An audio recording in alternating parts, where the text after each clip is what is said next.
If you're about to break,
Seagulls flying overhead, and owls down in the sand. Little crabs walking over our legs, and we were together just like lovers should have been. Like the changing tides, you have changed your mind, and now you are no longer mine. But last summer you were holding my hand. Last summer you were laying in my bed. Last summer we were more than just friends. But that was last summer. That was last summer. And I miss the salt in my hair, and I miss your emerald stare, and I was watching the sunset by the beach. Last summer you were holding my hand. Last summer you were laying in my bed. Last summer we were more than just friends. But that was last summer. That was last summer. That was last summer.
be a bad man? Yes, you do. Do you want to taste sweet salvation underneath the summer moon? Do you need another hand now? Yes, you do. Go see Miss Josie down on Columbus Avenue. Down in the city, there's a place that never sleeps. You can see it all up past 57th Street. Music is hot and the drinking there's free. It'll turn you upside down before you count to three. One, you're looking for a helping hand. Two, you need a friendly face. Three, feeling good you can barely stand. You're falling all over the place. One, you're looking for a helping hand. Two, you need a friendly face. Three, feeling good you can barely stand. You're falling all over the place. You own it, they got it, they flown it, you bought it. Ow!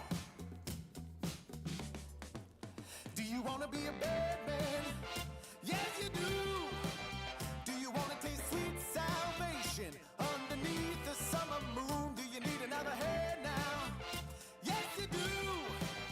Go see Miss Josie down on Columbus Avenue. Columbus Avenue. Ha! Go see Miss Josie down on Columbus Avenue. Columbus Avenue. Ha! Go see Miss Josie down on Columbus Avenue. One, you're looking for a helping hand. Two, you need a friendly face. Three, feeling good you can barely stand. You're falling all over the place. One, you're looking for a helping hand. Two, you need a friendly face. Three, feeling good you can barely stand. You're falling all over the place. You own it, they got it, they flown it, you bought it. Ow!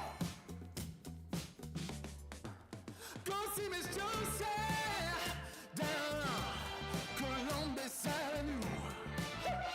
All right, Columbus Avenue.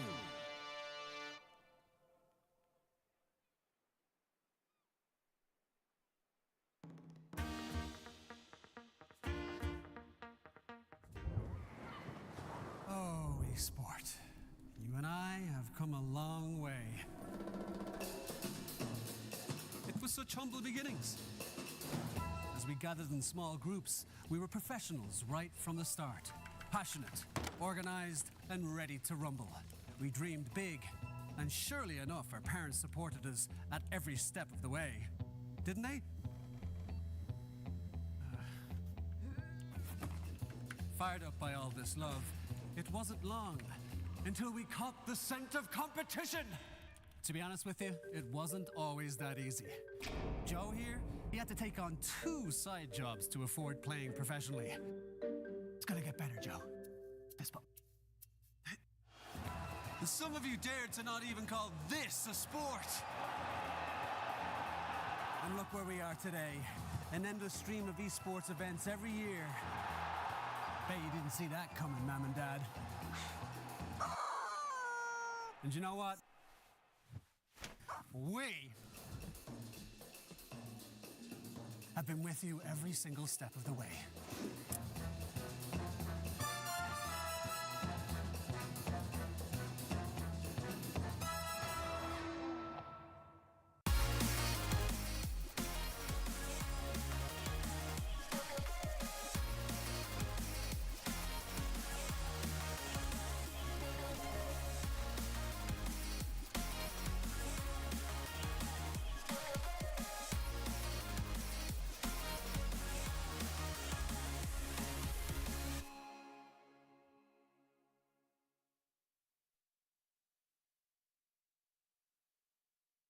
Dream of working with people you watch on screen.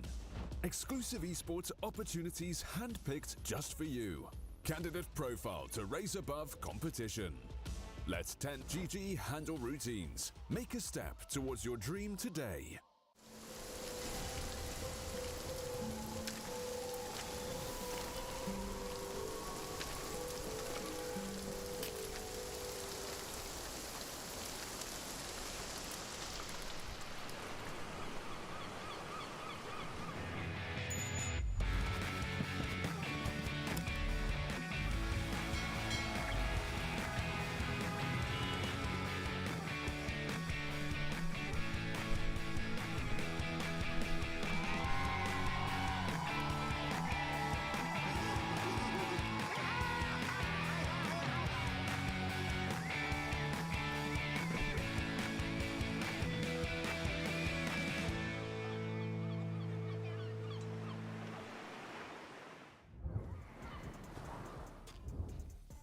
The time of the 4 best of 3s a day in the group stage is now gone. We are now left with only 3 best of 3s a day. And we know it's not as much Dota as we had in the previous days, but it's still gonna be a lot here at the Pinnacle Cup Malta Vibes 3. I'm Harry Freak, and I'm gonna be bringing you the action of the first 2 matches of the day.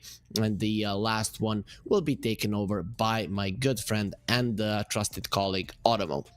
So guys, let's go into the standings of Group A, because today it will end, as we will see the last 3 best of 3s of this group level up already going through. StoRm, Moneymakers, Marsbet, and Navi Jr.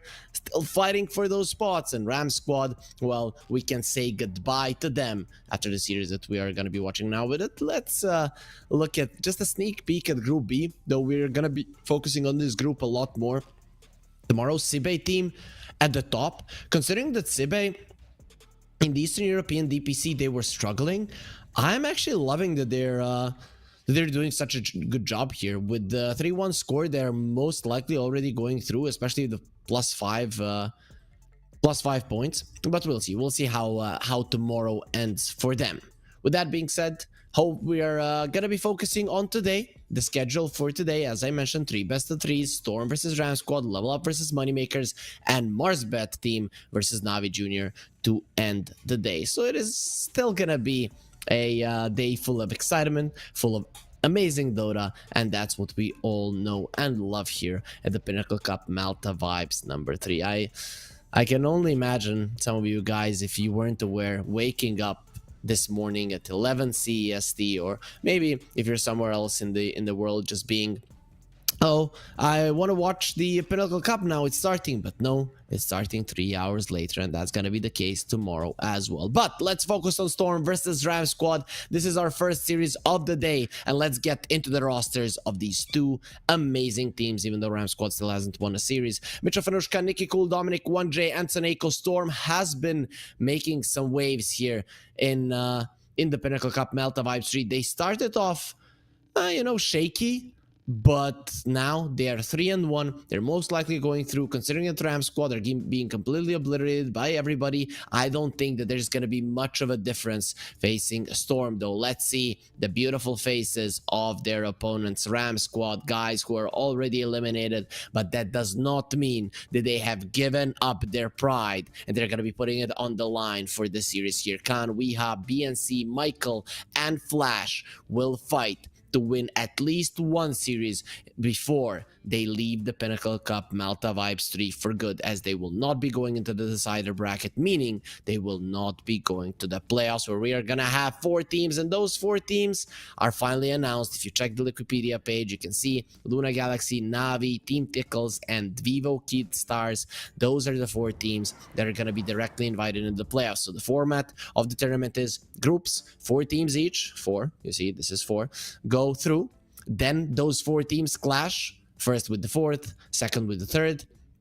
They clash with each other, and once we are left with only 4 teams out of these 2 groups, then they are going to be going into a single elimination playoff with the directly invited teams. And that's what we're all waiting for that big battle to commence, for who's going to be winning the grand prize and who is going to be going to Malta for an exclusive 5-star hotel boot camp to enjoy their time at the sea and enjoy their time playing Dota. As we all know, Dota can be stressful, so having somewhere to let go of that stress and enjoy the waves, enjoy the sounds of the beach, that is just perfect. I don't know if you guys have ever tried, before you go to sleep, listening to the waves, listening to some crackling or something, but it can help you relax. It can help you fall asleep easier. That's why if you're on a beach, even if the sun is pretty strong, you can fall asleep, though hopefully you don't do that, so that you do not wake up completely red.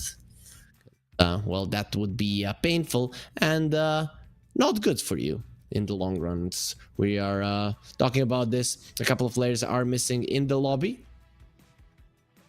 as there are some internet issues. Ram Squad, they chose the Radiant side, and StoRm, they chose the first pick. And speaking about getting red from the sun, just getting burned, I remember I got burned once in my life, and never again. It's never gonna happen again. So first day of the seaside, we come over. We're not even going to the beach as it's like 6 p.m. The sun is setting, but it is our first day. We aren't used to the sun. We're all white, right? And me and my brother, we go to the pool. We stay there for 2 hours. My shoulders were so freaking red that for the first 6 days of my vacation, I literally had to swim with a t-shirt. It was insanely painful. I couldn't shower. I couldn't do anything. And that was the first and the last time that allowed my vacation to be ruined by negligence. Not gonna be happening again. As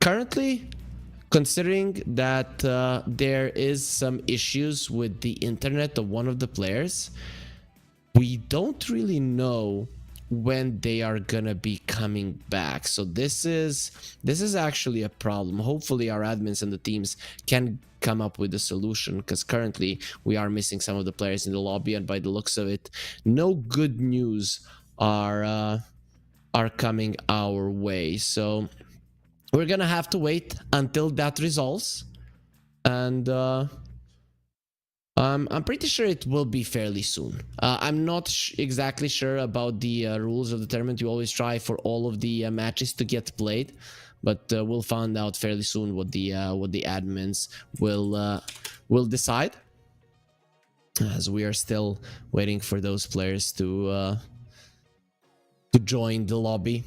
Yep. It says BNC is saying that there are some internet issues there.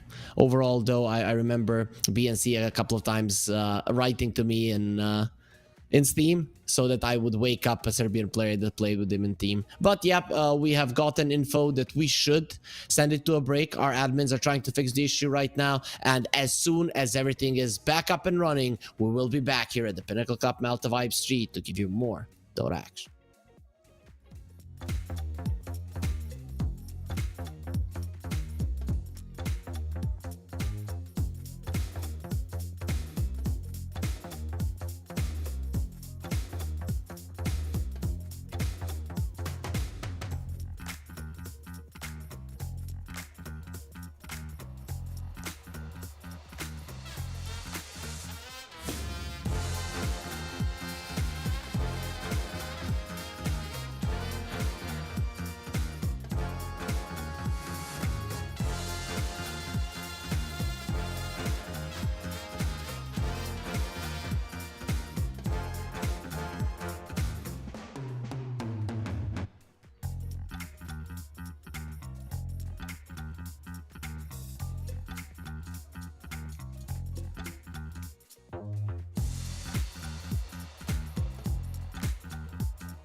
And we are back because everybody is ready. The lobby has started and we can focus on the draft of the first game between StoRm and Ram Squad. And we will go right in. The reason for this delay were some internet issues, but they have been resolved. And now can do what we always wanted to do. Enjoy Dota. StoRm coming into the series as the heavy favorites for sure. They have lost only one series, I think, to level up. And that's it. Everybody else, they have beat. And even versus level up, they did take a game.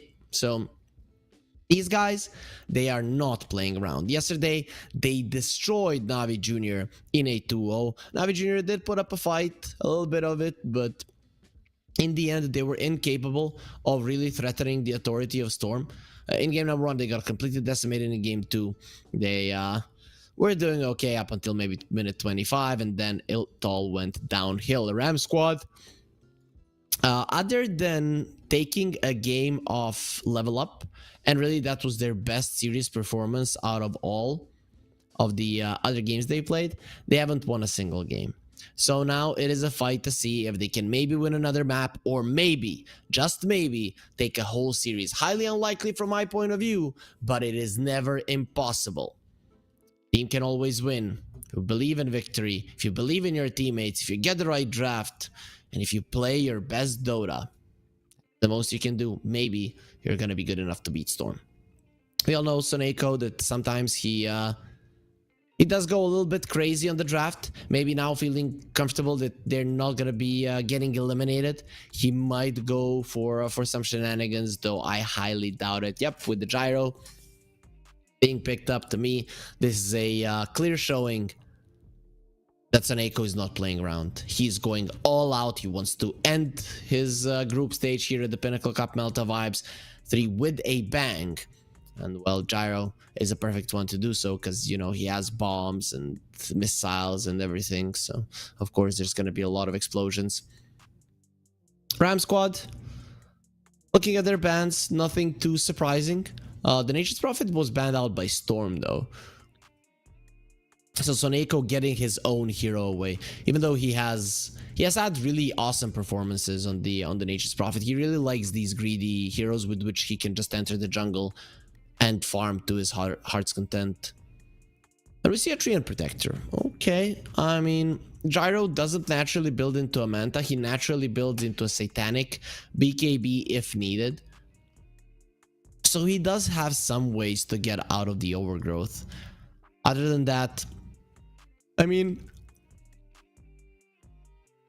a decent pick for Ram Squad. No other way to put it. It really is a decent pick.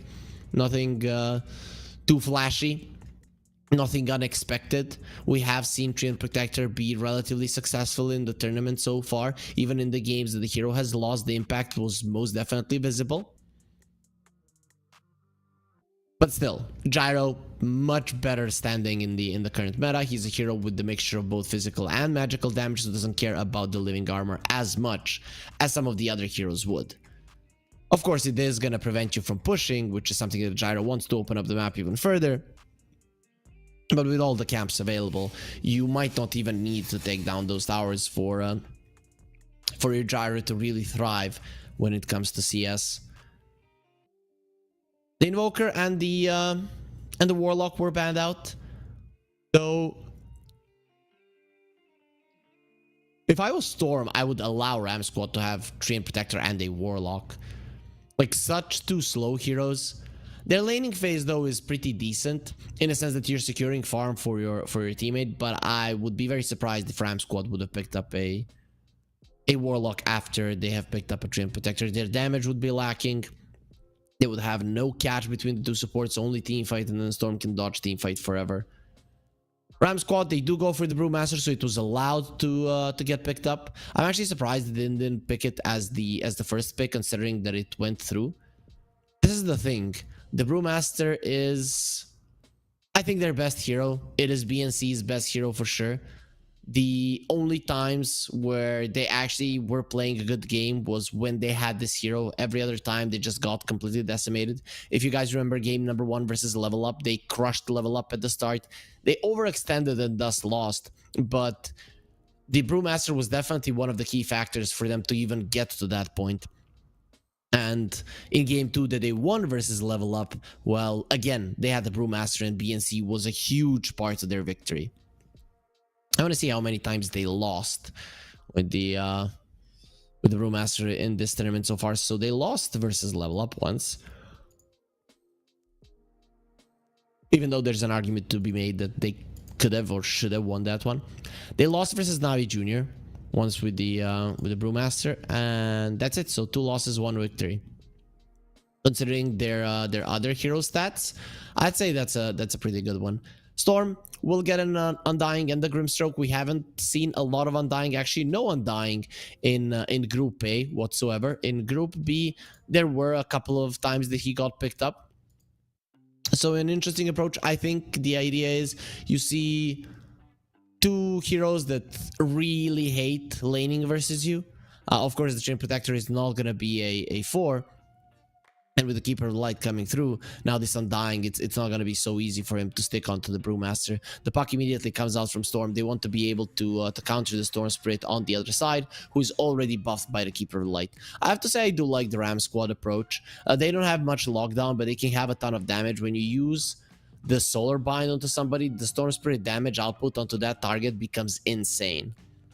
Of course, I think StoRm, they have a pretty clear idea who their main target is the Storm Spirit. You kill the Storm Spirit, the chase of Ram Squad really isn't going to be that great. I'm actually surprised that they picked the Grimstroke into the Brewmaster. Once the Brew gets a level 6 and you split, you can purge off the Inkswell all the time. So that is kind of annoying, but I guess you will be fine. And we have seen yesterday a Brewmaster get completely shut down in the laning phase versus a Grimstroke. So laning stage wise, this is a tough match for the Brewmaster, and you don't have that much attack speed, so the Phantom's Embrace can be a problem for you. But if you get your ulti off, then it is a different story. Then you become the counter to the Grimstroke. Night Stalker banned out on Ram Squad. Interesting. We haven't seen any Night Stalkers in the Group A, if I remember correctly, unless it was like in day 1 or day 2, because that was now a long time ago. This tournament started on the 6th of September. It is already the 12th right now, and our tournament is going to be lasting until the 17th. That's when we're going to have a best of 5 grand finals. The Razor is banned out. On the other side, Lycan as well. So these night creatures, hunters, are going to be taken out with a good reason. The supports of Ram Squad, they want to stay safe. The Beastmaster will be the last pick for StoRm. Nice buff for the Gyro. I'm actually surprised that they banned out the Lycan over the Beastmaster, but I guess their 2 supports really do struggle versus the Lycan as well. We have seen some Trolls. I wouldn't mind that. It would be a pretty decent pick for them. I wouldn't mind the Drow either. I feel like the Silence here would be amazing, and you do have a couple of heroes that are very good at protecting you. Though again, we didn't see many Drow Rangers, none of them in the Group A, so the teams are currently staying away from them. Monkey King could be an approach, but they go for the Sven. They're gonna go for something that is more currently in the meta. The problem I have with this one is that there is a lot of ways of kiting you. Sven doesn't want to use his hits to kill the Tombstone, and I think killing the Tombstone is going to be a big deal for Ram Squad. There is Roar to kite the Sven. Puck not easily caught. If he does get caught by the Sven, he will die easily, but that doesn't have to be the case. Still, added armor with the flak cannon spreading onto everybody. You want to have extra armor on your teammates, and this is most definitely going to help. So overall, it is not a bad pick. I think there's no way to say that. But will it solve all of the problems that Ram Squad do have? It most definitely will not. So after the drafting phase, I'm most definitely still on the side of StoRm, not the Storm Spirit, but StoRm in the sense of the team. So I do think that they have gotten a better end of the draft. Okay, look at Soneko showing off the muscles. Buff boy. Really, really strong. And some tea is being brewed, as we see. Everybody is laughing be it a Storm player or a Ram Squad player. So everybody is kind of happy with their drafts, or Ram Squad, even if they're not happy with their draft, they're probably happy that they're still playing in this tournament and having fun as a team, because in the end, that's what it's all about. We will have a pause. Storm, they seem to be needing a second to set something up. Once everything is finished up, we will be getting ourselves back into the game. Sorry guys for the delays.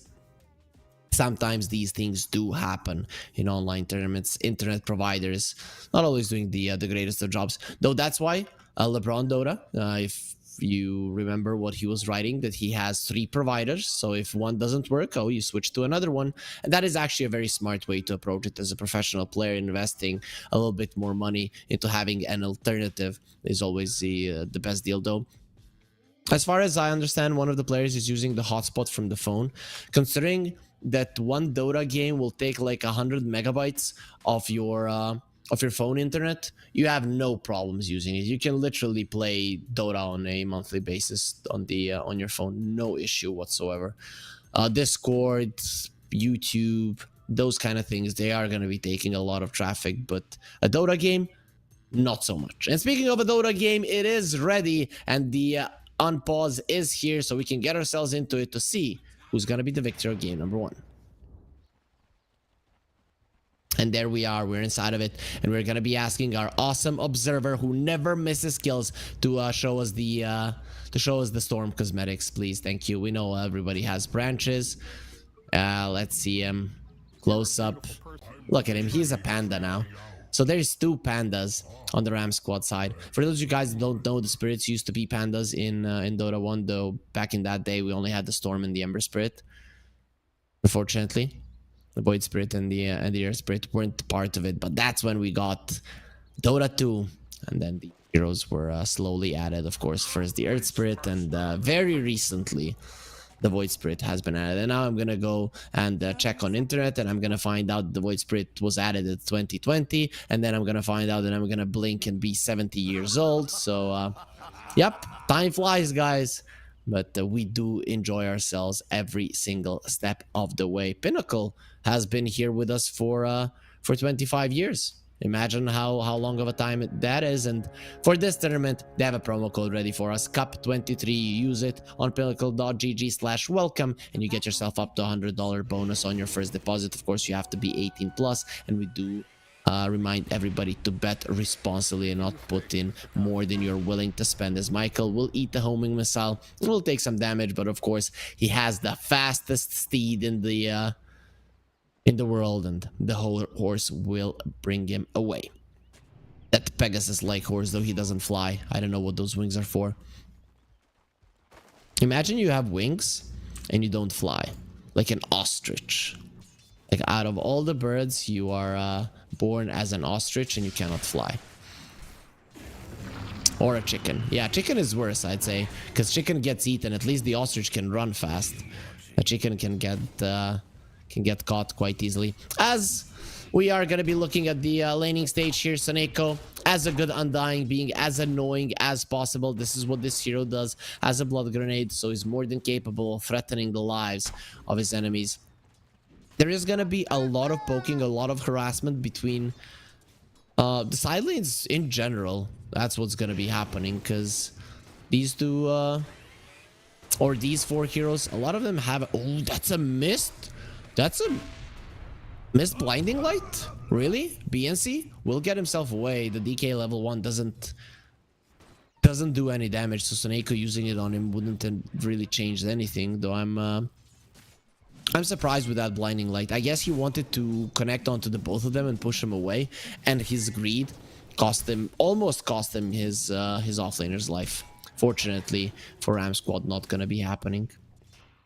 Mid lane Weeha, he isn't winning the mid lane versus the puck. We've seen so many Storms completely obliterate the puck in the laning phase. For now, that is not the case. Nicky Cool not coming out ahead, but completely even with the Storm Spirit, which I would say is ahead, because once you hit level 6, if you guys are even, Storm in a lot more trouble.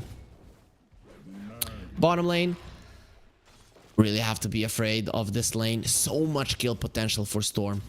Ram squad, they are no pushovers themselves, but it is not even a contest. For sure, once you get to level 3 on StoRm heroes, it is going to be a problem. Actually, now they're going to be going on Dominic, but immediately running in with the Inkswell. That stun can be very long and very painful as well. Still, with Inkswell being only level 1, it's not going to be doing nearly enough damage to threaten the lives of Ram Squad. Whilst Dominic, he did drop relatively low and is still farming towards his Helm of Iron Will. So until he gets it, he's still quite susceptible to going down. No kills so far. In terms of CS, StoRm doing slightly better, not by much. Oh, they are going for Khan right now. Dinkswell is going to be connecting on him, but 1J, he's the one that needs to run away, going through the trees, eating a tango, trying to heal up, and Angel will get the first blood as Dominic tries to get a return and will not be able to do so. Level 2 Beastmaster just not strong enough. First blood for Ram Squad. Their Sven is going to be low, but they will be getting the extra gold, and it did go to the Treant Protector, so not ideal, but it is still a victory nonetheless. Mid lane, again, still even. Top lane, Seneko being very annoying with the decay. You know, even put down the tombstone. That's why he's very much lacking in the mana department. That's not gonna change soon. He has 3 mangoes, but really it'll take some time. This time around, StoRm, they get themselves an Angel kill, so poor Treant Protector will be punished for his sins. It tends to happen.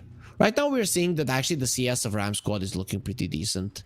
They are they're even on all of the lanes. As I mentioned, the mid lane is a problem. I expected Weeha to have a little bit more, but he unfortunately he doesn't. He won't be allowed to get a water rune. Both of the supports of StoRm are rotating, as the puck did call them, guys, just come over and the StoRm's game will be destroyed. And really, he might actually decide to go back to the base, and there it is. He's walking back. He understands the dangers. If you stay there, you're not going to be getting too many CS. There are going to be a couple of denies. Level 6 of the puck will come and you will die. It's better to just take the long walk back right now, sacrifice 1 creep wave, and then be back full HP, full mana.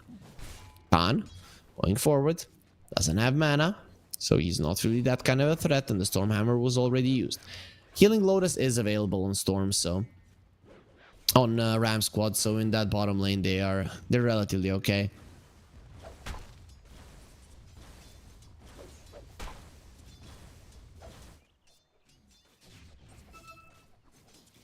And the StoRm is now a little bit in the jungle. Once the puck hits level 6, you might want to go into the jungle, at least until you are level 6 on the StoRm. He doesn't have the infused raindrops at the moment, but if you're Weeha, you should be thinking about buying that as soon as possible. Some nice stacks from Ram Squad. Understandably, you have a StoRm, you have a Sven, a lot of ways to farm those. Sven is low though. I'm not sure he was going for a kill, but Beastmaster not even low enough, and Soneko will be rotating as well. Puts down the tombstone, and Khan, he's not gonna be buried under that one. Angel actually turned around to punch the tombstone twice because of it. He's gonna lose his life. I don't know if trees have brains, or these live trees, obviously normal trees don't have brains, but something was eaten there by the zombies.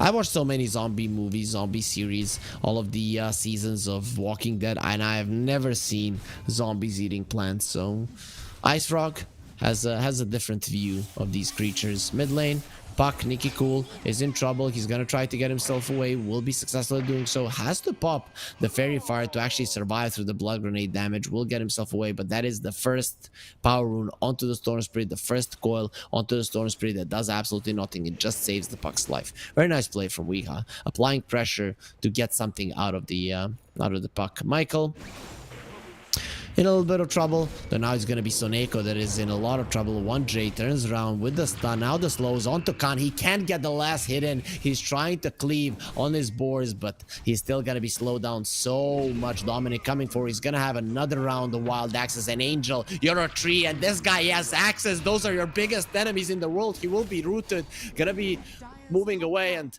a tree that has roots, that's really not that big of a deal. A lot of the trees can't even move, so Angel, he didn't care about that dive bomb from the Hawk, and will be completely fine. Still, that is the Sven dead. And his CS is starting to suffer. That is reflecting in the net worth, where the Sven is only 5th when it comes to the cores. Dominic going for a TP out, no overgrowth, Stormhammer already used, and he will be more than safe. Completely fine. Coil is ready, so Weeha could be on the menu if Storm brings more heroes. I don't think that they're killing Weeha just with the 2 of them. Maybe now the Coil was used, they have the Inkswell, this is a dead Storm. Here comes the Silence, here comes the Phantom's Embrace, and the Inkswell damage will be enough. BNC on the top lane. Being targeted by Mitrofanushka, he thought about fighting for a second and he decides against it now, taking so much damage, but he won't be able to take him down. Mitrofanushka decides to stop with the chase as BNC gets himself under the tower, which would have been a risky chase and probably would have ended in the Gyro's death. Radiant's middle tower is under attack. I've heard the Sven ulti, so he's gonna be farming. Stacks are still being made by Michael. One of the big things of the Coddle is his ability to stack.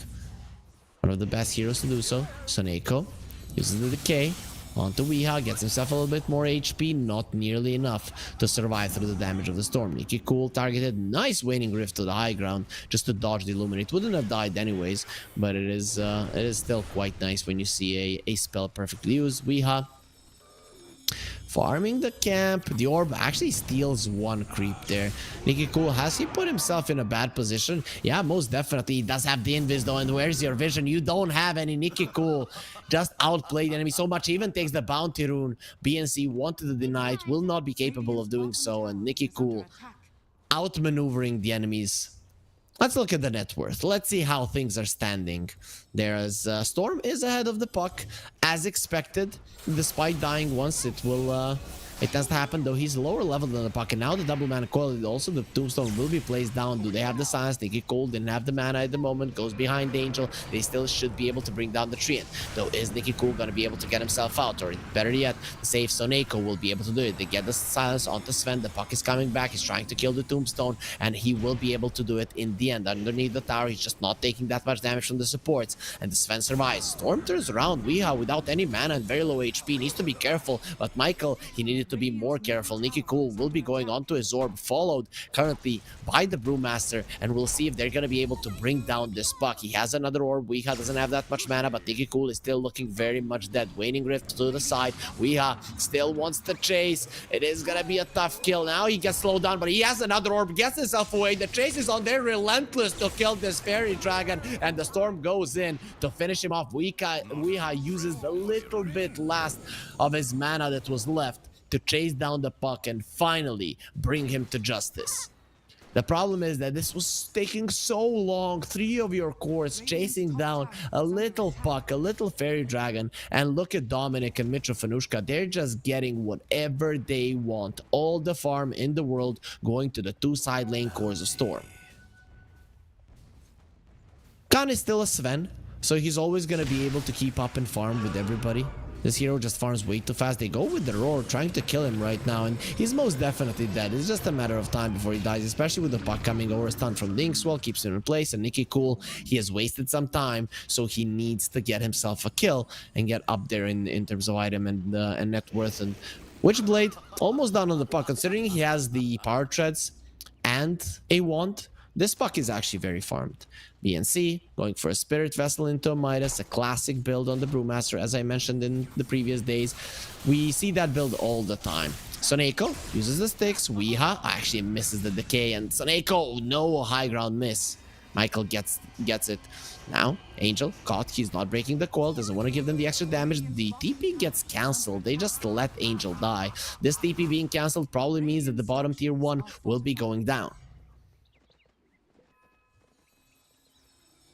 Actually, BNC joins the fray. He won't allow it. He won't allow it just yet. You have a Treant Protector. You can still make sure that these towers survive a little bit longer. But even with you being able to defend the towers, in terms of net worth, Storm are increasing their lead.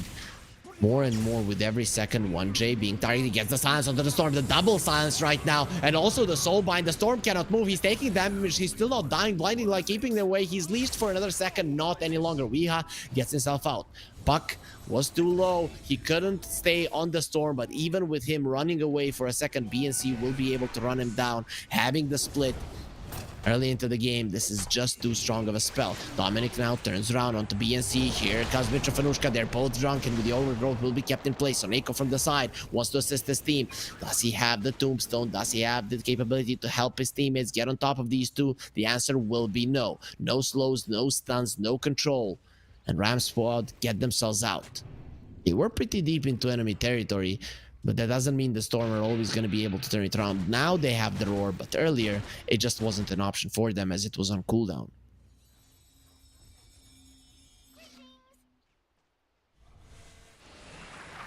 Mitrofanushka, is there a chance he can push this? He does have the Crystallis and the Blade of Alacrity, so the damage output of the Gyro is very high. No points in Inner Beast on the Beastmaster. Actually, BNC going in. He's gonna get roared immediately. Sonego drops down the Tombstone. BNC trying to run away. The homing missile coming his way. There's not gonna be anybody to kill it, and he gets through it. Stunned up. Nice usage of the Nature's Grasp to keep the enemies away, to slow them down. It's not gonna be enough. Now the silence onto Angel. He needs to remove the Phantom's Embracer. They're gonna see him clearly. Okay, they're gonna see him clearly. The Inkswell was on the creeps who get close to Angel, and Dominic finishes him off. Double kill for the Beastmaster, and the tower finally falls. Storm getting some key kills, opening up the map even further. What does the Sven have? Is he farming well enough? The Echo Saber is being delivered to him, or no, it's probably just the Oblivion Staff. Let's see. No, it is the full Echo Saber. Cool. So Khan, he has his two main farming items. Now he just needs that blink to be able to contribute to the fight. The Storm is farming for an Orchid. Wants the Puck to die. That is the greedy approach. You do have the Chakra Magic to really give you the capability to be a little bit more greedy. We'll see if it actually pays off. Finds the shield rune, but actually Soneko takes it early. Silence going on onto Weeha. He needs to remove that immediately. The Inkswell a little bit too late there on the trigger for 1J, but very, very clean shot from the Stroke of Fate to finish off Michael. As Weeha is farming, Soneko gets himself to the high ground. Having the shield rune and 1700 HP really puts him in unkillable territory. Unless the Sven rotates and he doesn't have his ulti at the moment, you're not killing this this Undying.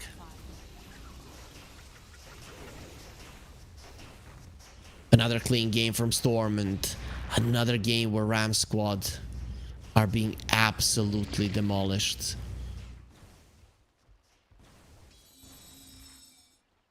We'll see what's their play. Dire's top tower is under attack. Dire's structures are fortified. Radiant's middle 6 to 11 in terms of kills. The goal lead is increasing as we speak. Maybe Ram Squad can get themselves the top tower. They're doing their best to defend the mid one. The blinding light won't be enough. It will fall. 1J the one to finish it off.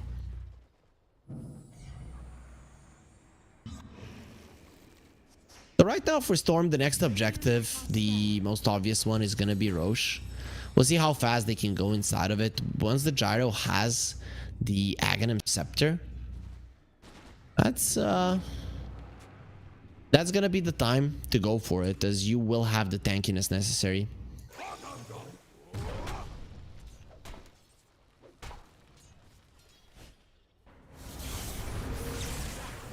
Storm going in onto Nicky Cool, and Nicky Cool now turns around. He's gonna be completely fine on the Puck with the Roar. They use everything on the Storm to bring him down. They didn't want to waste any expense, understanding just how important of a kill that Storm is. We talked about it in the draft. You kill Weeha, the rest of Ram Squad, they're helpless. He's the one that needs to be chasing people down. That's why I'm not sure about this this risky approach of the Orchid. He tried to kill the Puck there. He actually got pretty close. The thing is, you're gonna be dealing with a Grimstroke shard as well, so unless you kill the Grimstroke, everybody is just getting purged. That's the reality of it. There will be a pause from Mitrofanushka. They have some lags. Usually Eastern European teams do have some internet issues. I remember though when We had good internet, but it had some lags, really. I remember playing Dota and having some stutters. When I was in Ukraine for 2.5 months, the internet was fast, but when playing Dota, there were some stutters that would disconnect me. Sometimes not like that, but let's say if I would stream, it would cut off my stream for a second, right? And it was kind of annoying. There were some problems with the IP addresses and stuff. So I don't know if it was just that one provider, our router in the building or whatever. But I didn't get into it much because it didn't bother me all that much to try to fix it or ask them to do so. But maybe that's something that that they do have problems with. From time to time, we hear about these lags and pings, mostly from Eastern European players. There are, of course, others as well, but they do. Even though Eastern Europe is known like for pretty good internet and also affordable, so I don't know what's the little stutters that actually do happen, but they do. Of course, now they are all taken care of. We are not gonna be experiencing a long pause. 1J, he gets the ink swell off, but it still needs to pop. And he of course cannot pop it as he's silenced now. The silence onto the storm. He's gonna get a taste of his own medicine. Without the coil, they can't keep him in place. He's up on the high ground on the side. They found Michael. He's gonna be slowed down to a crawl and finally brought down. Dominic, the one to finish him off as the puck going for a storm. Nice dodge. He doesn't allow himself to be caught by the coil. Even a hasted puck will not be fast enough to catch up to the storm spirit.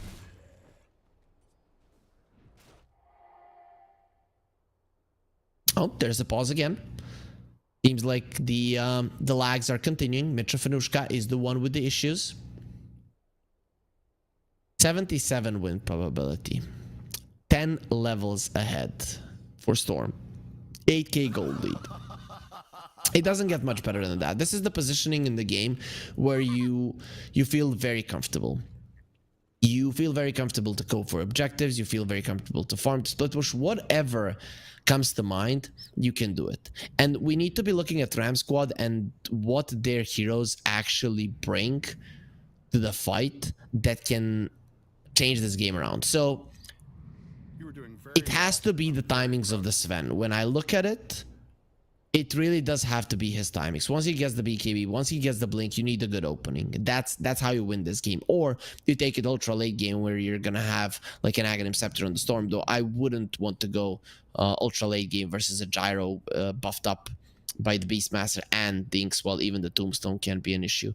So Ram Squad right now, farm Sven items, get the BKB on the Sven, fight. That is your best bet. Timings of the Sven are your best bet because they don't have that much pickoff. They have the Orchid on the Storm, but he's only level 11 and he is dealing with the Shard of the Grimstroke. So it is a tough kill for sure, and he's putting himself in harm's way. The Brewmaster sure can do well in team fights, but considering that your Sven without his timings is not going to be joining the team fights, BNC's ulti isn't going to be making that much of a difference. 17 minutes in, the level 1 primal split is just not strong enough. Then we're looking at the Keeper of the Light and the Treant Protector. When you're losing, these heroes contribute to the defense, to the outpush of the lanes. So outpush the lanes, put yourselves at harm's way, lose the supports here and there, maybe allow the enemy gold lead to slightly increase, and then go in once the Sven is ready. And there it is, Mitrofanushka, he has rebooted his internet and he will be joining it once again. Going ready, go. Everybody's ready. Everybody wants to continue in the fight here. We have had some delays in this series already. Hopefully from game number 2 that is not going to be happening, that it's only this first one that has cursed us with a little bit more in terms of breaks than what we are used to. Going through the twin gates, they want to go over to the Roche. See, finds 1J, not for long, puts down the Cinder Brew and his enemy is already out.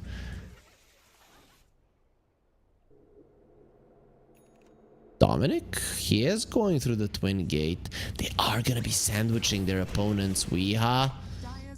They need the puck to catch him, and he's coming with the smoke. Has the silence. Inkswell on him. Follow-up silence as well. With the Phantom's Embrace, the StoRm is dead. 1J does way too much damage, and the puck can always make good use of the Inkswell. They're chasing for more. No coil at the moment, but he's gonna have it in 5 seconds, so the chase will be amazing if they do go through with it. Silence onto the Panda. He will be fine. And a lot of damage into the puck. Pinnacle needs to get himself away, and that was a really nice save with the Soulbind. Double roar. Turning around onto the Sven. The BKB. He's trying to fight. Going on the gyro. There will be a gyro lifted up into the air, which allows the Sven to go forward. He doesn't have the BKB any longer, so he's slowed down. He is not moving, and he will be taken down ultimately by Dominic. 4 heroes of Ram Squad are dead. The StoRm is going to be coming in 2 seconds. Puck did die, so consolation prize for Ram Squad is there.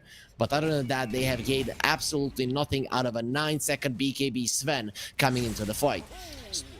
StoRm going for the Grimstroke. He needs to be very careful. Some help is gonna be coming there as StoRm gets stunned up and he's dead. BNC still going forward, has to be super careful. He's gonna be going down as well with all the slows coming through. They have the blinding light to protect him. BNC goes into the StoRm form, running away. He's pretty speedy, and with the heals he will be fine. Here comes the homing missile that will follow him. It will not be doing enough damage. However, Mitchell Fanushka just doesn't have it maxed out. It will not be enough. Soneko TPs just in front of the enemy base.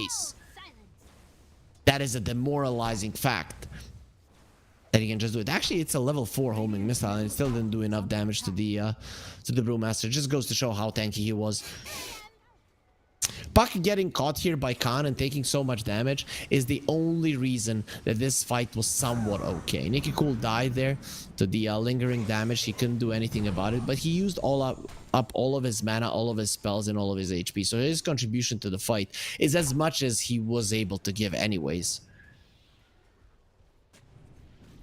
This is the thing. Soulbind, double roar. At that point, the fight most likely over, as it will last too long for the Sven to actually do something. Angel being annoyed by the pellets from the flak cannon, but he will get himself into the trees. Roche did transfer to the bottom lane, so he's now on the Radiant side. We'll see if Ram Squad actually have what it takes to fight for it. The advantage for the Roche of the Radiant side, if it is daytime, comes from them maybe having buyback so that you can TP to the outpost. But guess what? This is not the type of game that you want to save buybacks. You're already severely behind. Imagine if you would not be buying items for like 1,000 gold, 1,500 gold on your side. Then this would mean that this gold lead is even higher. Meaning the StoRm just walk themselves into the pit, and Ram squads really do not have capability to fight. They do have all of their ultis, they have all of their spells and items, but they're just afraid to come over. They would be running into a tombstone, into a very strong gyro, and into a very well set up enemy team. Satanic is almost done for the gyro. Good luck killing this guy. And this is the thing. With the Satanic, you can even start threatening the high ground. That is the good thing about it. Despite not being able to bring down 2 tier 2s at the moment, you can go high ground actually without much fear of dying. StoRm caught, StoRm dead. Very easy takedown. The Inkswell wasn't even needed to finish him off. They did, however, use the coil. Now the puck has the Kaya. Usually versus an Orchid you would have to buy a Yules. You have a Grimstroke with a shard, and that is not something that you need. As I did mention, the 2 supports of Ram Squad, they can be very annoying. They can be very good at pushing out the lanes, shoving them out as much as possible, and that is gonna make StoRm a little bit conservative with the pushes. You're also going into the living armor, so not the easiest to go through all of the HP of the tower, but as you can see, Radiant's top tower has fallen.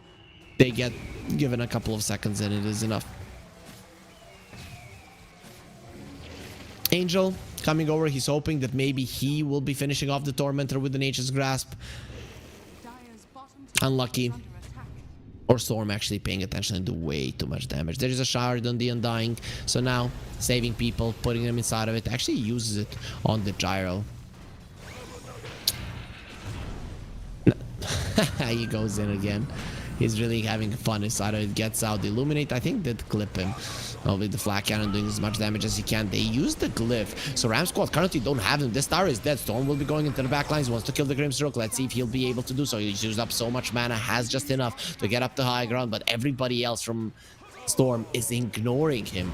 Another wave of creeps will be coming in soon, so backdoor protection not gonna be on your side any longer. Mitchell Fanushka standing his ground, no issue, has the Aegis, has the Satanic. Sven farming the enemy triangle, not having any hope of defending this. So just, guys, delay. I need more items. I need a lot more items, and he is going to be going for the Shadow Blade. Is it enough? He came back to protect this base, but his teammates are already dying. The Treant Protector is buying back. BNC, they have to save him, and they're going to try their best to do so, trying to finish him off. And the split, nope, doesn't get out. The second cooldown comes over as well. Now the Storm and the Sven holding hands. They don't want to hold hands. They want to be separate entities. Khan now, finally, he's going to be able to go ham, but no, he gets him into the tombstone, and you can't get him out. You're going to do your best. Getting stunned up. Not even the Beastmaster is dying. Finally, the 4 pandas might finish him off as Dominic running through the trees. He has been buffed up there by the Bullwhip super fast while the Puck is chasing the backlines. Finally,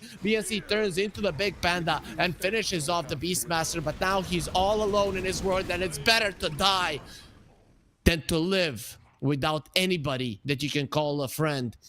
That means that the lane of Rax will most definitely fall, as Nicky Cool is trying to apply some pressure to the mid lane as well so they can continue with more, but it is not going to be needed. The white flag will be raised by Ram Squad. They tap out of game number 1 after 24 minutes of gameplay. Storm will prove that in game 1 they were the better team. Very nice performance from Storm. Ram Squad, like always in this tournament, just not being up to the standards of some of these other teams. Storm, very nice performance from the start. They never let go of the lead. The laning phase was relatively even, but after like minute 10, it was when they took the initiative, when they took the lead, and they never let it go. You could see Ram Squad, they had some ideas of coming back to it. They didn't play like cowards, went for the Orchid on the Storm, thinking that the kills might turn this game around, but in the end, it just was not enough. That Orchid didn't pay off. The shard from the Grimstroke came out, and it changed the game for the better for Storm and made it relatively easy. That's why the game was so short and we didn't really see too many great plays from Ram Squad. Sven did get the BKB. He was doing a decent amount of damage, but decent amount wasn't enough. You needed a huge amount of it to turn this game in their favor, and they just did not have it. Though it's only game number 1. Ram Squad, they're still going to be fighting to win at least one series in this tournament. They have already been eliminated, but they want to prove that there is something more that they can actually give us here at the Pinnacle Cup Malta Vibes 3. So after the break, they're going to have one more shot to get themselves a victory.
esport.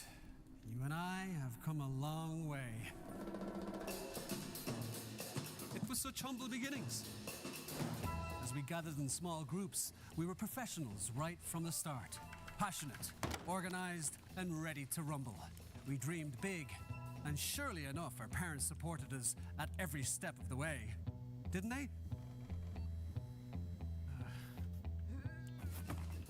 Fired up by all this love, it wasn't long until we caught the scent of competition. To be honest with you, it wasn't always that easy. Joe here, he had to take on 2 side jobs to afford playing professionally. It's gonna get better, Joe. Fist bump. Some of you dared to not even call this a sport. And look where we are today. An endless stream of esports events every year. Bet you didn't see that coming, Mom and Dad. And you know what? We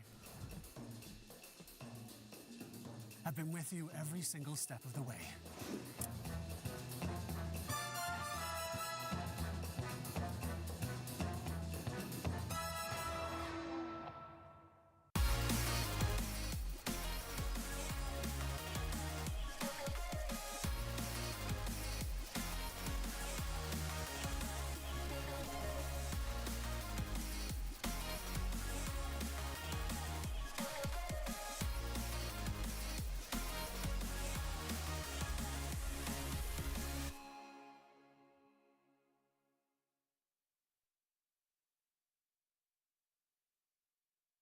Dream of working with people you watch on screen.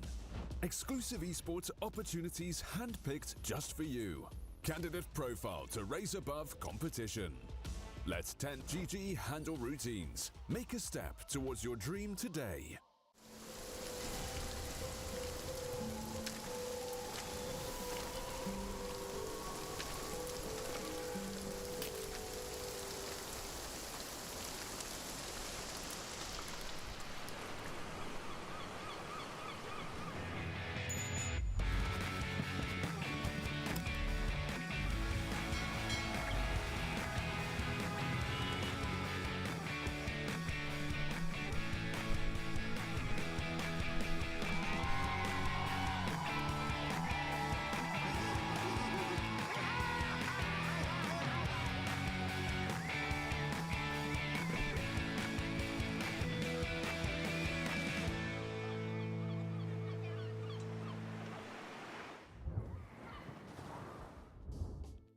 Game number 1 was short, and it went the way of StoRm versus Ram Squad here at the Pinnacle Cup Malta Vibe 3. I'm Harry Freak, and I'm hoping, just like you guys at home, that we are gonna be getting something more than just a 2-0 stomp. Yes, at this point we're used to it, Ram Squad, just not playing on the level of other teams, but we are hoping that they can find their strength, that they can find their Dota knowledge, and at least put up a fight in game number 2 versus StoRm.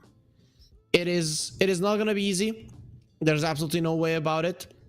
StoRm has been looking amazing. I think this iteration of theirs should do better in the next season of the DPC, or at least I hope that they can do better, because they really have been dropping the ball there. Or Seneko with his teams has been dropping the ball. Of course, now this is a completely different team. Only 3 players are there, Dominic and Nikki Cool. Everybody else is different. But what I do have to say is drafts of StoRm have gotten better. They've gotten simpler, they've gotten easy to execute, and you can already see how easy it is for these guys to play those types of drafts. Of course, it might just mean that the meta benefits them, but to me it's looking like they know what to do, they know how to move, and it's not only about the heroes that are currently strong. It's about the whole concept of how they understand to play Dota. And of course, there are some little things to fix. I'm not saying they're a tier 1 level team, but they are definitely on a trajectory upwards, which is something that hasn't been the case so far in the last 2 years, I'd say, for Seneco's teams.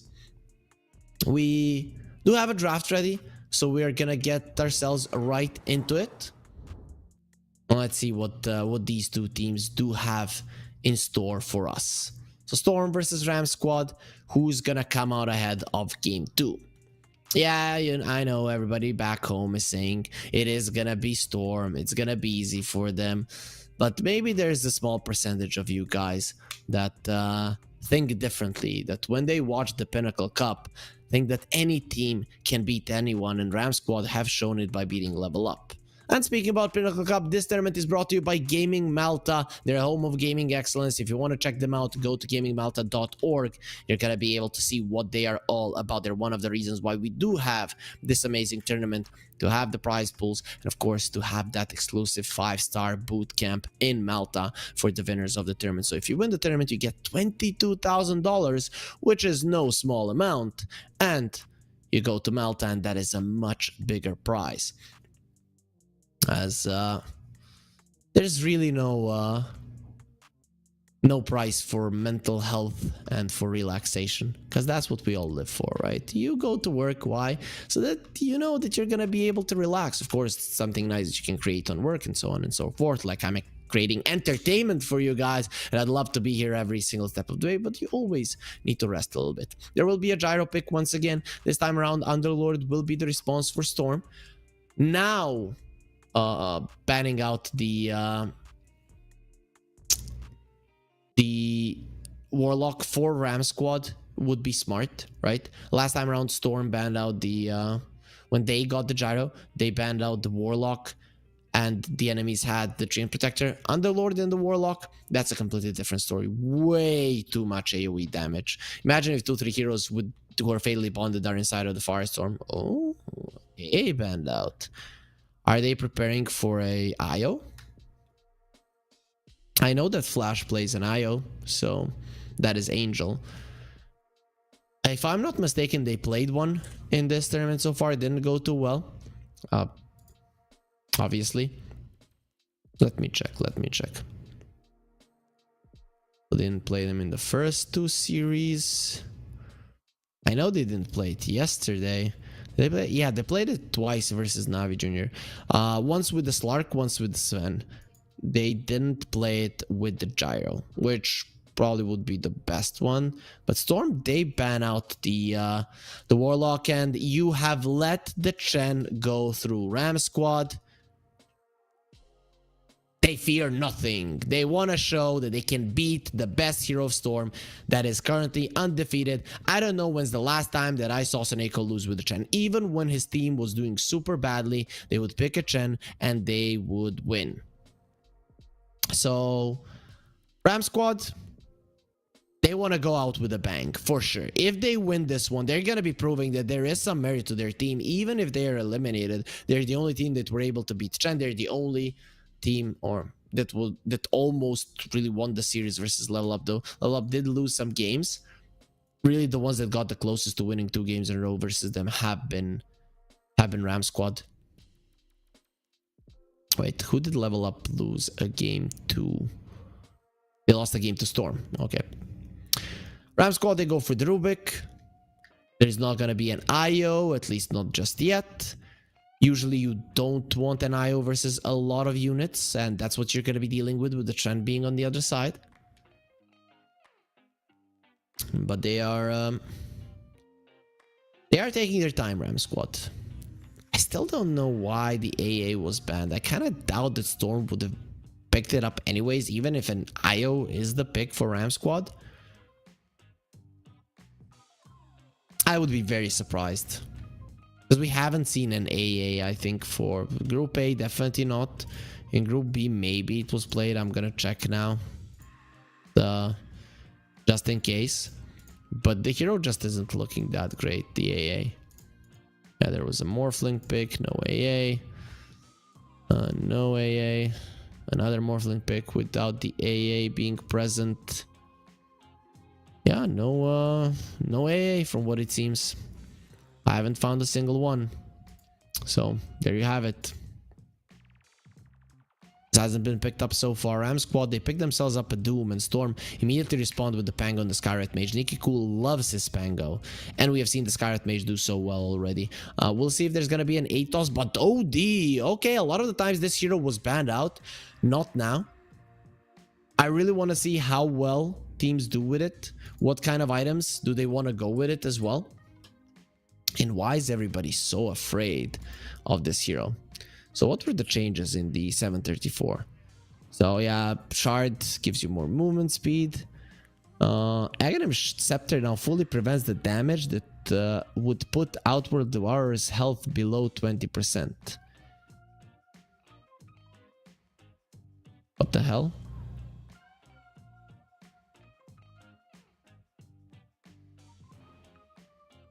Consumes all of his mana to create an all damage barrier equal to 75% of his maximum mana that lasts for 15 seconds. Okay, so for those of you guys that don't know, you get the Aghanim Scepter for the OD and you effectively have a better version of the Aeon Disc, right? Without the status resistance part. But once your HP is supposed to drop below 20%, you get a strong dispel on you, so you come out of all of the stuns, hexes, or whatever.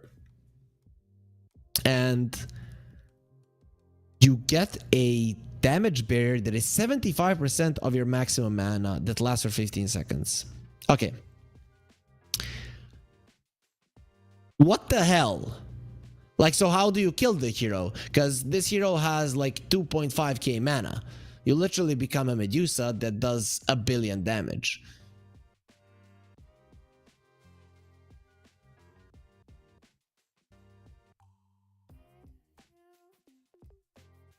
And also, guys, if you didn't know about the Sanity's Eclipse, I haven't watched this hero much and I haven't played versus it much. When you use the Sanity's Eclipse, the enemy heroes are allergic to mana for 7 seconds, so they take damage with every spell that they do for the amount of mana that the spell is needed, that the spell is that the cost of the spell is, and the OD gets healed up by that. So literally this hero is a tank. Marcy comes out as well. That is going to be a great hero to pair up with a Gyro, and I'm guessing it is going to be a position 5 Marcy.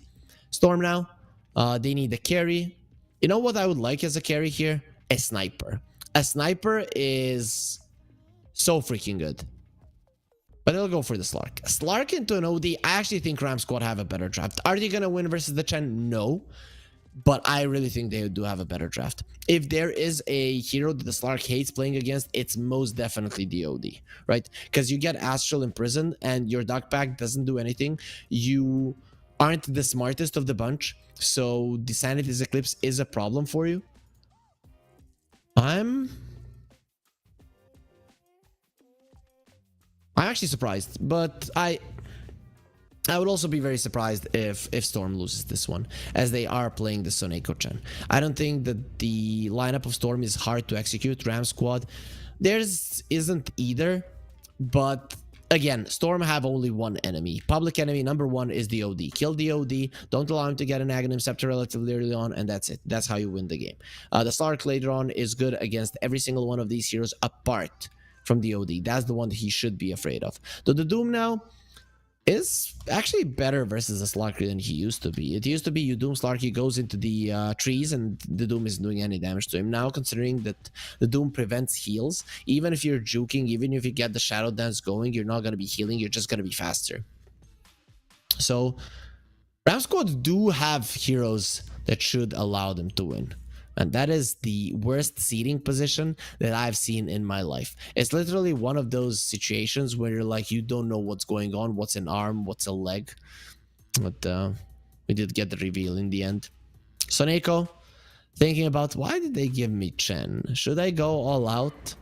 Should I crush them? He saw me reading his lips there, being a guy who understands Russian so well. I actually do understand it quite okay-ish. Nowadays in my country, there's a ton of Russians, and well, when they would speak in the street, if it would be louder, I would be able to understand them somewhat. The game is ready, so let's get ourselves into it right now. And there it is. We get ourselves into game number 2 of StoRm versus Ram Squad, and we'll see who comes out ahead this time around. Can Ram Squad be the first team to beat the Chen of Soneko? Considering their draft, I think they can be. The question is, will they be? That is a bit of a tougher thing, because even though you have a good draft, you still need to win.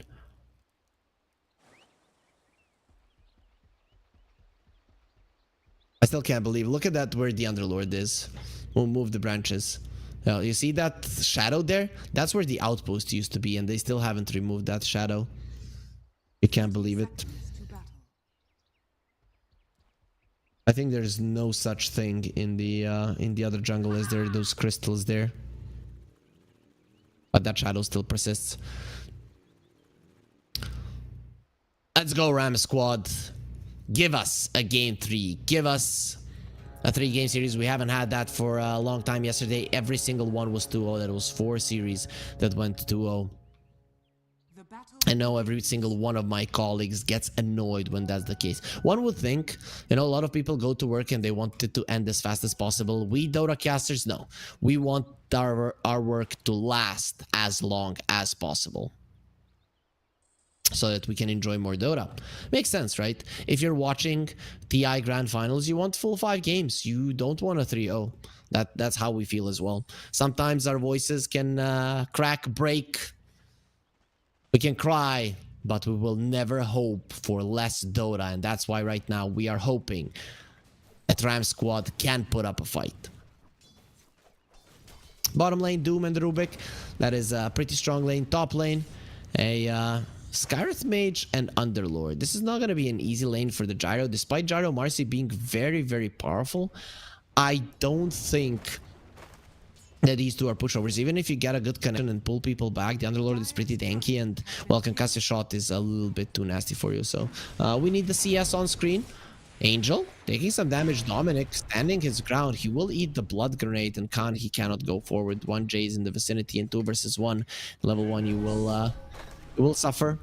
Soneko, he does have the penitence. This is the thing, Slark loves having the penitence on his side. Mid lane should be an OD favored matchup. I would be very surprised if the Pango comes out ahead there. You got a couple of points in the Astral Imprisonment, and there's absolutely no way that you are gonna out CS an OD. You will lose in that regard for sure. So far so good for the Pango, but it's only minute 2.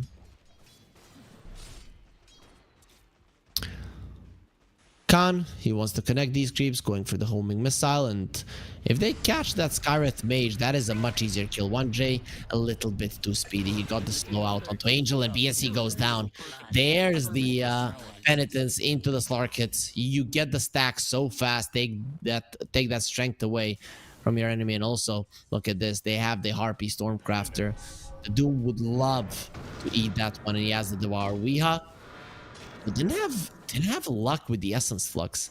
Even to this day, I remember PC Game Club Dota one time, laning versus a friend. Oh, just a second. Angel dropping low underneath the tower. They have the lifesteal, but it's not going to be enough. So Khan now, he's the one that has to run away as well. But anyways, I was playing a Bloodseeker mid versus a friend who was an OD, of course. Those heroes were slightly different than they are today, but you get the idea. The OD should win. And he used the Astral Imprisonment like 10 times. He didn't get a single Essence Flux, so he didn't get his mana back. He lost the lane. He was so mad. I've never seen somebody so mad in my life.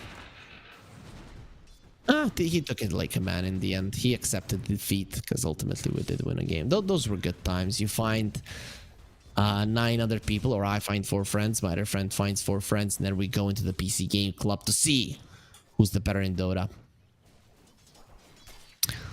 Right now, it would be a tough thing to do. Weeha, slow down. He cool swashbuckle very far. He's not gonna live through this one. He doesn't have the mana. He also didn't have any luck with the Essence Flux. Didn't have the mana to astral himself, to save himself from the swashbuckle or from the arcane bolt. And because of this, the OD will fall and is actually behind in CS of the Pango. Weeha, his laning performance just hasn't been there. You see Weeha, you think one of the best players of all time, one of the best mid laners of all time. Really amazing how this guy plays Dota, has played Dota in the past. Not the case any longer. Doom had to go for the Scorched Earth, and I'm not going to be doing that much with it. Marcy now level 3, so the rebound is ready as well. Gyro is farming pretty well, but he did lose his buddy, so even that top lane isn't really in favor of Ram Squad. Nikki cool, gets the water rune. No one will prevent him at doing so.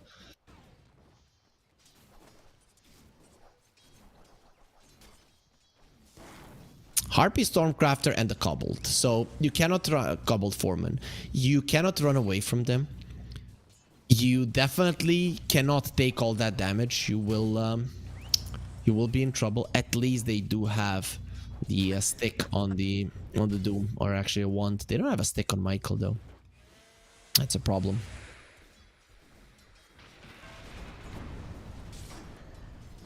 Khan trying to go with the flak cannon, not doing any damage to Dominic. Dominic is just standing his ground, doesn't have the Firestorm, will get tossed away. Nice usage of the Dispose by Angel. Rubik dropping low. He will survive on Michael, reduces the damage of Mitrofanushka, and finally the Doom will be getting the Devour on one of the creeps. It is the Cobbled Foreman. Yeah, Doom, you coward. Run away from us faster.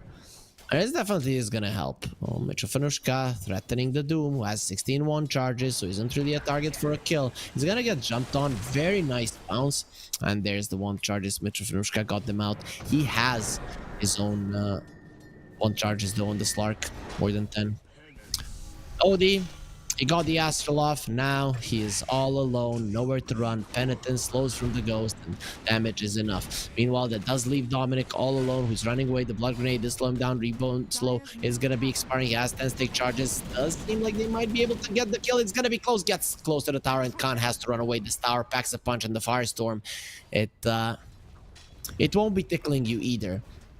OD losing a tower early. You want to use that Meteor Hammer to kill the enemy tower, but that's not going to be happening. Orb of Corrosion allows them to kill it. And now, going towards Michael, Penitence onto him. He needs to allow the Ghost to get in for the slow, and the Blood Grenade will allow that to happen. Look at the attack speed. The Penitence now will expire, so Ghost isn't going to be doing that much. He needs to kill it. Michael.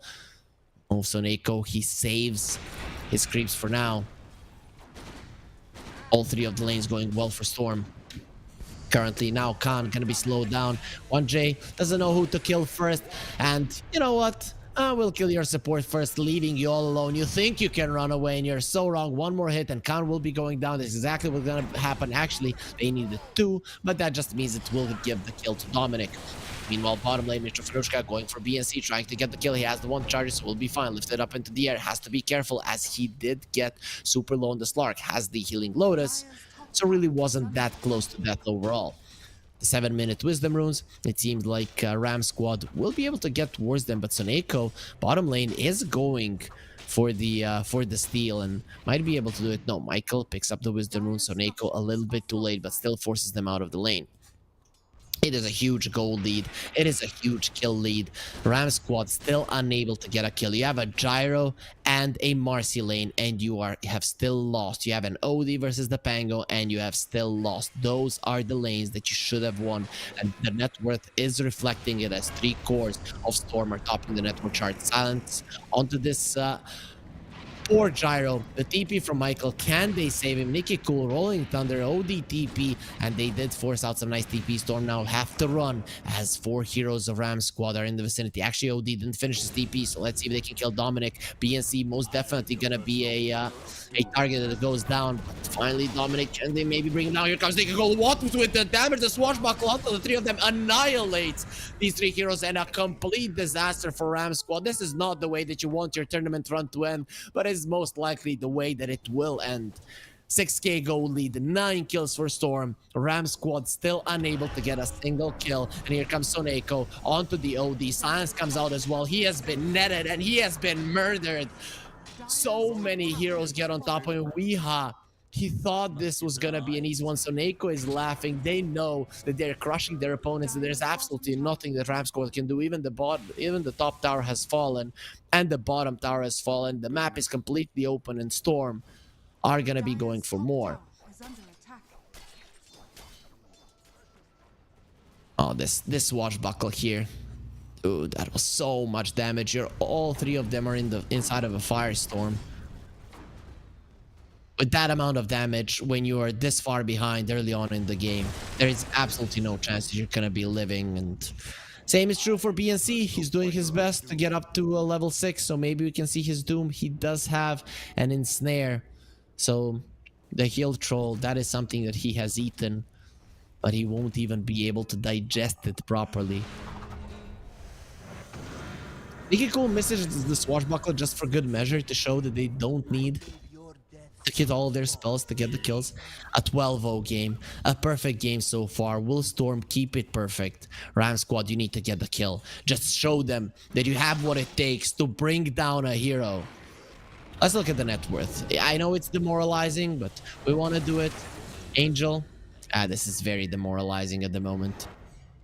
Remember all of those times I hyped Ram squad up? Like, oh, they're gonna come back, they're gonna do something, and well, I take it back. They're not gonna be able to do anything. They're just being ran down. It looks like they're taking candy from a baby, and Hand of God will keep 1J safe. Now the overtime heals will actually put him in a really decent spot when it comes to HP, and the Slark trying to use this nighttime to get as many kills as possible. Finally, the sun will rise, and Ram squad, maybe they will see a light of another day. BNC caught again. There is a bit of malice, but you cannot stop him. Mitrofanushka, he still wants to chase, and Doom, he was just given a portal to escape. I think he's having a lot of fun, BNC, though. Does he know that Mitrofanushka, he's relentless. He really wants this kill. We'll have the Diffusal Blade fairly soon, and that is looking like a very dead Doom. No mana and no HP. There it is, being taken out. The Slark goes for the ulti. Soneko also kills Angel, so both or two heroes of Ram squad will die. Both of the melee heroes on this side just dead. Khan doing his best with the flat cannon to get as much farm as possible, but he's nowhere close to any of the cores of Ram squad. And currently, Soneko has overtaken the Doom by a lot. He has overtaken the OD. The difference isn't that huge, and he's looking towards this gyro. He wants his 4th spot on the network chart. He wants the top spot of the network chart. He wants to show that he can be the strongest one on the map. Next time, when somebody asks you, why do you ban the Chen versus the Soneko, you show them this game. 16-0. 11,000 net worth lead, 11 minutes in. Good luck coming back from this. Solar Crest on the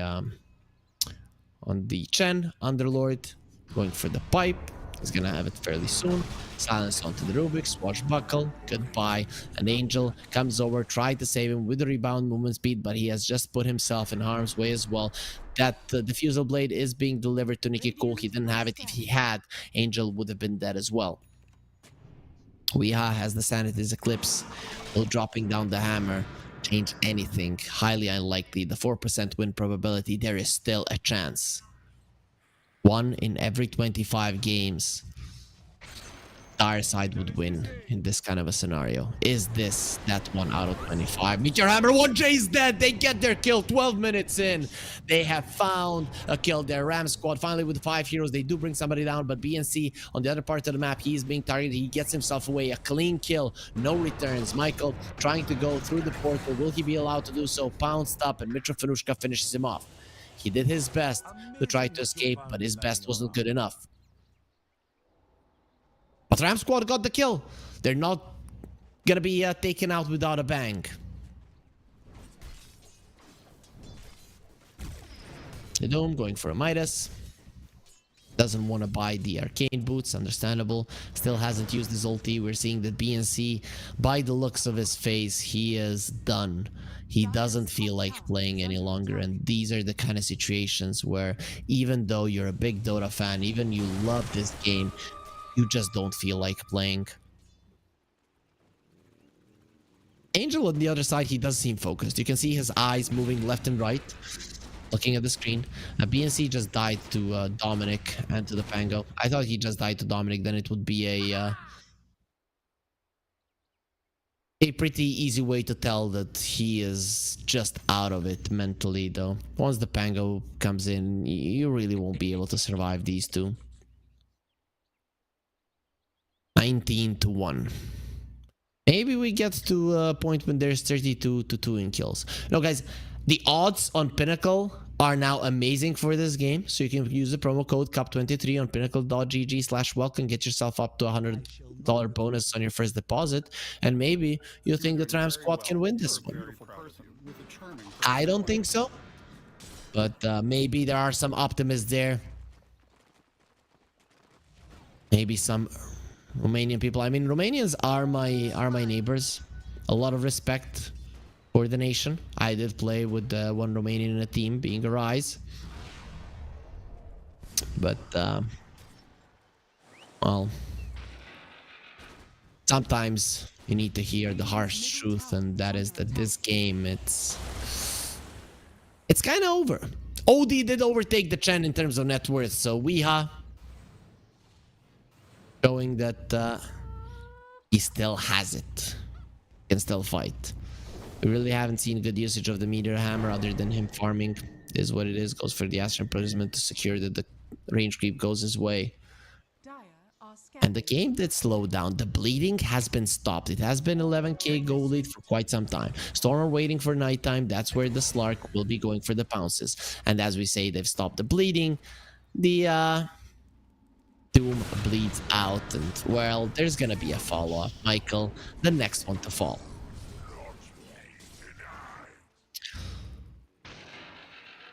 Ram squad, they're not giving up. And this is the quality of real men. No matter how hard it gets, no matter how impossible it looks, you have to try to make it work. For your friends, for your family, for your team. In this case, for their country. Ram squad, they're a team complete from Romanians. I don't know if we have a full national team in the tournament. Another one, maybe Vivo Kid Stars are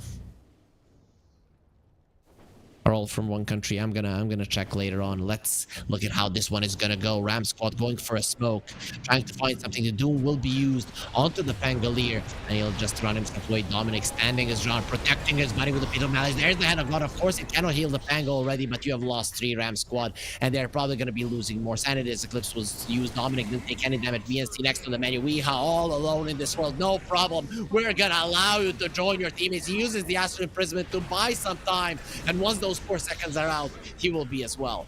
Mitchell Fanushka gets a double. Ram squad still not calling GG, still thinking they can do something in this game, and with every passing second, we are being convinced that that is just not the case. Star goes into the enemy triangle. He will find out there is some vision there. Immediately takes it down. He had the sentry given to him by some supports. As now, Ram squad, they're getting their heroes back. They want a second kill. Who's the one that got that one kill?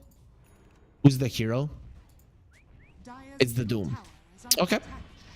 So BNC is probably flaming his team, saying, yo guys, if all of you had at least 1 kill, we would have 5 times more kills than we have currently, so maybe we'd be able to win. Astral again onto himself, start going for a bit of Malice. They try to give some movement speed, but this OD dropping low. Can he survive? Dominic finishes him up with the Firestorm Angel next on the menu. Nice remove there on the homing missile. Khan will be dying fairly soon, and they call GG. Now it's becoming just a slaughterhouses. They are waiting in a barn for the for StoRm to come and farm them up, finish them off, gobble them up, cut them down, whatever you want to say. 31-2. 1J was the only one that died in this game, and this is the situation where StoRm would be saying, yo, who's this noob that died? How did you manage to do it? Nobody else lost their life and you did. And that's some kind of a friendly banter that you want to see between players, because it definitely will build the team chemistry. Still, Ram squad, at this situation, we will say goodbye to them.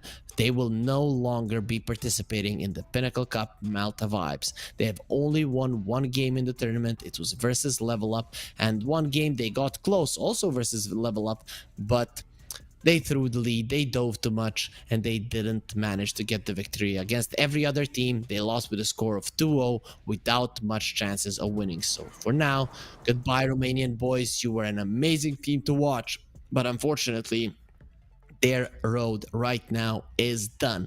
We still need to see who's gonna be going through. Level Up and StoRm are definitely through to the next round. Moneymakers, Marsbet team, and Navi Jr. are gonna be competing for the next 2 spots with the next series that we have on our hands. So let's look at the schedule, how it's looking at the moment. So StoRm beat Ram squad, but we're gonna have Level Up versus Moneymakers and Marsbet team versus Navi Jr. If Navi Jr. wins versus Marsbet team 2-0, Marsbet could get eliminated as well. Level Up, this match doesn't matter to them all that much, but we'll see just how much of their strength they will exert to win versus Moneymakers today. We conclude group number A, or group A, but unfortunately we will have a huge break. Despite the delays in this series, StoRm destroyed Ram Squad so fast that we have an hour and 20 minutes before the next series starts. So we urge all of you guys to stand up, to stretch, to eat, to drink, to say hello to your family, tell them you love them. But once that is all done, once you're done with all of your chores and important things to do, come back here to the Pinnacle Cup Malta Vibes 3 because more Dota is yet to come. Level Up versus Moneymakers in an hour and 20. Be sure to be here because it is going to be amazing.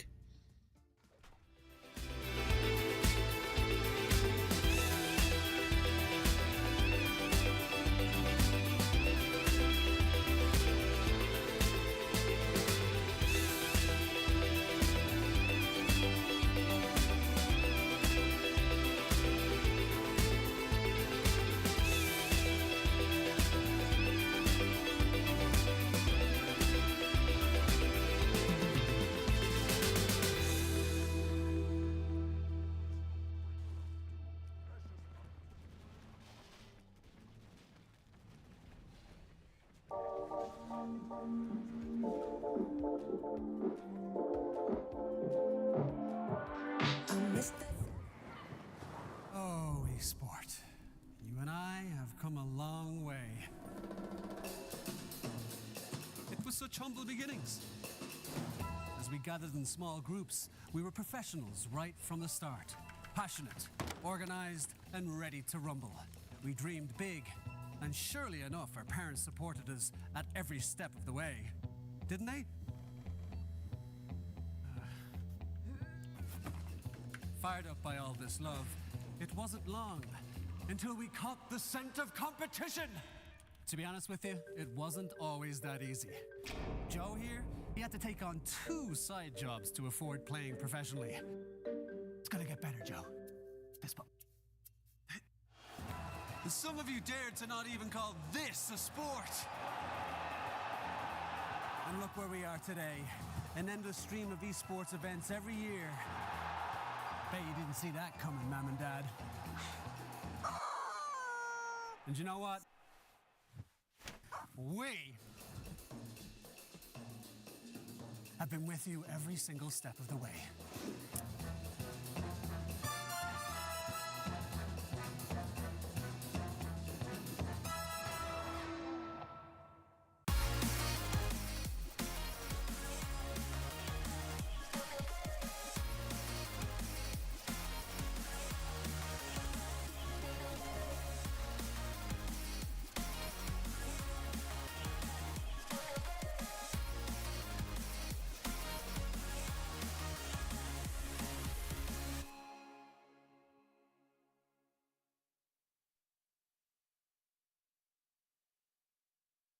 Dream of working with people you watch on screen. Exclusive esports opportunities handpicked just for you. Candidate profile to raise above competition. Let 10GG handle routines. Make a step towards your dream today. Looking forward to see you. I hope I lose control. Love you every night, not checking the time, 'cause I'm loving you all night long. I miss that sexy smile. Looking forward to see you. I hope I lose control.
You told me I'm your anchor, I told you you're my bow.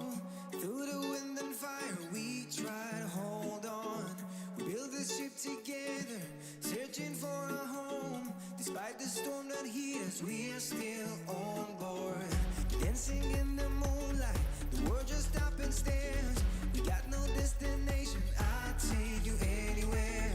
All the doors we've opened and all the books we've closed, words just come together, story that we never told. So far forsaken for my own, you said just keep holding on. If you're about to break, I'll always be your captain.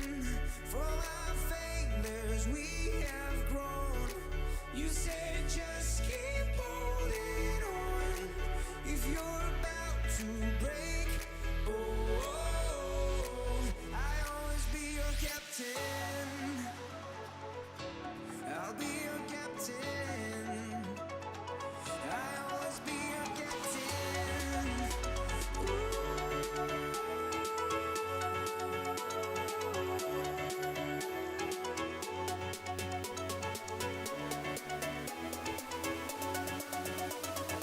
I'll always be your captain.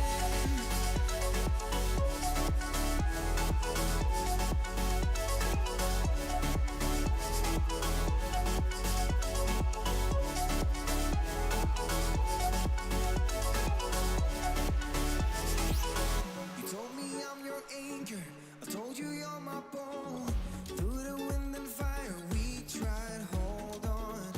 All the doors we've opened and all the books we've closed, words that come together, story that we never told.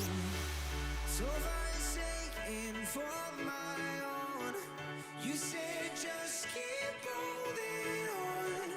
If you're about to break,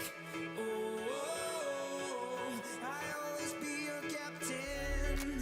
From our failures we have grown. You said just keep holding on. If you're about to break, I'll always be your captain. Be your captain. I'll always be your captain.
seagulls flying overhead,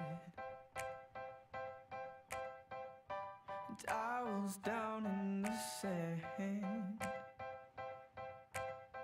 little crabs walking over our legs, and we were together just like lovers should have been. Like the changing tides, you have changed your mind, and now you are no longer mine. Last summer you were holding my hand. Last summer you were laying in my bed. Last summer we were more than just friends. But that was last summer. That was last summer. And I miss the salt in my hair, and I miss your emerald stare, and I wish you were still here in your red sundress, watching the sunset by the pier. In your red sundress, watching the sunset by the pier. Last summer, you were holding my hand. Last summer, you were laying in my bed. Last summer, we were more than just friends. But that was last summer. That was last summer. That was last summer. That was last summer. Like the changing tides, you have changed your mind. Now you are no longer mine. With tears in my eyes, I recall the times when I had you by my side.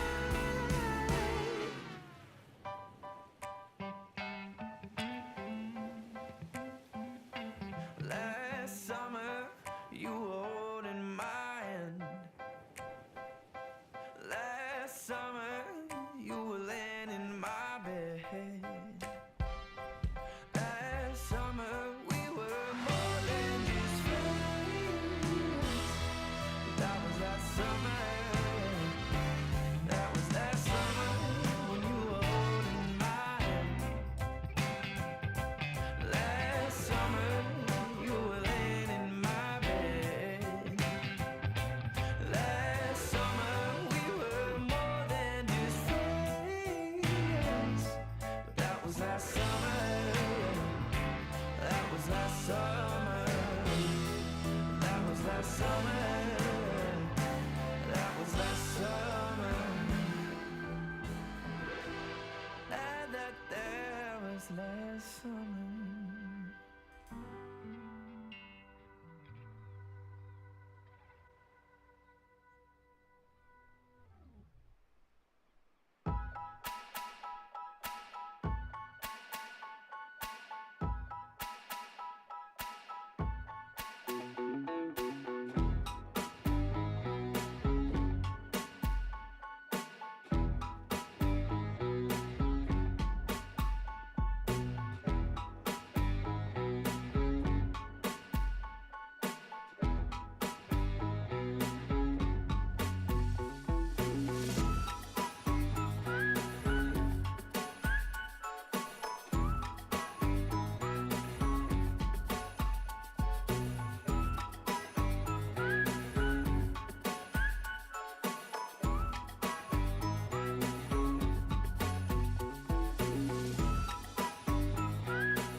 be a bad man? Yes, you do.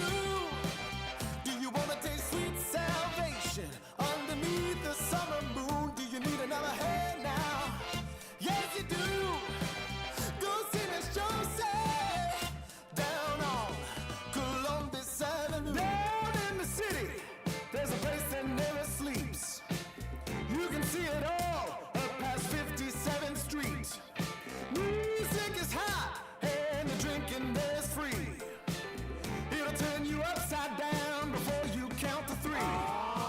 One, you're looking for a helping hand. Two, you need a friendly face. Three, feeling good you can barely stand. You're falling all over the place. One, you're looking for a helping hand. Two, you need a friendly face. Three, feeling good you can barely stand. You're falling all over the place. You own it, they got it, they flown it, you bought it. Ow! Do you wanna be a bad man? Yes, you do. Do you wanna taste sweet salvation underneath the summer moon? Do you need another hand now? Yes, you do.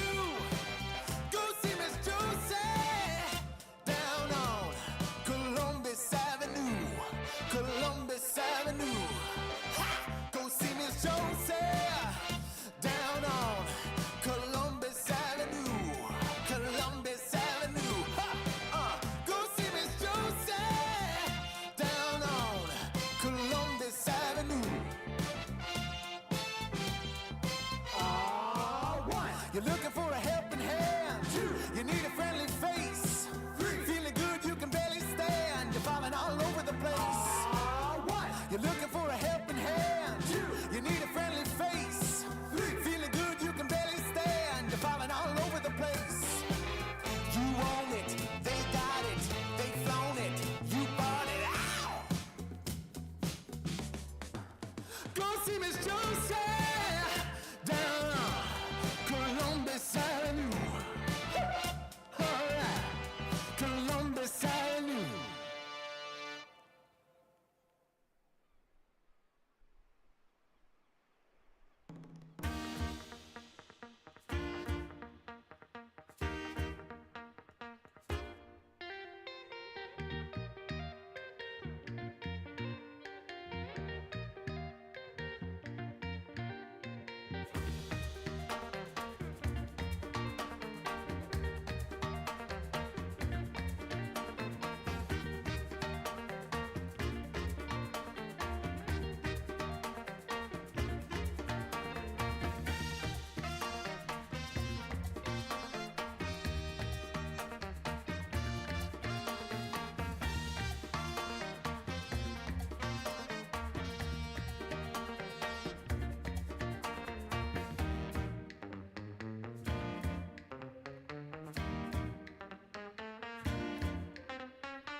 I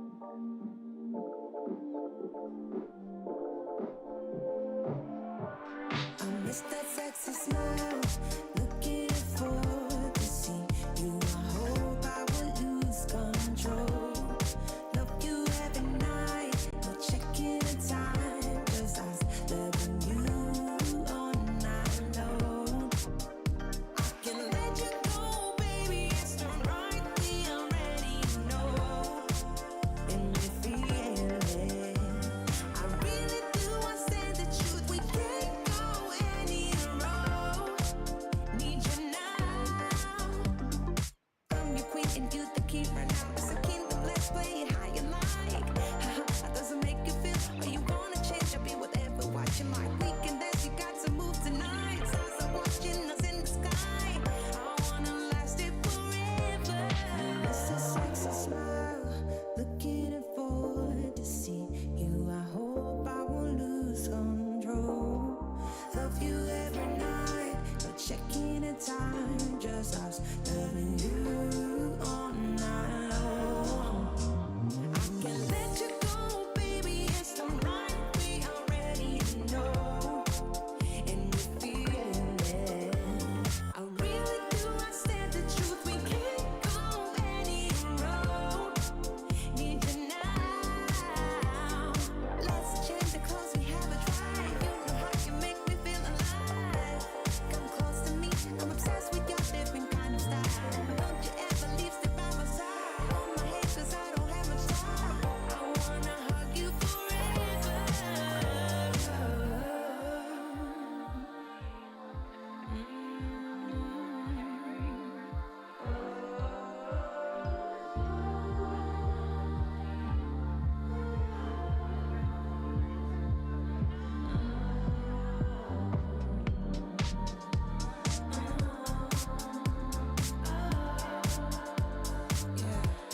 I miss that sexy smile, looking forward to see you. I hope I will lose control.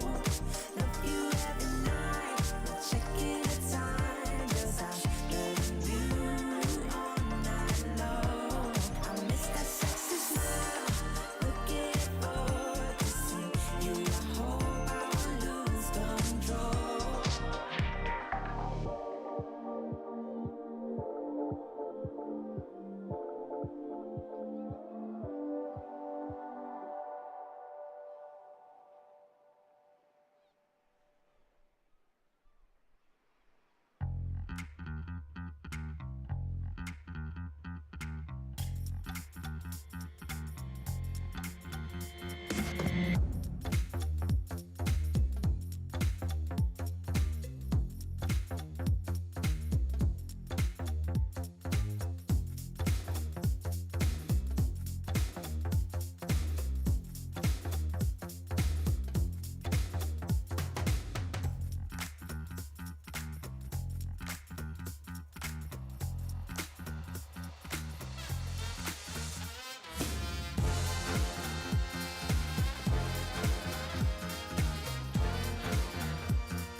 your anchor.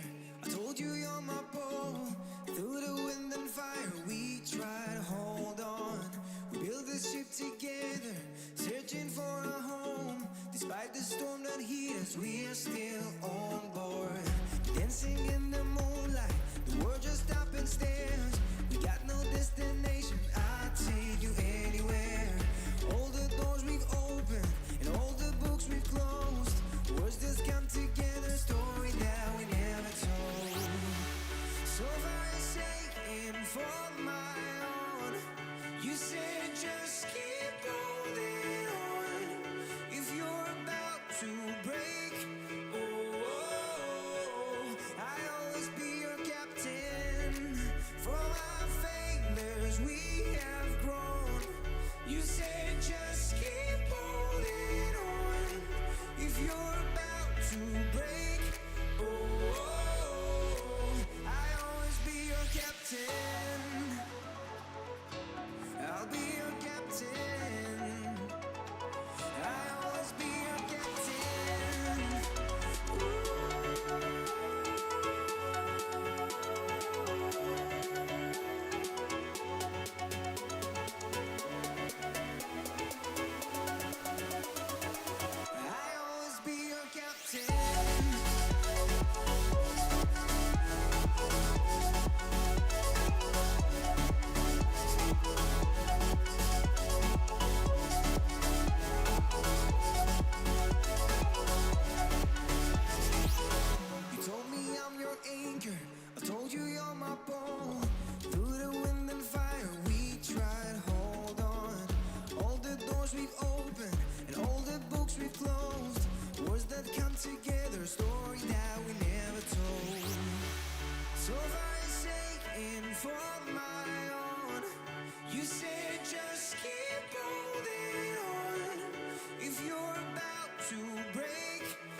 such humble beginnings. As we gathered in small groups, we were professionals right from the start. Passionate, organized, and ready to rumble. We dreamed big, and surely enough, our parents supported us at every step of the way. Didn't they? Fired up by all this love, it wasn't long until we caught the scent of competition. To be honest with you, it wasn't always that easy. Joe here, he had to take on 2 side jobs to afford playing professionally. It's gonna get better, Joe. Fist bump. Some of you dared to not even call this a sport. And look where we are today. An endless stream of esports events every year. Bet you didn't see that coming, Mom and Dad. And you know what? We have been with you every single step of the way.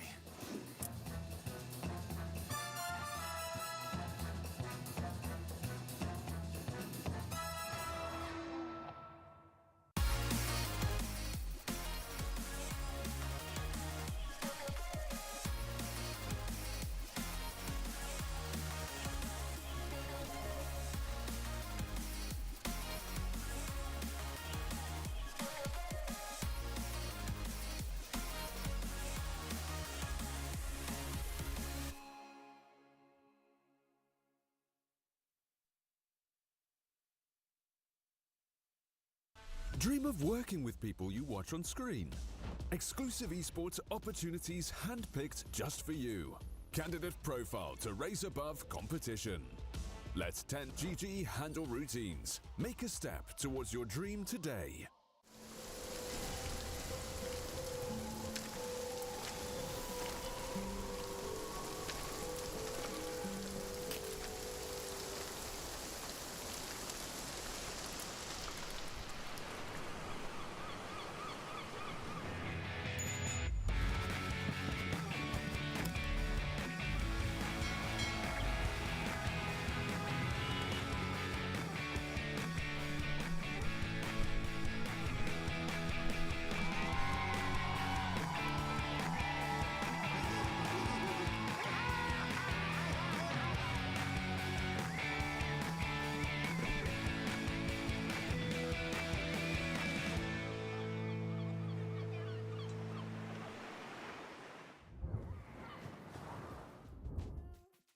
I hope that everybody enjoyed the long break here at the Pinnacle Cup Malta Vibes 3, because guess what? I didn't. I wanted this match to start as fast as possible so that we can watch Level Up versus Moneymakers and not waste our time watching the ceiling, because that's literally what I do when there's no Dota being played here at the Malta Vibes 3. I'm Harry Freak, and the first series of the day, StoRm versus Ram Squad, ended so fast. And there was even some delay when it came down to the first game starting. So StoRm just annihilated Ram Squad, eliminated them from the tournament, made sure that they're going to be the second team that does make it to the playoffs. Level Up were already the first, but now at least they need to play one more series versus Moneymakers, who are not out of the fray just yet. So Moneymakers, Marsbet, and Navi Jr. are fighting for the last spot. Navi Jr.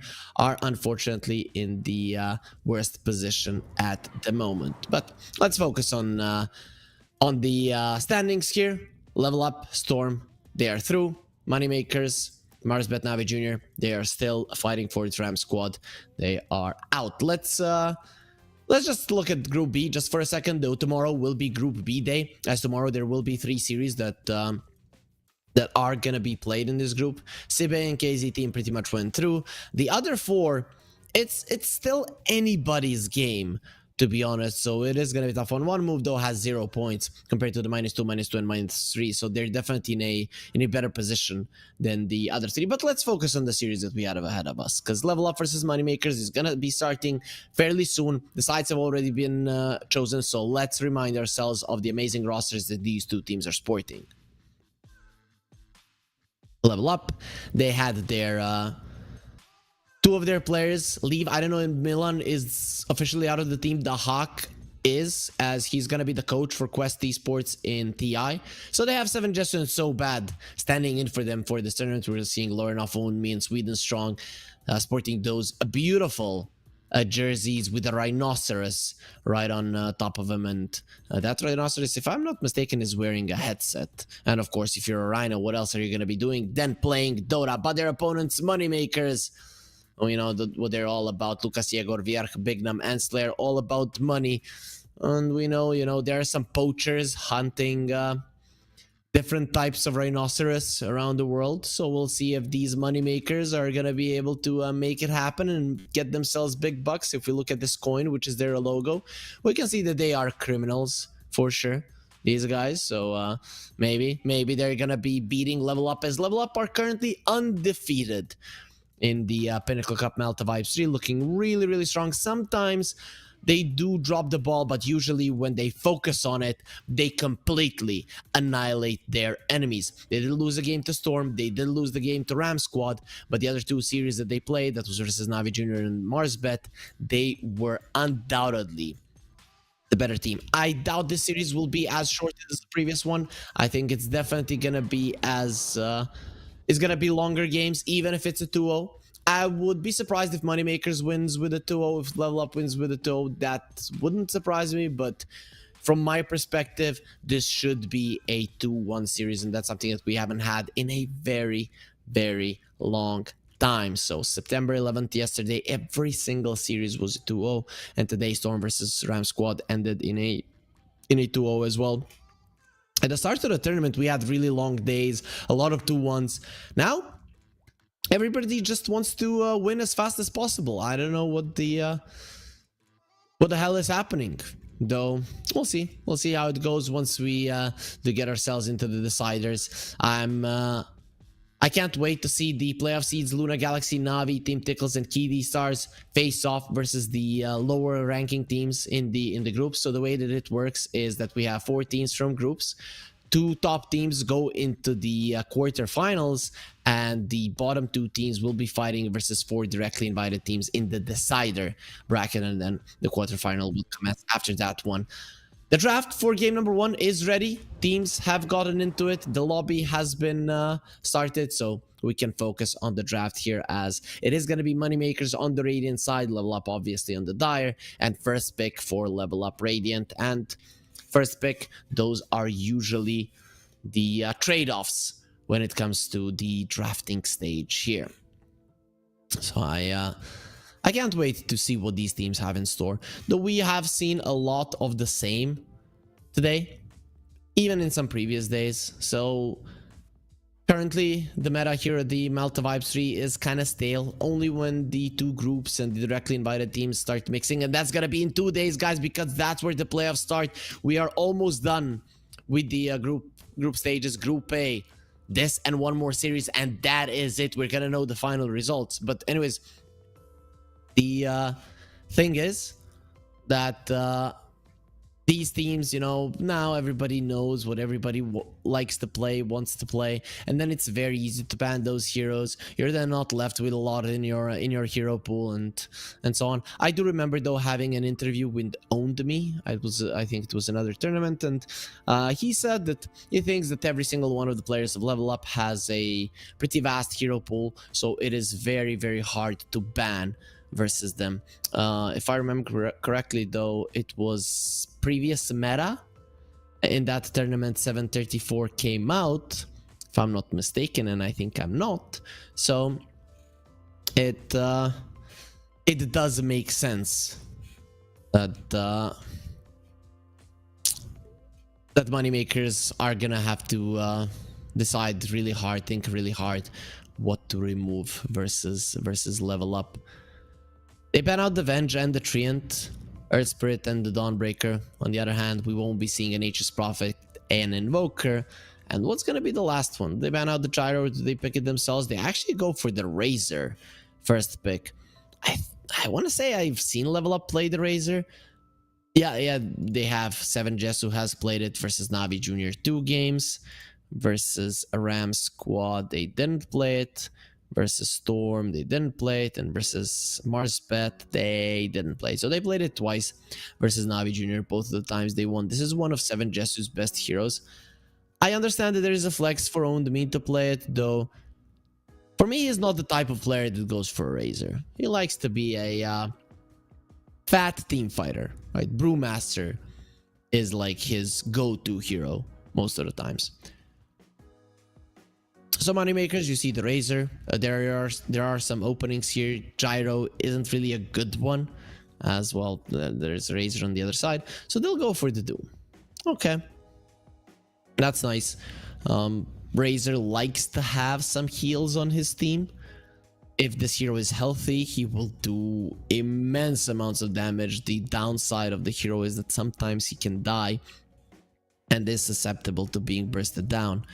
So having a Doom not allowing any heals to come through, it is most definitely a solid choice from moneymakers. And we know that Vierch loves his Doom. Of course, we love Vierch's axe, though picking an axe into a Razor would be like signing your own death sentence, and nobody wants to do that.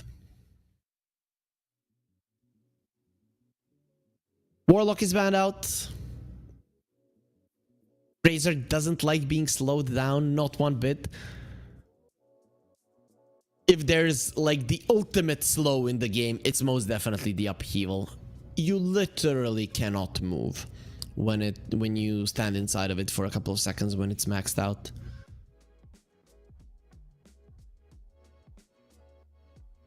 And they banned the Dark Willow. Dark Willow looks weird there in the ban. I don't think I've seen many Dark Willow bans in this tournament. Usually it's picked or ignored. But for some reason that black and white portrait after she has been banned looks kind of weird. Like she's looking into your soul if you look into her eyes. I don't really know how to explain it, but it is freaking me out. Moneymakers, what's gonna be their ban? What do they want to get rid of? Razor likes to have a lot of lockdown on his side, so any support that contributes to that is a good one. We have seen one Clockwork game being played in this tournament. Sweden Strong plays a lot of Lion, so that could be something that you want to get rid of, as he is amazing on the hero.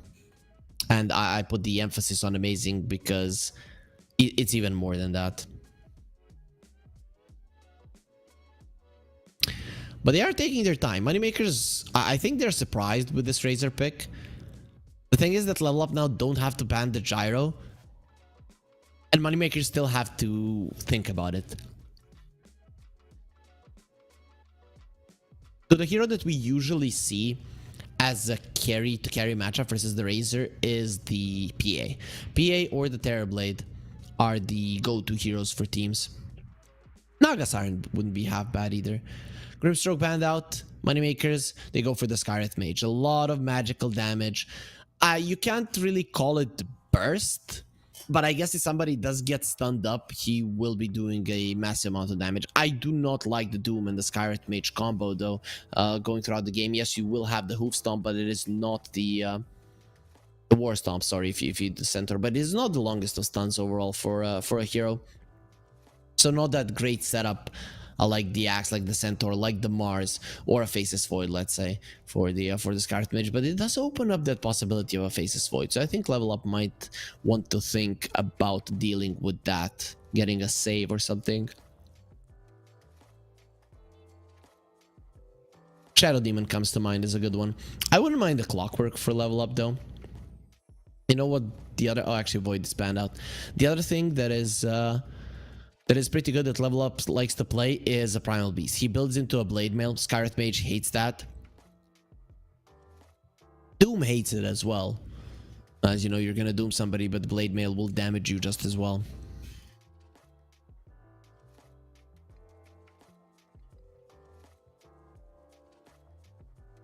So let's see, Level Up. What is it going to be? They go for the Clockwork. Okay, I like that. I think it's a great hero to combo with the Razor. You just want somebody to keep them in place for a very long period of time so that you can get the damage in. And these two really do lane amazingly well. Plus, So Bad loves playing the Clockwork. It was So Bad that played it last time that it was picked up. I think it was... Wait. I'm pretty sure it was...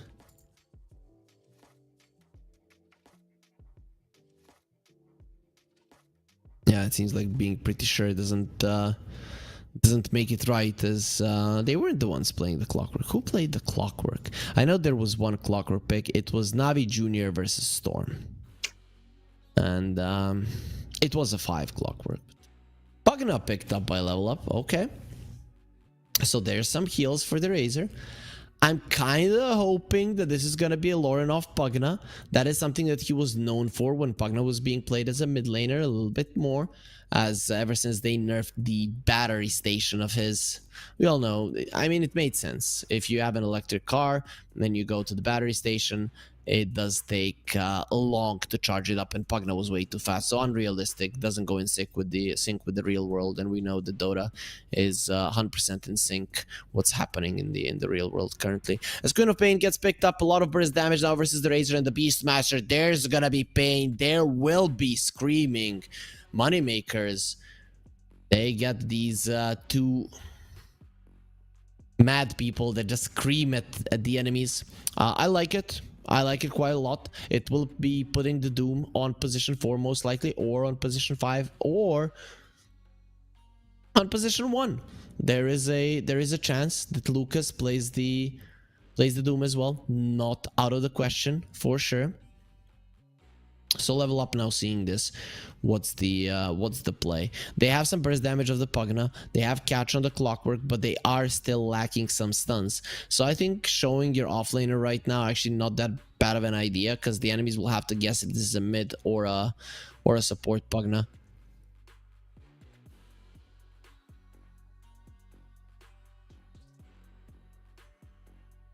And they go for the TA.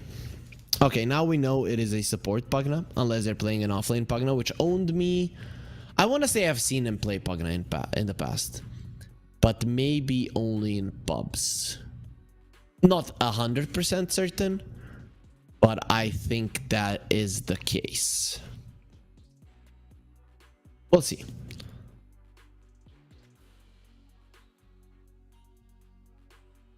It does feel more like a Sweden strong hero. Overall, the Nether Ward is kind of annoying if you're playing the Skywrath Mage. It does a little bit too much damage. Wait, so I'm gonna see how... Because they've always changed the Nether Ward. So damage per mana, yep. Imagine 1.6 plus 110 base damage. And Skywrath Mage ulti on last level, I think it's like 800 mana. Let me check. So he died. He just dies when he uses his ulti. That's it. It's 800 mana. Yeah, I was right. 300, 550, 800. 250 mana increase per level. Level up bans out the Nagas Iron. So it's either going to be a Terrorblade or a PA ban. I want to say Terrorblade would be better, because Moneymakers have this lineup. They just want to stand their ground and give some auras to a hero. The PA doesn't benefit from that all that much and won't really be dealing with the TA refraction charges all too well. Plus, there's a Pugna with the Decrepify. So I think the Terrorblade is definitely a better ban in general here. You could go for a PL as well with Moneymakers if you want to. But Terrorblade, of course, being better established currently in the meta, is a much better ban at the moment. To level up, they most likely need an offlaner. They are a little bit lacking in the aura department, but they're also lacking in the lockdown department. And I don't think Hookshot and the Battery Assault is good enough, so they'll go for the Earthshaker. Most likely an offlane Earthshaker. Now you definitely have no problems with stuns whatsoever.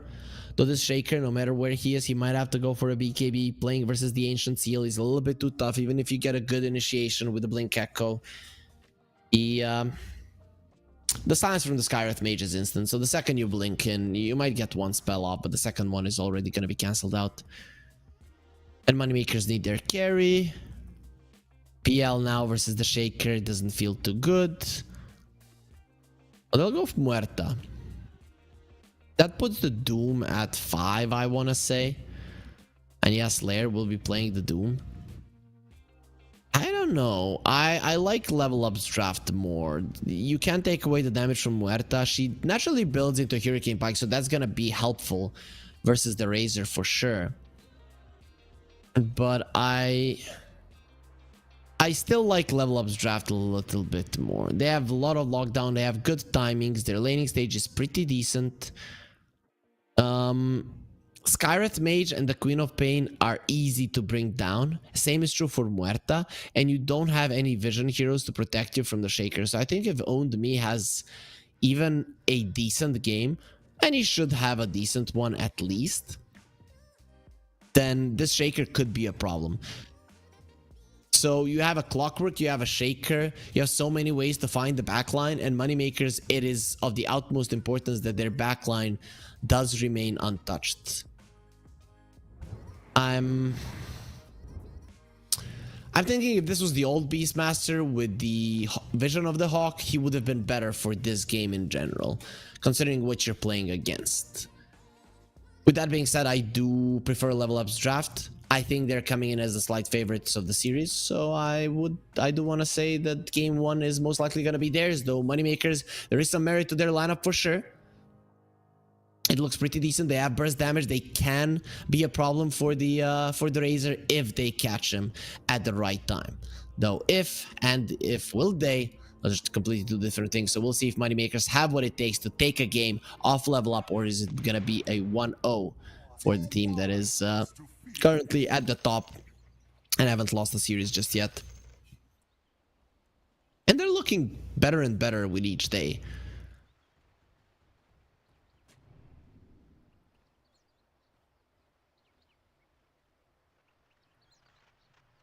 So let's see, a lot of branches, some blood grenades there on the supports.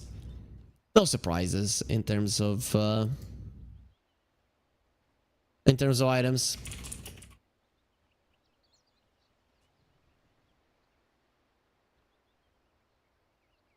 Mid lane, Yegor. Queen of Pain versus the TA. That's gonna be an interesting one. It 30 seconds to always used to be 50-50 who deals better with the sentries and stuff like that. I still think nowadays that the TA will come out on top by a solid margin. As people have gotten better at TA, they have gotten better at side blades, and Queen of Pain not the best one to dodge it.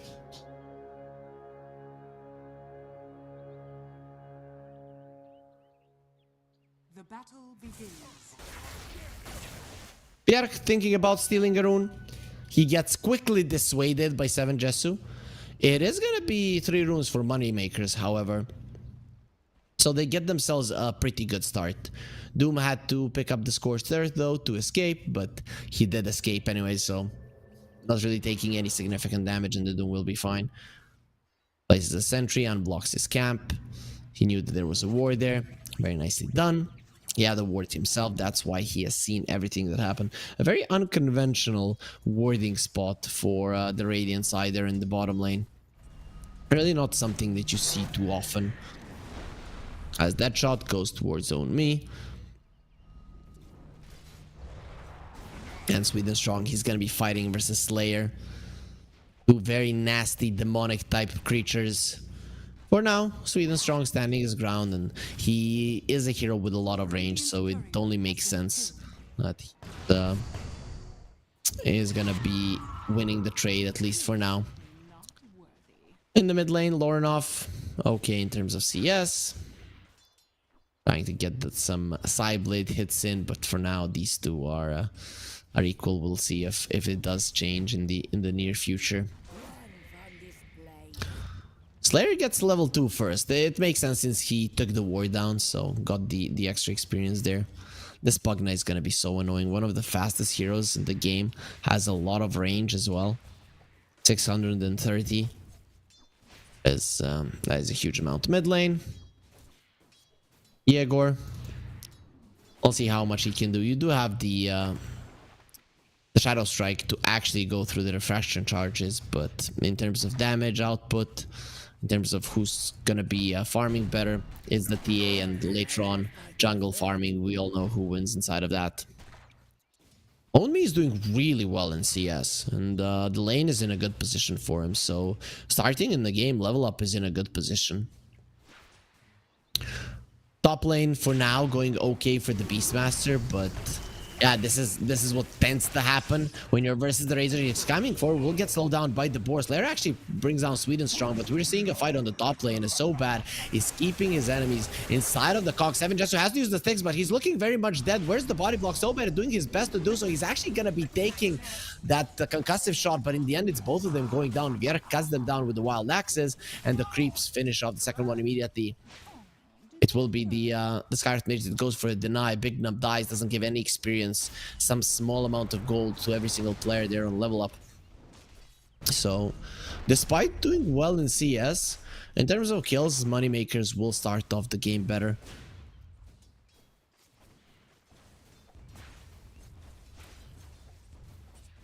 Mid lane, Lorenov versus Yegor. It's still gonna be Lorenov ahead. 10 denies. Oof, that's insane. Own Me on the bottom lane is having a grand time. Really nobody's stopping him from farming. Sure, Sweden Strong did die, but Sweden Strong was being hella annoying and super aggressive towards the enemies, so it is no surprise that they finally caught up to him. Top lane, I'm liking what they're doing to 7 Jesu. They're keeping him low. You're playing versus the Razor, you keep him low. That way, he cannot commit on you. He's always afraid of potentially dying if he goes a little bit too far. And level up, other than that, Deny finally will be getting themselves a kill.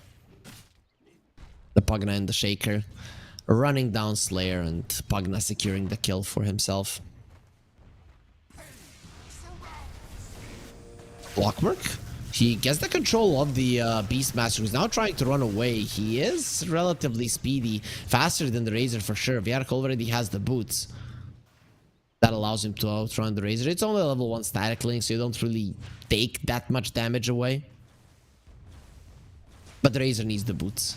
He most definitely needs those delivered, and they are being delivered at the moment, so it is gonna help. It is gonna help a lot. He had the boot. If he had the boots there, maybe he runs down the Beastmaster until he gets the kill.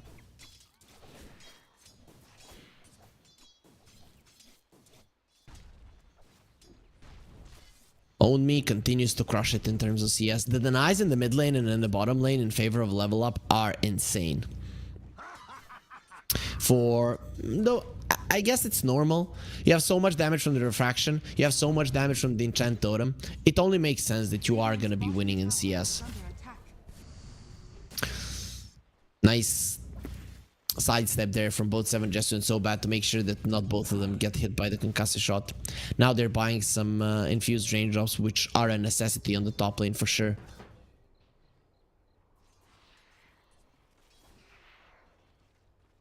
Yegor is really suffering. Once there are traps, I wouldn't even be surprised if Lorenov runs him down. It's not impossible to do. Own Me now finally has a fissure on level 4, and it will be used to keep the enemies at bay. And really not a lot of action here at the start of the game. We have seen some skirmishes, a couple of kills here and there, but both of the teams have been focusing on CS. Yeah, and as I said, Vjark is being targeted. The Clockwork slowed down a little bit, but he goes in with another slow. Vjark will survive with a lot of his HP and damage being taken away by level up. And that is the deal, right? You want to get ahead in CS.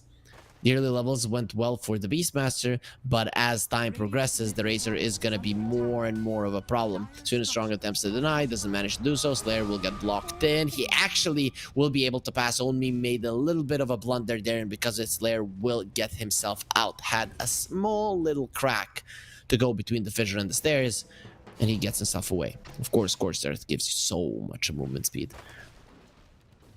Helm of the Dominator will be the item for the Beastmaster. It's not done just yet, but it will be done fairly soon. That's where the lane again starts to switch into his favor. And Yegor, he got the first power rune, which is normal because you have the blink. Oh, So Bad. Rooted there. Hawk dive. I'll be fine in the end though.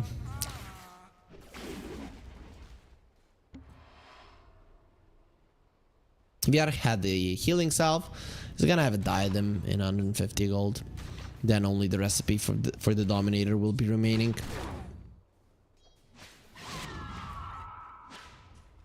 Looking at the net worth, Razor is at the top, but nobody other than the Queen of Pain has been shut down. And Queen of Pain is the type of hero where you do have your spells to do the damage, so despite you being behind, you're still gonna be somewhat of a asset for your team in a fight.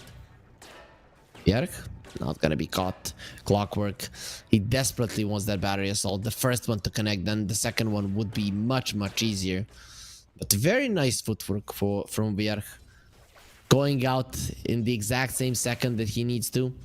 It is costing him some CS. And finally, Razor is coming out ahead by a lot more than what used to be the case earlier. It's just the power of the Razor. At some point, you cannot lane versus him effectively any longer.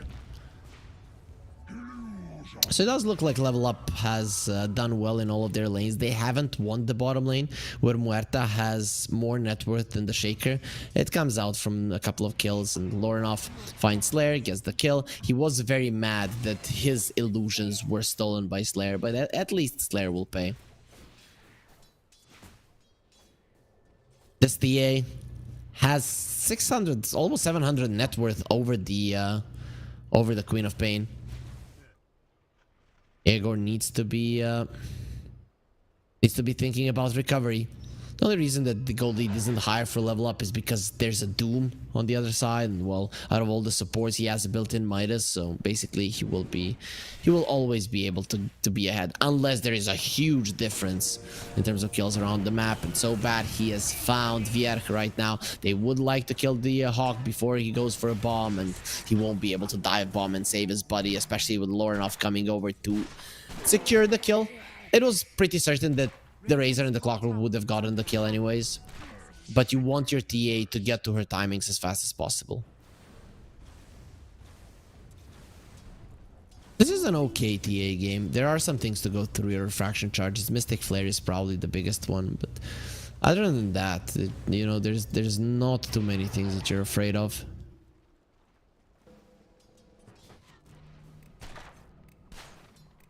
On me has the Echo. He reveals himself though, so Lucas knows TPs are coming in. You have to run, you have to bail right now, and he might have to leave Sweden Strong here all alone. He was scared for a second there with the dead shot. Silence onto the Shaker. We talked about this quite a lot. Lucas inside of the cog, so bad, staying there. He cannot attack him, and he will actually be going down. Owned Me cannot come to assist his teammates in that one, and it will be two supports who level up dead. They attempted to go for a kill. Queen of Pain comes over and foils their plans. How Moneymakers, they have plans for the Razor. I'm not sure Slayer with his level 5 he can do much, but with the Queen of Pain coming over, they have more than enough slows. He's trying to drain the damage from the Doom, but there's 3 other heroes that are smashing you now with the Sonic Wave.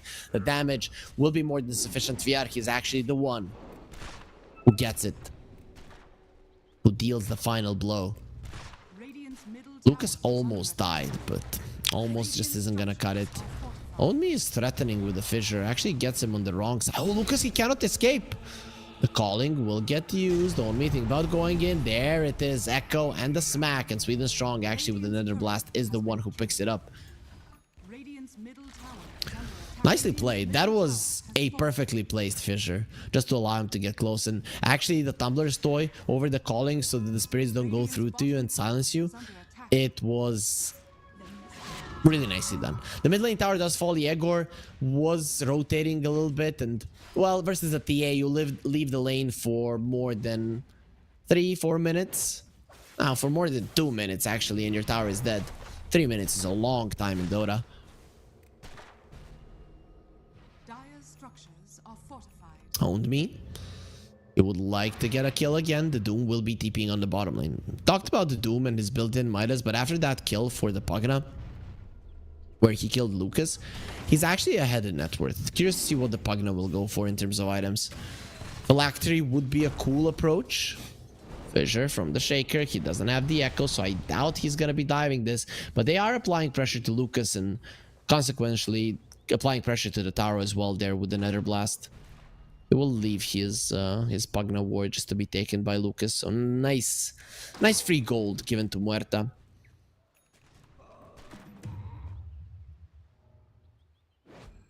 Tis mine. Diego finds the haste rune. Is under attack.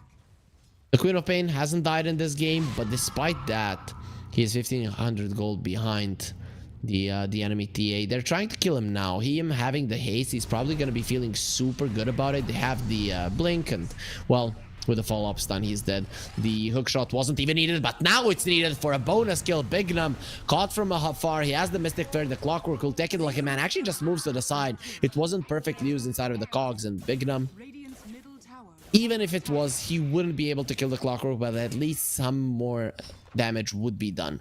Lucas now is being targeted. The smoke coming over. They find him, but he is already in a safe position. They might actually guess where he has ran to, but Level Up don't seem to have any hidden agendas on finding the Muerta. They just want to continue farming at the moment.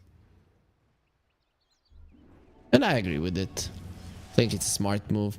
Life Drain onto the Queen. Now the haste will be used this time successfully. The Owned Me, he has that blink, he has the echo.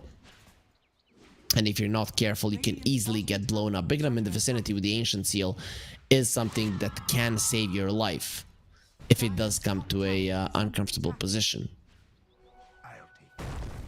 What is the Queen going in terms of first items? The Witchblade is going to be on the menu. I kind of wanted to see a Sanjin Kai. You need to keep up in farm in this game. You go for a Witchblade, you don't get a couple of kills, and this Queen of Pain is going to fall off so much. Plus, it doesn't give you any kind of tankiness. You're versus the Shaker. You can get blown up anytime with that low amount of HP, and it's not really going to increase. Moneymakers are in a smoke. Behind Lucas at the moment, they have the Mystic Flare, they have the Doom. Satyr Mind Stealer is the creep that Doom has eaten, so he has the Mind Burn, as the Mana Burn as well. Shaker coming over, got silenced up, he's gonna be fine. So bad, goes with the hookshot, immediately pushes them back. Their smoke has been found. Level Up have used the hookshot. It is not the highest of cooldown spells, but it will take some time before he's actually capable of catching people. Lorenov, Blink, and the Dragonlance going for a shard. I'm a big fan of the shard before the BKB, because at 15 minutes you get that shard that silences people. It's impossible to play versus it. Later on, minute 20, minute 25, you get the BKBs, you get the Mantas, whatever. It's much easier. But before, 3.5 second max silence, everybody dies during that duration. TA, this hero does way too much damage even without the Tesso. Radiant's top tower has fallen. So the top tier 1 goes down. Lorenov secures it. He doesn't want to go up the high ground, obviously. He were gonna get roared and possibly brought down, especially with the Skyrim Mage being in the vicinity. Mystic Flare is just something that you have to be afraid of. Oh, they're stealing the enemy stacks. They wanted this for Muerta or for their Beastmaster, but it is actually going to be Lorenov that farms the ancient stacks next to the statue. Their enemies are in the vicinity, but going up there when there's so many traps, it is dangerous. So now only 2 of the heroes are left. The rest of them, they are very far from each other, but the Clockwork will be the one that they see. Slowed down by the Witchblade. No, Queen, you don't want to be there. Believe me, you don't want to come right next to you. He'll go for his ulti to allow himself to live a little bit longer, but the Fissure finishes him off so bad. Might be a casualty of war, but a small price to pay for the enemy mid laner. Now Slayer has been slowed down. He might be another hero that dies on the side of Moneymakers. With so many traps being set, he will not be getting himself out. That shot on Sweden Strong, he doesn't run too far away. Lucas now left all alone, blocked in by the Fissure. He goes for Pierce the Veil, but the Echo finishes him off. Mystic Flare almost finishes off the Razor. Nice life drain from Sweden Strong, keeping his body alive. The supports of Level Up will not allow their cores to go down. Whilst Moneymakers, they've lost both their position 1 and 2, and there was nothing that the rest of Moneymakers could do about it.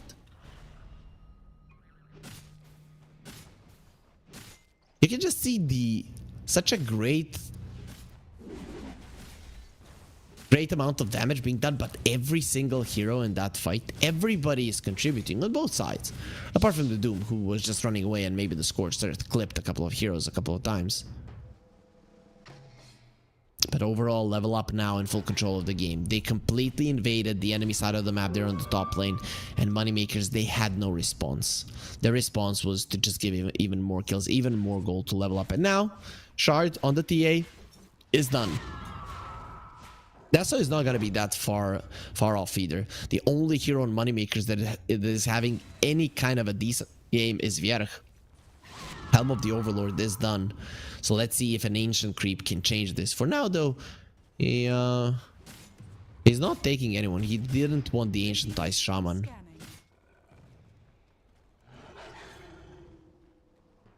We'll see which one Vierge wants. Is he going to be getting anything better in the other Ancient camp? And it will be the Ancient Underhide. That one he's going to have to be content with.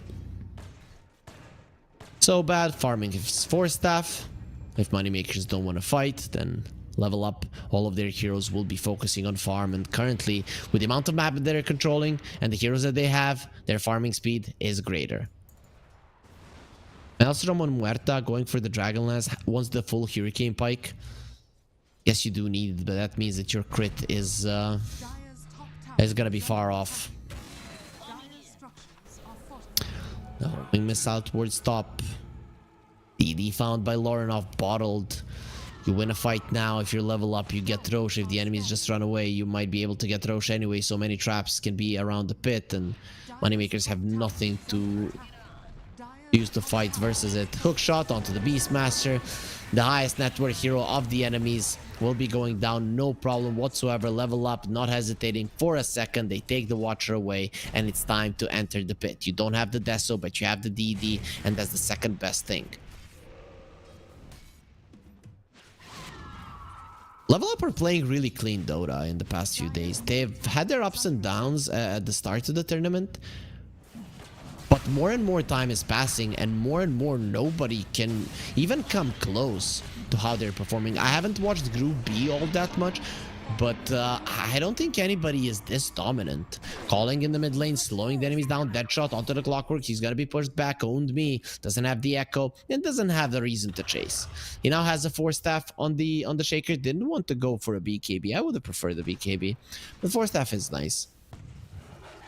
You are playing versus the Roar into a Mystic Flare, so having multiple 4-staffs really does change the game quite a lot. The Clockwork will have his at the moment, and Pagna already finished with that 4-staff. So 3 4-staffs already on the side of level up, meaning the Roar into a Mystic Flare is no longer going to be a problem. Moneymakers, they were scouted. They were thinking of making a move. Maybe Sweden Strong is still a potential target. No echo for 70 seconds, but the hook shot is at the ready, and Moneymakers, they're not leaving their triangle. It is 20 minutes into the game, and it is not looking good for them. 4-staff, Clockwork gets himself to the low ground. He will be fine. Well, does have the hook shot now. Radiant's bottom tower is under attack. If he does have a way to use it to get that opening. Lorinov going for the push. The mid lane tower will be taking an insane amount of damage. Glyph is ready for Moneymakers. They will most definitely go for it when defending this. Let's see when they are gonna do so. The wave isn't here, but backdoor protection isn't gonna kick in just yet, and there's the Glyph, meaning next creep wave, this tower falls. You can do nothing about it. You don't have a blink on the Doom. You don't have an initiation tool. You're 8k gold behind into an Aegis. Moneymakers, they're still gonna make an attempt.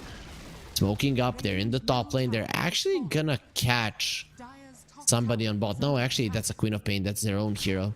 So right now, it is looking like Moneymakers won't be finding anybody with that smoke, because they're hoping to find a straight target and then just run towards the enemies in a 4 versus 5 scenario. Nope, just not going to be happening. The Queen of Pain is also very low in mana, and finally buys a Kaya. Dire's top tower. If your map is closed down like this, you won't really be able to farm that much. So the Kaya might just be a little bit too late. Lorinov gonna be going for the Tormentor with the Deso. Can make short work of this. Sweden Strong comes over. Pugna is also a very nice hero to deal with the Tormentor. There will be another round of refraction charges, but Lorinov doesn't even need it. He just secures the shard for So Bad, who immediately dies. So that's gonna be extra gold for Moneymakers. That's the worst timing in the world to get the shard, just to have more money and more of it to give to the enemies. Dire literally a example of instant karma. Or maybe you buy a car and the second you're getting it out of the dealership, it gets destroyed. You crash it. Kind of happened to me. I bought a new car. I mean, it is a used car, but new for me. Oh, Echo. He kills the ancient ice shaman, and there was ice falling from the sky. Not sure what that type of a storm is called in English, but whatever the case, and it literally destroyed. I mean, destroyed. It didn't break any glasses, but I can see like holes or just in my car. A lot of my other neighbors actually have a lot more of a problem. Mine was quite sturdy. I'm happy. I thought it was gonna be gone for sure, as the buildings right here look like they're out of the war. So it was a pretty uncommon storm. Anyways, moneymakers versus level up. Let's not talk about any kind of car damage here, as level up are in a good position still.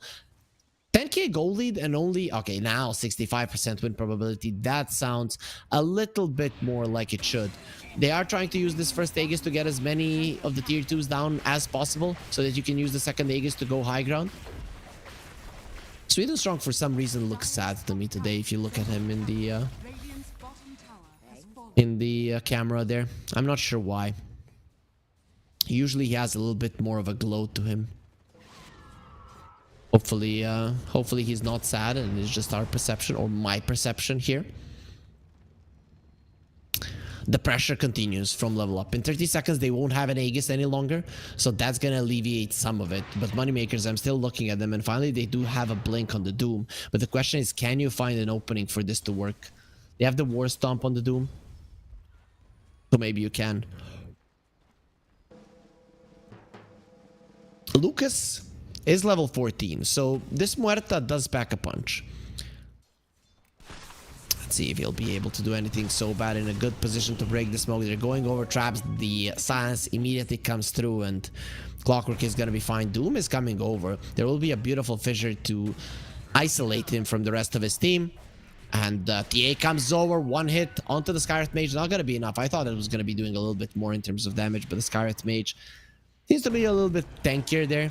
With the Solar Crest, helps for sure. Doom now gonna be caught. No chance to use the Blink Dagger for an escape. Calling has been used from the high ground. Lucas is doing as much damage as he can. Lorn off. They need the Force Staff, but they missed the Sonic Wave because of that Force Staff. And now the Echo own me uses it onto the ground. Nice Maelstrom proc from Lucas to stop the Blink. But even with that, it doesn't matter. Just turn around. Actually, the Razor has died. It is a 2-for-2. Lucas is fighting Lornoff, who needs another round of refraction charges to get the kill. So bad going forward. He wants Svier. The dive bomb will be on him, but so bad he can fly as well. Though let's see if he can fly as well as this Hawk. The hits from the side blades trying to kill the backlines as well. He will be getting that one. So bad going for Vierk. The trap not gonna be enough. Yegor goes for so bad, wants to finish him up. Where's the deny? They could have gone for it but forgot about it for a second. Yegor now gonna be stand up. There will be a fall up and he should be going down. Slayer, is this the time where you're gonna go in and actually try to turn this one around? Even if he does right now, it is too late. Level up, they have bailed. They'll get themselves out. In the end, it is gonna be a 4-for-3. So a very close fight considering the difference in net worth. Moneymakers shouldn't be too sad. Not saying that they should be happy, but the gold change does benefit them. A very long engagement, really. Muerta being there on the high ground was the biggest of deals. Razor, he wants a Lincoln Sphere. Yeah, the roar was can be a problem in this game. These Force Staff saving Lorenoff. This is the only reason that they survived the fight, but also that proc from the Maelstrom not allowing Owned Me to get the spell off really did change the fight for the better of Moneymakers. If he had gotten the Blink Echo there, this could have been much worse. Side Blades here almost killed the Beastmaster. If the second hit didn't miss on the high ground, Vierk might have died immediately after the Muerto. So many little things happened there that made it not so bad for Moneymakers. But also forcing that TA out of the Sonic Wave changed a lot. If she stays in the Sonic Wave, you kill her. There's nobody else on level up to finish the job. There's a Silver Edge Are scanning. on this TA. and a Lincoln Sphere on the Razor. So the item timings are insane. That's why level up, they want to fight right now. Scanners used, they don't find anything. 7 Jesu leading the charge. So bad. Gonna be in front of them. They're cosplaying Iron Man. 7 Jesu goes for the BKB. The Lincolns has been broken. They will doom him, but he finishes off the Skywrath Mage before that does anything. Lucas coming forward onto Lorinov, who has to be careful. Gonna be slowed down. He is dead so much. They just scream at him with everything they got. The Lorinov says, get back to his team. Going over the TA traps. It is kind of dangerous. The follow-up stuns onto Yegor. There's that shard. And nope, Yegor will be fine. Just gets the Boots of the Burying buff and runs out from the fissure easily. And Jesu will be given some of his life back. Those are some big items, but TA not having the BKB really did change that fight. If you have the BKB, it's completely different, but without it, you're just a sitting duck. The game doesn't look that easy for level up any longer. They were holding the lead. They were holding the reins. They still have the lead. But in fights, they just don't seem as powerful. They can't find the right opening. Of course, if the Shaker finds the right Echo Slam, then everything will change in a second. But good positioning for Moneymakers, and they have good heroes to run around. Nobody really wants to commit on the side of Moneymakers. They want to poke, and then BAM! With all the damage that they bring in. Fissure from the Shaker. Me went for the fissure range other than aftershock damage. Can they stop Big Num TP? No, they cannot, and he gets himself out. They just needed one more hit from anybody. Nobody was in the vicinity. Radiant are scanning. Sweden strong, roared, blink from Vierk, trying to go for the kill, follow-up stun from the Doom, and he's dead. The dead shot was also ready, so no chance in hell that Sweden strong could have survived all that. The only way he could have survived is, well, not being there. Beastmaster also has a halberd versus the Razor and the TA. This is amazing. Those are two range heroes, 5 seconds, making sure that they're not attacking. Big deal.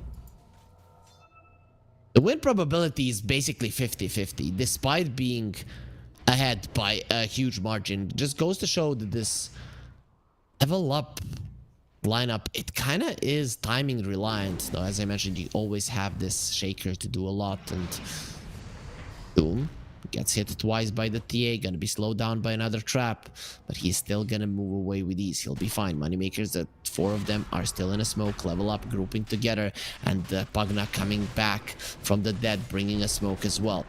Let's see, will they go for it? There it is, 4-man smoke at the moment. The Clockwork on the other part of the map. They need him to reveal the pit, and here comes the rocket. They were gonna be seeing that the Roche is low, and he wants to go through that portal as Roche is dying. They need to go in there fast. The Fissure does connect. Lincoln's on the Roche was broken. 7 Jesu running in. Big Num taking a lot of damage. Sonic Wave being used onto nothing, and actually the Skywrath Mage will survive. Didn't want to jump into the pit. The mass TP out from Moneymakers. It will be successful. Nothing that level up can do about it. Maybe they can kill the Queen of Pain. She does have the cheese and might have to go for it. 10 seconds until he has the TP, and nope, no reason to go for the cheese. His life was already done. That's a small consolation prize for level up, as you are a TA lineup without the second Roche. This was supposed to be the one to allow them to end the game, but Moneymakers, it is in their possession. Razor going for Shiva's guard, but level up, they're lacking cash. They're gonna be needing some hexes. For now, doesn't seem like anybody's working towards it. Pugna wants to blink just to have some added mobility. Muerta, once she gets level 20, it's going to be a big deal. Speaking of, the TA does have it. We'll see what he goes for. Is it going to be the 3 meld armor or the meld dispels? I guess meld dispels is not bad this game, but the armor reduction is pretty solid to just kill the supports in the backline.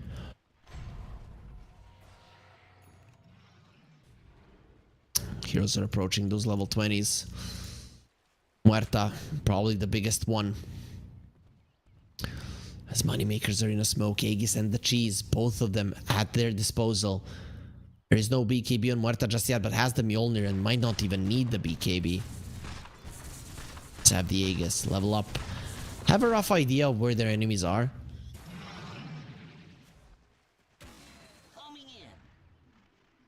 And Moneymakers did buy a gem.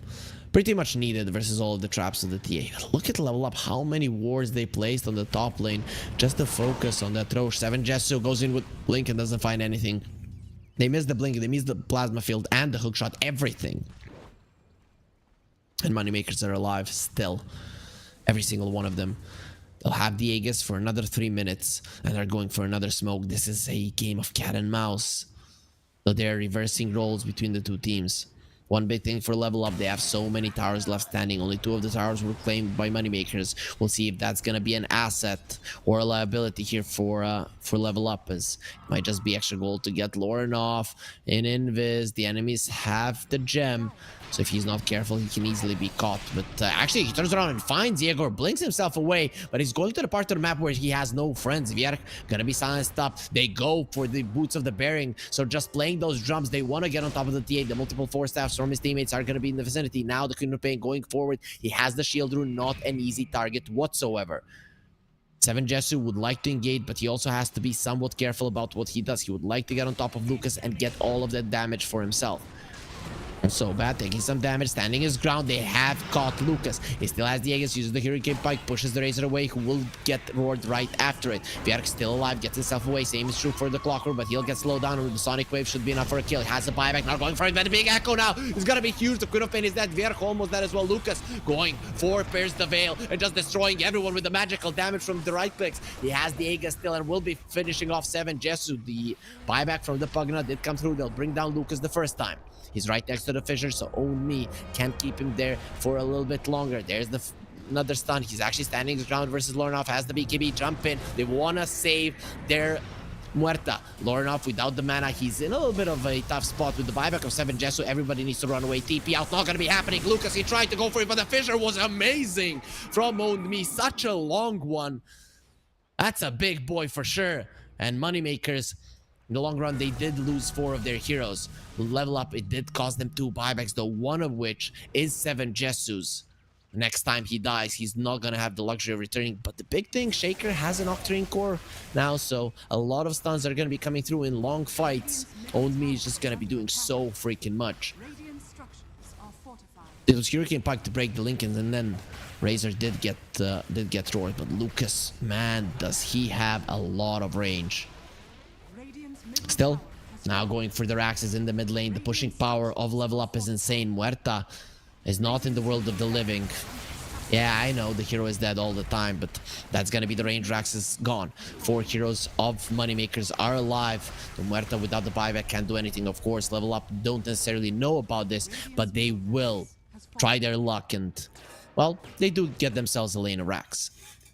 At least something for their troubles and their usage of the buybacks.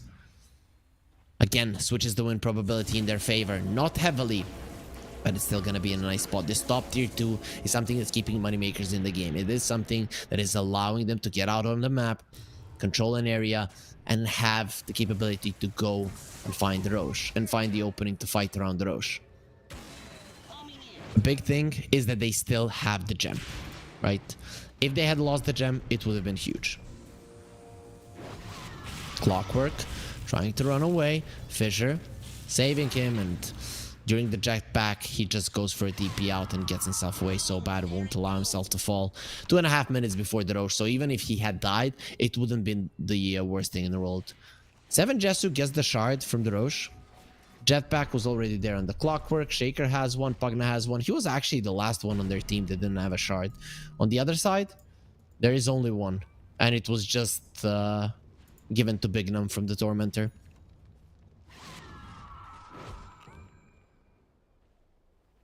(16-21).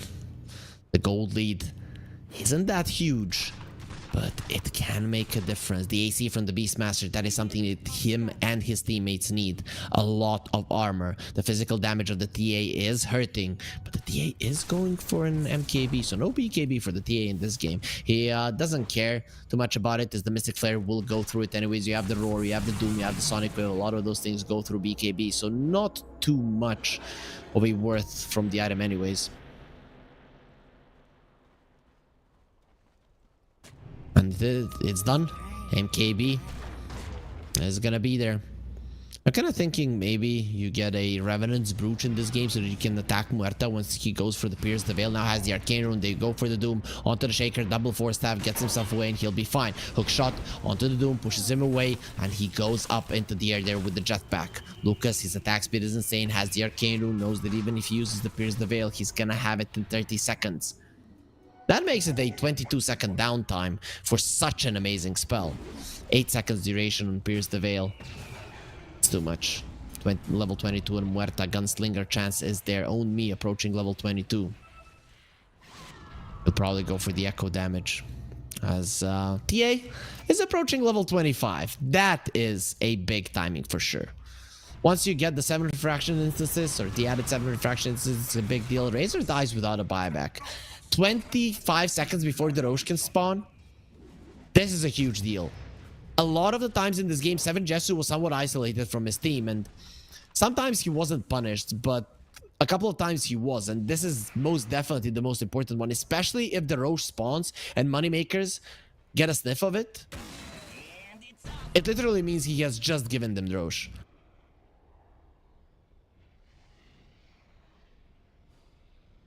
Let's see what kind of a timing it will be. It will be a 2-minute timing, so a little bit of luck for level up. Of course, nobody knows about it, and we can see that level up are on the top part of the map. 7 Jesu, despite playing one of his best heroes, his impact in this game has really been non-existent.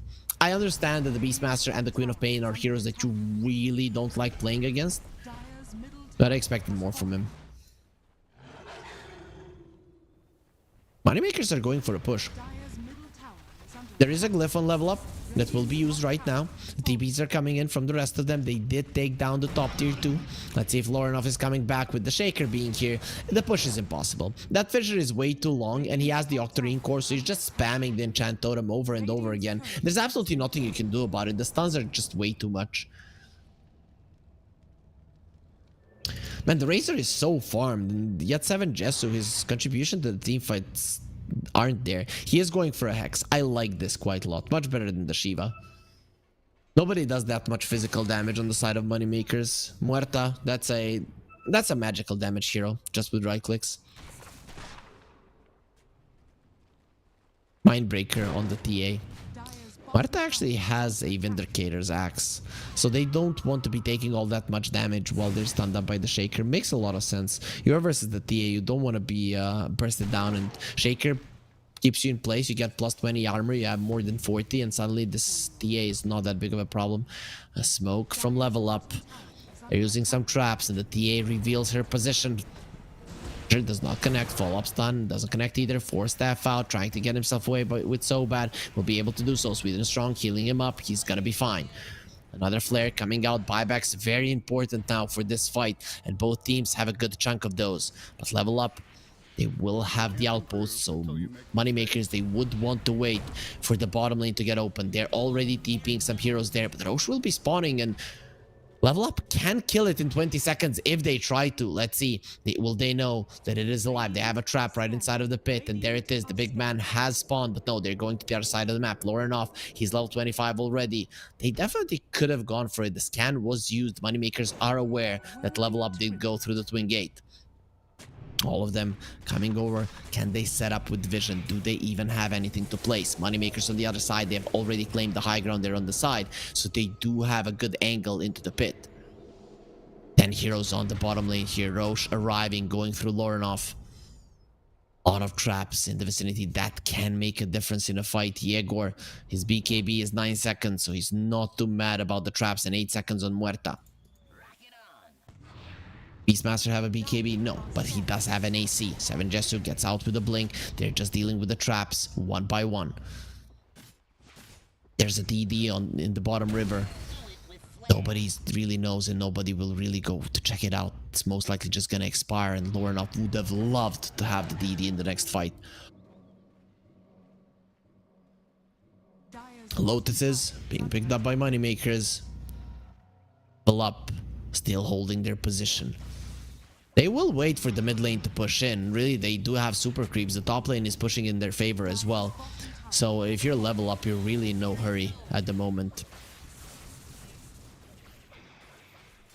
7 Jesu arming pretty well, and there finally Lorenov starts going for the Roche. His mana will be returned by the Pugna. Sweden Strong has more than enough HP to work with. know about this. Fissure comes out. Muerta and the Queen of Pain have been caught. The roar onto the TA. They need 4 stacks to get her out at the moment. Look at Lucas and his damage. The Sonic Wave is gonna be amazing. Lucas is just standing his ground and destroying everybody. The buybacks come through. Level Up, they have a lot of those on me. Gets a nice Fissure yet again. But Level Up, they just got annihilated by Lucas. This guy needs to die. Muerta is doing way too much damage. Moneymakers are ahead after those 3 buybacks. They have come back on me, going for the Echo, and he finishes off the Queen of Pain. Unfortunately, he doesn't have a buyback, but they go for the silence onto the Earthshaker, and he goes for a buyback. They know they have to get this Roche and end the game right now, because with the next fight, they're most definitely losing it. Muerta did die, so they don't have buybacks, and Moneymakers just lost this game because they didn't want to save money. Like, the financial irresponsibility of some of these players, it's insane. The Roche get taken down. Shaker gets the refresher and the cheese into his pockets, and it is pushing time. I don't think you want to stay back. There is a glyph on Moneymakers, but Level Up have more than enough time to claim at least 1 more lane of racks, and then you can use the Sagas to delay the time as much as you can and get another round of buybacks. Or if you are crazy, you can go for an all-out push. Really, when you look at Moneymakers, they don't have much to slow you down whatsoever. So this bottom lane of racks will most definitely be taken down. There is a glyph available for Moneymakers, so they can slow it down a little bit, but I don't think they're going to be using it for this. 30 seconds for Muerta. Level Up. They can go for more. They're seeing no buybacks. They're going for the top lane. 7 seconds that you can buy with a glyph. The thing is, even if you get the megas, it doesn't mean that you won the game. You could lose all of your lives. It could be a problem. There's the glyph. Once the Queen of Pain is back, finally, they're going to have something. Hook shot onto the Scarlet Mage, being pushed back. He has the Ghost Scepter, will be fine. Pushed back again. They're just doing some damage to him, won't be able to finish him off. Slayer goes in, does some damage to So Bad. The tower will fall, but they have to bail. Level Up. They've gotten as much as they can in terms of structural damage. Now they have to run. Queen of Pain jumping in, silenced up, but Level Up actually decide against it. Only 1 lane of racks is keeping Moneymakers in the game. Level Up, even with the Aegis cheese and the refresher, they don't want to continue. So refresher is on the Shaker. Double Echo will be ready. If Owned Me can find the right opening, Level Up can win a fight. But Moneymakers have been doing such a good job and not allowing that opening to happen.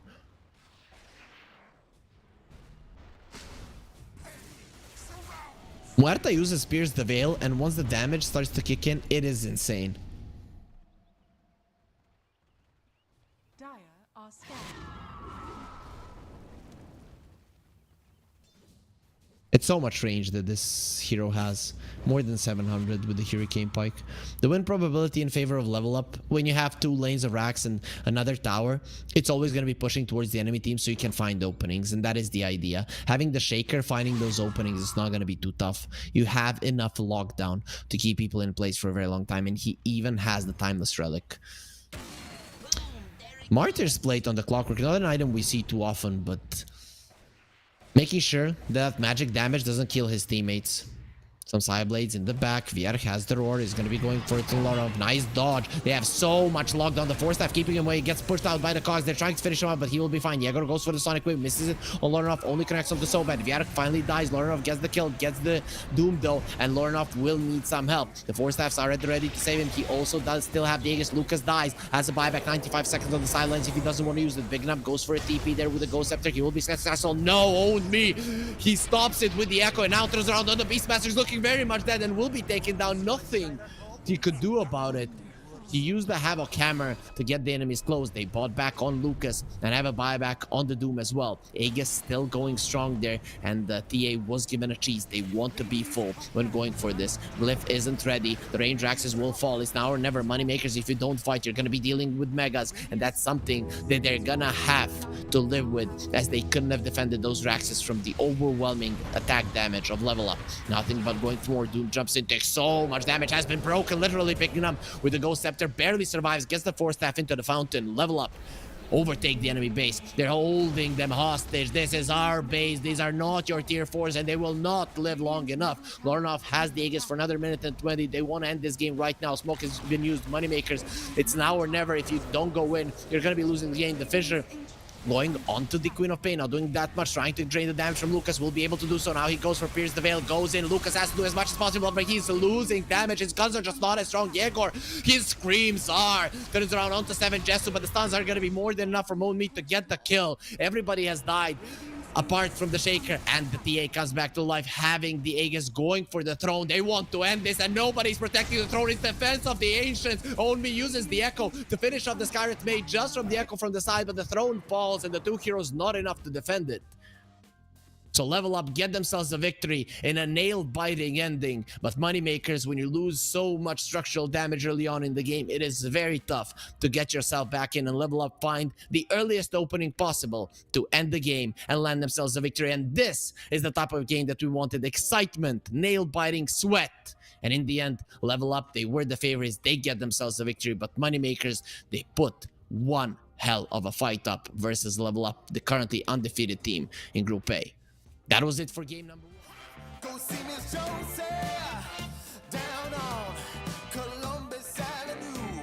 Columbus Avenue. Go see Miss Josie down on Columbus Avenue. You're looking for a helping hand. You need a friendly face. Feeling good, you can barely stand. You're falling all over the place. You're looking for a helping hand. You need a friendly face. Feeling good, you can barely stand. You're falling all over the place. You own it, they got it, they flown it, you bought it. Ow! Go see Miss Josie down on Columbus Avenue.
sport. You and I have come a long way. It was such humble beginnings. As we gathered in small groups, we were professionals right from the start. Passionate, organized, and ready to rumble. We dreamed big, and surely enough, our parents supported us at every step of the way. Didn't they? Fired up by all this love, it wasn't long until we caught the scent of competition. To be honest with you, it wasn't always that easy. Joe here, he had to take on 2 side jobs to afford playing professionally. It's gonna get better, Joe. Fist bump. Some of you dared to not even call this a sport. And look where we are today. An endless stream of esports events every year. Bet you didn't see that coming, Mom and Dad. And you know what? We have been with you every single step of the way.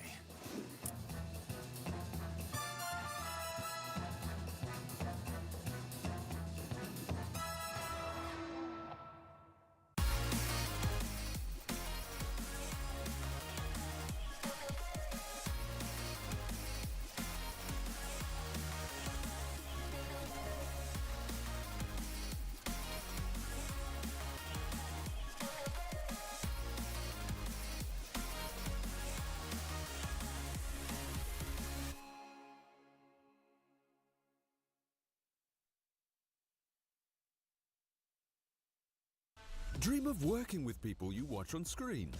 Exclusive esports opportunities handpicked just for you. Candidate profile to raise above competition. Let 10GG handle routines. Make a step towards your dream today.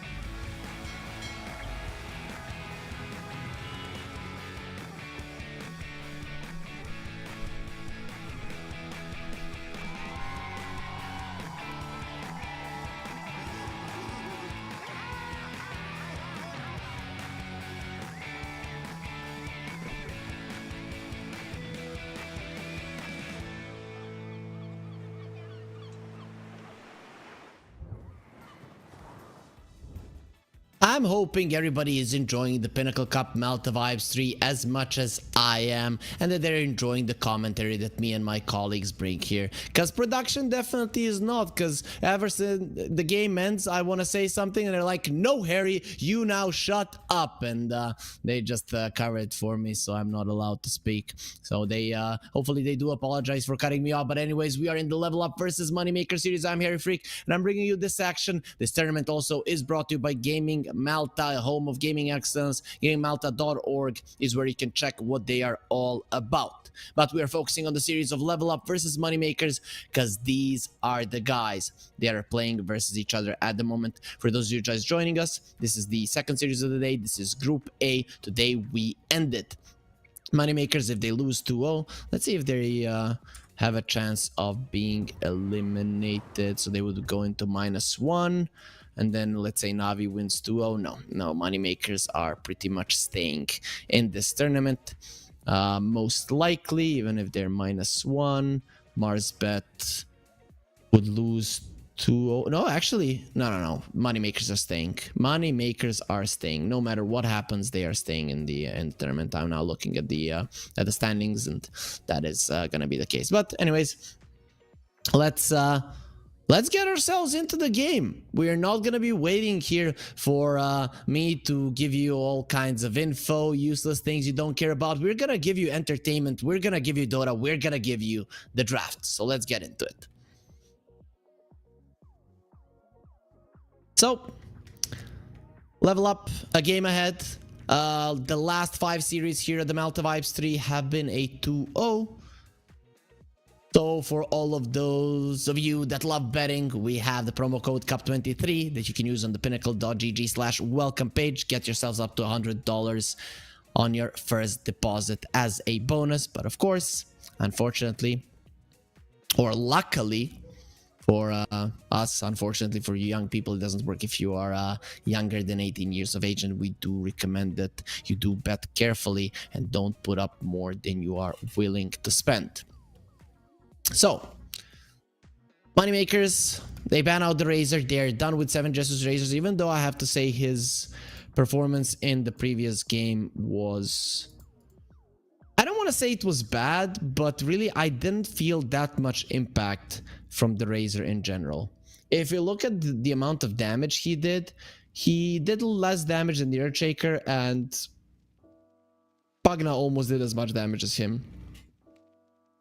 So in the last fight, I saw him take away the damage from Muerta, but other than that, most of the fights he would just get bursted down. I mean, Muerta's damage though, that's not something to take lightly. When she goes into the Pierce the Veil and starts just shooting people, it is a problem. I feel like the thing that Level Up were missing in that last game was a halberd, right? There was one on Moneymakers on the Beastmaster to disarm the Razor or the TA, mostly the TA.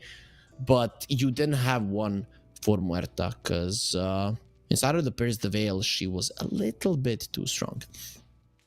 Level Up bans out a Naga Siren in the first phase.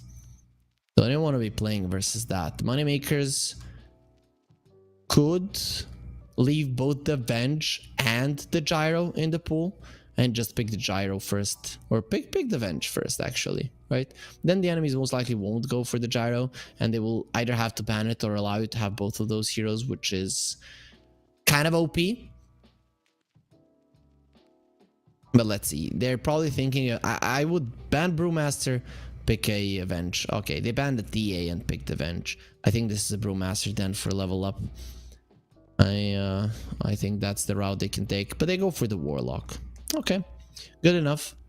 Now you know that the enemies won't pick the Brewmaster themselves, or actually now you kind of want to pick the Brewmaster for himself if you're Moneymakers. But the first pick in the second phase is for Level Up, I guess. So let's see if Moneymakers are gonna let that one through. Level Up, I would be very surprised if they don't ban out the Gyro themselves. Though Warlock and the Gyro, it might not be as strong as Venge Gyro, but it is hella strong. You get those Fatal Bonds out, and with the Flak Cannon, people will die. People will die very fast. It is actually an insane amount of damage when 5 heroes are connected together and the Gyro is just hammering out the damage.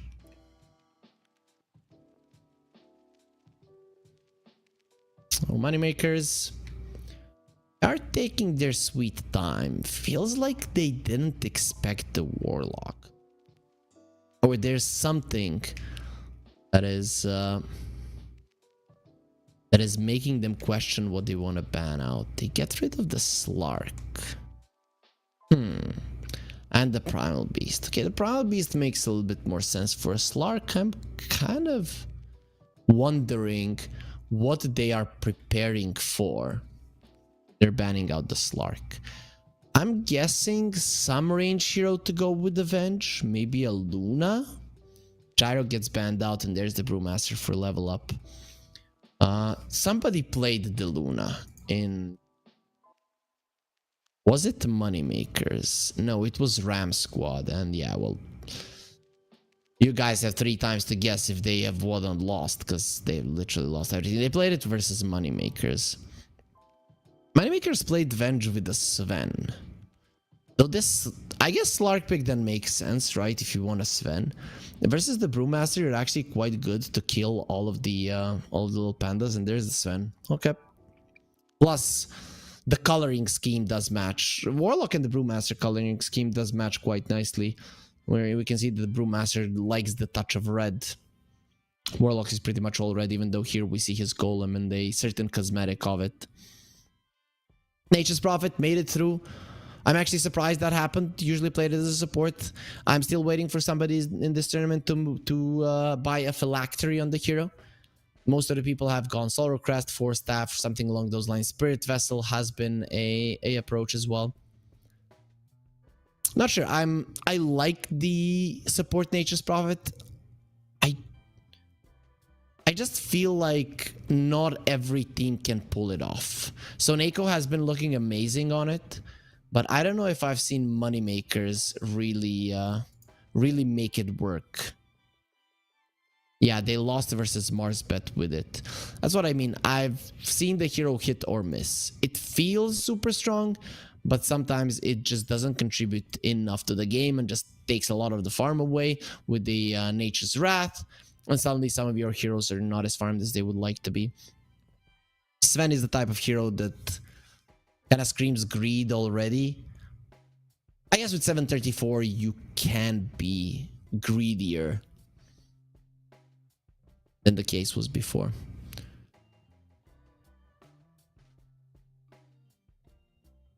Level up. Let's see what will they do. They're taking their sweet time right now. And it is gonna be a Pango that they go for. That's really nice. Being able to leave the Sprout is a big deal. Of course, later on, once there's a root, it is something that you hate playing against. But having the Swashbuckle and the Shield Crash early on, so that even if your Quelling Blade is inside the backpack, it's gonna be fine. I like the hero. Sven actually hates playing versus the Pango. The slowdown on the attack speed, this hero already struggles lifting that huge sword, and there will be a Grimstroke. Not a lot of spells to combo with the Soulbind. But both Brewmaster and the Pango like to be all close and personal, and even the Warlock Golem as well. So that does make the Inkswell a really good spell here, and that's the main spell of the Grimstroke. Moneymakers go for a Storm Spirit. If you look at the level up, they don't have a lot of lockdown. The Phantom's Embrace is the best thing you have, and that is something that the Storm can dodge. Plus, it is a melee hero that you're going to be laning against, so I'm loving it. Moneymakers, their lineup is looking great. Right, better than level up. They don't have the last pick though, but they do have 2 bans to cover for their Sven. So I guess you ban out the Terrorblade. And is there anything else that the Sven is really afraid of, like an Ursa, the Lifestealer maybe? They will get rid of the PA. I'm not sure. I wouldn't have liked to see the PA. A Troll here wouldn't be too bad. Troll is okay for level up, even though I like the Troll when there's more lockdown. I think there's a decent amount of it, and you have the Purge, you have the heals, you have he buys a Battle Fury, so he's always able to get out of the Sprout. I think it's a good one. So I would have liked if Moneymakers banned out the Troll, and what was the other hero that I mentioned? Not the Ursa. Worthy of a ban for sure. The PA does lane well with the Grimstroke, but it's gonna be Warlock laning on the safe lane for sure. We'll see.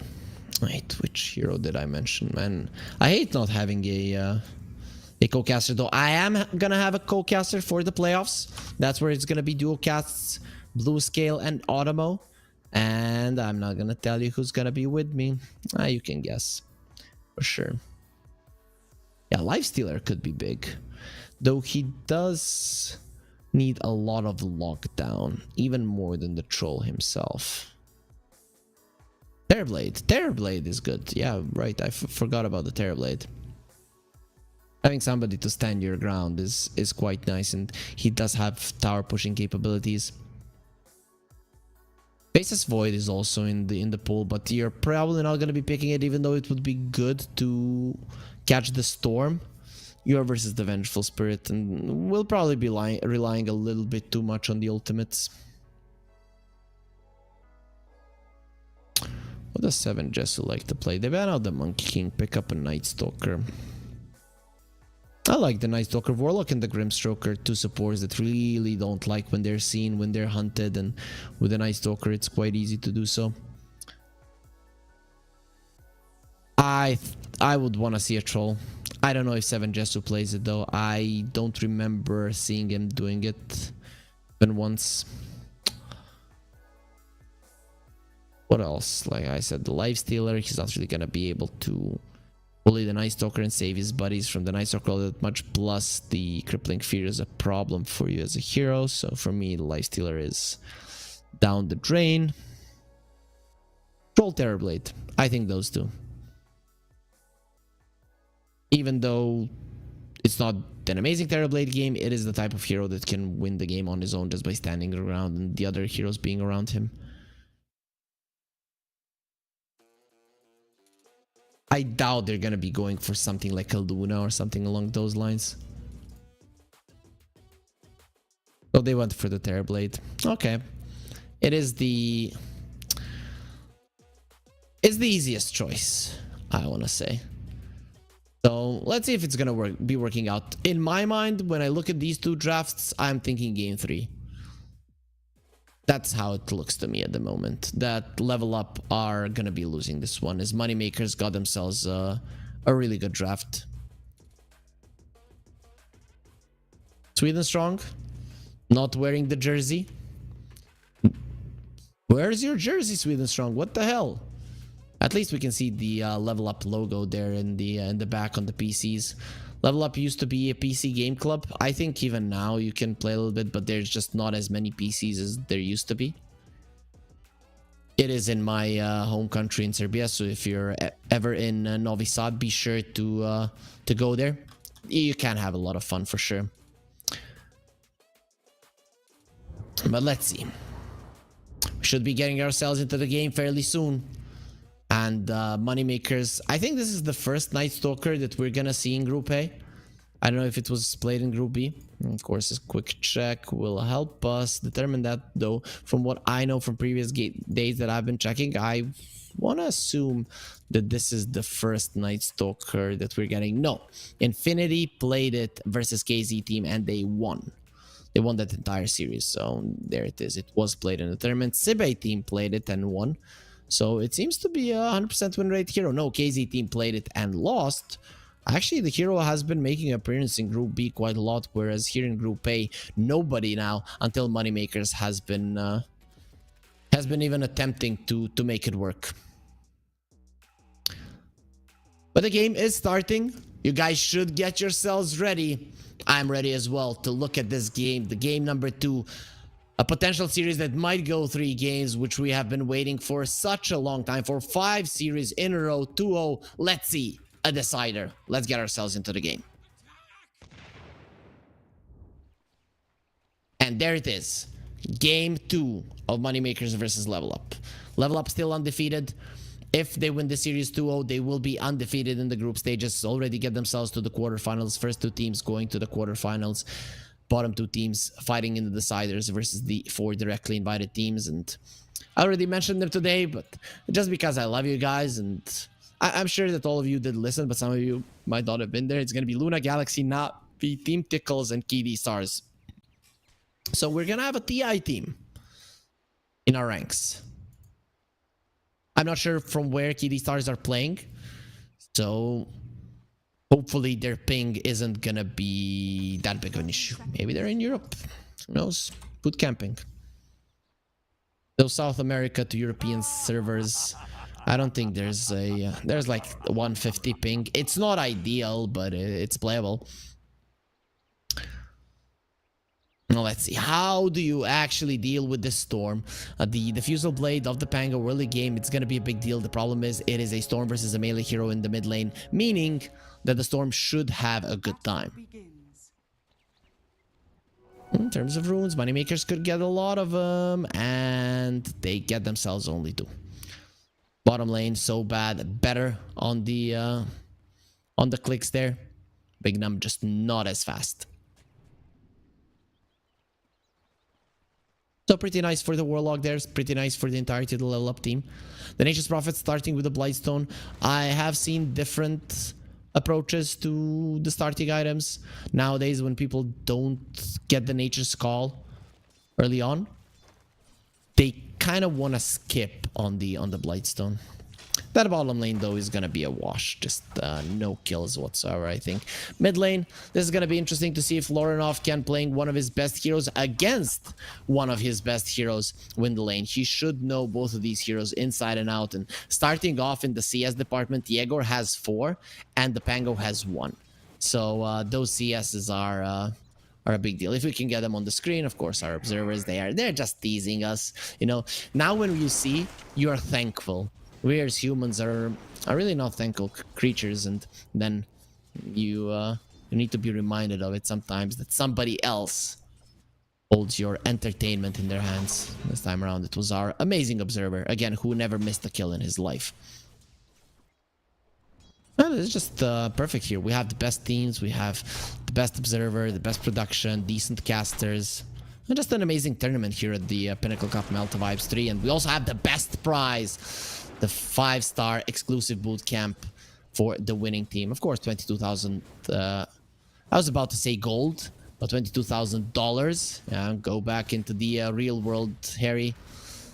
Bjerg, he will be eating the blood grenade there. 7 Jesu doesn't mind taking a couple of tower shots, as there will be a couple of imps coming in to explode. Bignum standing his ground with the tower hitting you, and the -3 armor, actually -2 armor from the Blightstone kicking in.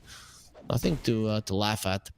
Mid lane winning, safe lane winning, off lane doing okay on the side of Moneymakers. A much better start than in the previous game, and an expected turn of events when it comes to the laning phase. It's just the lanes of level up aren't that strong, and big number rotation. Sweden strong is dead. It will be the first blood. Own me will take some damage. I doubt he'll die. Actually, owned me could be in some trouble. He has the storm stance, so the movement speed is there. And some of the stuns were missing on Moneymakers, but this Brewmaster, if he's not careful, he could be going down just like his laning buddy. With the Night Stalker's lane being in such a good position, the Warlock and the Terrorblade don't have any chances of killing the hero. They can apply some pressure, but they can't kill him.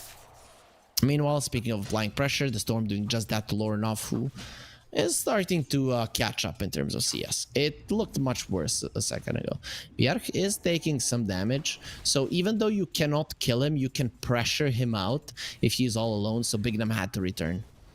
It would have been pretty bad for level up if they didn't do this. As soon as they saw Bignum on top, he could have stayed there and just bullied their guys. Very nice usage of the fatal bonds Radiant's courier has onto the creeps on the side, so you can do even more damage to them if you want to.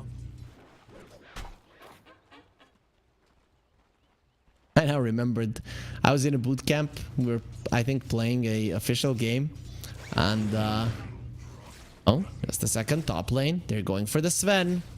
It's gonna be fine. We were playing an official game. I was playing a Warlock, and I was chasing down the enemy offlaner. I used the fatal bonds of the creeps on the side. He was having like 100 HP at that point, but it was level 1 fatal bonds, and I was attacking the creeps in hopes of killing him. Of course, there was absolutely no hope of me killing him. And I remember my teammate just showing that to us in the replay, and we laughed our asses off. Sweden strong. I don't think he's gonna be laughing for too long. Grimstroke running himself away. He actually survives, even with all of the minus armor between these two. The right clicks hurt, but they don't hurt that much for him to die. He actually was quite quick on the quelling blade.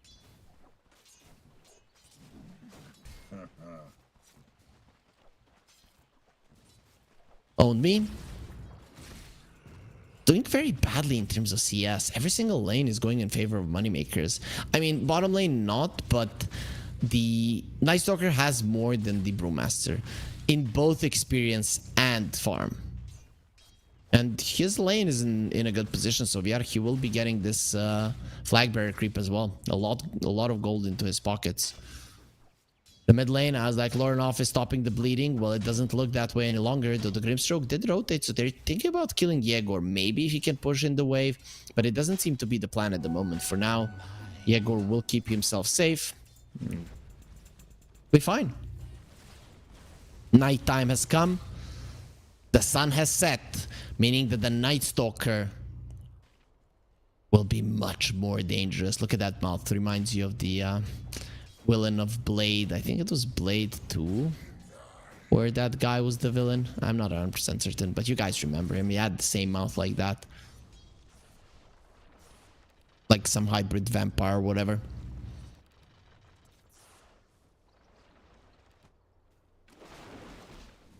Moneymakers. They have a kill. They have a lot of CS, and they're not ahead in net worth. Meanwhile, mid lane, Sweden strong, very much dead. Rolling Thunder though, and the silence onto the storm. They will remove the silence though. Bignum, very nice right clicks there, understanding what he needs to do to save his mid laner. Lorinov, he might have to use this one to run away. He doesn't have that much mana or HP to work with. Where's your Quelling Blade, Lorinov? Doesn't have it. He actually has the Quelling Blade. Not sure why he wasn't using it there. Either way, he gets himself out. It really isn't that big of a deal though.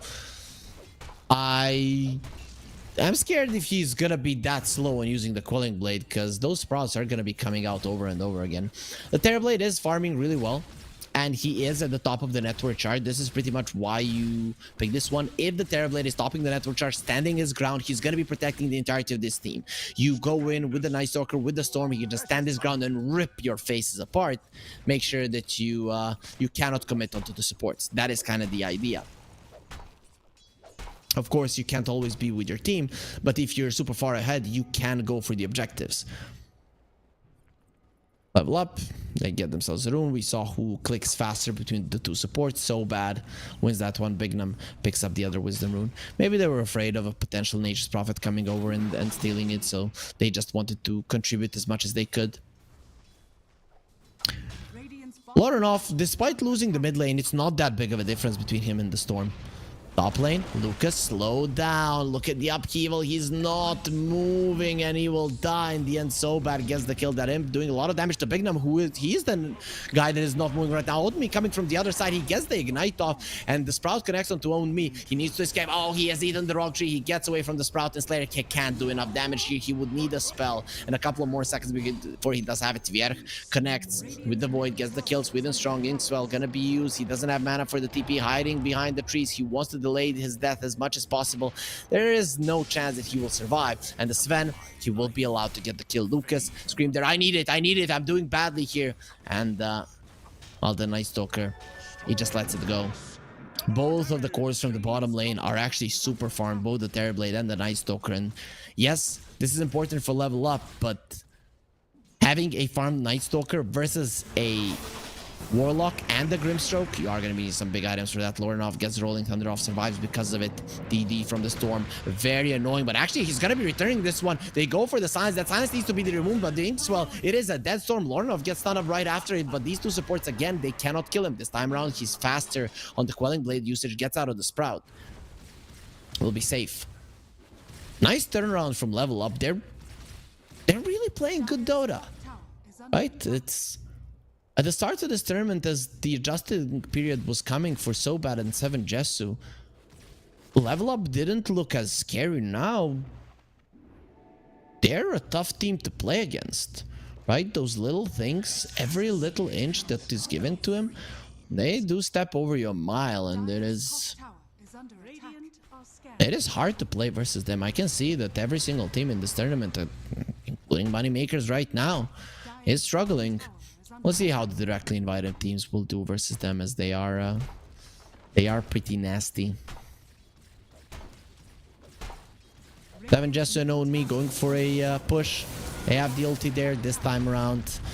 That's gonna be that's Sweden strong. Actually, Golem gets dropped. Yegor was silenced. Sweden strong, running away. Is there enough mana on the Storm to run out? He doesn't get to the low ground. Ownme is pretty fast there with the Storm stance. Still chasing. He knows that his enemy doesn't have the mana. Let's see, Yegor, how far can you go away? Run away from 4 pandas. Storm Spirit used to be a panda as well, but he is not ours any longer. Astral Pull into an Inkswell with the damage, and the Primal Split will land him the kill. Storm doesn't get the kill on Sweden strong, even though it looks for a second like he might. The Night Stalker was there and he decided not to chase himself, got spooked. Second that the golem was dropped, top tower dropped, and now the mid lane tower will follow. Level up, they're playing really good Dota. They're using their ultis whenever they can. Ownme is he again rushing the Radiance? No, he's rushing the Midas. A lot of the Brewmaster players just go for an Urn Spirit Vessel, then maybe a Midas. This guy now, he's usually a Radiance Rush guy, but this time around Midas is the way that he's going for.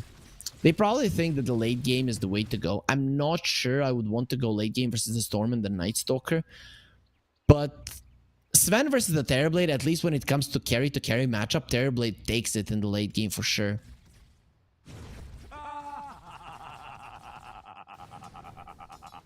5-5 in terms of kills. Sven is catching up to the Terrorblade. Understandable. One of the fastest farmers in the game. And there were some stacks being made for him. And he's now easily taking them away. Smoke has broken. Going for the Warlock. I don't think he's getting out. Actually, double miss for the Storm onto the high ground. Because of it, he's gonna have to use a ton of mana to finally get this kill. And let's see if Yegor can escape. He doesn't have that much mana. Might be able to get himself to the low ground. But 7 Jesu goes for the Metamorphosis. He really wants this kill. And with the Rolling Thunder, Yegor is dead. He's actually dead. Actually, given a Healing Lotus, that's enough mana to survive. Maybe it was even a Mango from the Night Stalker. But either way, just enough mana to get over the hill. It looked for a second like there's no way he's getting out of that one alive. A smoke from Moneymakers. They're making a rotation towards the other part of the map. They really want to continue with the kills. Storm understands the lack of lockdown on the enemy team and that he can overextend and still survive. Power Rune, gonna be on top. It is a haste rune. Now going on to Lorenov. The Dark Ascension was used. Sweden Strong will be left there. Lorenov just runs out with the Inkswell on him. The added movement speed really came in handy. And Bjerg, with the added damage, he wants the tower dead. It is going to be the Power Rune into the pockets of the Storm. Nothing that level up can do about it. Right now, they just have to keep their distance. Bjerg, he sees so bad, and we're not going to be seeing him any longer. Tries to go with the Golem. Not going to be happening. Full up stun, a couple of hits, and he is dead. The Crippling Fear lasts too long. Owned me. Gonna be caught. Can he go for the split? There it is. Turns around to Yegor. Actually decides to just run away. He needs to do it if he wants to live. This one will be lifted up into the air. He's a pretty big guy. But the winds are blowing strong today. Owned me. This Earth Panda is gonna be slowed down. He's very low. Storm does have the mana to work with, and Owned me will die. Despite getting his ulti off, he's still dead. We're coming to a point where we're just seeing the difference in the two lineups. Level Up are playing good Dota, but they're playing from the back foot just from the draft itself. At least when it comes to this early mid game, you just don't have enough lockdown to play Dota. Once they get their first items, mainly the Diffusal Blade on the Pango, that might change. Big thing, they brought down the Night Stalker. He TP'd to the bottom lane, not very healthy. No nighttime, no Dark Ascension, and well, Terrorblade and the Grimstroke got themselves a kill. 7 Jesu, being as farmed as he is, he wants to be a part of the early fights. He's very strong. He's very hard to kill, and his damage output is insane. So if the enemies are hunting for his teammates and he can actually stand his ground and fight, it's a big deal. There's literally no gold lead at the moment, even though Moneymakers had it just a second ago. But guys, if you want to make money, CUP23 is the promo code. You use it at pinnacle.gg/welcome and get up to $100 bonus on your first deposit. It is 18 plus though, so, and we do advise you to bet responsibly. Feel free to have a little bit of fun if you want to. 6-9 in terms of kills. Yin and Yang, or for some of you other guys, it might give a different connotation, but we're not going to talk about that now. Has Level Up are in a smoke. Two of their supports. Lucas is going to be found up. He will keeping him in place. And now Dark Ascension is going to be used, but Lucas is looking very much dead. The swap out is going to be enough. He takes care of the Phantom's Embrace. Still goes down. 7 Jesu targeted. He can't get the Thunder off. And there's the Golem, just not in time. Soulbind keeping Storm in place. He cannot zip away. He also is very much lacking in terms of mana slowdown again. Swashbuckle, one more hit. Lorenov gets the kill. Bjerg, he sees clearly what's going on, but he just clearly witness his teammates going down. It is going to be nighttime, but without the Dark Ascension, the Night Stalker is not that much of a threat.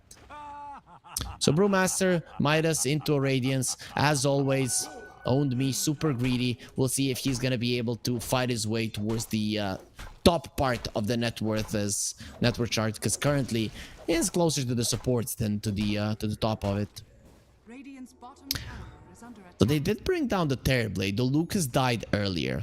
And if that Golem had come out a second earlier. Maybe the Terrorblade gets the wand off, gets the Sunder, and we see a completely different result. If the Terrorblade had survived there, that would have been a straight up disaster for Moneymakers, but another good fight for level up. They're really good at forcing these fights that do benefit them, that force Moneymakers in a position they don't want to be in. And that's one thing that I haven't talked about. The Soulbind is actually a really good spell versus the Storm Spirit. If you cannot zip, if you're close to any of your teammates, well, you're probably gonna die. Solar Crest for the Warlock.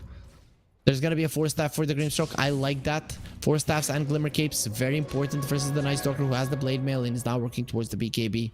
Does Sweden Strong have a shard though? Yeah, he has bought a shard. Makes sense. It is most definitely the most important item.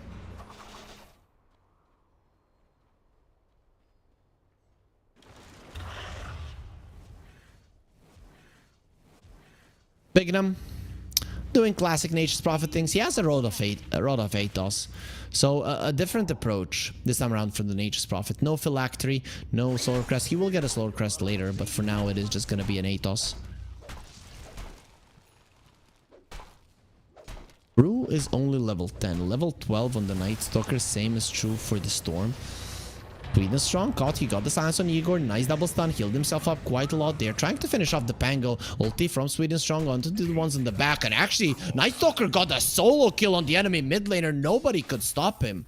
The Dark Ascension makes him a little bit too strong. And Owned Me could be next on the menu. He does have the ulti. Can he get it off? He didn't get it off. There's the follow-up stun. Beautiful usage of spells, but they're just missing him all the time. The Solar Crest also helping Owned Me. What do? Do you run away or do you stay in and fight with the Primal Split? It seems like the latter will be the decision. Storm has a lot of mana, so he might actually go into the enemy base, but they have found the Warlock and he's looking very much dead. With the Rod of Athos, he will not make another step out. As Storm going for the Brewmaster, he wants that kill, but the misses again coming through. Yegor, even with the Orchid, won't be able to finish off this one.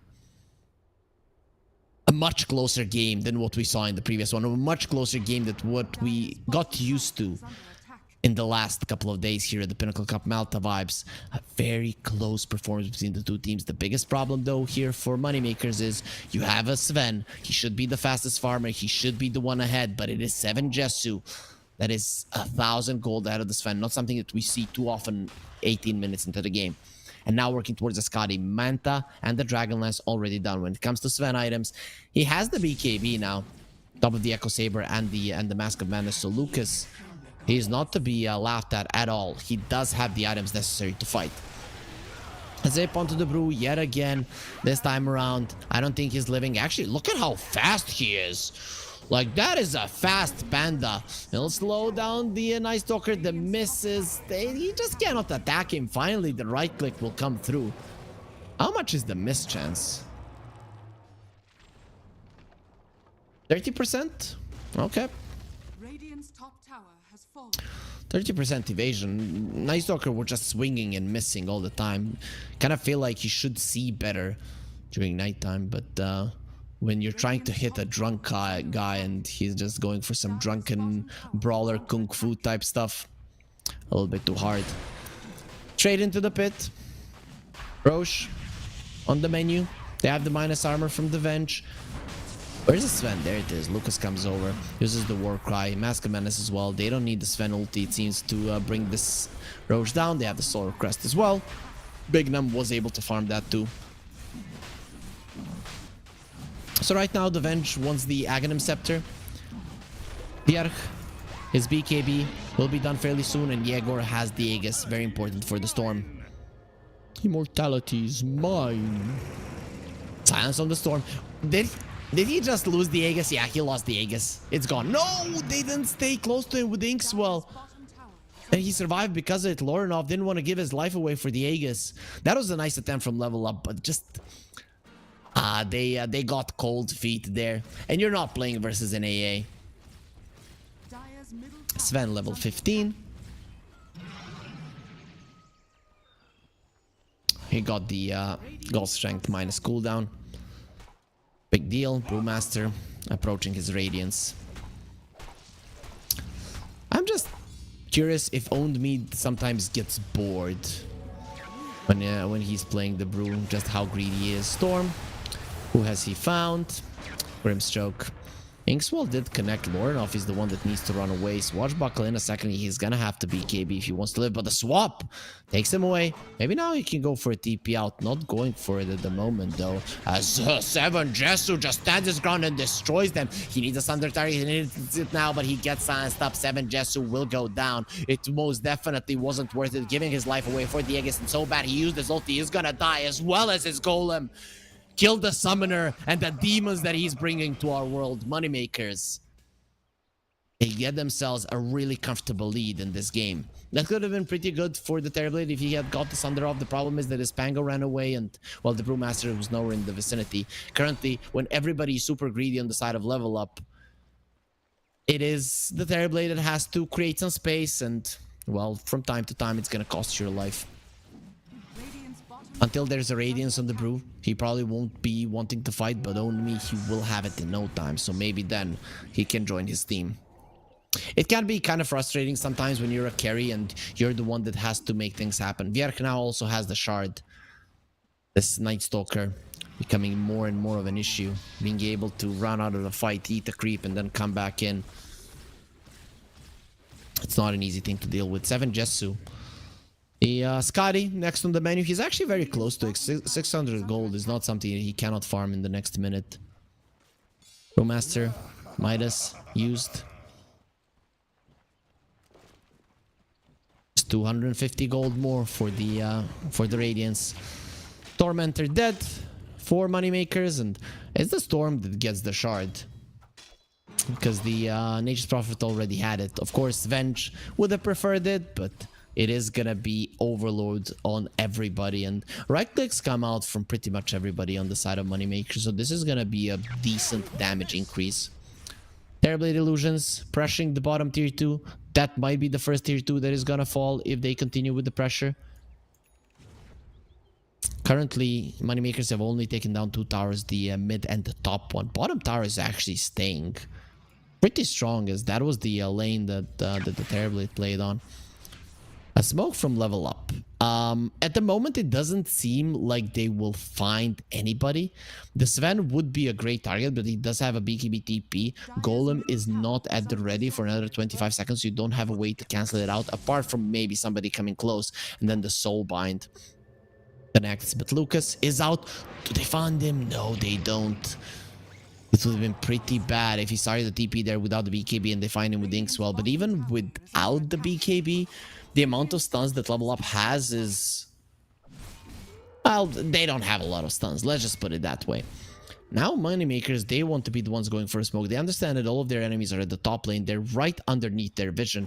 Gem for level up, it isn't there just yet. They haven't bought it. Same is true for Moneymakers. So that ward, it is going to persist unless level up finds it. And that is a good opportunity for Moneymakers to go for a smoke and fight. For now, they don't seem too eager to do so. They did take down the bottom tier 1. They have the glyph.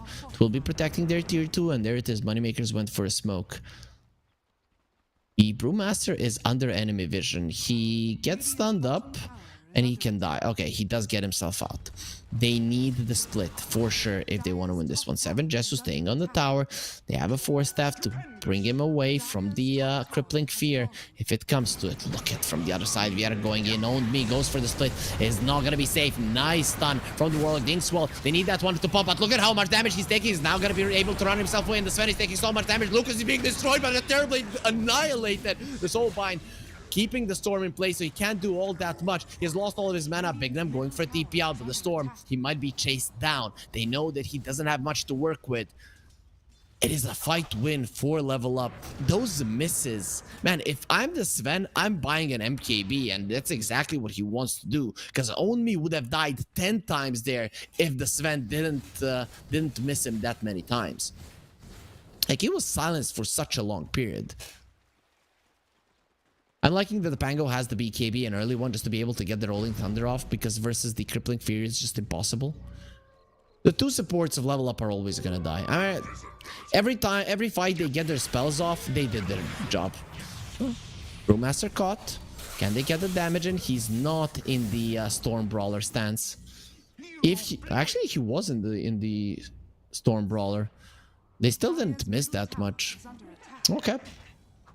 Just got a little bit luckier there than the Sven, because earlier the Sven was just swinging his sword and didn't really go too well. Lorinov, level 16, minus 3 seconds, or 3 seconds cooldown for the crash in the ball. These supports of level up, they need to find ways to live longer. Grimstroke wants the Ghost Scepter. I think that's perfect, though we can expect a Nullifier for the Night Stalker if he sees that, as he doesn't really need anything in terms of items. He has the Blink, BKB, Blade Mail. He has everything he needs. If Yarek sees Lauren off and, well, just runs himself away, he will force out the TP from the Warlock.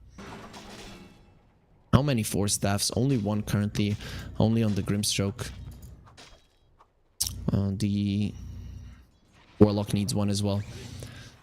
This is... Moneymakers are ahead, but this game is not over. This game is definitely not over. It was shown in the previous fight just how much damage Terrorblade can do to the Sven. The next item is going to be a Butterfly. They will have to find ways to run circles around this Terrorblade. On the other hand, level up are probably just going to be standing next to him, close enough to protect him or to be protected, and far enough not to get cleaved by the Sven. I think there is a perfect middle ground there. Of course, it is not easy to execute, so level up, they're gonna have to dig deep in this game. But the Butterfly is almost done. This Terrorblade, what's happening with the farm? But still, Sven, once he gets an MKB, his farm is gonna be pretty decent as well. And once he gets it, this drunken brawler won't be able to survive so easily. And Onmi is not buying a BKB. Like, I don't care. Crippling Fear doesn't matter. I think he needs it. He needs it now. The AC not that important, the thing that he's looking at the moment. He did get the Vlads. That's some nice armor. Oh, we are killing some couriers. That is a Butterfly. Oh, delivered to the Terrorblade. He killed the courier after the Butterfly got delivered. So Terrorblade has the item. StoRm, BKB on him. Once the Aghanim Scepter, Night Stalker still hasn't made a decision. I think that Nullifier, there's no doubt that that is the item that you want to go for. Smoke from Moneymakers. Sven is joining from the top lane as well. That's where they want to fight. The spawning on the bottom. 7 Jess. That's not a target you want. Dodges the magic missile. It will be fine. Ulti from the Nature's Prophet. And they have found the poor Warlock. So bad is dead. Does he have a buyback? That is the question. 44 seconds on the sidelines. It's fine. He is going to be up for the Roche. Unless Moneymakers can take it super fast. And I doubt that level up are going to be allowing it. Buybacks now are going to be very important. The second Roche, it is what matters. Of course, the Terrorblade won't have it. But looking at the cores of Moneymakers, all 3 of them do have a buyback at the moment, which is big. The Roche will be on the dire side. So if they use their buybacks, they can make this one hell of a fight for them. Bignum, don't go there, my friend. Okay, he's going towards the bottom lane just to push out as much as possible. How many points in the Nature's Call? 3 points in Nature's Call. He also has the Shard, the Curse of the Old Growth is here. Radiant's bottom tower is under attack. Making sure that you see heroes as much as possible. Roche is up, but the Warlock is up as well. There is no Dark Ascension. That is a huge deal. 70 seconds down time on that one. Vierk gets the Void off and just blinks out instantly. Yegor has the BKB, still won't help you versus the Soulbind. There is an Aghanim Scepter on the Pango. A lot of big items currently in play. Or under his own ward, thinking about finding a support. And look at the Night Stalker. He has found the Grimstroke. Grimstroke in a lot of trouble. He will be going down. Golem being dropped by the Warlock. He knew that he was going to follow fairly soon. Yegor lost all of his mana. This is not good for the StoRm. He doesn't even have mana for the BKB, but he will be given a great healing Lotus there. So he gets a lot of it back. Without the 2 supports, can you really fight this? The TP has been broken. Lorinov in trouble. Thinking about the Rolling Thunder, and he needs help from the Terrorblade. There's the BKB. Vierk has been slowed down. With the BKB, he'll be fine. Scotty Slow's not working any longer. 7 Jesu standing his ground and protecting his buddy. Daytime has come, so Vierk is just not as strong, but the Dark Ascension will be up in no time. No Golem. No Soulbind. and no metamorphosis. That is the biggest deal. This should be a Roche for moneymakers. I think they fought their way towards it. And actually, no, level up, go for it. During the duration of the metamorphosis, there is a Dark Ascension ready. Level up, have all 5 of their heroes alive. They're not that fast at taking Roche. No minus armor on their side. 7 Jesu is doing a lot of damage. Now they're going to be seeing what's happening. Here comes the Dark Ascension, and the Brewmaster goes for the Plan Split. Storm Spirit jumps in. Who's going to get the Aegis? It's going to be Yegor. He steals it and means that this Terrorblade, he tries to get healed up there by the Inkswell. Not going to be enough. No Sunder will be coming through, and now Bjerg wants to finish off everybody. He has the Shard. He is back up to full Lornoff with Inkswell going forward. Where's the heals? There it is. It does break off, but the Storm will be going down despite having the Aegis. He has died twice now. He's trying to finish off Lornoff. He gets the Swashbuckle to the side, but he still dies. Sven is alive, and the 2 supports, they're not gonna beat enough. Slash and goodbye. So bad. Guess what's gonna happen to you? You will die too. Ultra kill for Lucas. The steal of the Aegis wins the fight for moneymakers. If the Terrorblade gets that Aegis, it is a completely different engagement if you have to kill that beast twice.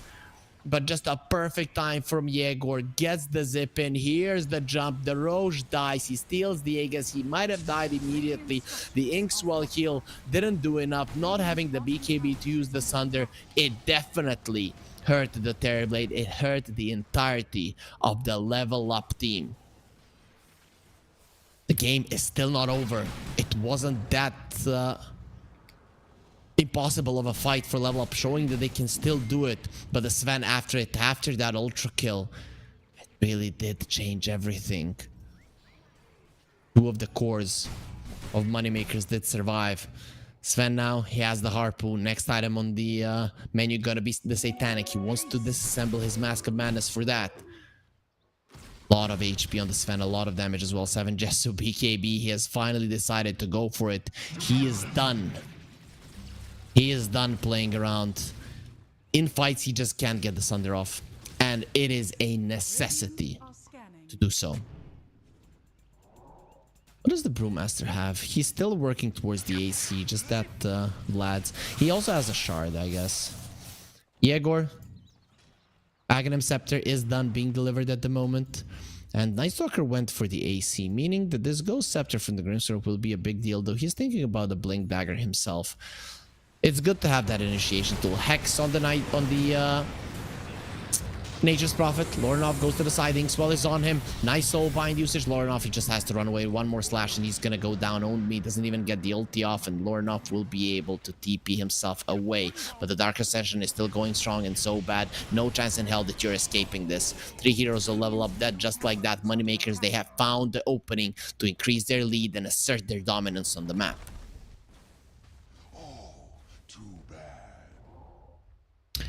14 to 31. Level up, still in double digits in terms of win probability, but that's not gonna stay there for long. 21 levels difference between the 2 teams. This 18k gold, it isn't even the worst thing. Benj also has an axe. Okay, now moneymakers are in a very dominant position. Level up needs a couple of miracles to happen in a fight, to be honest, to actually be able to win it. The amount of gold and the experience difference currently in favor of moneymakers and the items that they have, it is huge. The Brewmaster has bought a blink. He wants to blink in and use the split. Only has been farming this entire game and, well, doesn't have much to show for it. Storm, gonna get gone on. BKB goes out, TPs, gets himself away. Slayer, he will probably die. Goes for the swap to decrease the damage as much as possible. He's gonna get all of his spells off before his illusion dies as well. That is an okay smoke from level up. They get the enemy hero out of the map, so they will be opening up some objectives. 7 Jesu leading the charge, going forward with this BKB. Does he think he can go high ground? The Dark Ascension from the Night Stalker will be up in 20 seconds. Storm Spirit goes in, wants to kill the creeps. He might be able to clear out the next wave as well. The glyph was used. Yegor doesn't have a TP. If he shows himself here, the chase will be on. Level 20, he's not that crazy. Ulti from the Nature's Prophet, and there it is. The creeps have died. The question is, can level up punish it? Brewmaster is chasing. Storm Spirit used up a lot of his mana. He is slowed down. Look at Onmi, just how speedy he is. 511 movement speed isn't able to close the gap. So the Storm will be fine. He has the Titan Sliver on the Panda, but status resistance doesn't really help you versus the Crippling Fear. We haven't really seen this Hex being used, as Bignum didn't have a need for it. His enemies were dying even without it. But this Nature's Prophet, he is hella farmed, now level 20. Sprout leashes are 100% miss chance for sprouted units.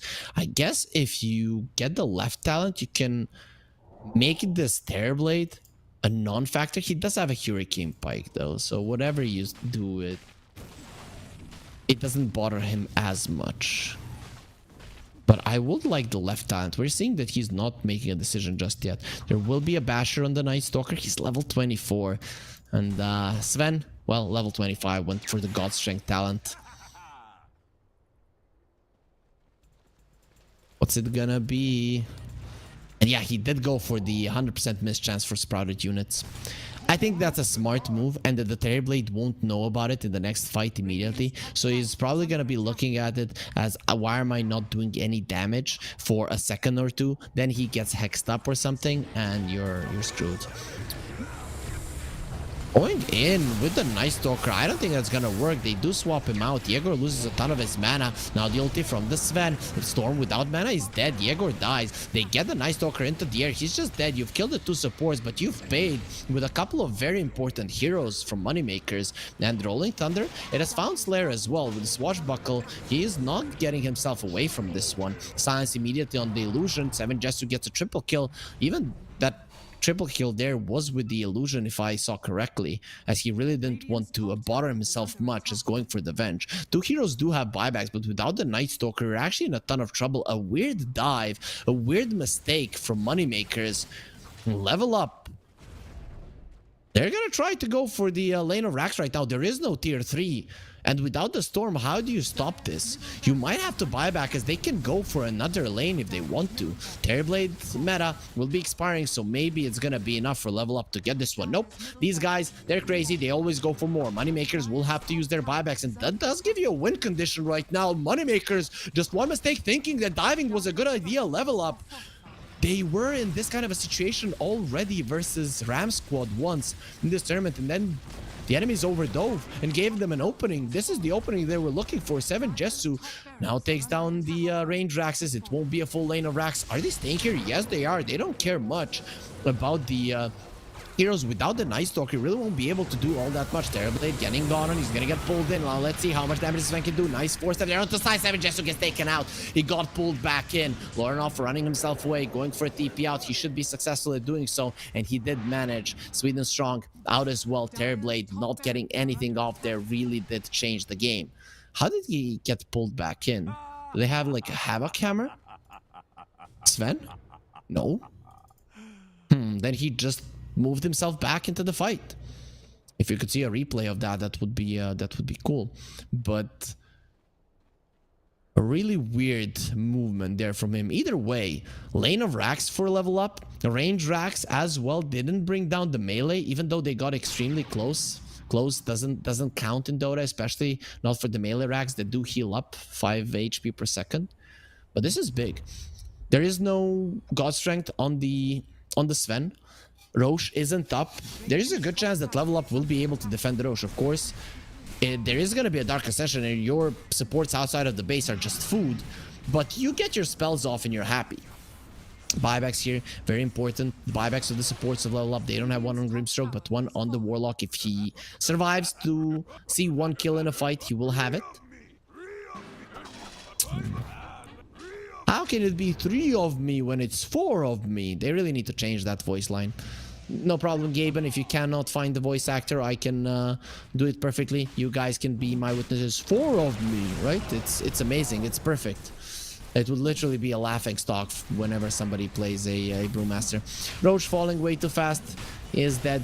Level up are trying to set up for the bottom lane. They actually might find the Night Stalker if this Night Stalker isn't careful. It is nighttime for another 10 seconds, and Night Stalker has been found for a second, but he just runs himself away. It is nighttime, so his eyes work much better. Radiant are scanning. He's like a kitty cat during the night. just fine. Sven, refresher orb on him, refresher shard. He should probably give it to somebody else. Of course, you can't use both of them. There's a cooldown. Double pull in from the storm is great. Double dark ascension is amazing as well, but I wouldn't mind the double hex either. Dire are scanning. Sven is like, nope, I'm the man. I'm holding everything. You guys are noobs and can't do anything right. Okay, bro. Okay, if that's what you think. The Night Stalker is now going for a Nullifier. He has seen the Force Staffs, the Ghost Scepters, and Nullifier is something that you most definitely need.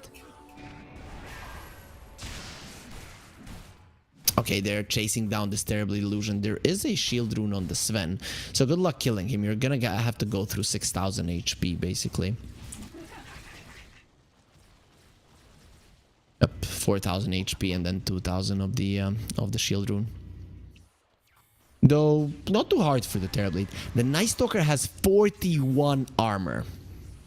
And he almost has 300 damage per hit. Once he uses the Dark Ascension, that's actually a lot over 300. It's over 400 as well. So Vierk is a beast, and he's level 25, so he has the Dark Ascension cooldown. It literally now has Dire's top barracks are under the downtime of 30 seconds. Swap in. That is a dead panda. And a panda without a buyback. Top lane though, look at what's happening on top. There will be a glyph used. If you lose the top axis, it's not going to be that great. Bignum dropping low. Here comes Vierk to help. The bashes will be coming through. Larenov trying to get the kill. He'll be able to do so. So bad. Wants to drop the gold. Not going to be doing it just yet. Bottom Raxes have fallen. As Pango tries to get himself out, will be unsuccessful doing so. Stands his ground and fight. But versus the Night Stalker, you will not win. It is night, my friend, and you're just a pangolin. Hopefully he doesn't eat them whole, because then well, there could be a pandemic coming in. The 7 Jesu destroys Slayer. Lucas going for another lane of Rags. The glyph is ready on level up, so they can delay this, but they can go for another lane themselves. No, actually, there is a tier 2 on the bottom lane. Glyph will now get used. It is enough for moneymakers to just get themselves out. Terrorblade going for the tier 4. Come back in your base. Defend your base if you can. He does get a tier 4 down. He has the TP out. No BKB, though. It's going to be hard to escape at the moment. The buyback. Glimmer Cape protecting 7 Jesu. He has been found. He has been hexed without the BKB. Very low chances of getting out of this one alive. He's gonna have to fight until the end. That's exactly what he's gonna do. Let's see who is stronger. With so many stuns, he won't be moving an inch. And the harpoon from Lucas pulls him in. Okay, that's the thing that pulled in the Terrorblade. I completely forgot about the harpoon. A second lane of Rax has fallen, but moneymakers have taken one themselves. A buyback on the Terrorblade is ready. Same is true for the Pango. The question is, can moneymakers go forward? They were the ones with the Aegis, and trading a lane of Rax definitely isn't the way that they wanted this to go. Also using the buyback on the Vengeful Spirit could make a difference later on in the game. Still no shard in the Venge, and the Refresher shard sitting at the mid lane. Very rarely see that, but there it is, guys. Now I've seen everything in my life. Some people forget the Refresher shard in the Roche pit, while moneymakers, they're next level. Split from Owned Me going forward. He just wants to delay this, doesn't want to use the buyback, at least not on the Pango. The Terrorblade has it, but no Metamorphosis for another 50 seconds, so he definitely doesn't want to go for it. Sven has the God Strength, but he's being zoned out by Owned Me. They'll wait for that brew split to end, and that's gonna be in just a couple of seconds. He went for the Brewlings, having extra HP, much needed. 20 seconds for the Terrorblade. Owned Me. Oh, he's pulling the Sven inside of the base. They also cyclone him up. Buyback still not happening. Storm losing a lot of his mana. Larenov going forward. There's gonna be a soul bind onto the Storm. He gets swapped out. No Force Staffs will help you there. The Grimstroke is dead without buyback. Krax is gone. Terrorblade back to the world of the living. Still doesn't have a meta for a couple of more seconds. Can they catch the enemies? The answer will be a quick no. Both of the teams only have one lane of racks remaining, but in terms of structural damage, moneymakers are ahead in that as well. It's not only the gold lead, they also have a tier 2 on the bottom lane that is protecting them quite a lot. That means that, well, moneymakers can go for the third lane, level up. They have to push out the bottom lane as much as they can. Now the Refresher shard was given to the Storm. The Aegis has expired. He's trying to use that Aegis region as much as he can. And finally, they're going for the Tormentor. Slayer will be giving his shard, as he was the only one remaining without it. So finally, he's going to be able to stun multiple people 45 minutes in. Level up, they really need the bottom tier 2. It is of the utmost importance. Slayer will be getting some wards out, both the ward and the sentry. They understand that the enemies are going to be going that route. Grimstroke buyback ready. Of course, you don't want to use it 10 minutes in. Night Stalker from the side. He's hunting. The courier didn't spot him. Vierch want to kill that courier. Doesn't want to reveal his position. He's not the one with the gem. So if he goes over a ward, it's going to be a problem. But there are no wards at the moment from level up. Lorenov, nice roll up. He will be fine. He's level 25, turns around onto the storm. The bashes are coming through. Maybe they can kill him. The swap, they made a mistake. Yegor, though, he does survive barely. Going onto the venge. Now they turn around onto the Terrorblade. 7 Jesu gets the BKB off and goes for the meta. He's actually losing this fight. Needs to get away from the Sven for the time being. Where's the Sunder? He needs a target. He's standing his ground and fighting. He will lose Lucas. Healing up with a Satanic. He will be the one to get his HP back. The Terrorblade, you really needed that Sunder target, but this Warlock didn't come close enough. Now it's a disaster. You lost 5 of your heroes just like that. Moneymakers, clean up house. Oh, Lucas was so close to dying. And Vier comes over in time with a couple of bashes. No Sunder. No Sunder target. Lucas is coming forward. The buybacks from level up will be used. One more fight is what Moneymakers need. The Terrorblade doesn't want to buy back. The Grimstroke doesn't need to. He's gonna be back. 2 buybacks now remaining to level up. One of those heroes is still alive. Pierre goes in. Thanks well. Let's connect. Lorenov has the BKB. This time around, the storm might be a little bit too deep. Where's the swap from the Venge? He will be able to do so. And the storm survives. Again, the bash not going to be good enough. Venge will be dying. No buyback Slayer. This is a big deal. This is an opening for level up. In a 4 versus 5 scenario, maybe they can go for the enemy throne.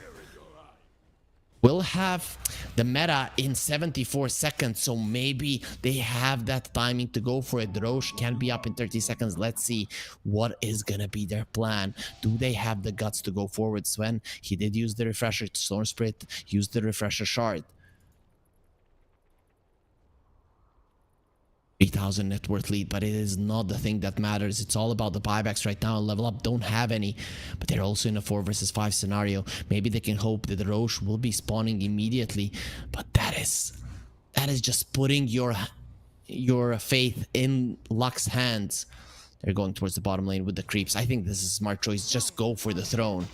But look at Moneymakers. They're in the mid lane. They're trying to force something out themselves. 1 tier 4 tower, though, is missing for Moneymakers. So level up, they need to go into less. They need to do less tower damage. Sven, though, this guy's not playing around. Neither him nor Vierch are to be... What? Okay, they're all alone. Lucas standing his ground. I don't think, though, he's gonna be winning this one. Lucas is gonna die. He turns around onto 7 Jesu, but ultimately he will fall with all of the bashes, with all of the slows. He's gone. Does have a buyback on the Sven. But this is the opening maybe that level up we're looking for still. Unfortunately for them, the Roche is not gonna be up. Chasing for more. Inksfell does give them the movement speed, but it's the Night Stalker during nighttime. Storm Spirit hitting level 25.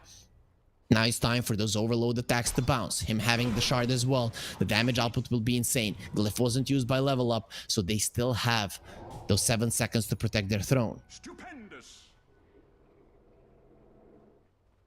Just how much damage the Sven and the Night Stalker can do. So bad. He's gonna understand that he was under vision. That was because of the outpost being taken. Here's Prophet. Man, he's farmed. He has a nullifier himself. There's 2 nullifiers on the side of Moneymakers. 4 staffs, Ghost Scepters, just not gonna be that useful. Sven has 42,000 net worth, 32 on the Terrorblade. But of course, we are focusing on the buybacks because that is the thing that matters. The supports of level up, all of their items are literally countered by a nullifier. Like, if you look at Warlock, he has 3 activated items that all just get nullified immediately. Level up are desperate for the Roche, but they don't know how far they are from it. As Night Stalker goes for the Dark Ascension, going for the throne, the Pango will be there to slow him down. They're not using the glyph just yet. He's staying inside of the throne. He has to be very careful. And they drop down the golem. Vierch is dead, actually. Where is he supposed to run to? He's hiding in the trees. They're not exactly sure where he is. Vierch is out, swashbuckled. He's dead. Lorenov finds him in time. And that was without the glyph being used. Now turning around onto Slayer. Does he have the buyback? No, he doesn't. And he is missing out on 80 gold and 30 seconds until he actually does have it. There's two heroes of Moneymakers. They're putting a little bit too much emphasis on ending this game, and they can't do it. 7 Jesu now, level 25. They're probably going to be going for the Metamorphosis duration, considering that he's not getting a single Sunder off inside of a fight. I don't know why he should think he's going to be getting multiple of those off. Sven now has the Moonshard as well, so even more vision during nighttime for the side of Moneymakers. Unfortunately for them, the day has come. The sun will need some time to set. Another 4.5 minutes. Roche is going to be up now. It is literally max time, Roche, so level up, know that it is going to be spawning right now. Aegis, Cheese, Aghanim, Scepter. You want all of those to go your way. Aghanims, you can give it to Sweet and Strong. You can give it to 7 Jesu. I feel like 7 Jesu would be quite happy with it. But actually, even the Warlock having the Aghanim Scepter, the double stun from the Golems is quite nice. Sure, the Sven, it will make your Golems weaker, and the Sven will one-shot him, but he's one-shotting them either way. Buyback from the Vengeful Spirit, Moneymakers in the vicinity. Fatal Bonds was already used by the Warlock. It is not that high of a cooldown spell, but you might not have it for a fight. Storm jumping in with the Shiva's Guard. They're trying to get the kill. They get the Hex. So much damage being done onto 7 Jesu, but he'll be fine. BKB, he went with the Thunder on the Sven. The Sven is dead. He does have a buyback. He does have the ulti as well. Now, Roche still alive. He hasn't died just yet. He's very low. What are they to do? The Sven taking some stuns. He's trying to get himself away from this Sprout. Will be able to do so. The Storm did go down, but he's buying back immediately as well. Sven, where is he? He needs to come from the side. He's going through the portal, but it's still taking a little bit too long. They are killing the Roche. No, they're not. He's still alive, and he's pulling them all in. The Storm has found the 7 Jesu still alive. Where's the Thunder? He doesn't have it. He doesn't have the buyback either. Force staff to the side, going for the TP out. Berk will stop it, but the Storm is dying. He doesn't have a buyback. There's going to be 2 heroes without it. Only with the BKB, he's the only one alive on the side of level up, and he's not going to be alive any longer. Now, they don't have any buybacks. They don't have anyone to fight. They don't have anyone to defend. We are going to a game 3. They are still not calling GG. They're hoping that the enemies are afraid, but why should they be? They are aware that their enemies can't do anything to stop them at the moment. There is a glyph for 7 seconds, but surviving for another minute and a half, because that's how long you need to have any of your heroes in that fight. Maybe he should have went for the Sunder cooldown there. Maybe he should have done it, because his Metamorphosis was already used when he hit level 20, and maybe in that fight he would have been able to get the Sunder off. But that connection with the Electric Vortex from the Storm is really what ended this game. There's the GG from level up. They're aware it is over, and I am aware that we are going to get the decider after 5 series have been played without one. Finally, level up and Moneymakers are going to be giving one to us. It was a 53-minute game full of comebacks, full of back and forth gameplay. Sure, Moneymakers were holding the lead for the entirety of the game, but level up, they always had a chance to win. They were always winning some team fights. That last one they had won, but they were the ones missing buybacks. And well, Moneymakers, they had all of them, used them, and in the end, won. We are gonna go on to a short break. After 6 quick minutes, we'll be back with the final game of this best of 3 series.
come a long way.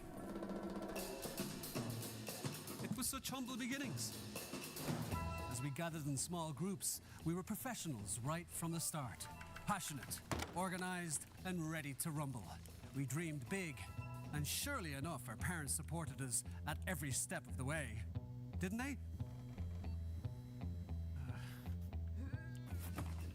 Fired up by all this love, it wasn't long until we caught the scent of competition. To be honest with you, it wasn't always that easy. Joe here, he had to take on 2 side jobs to afford playing professionally. It's gonna get better, Joe. Fist bump. And some of you dared to not even call this a sport. And look where we are today. An endless stream of esports events every year. Bet you didn't see that coming, Mom and Dad. And you know what? We have been with you every single step of the way.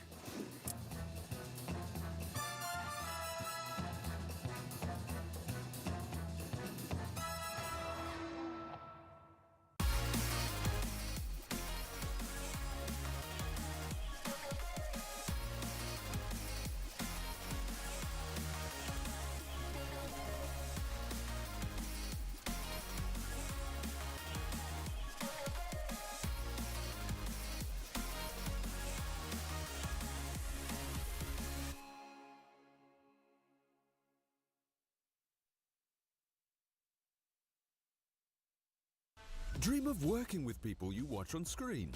Exclusive esports opportunities handpicked just for you. Candidate profile to raise above competition. Let 10GG handle routines. Make a step towards your dream today.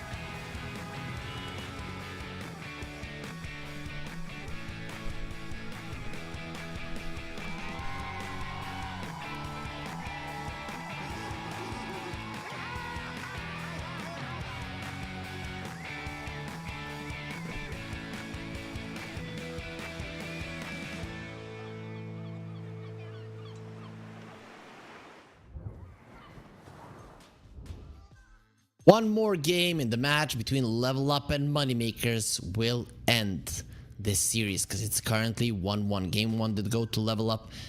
They were leading for the entirety of the game, but Moneymakers did have a shot. In Game 2, it was even closer as Level Up had a shot and Moneymakers were leading, but in the end, Moneymakers came out ahead and won the game. It looked for a second there, for a couple of seconds, that Level Up could take it back, especially after taking 2 lanes of racks after Moneymakers did dive a little bit too far. But even with a couple of those mistakes, they were cold-headed, level-headed enough to land themselves a victory.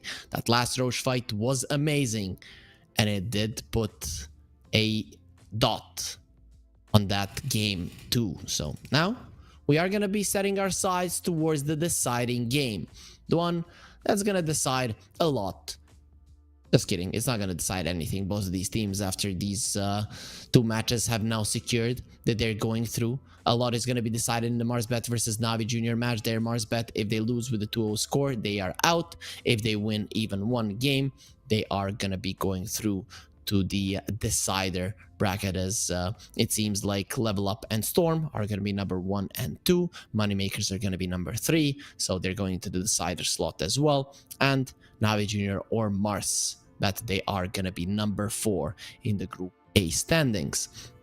For those of you that don't know the format of the tournament, we have 2 groups, 6 teams in each of the groups.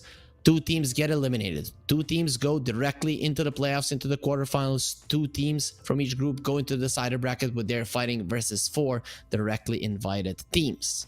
But let's not talk about the format of the tournament. Why? Because we can talk about the draft that is ready and now on our screens. There it is. And every single time I see this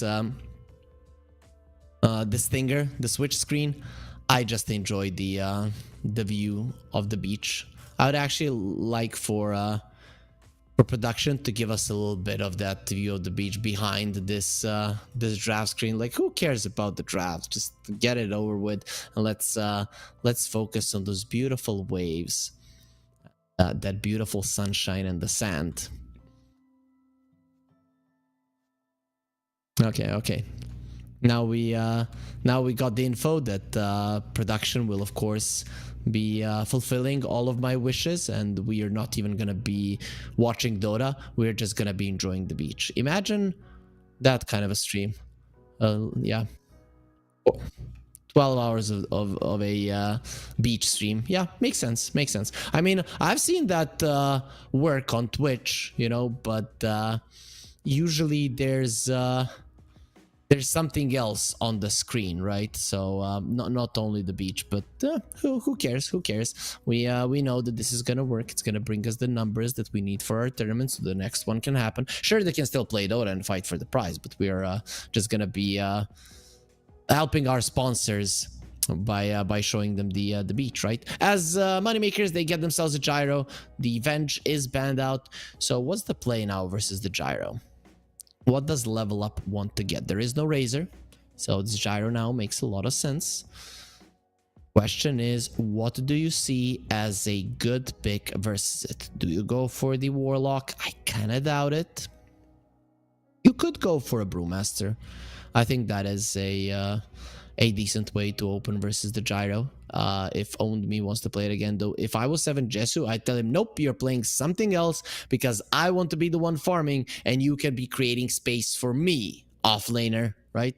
Because really in that early mid game, it was 7 Jesu who was the most farmed hero on the map and the strongest for sure. That was deep into enemy territory, and actually with the Terrorblade he died twice as he was quote-unquote creating space for Owned Me, who was farming his Midas and the Radiance. Those are the type of things you report your teammates about in pubs, though of course it was a pre-planned situation by level up. They will go for the Warlock, so they do not care much about the Flak Cannon killing their Golem. They just want to slow the Gyro down. Gyro doesn't have that much range, so inside of the upheaval he kind of feels like a melee hero. Of course, if there's anyone close to him, the pellets from the Flak Cannon actually have a ton of range. So that is something that you have to keep in mind, especially if the Golem does get dropped. There is a good chance that, well, the Gyro will be attacking the Golem, and with that, doing the damage to everybody else. Moneymakers. What are their bans gonna be? They get rid of the Sven. The added armor is always nice because, well, Gyro later on in the game does do a lot of physical damage. Of course, at the start, he is a mixture of physical and magical, but later on, he does mostly physical damage. So that's the Sven taken out. Let's see if Moneymakers are gonna be getting something more. I guess Slark is a good one, especially laning with the Warlock, having somebody to heal you. Of course, Slark being picked up so early, not something you can rely on, but it might be something that you don't want to keep in the back of your head while you're picking your offlaner. Because let's say you pick up an axe, or not an axe, say a Brewmaster, and he's just punching you in the face. With a Slark, it can be problematic. The first pick in the second phase does go towards level up. Something like a Treant Protector would be great for Moneymakers. I doubt level up would take a Treant Protector and a Warlock as their two supports. I just wouldn't like that duo supports. I think I already had a rant about it today. Because one team did ban out the Treant Protector against the team that picked up a Warlock, and I was like, bro, you don't need to do that. There will be a Faceless Void banned out, even though inside of the Chrono the Side Gunner does work. The Faceless Void is still a problem, as the hero does buy a Scotty, so even once you do have a Satanic on the Gyro, it doesn't mean that you're going to be healing that much up in the Chrono, and can still die during the duration of it. But I guess that's fine.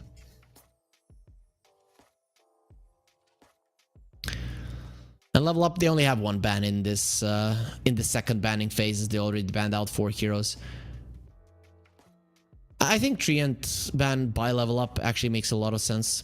Gyro loves laning with the Treant. The two of them do amazing amounts of damage in the laning phase. Treant loves having a hero a carry that does have a stun, so that people cannot TP away from him and keep his enemies in the nature's grasp a little bit longer.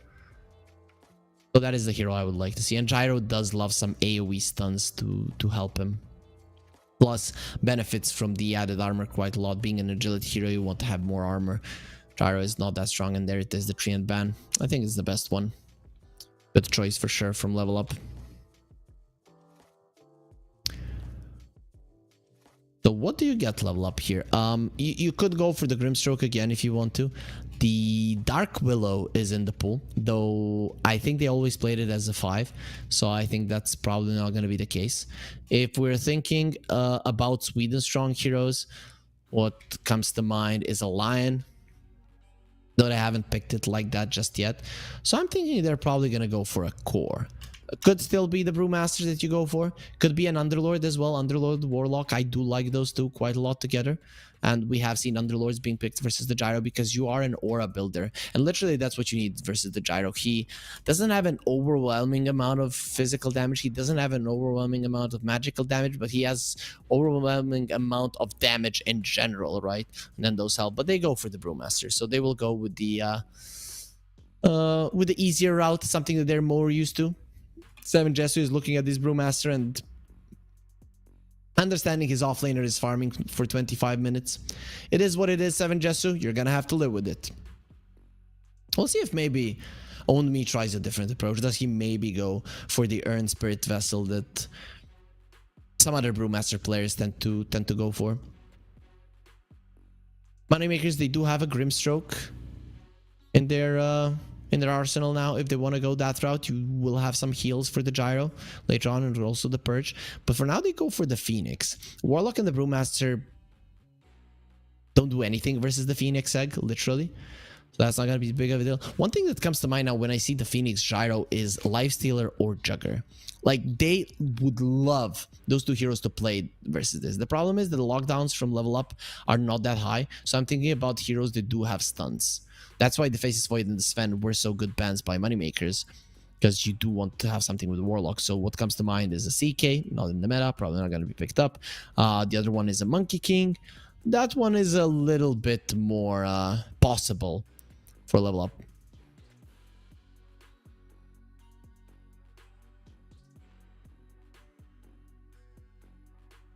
The Moneymakers, what's going to be our next one? They go for the Clockwork, so they wanted a good laning matchup for the Gyro. Well, I mean, you can swap these two between the positions 4 and 5, but I'm fairly certain that Slayer will be the one playing the Clockwork, and it's going to be Bignum on the Phoenix. It just makes a lot of sense laning-wise, and the way that these players do go for heroes. So they don't pick up a carry right now. I guess you do not see the enemy offlaner. StoRm Spirit really isn't going to be countered too much in this game. I kind of feel like you have to go for the puck, though. Then you're going to be so reliant on that coil and on the AoE damage. So level up, if they manage to reset the fight, is a big deal. And plus level up have really good counter initiation. But they'll go for the Night Stalker once again, Moneymaker. So that means the puck won't be coming through for them for sure. Because now with the Night Stalker, the puck would actually make sense. You don't have much to defend the egg with. Though level up don't have much to kill the egg with, though. Unless they get a carry hero that's going to be able to do that for them.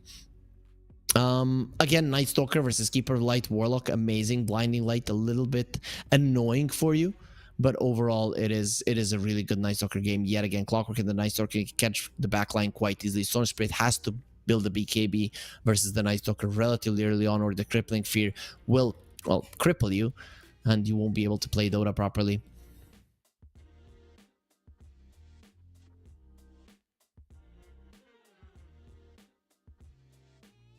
To level up, what was banned? The Seeker. Yeah, Seeker has been looking pretty decent versus the Gyro, and really versus the Night Stalker as well, because you do not care about the Crippling Fear. You get your spell off, the Rupture, from really far away, and then you just run in. Your attack speed is insane because of the Blood Rage.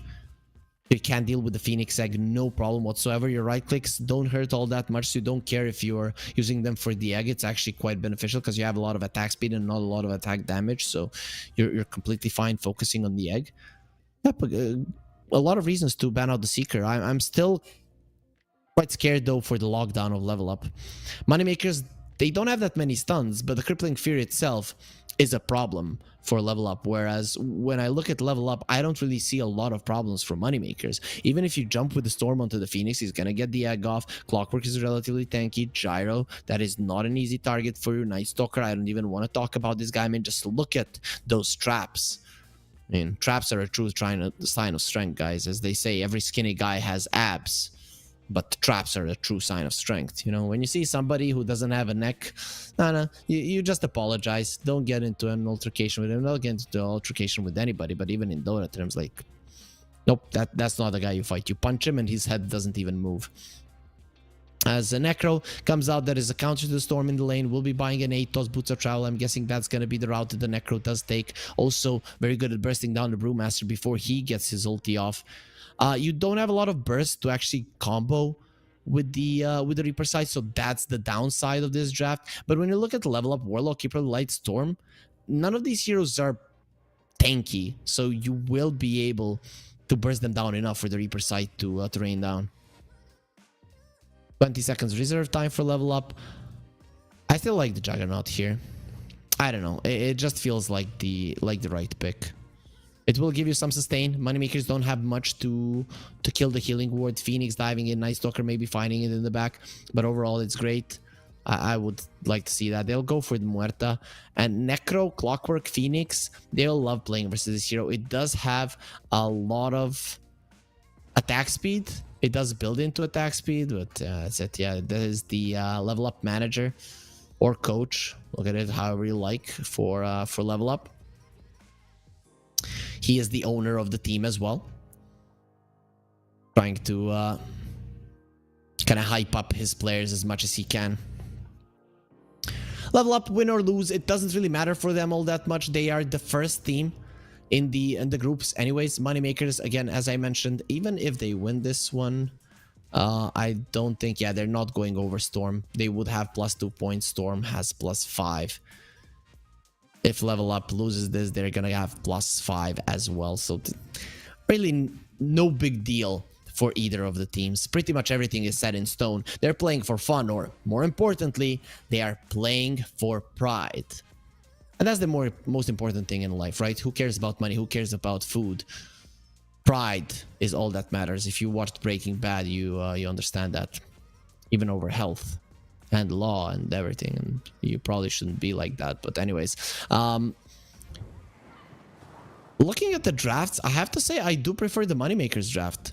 In Game 2, I prefer their draft as well. And even though Level Up got their Brewmaster, I just think that Owned Me is a little bit too greedy with the hero. So yeah, I'm going to be going for Moneymakers, for the underdogs. Not that big of an underdog, but definitely Level Up came into the series as the favorite.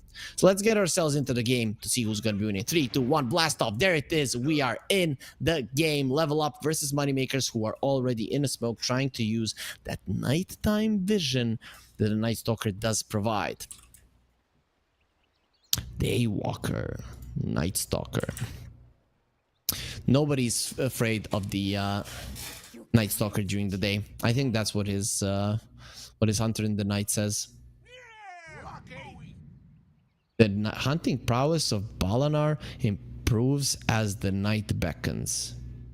Ooh, it used to be better. It used to be nobody is scared, or maybe nope. They changed it. They changed the description of the spells. It is a humbling sight to see when the mightiest of warriors become afraid of the dark. That's actually cool. It sounds cool. A vision of the twisted maw of Balanar etched itself into the minds of the poor souls unlucky enough to cross his path. Balanar creates a vortex of infinite night, tearing opponents violently into the eternal darkness that once was. Dude, I could create a YouTube channel where I read these spells in such a cool way. I amaze myself. What is with the stance of Muerta? She looks all high and mighty. We talked about pride. That is a prideful stance for sure. Moneymakers. They're going onto the enemy side, but they're under vision. Sweden Strong sees them clearly. Lucas, he'll think twice about it. Sentry was placed. Another sentry was placed. Can they take it down? No, they won't be able to. Now the deny on the ward. Will it come through? Slayer does exactly that. It's time to bail. Sweden Strong, he didn't have any assistance. His team was scared, and in the end it means that Moneymakers, they get a deny on their own ward and they get the enemy ward down. Bjerg sees quite nicely there. It is nighttime, so Night Stalker sees everything. It's just dumb how much he sees, but it makes sense. Lorenov places a remnant. Yegor runs into it. Who's that handsome devil? Well, the Necro doesn't like the handsome devil, as he's not that handsome himself. So, any girls in this one? Muerta? I guess that's a perfect fit for Necro. She's already dead, so him spreading death and disease really doesn't bother her any whatsoever. So that's fine. Still, I'm not sure about this Muerta. You're versus a Night Stalker.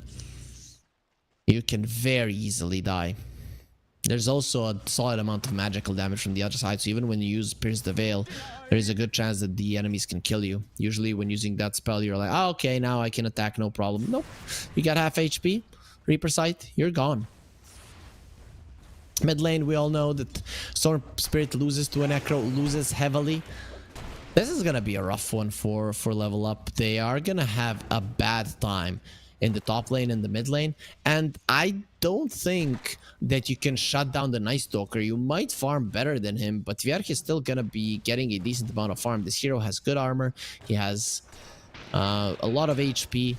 Solid HP region, will be fine for sure. Sweden Strong trying to outrun the Clockwork. There is a Wind Lace on Slayer. He actually did so much damage on Sweden Strong. Of course, now without the battery assault, he's not going to be as confident when fighting him. Radiant's courier has been killed. 7 Jesu lost his career. Bignum, nice job coming out from him. And I'm pretty sure that Muerta didn't get her items delivered, so now he's gonna be struggling in terms of having some regen there. Owned me, gets the Cinder Brew off. Slayer, no problem. So bad. He is dying. He doesn't have the fairy fire. He's dead. Bignum, he got the courier, and now he got so bad as well. He's making sure that this Muerta has a bad time. Of course, the Warlock will be bringing some extra region from the base, but it is still not an ideal situation. Nice start from Moneymakers. Here comes the homing missile onto this Keeper of the Light. Meanwhile, the Storm is actually doing pretty decent in the mid lane. He will get a water rune. The question is, how do you return to the lane now? The Necro is just making sure that you're having such a rough time. Nope. Have to be honest, Lornoff doing an amazing job so far. I have seen some Necros completely zone out the Storm Spirits. Didn't happen this time around. Bottom lane, nobody's farming. Top lane, everybody's farming. I don't know why Muerta and the Night Stalker, probably because of those chases, career dies and stuff like that, just haven't been able to farm as effectively. But nobody's being shut down. That's definitely the case. Yegor is doing his best to zone out the Storm, get as many points as he can in the Heartstopper aura. But the Storm will be fine. We'll see how early he gets the Ghost Shroud. Lucas getting gone on. He's going to be pushed back. That's a lot of damage he's taking. He really needs the Clockwork to assist him. Actually, Lucas just stands his ground. Maybe he should stop standing his ground as he can easily die here. Blood Grenade isn't there for the Keeper of Light. Actually, he does have it. Oof. This Gyro needs to be careful. He did have the wand charges, so that's the reason that they didn't commit on him. Sometimes you can just get baited in if you're not careful. Mid lane, speaking about Fairy Fires and being baited in, Lornoff is trying to bait in Yegor. Guy's not going to be taking the bait. The Slayer goes in. Beautiful cogs usage there. Of course, doesn't want to go any further as the tower will start hitting him. And Slayer, is he dead? Very close to being dead. Blinding Light isn't there. He has the stick charges. Will be fine. Lucas still posturing aggressively, but 5 or 6 tower shots went towards Slayer. Not something that he should have allowed to happen. Sweden Strong has the Blinding Light. Slayer coming forward. Blinding Light sends him into the creeps. And creeps now have more kills than level up themselves, of course.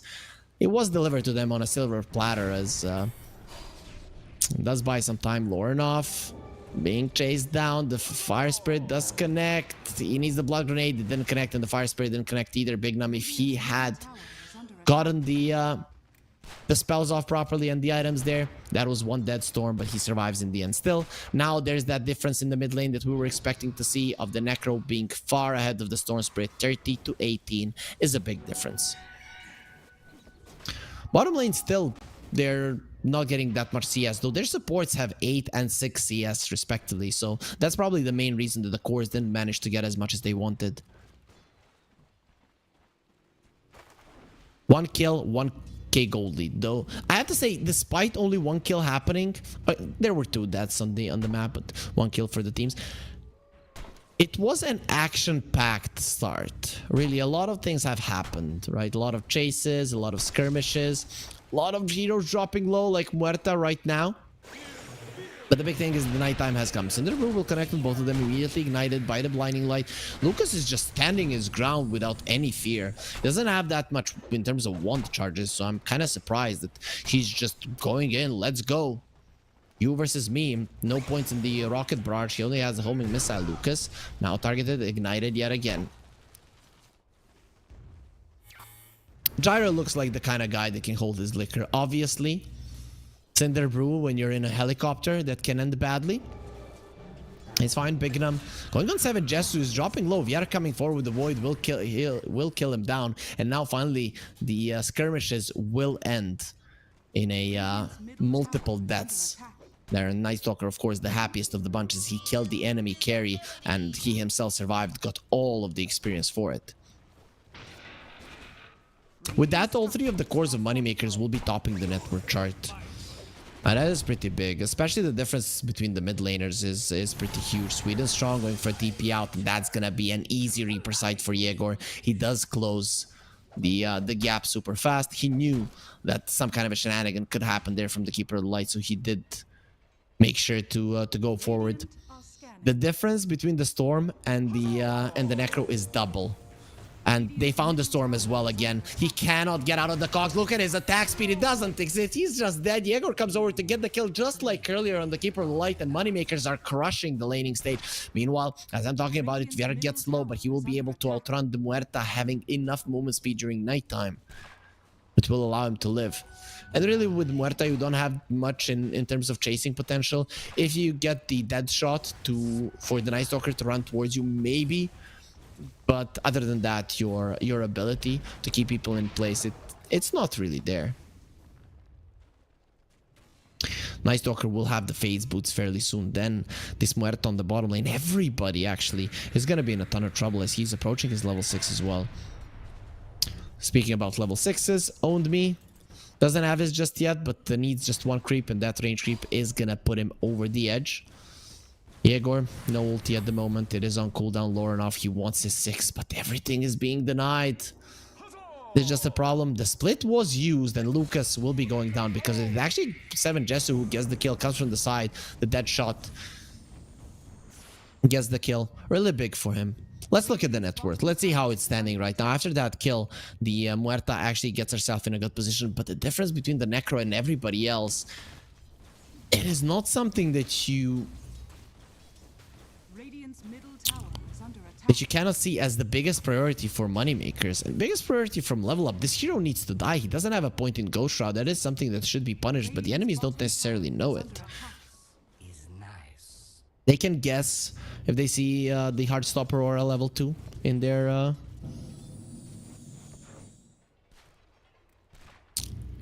bar there. Oh, 7 Jesu has been caught. He gets the calling out. Here comes the call down. Slayer is taking a ton of damage from the hits here, but 7 Jesu will fall. Even if he kills Slayer, it's not going to be good enough, and not even that will happen. Owned Me did go for the urn this time around. He does not have the split, so I'm not sure this is a kill that you should even attempt to go for. Owned Me could die because of it. He's dropping low. Let's see how long he run himself away. Atos is ready. Owned Me is dead. There is going to be a Reaper sight. Yegor, of course, goes for it. He wants the extra regen. It is something that this hero thrives on, especially later on if he gets an Aghanim Scepter. It's going to be so much damage that he's doing around, especially with this kind of a start. But again, not getting a Ghost Shroud. This is a greedy move from the Necro that could cost them a lot. Lorenov, Bjerg is going to see him. They're thinking about coming in. Well, Sweden Strong is in the vicinity, and they did have a ward, so it was pretty apparent that Bjerg was coming over for the Storm Spirit. You have to be careful. Atos into a Crippling Fear, and you actually die on the Storm. Of course, Yegor was nowhere in the vicinity. As I mentioned, this Ghost Shroud, not having it, if level up, get a sniff of it, and actually find the opening on it, is going to be a big deal. Though, you are playing versus the Brewmaster, who can dispel it when he does have the split. But dying if the split wasn't used, that would be that would just be pure greed that brought that upon yourself. Still doubling the Storm in terms of net worth. Lorenov, what are you even gonna buy? He just has the parts threads at the moment. The smoke was used, and now they're gonna know that the level up are smoked, as well, they picked up the coddle on the way. Yeah, goodbye, Yegor. Oh, you don't want the Ghost Shroud for the extra kills. No problem. So that's a kill on a 5,000 net worth hero. Huge. Really huge. But it was the split being used. That's quite nice. I'm loving how much the Astral Pool can move people away. If used properly, you literally pull them out so much. No chance for any kind of a response from the enemies. How are level 6 is looking? Phoenix almost has it. Clockwork halfway there. The Keeper of the Light has it and the Warlock has it. So supports have level up in a better position. That kind of inclines me to believe that the Wisdom runes were stolen, but nope, Bignum did manage to pick up one.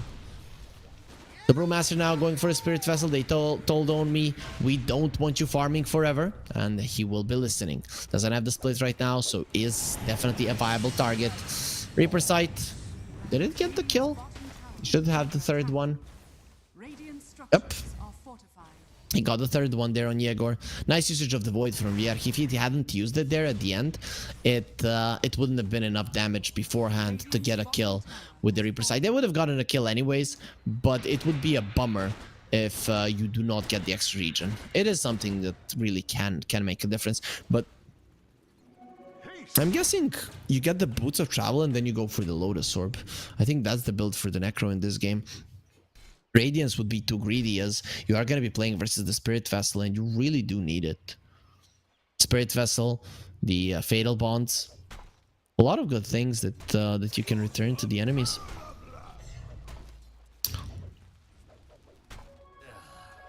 The win probability in favor of Moneymakers, not by a lot. Yegor now being targeted. He is in some trouble. Gonna be pulled into the river. The help is coming. Yegor turns around to Lorinov. Doesn't want to go through that remnant. Yegor will be fine. Slayer now, he's the one in trouble. Doesn't have the hookshot any longer. The Cinder Brew doesn't connect, but with the Solar Bind, he's literally not gonna be moving. Actually, it did connect in the end. Now here comes the Illuminate for the kill. Yegor playing with his life a little bit too much. The upheaval will slow him down. He's dead.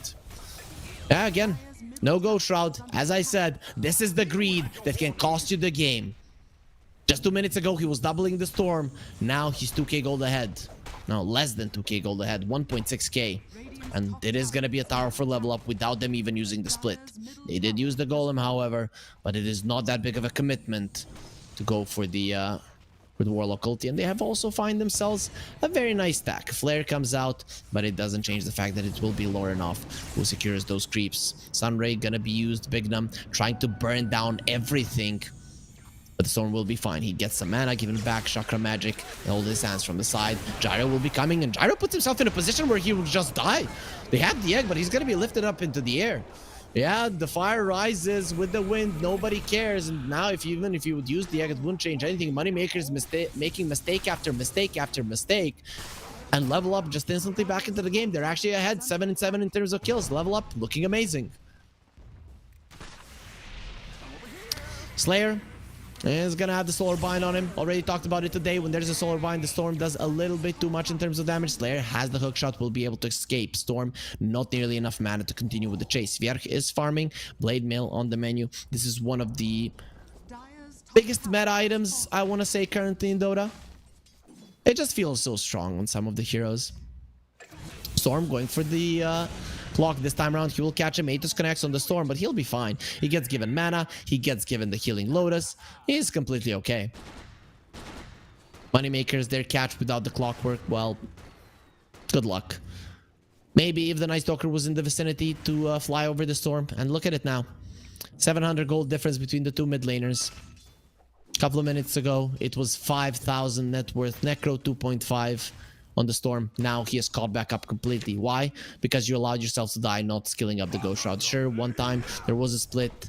Second time, you just died to the right clicks. And this is one of those situations where you start regretting your choices. He does get the Ghost Shroud right now, but this is the worst part of the game to die with the Necro with in the game with Necro, right? Between minute 10 and minute 15. Because you know that you crush the laning stage. If you start dying at that point with the Necro, usually crush the laning stage. Bignum has been caught. He does have a die away. Will be okay. That Twitch Blade on the Storm Spirit, it does a solid amount of damage. We won't be able to kill the Phoenix just yet. So anyways, you farm so well in the laning phase, you crush it, and you know that you're the strongest on the map, and you just give the gold away. Everything that you have worked so hard for. Smoke from Moneymakers, they want to change something right now. Muerta is a little bit too far to get caught. The scan was used. They understand that the Panda is there, but they want somebody else.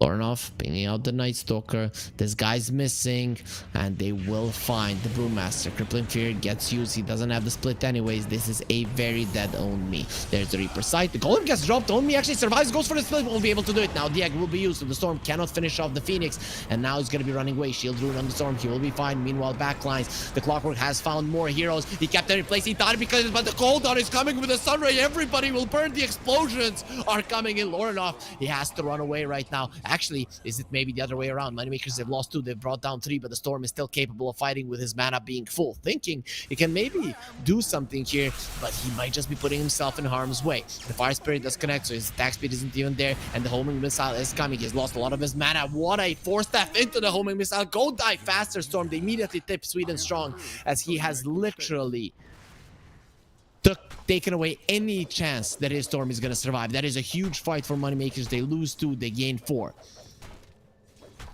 Win probability still in favor of level up. Muerta, they die in that fight. That Clockwork sacrifice for his team, it was just an amazing play. He finds them in the backlines and level up, stood there and fought him. Yegor now gonna be ignited by the Spirit Fest and the Cinderbrew. They do have the split. If he goes Ghost Shroud, immediately it's gonna be removed. Only is being healed by the Phoenix, trying to survive as long as he can. Still not going for the Ghost Shroud, and actually the Pandas are dying. He's going for a TP out. Might actually be successful. The Storm comes over, not gonna be there in time, and here he kills all of the Pandas. The Hook Shot does not connect. They have the Force Staff to get Lornoff away from the Crippling Fear. Vierch, he gives the tip to Own Me, like a nice offlaner, bro. The battle of the offlaners ends in the Night Stalker winning there. Just 4 little snacks for him. Does way too much physical damage, and you know, the Brewlings don't really have that much in terms of armor. The Storm has been caught. Force Staff doesn't get him to the lower ground. The Atos will connect. Reaper Sight just comes off cooldown, and just enough to get the kill. Heal from the Illuminate, not nearly enough to keep him alive. Oh, that Force Staff there, just if it was a couple of units longer, it would have put him on the low ground. It would have put him in the river and most likely allowed him to live. And also the Reaper Sight coming off cooldown in that exact second. Yeah, we're just gonna say that Moneymakers, it wasn't fortunate for them. They just calculated it perfectly. All of their moves, they knew that they would bring this upon their enemies. Gyro has the Aghanim Scepter on top of the Crystallis, so he is ultra farmed. The Muerta isn't doing bad either, but really it's gonna be some time before he finishes the BKB, and he definitely does need it.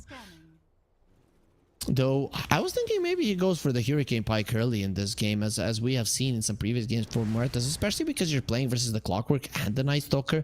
Hurricane Pike would be amazing just to push them away and get yourself away from that Night Stalker, who is working towards the BKB but will need a long time to get there. This time around, the Brewmaster doesn't have the Midas, but he will buy it after the Vessel. Same is true for the Phoenix. Bignum is going to be going, has the Midas, and Hookshot onto the Storm. Silence is there. The Force Staff not in time. Ados connects, and with the Dark Ascension, they'll finish him off. Golem a little bit too late. Vierk taking so much damage. He tried to live there. Not going to be happening. He has the Shard, and now the Egg will be coming through. Split isn't ready, and the Brewmaster has to run himself away. That upheaval currently not slowing anybody. Level up, they've lost 2. They did bring down the Night Stalker. You could see just how much damage he was taking, but also that Blade Mail almost killed the Muerta. He did the most damage in that fight. Phoenix getting more and more experience, approaching level 12. When that happens, really it's only going to be the Muerta that can kill the Egg. Good thing for level up is that they have good disengaging ways. Slayer, he has been found by the Brewmaster. He's all alone, and it's pretty sure that Slayer is dead. He tries to threaten with the hook shot, goes into the Remnant before he gets the spell off. Yegor, he's hunting for Muerta. They know roughly where he is, and they're gonna find him. Will find 7 Jesu. Oh, will they find him in a good situation for them? Now he's under vision. They know exactly where he is. Ulti. Okay, that is the worst Reaper side that I've seen in my life. The thing is, now you have to TP out, and they will be able to do so. Bignum doesn't have it, so he just goes for Just goes for it, does as much damage as he can. Meanwhile, mid lane, Lucas taking so much damage. Look at the solar bind, how much it's giving. The blinding light comes over, and actually Yegor just kills both of them. Lucas, despite going down, he did so much damage in that one. Yegor is trying to heal himself up, but the Spirit Vessel won't allow it. He doesn't have the split to remove the Ghost Shroud, and Yegor will be able to survive. Only still thinking about going in on this one. Though, to be honest, without the storm, you don't have the proper catch. That Reaper Scythe from Yegor was so weird. I think he wanted Reaper Scythe into the Death Pulse, but the calling silenced him, and then it didn't do any damage. I think if it did any damage to Muerta, that 7 just would have died, because ultimately he survived on only 200 HP. Now he's gonna have a BKB in no time, and then it's gonna be a lot tougher to actually bring him down with those spells.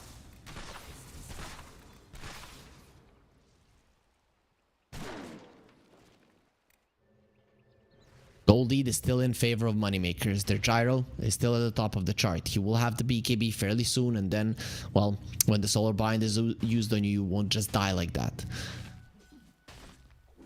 People think Storm and the Coddle are only a good combo because of the added mana, but that added magic damage, it really makes the combo insane. As the Storm always lacks that little bit of mana to finish people off, with the solar bind you do a lot more damage percentage wise, and so you're always able to bring heroes down, and then you have the chakra magic to actually have enough mana to run away, or the blinding light to keep your enemies away. But that AoE damage from both the Necro and the Gyro, I think that's going to be a problem from level up. Looking at the fights in this game, a lot of them might just end in an instant, because one side has the fatal bonds and the other side has an overwhelming amount of AoE damage. So we're going to be seeing people just dying left and right in a second, right? Everybody dies at the same time. Because when you look at it, other than the Reaper Scythe, neither of the teams really do have good single target. Muerta at some point is going to be doing a ton of damage. Same is true for the Gyro, but that's not really what I mean. A lot of people can run away from it, running away from all of the AoE damage and thinking, oh, I have half of my HP, and then suddenly just damage starts raining down from level up. It's from the Fatal Bonds, and of course everybody attacking you. And from Moneymakers, it's so many of their heroes that can do AoE damage. BKB is done for the Gyro. Muerta has one as well. Night Stalker, he's not even close to his. He needs the full recipe at the moment. So another 1500 gold before he has it. Muerta, of course, wants the Mjolnir, but what you want most is level 20, the Gunslinger chance. That's when your damage increases so much, when you have Mjolnir and level 20. Yegor, he has the Senjin Kaya, now Lotus Orb. The one that I talked about earlier, he's going to be going for it. Has the great healing Lotus as well, so during the Ghost Shroud, that's 800 HP bonus that he's going to be getting. A little bit less, 750. Many through the Roche, it's dropping low.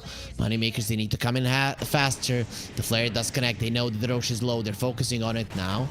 Split will be used, and they are really going for that Roche. Wanna kill the Warlock, won't be able to Reaper Scythe him down, and the Aegis has fallen now. The Golem will drop as well. This is not a good fight for level up. Lucas comes over, he thinks with his BKB he can do enough, trying to finish off Onmi, who's running away with his last Bruling alive. It is dropping low, and finally he's gonna be coming back. Onmi is fine, 1 for 1 on each side, but the Warlock is really not that big of a kill as a Night Stalker. Onmi going for a TP out. The Atos will not be allowing it, and it looks like they will be able to finish him off, especially once the homing missile disconnects. Sweden Strong TPs out, gets himself away with the Death Seeker. They go into pit, but there is nothing they can do about the TP. In the end, despite the catastrophic start, it was still a better positioning for level up, and they come out ahead. But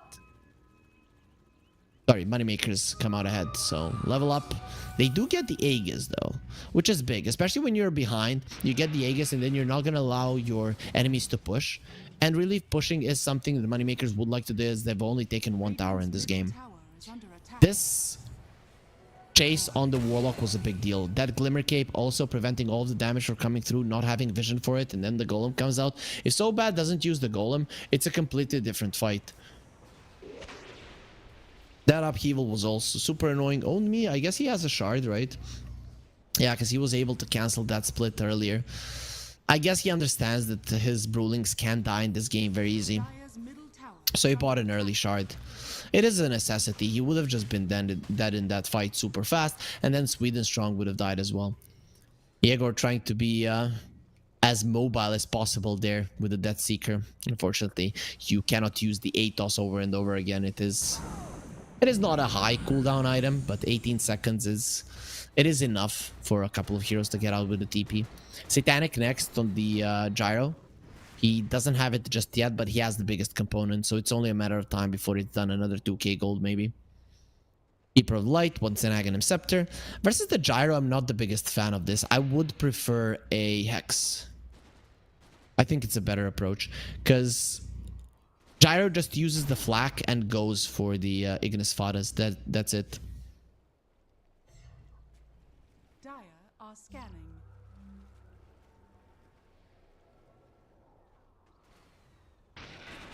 Radiant's bottom tower is under attack.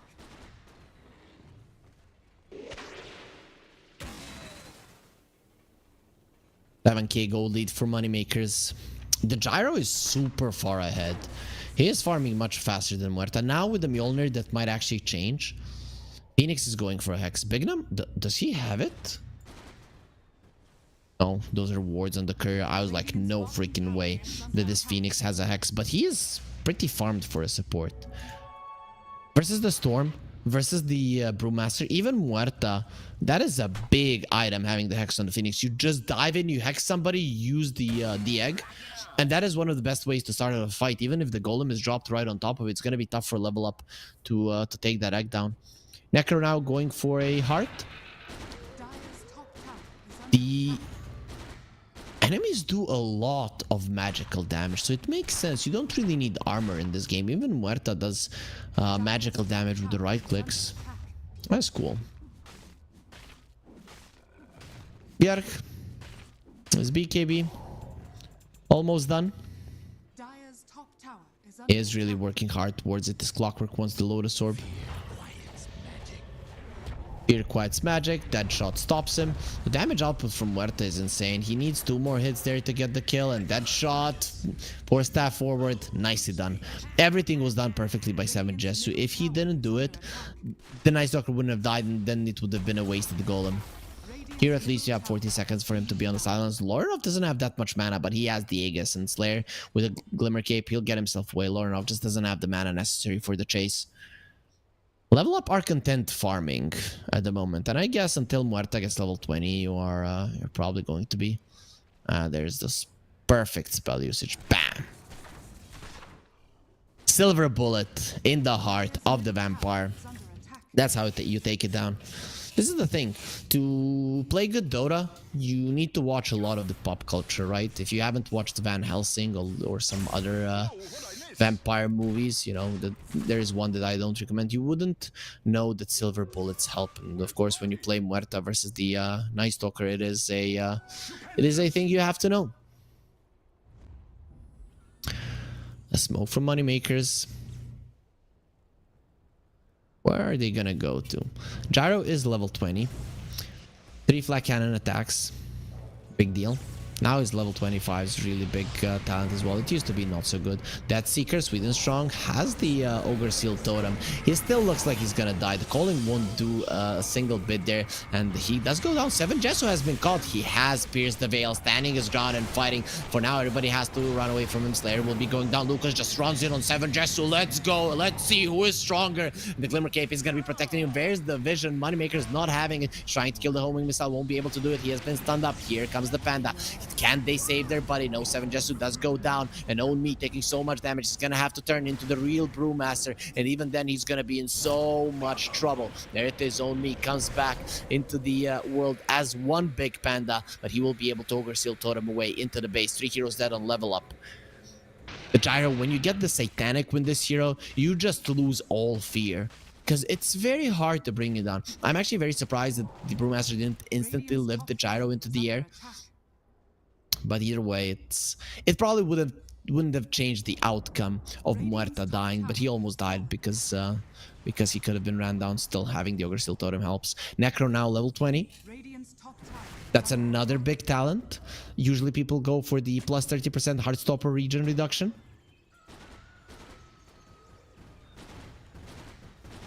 though he is deciding for now. I guess the Ghost Shroud self-restoration amplification, I don't see it as a good talent, but he did go for it, especially because it can get purged off by the Brewmaster with the Dispel. Interesting. I'm pretty surprised about that one. I guess having the heart, this will give you an idea about it. There is a Hex on the Phoenix. He can go for it onto the Storm. Yegor doesn't have the ulti, but let's see if they can keep themselves on the Storm. They actually killed the egg. Now Slayer is going to be in trouble as well. Inside of the calling, 7 Jesu just to make short work of them. Yegor next on the menu. The Golem gets dropped. He's going to try to heal himself up. Not going to be nearly enough. Goes right deep into the enemy back lines. And, well, just gets decimated by 7 Jesu, who now being level 20 does insane amounts of damage. Level up, taking the game back after a great engagement. Unfortunately for them, the Roche cannot be up for another 40 seconds, so Moneymakers are going to be more than capable of coming back to the fight. Now, being level 20, this Muerta deals well with the egg. He does so much damage. Without the gyro, Moneymakers deciding to fight was a big mistake.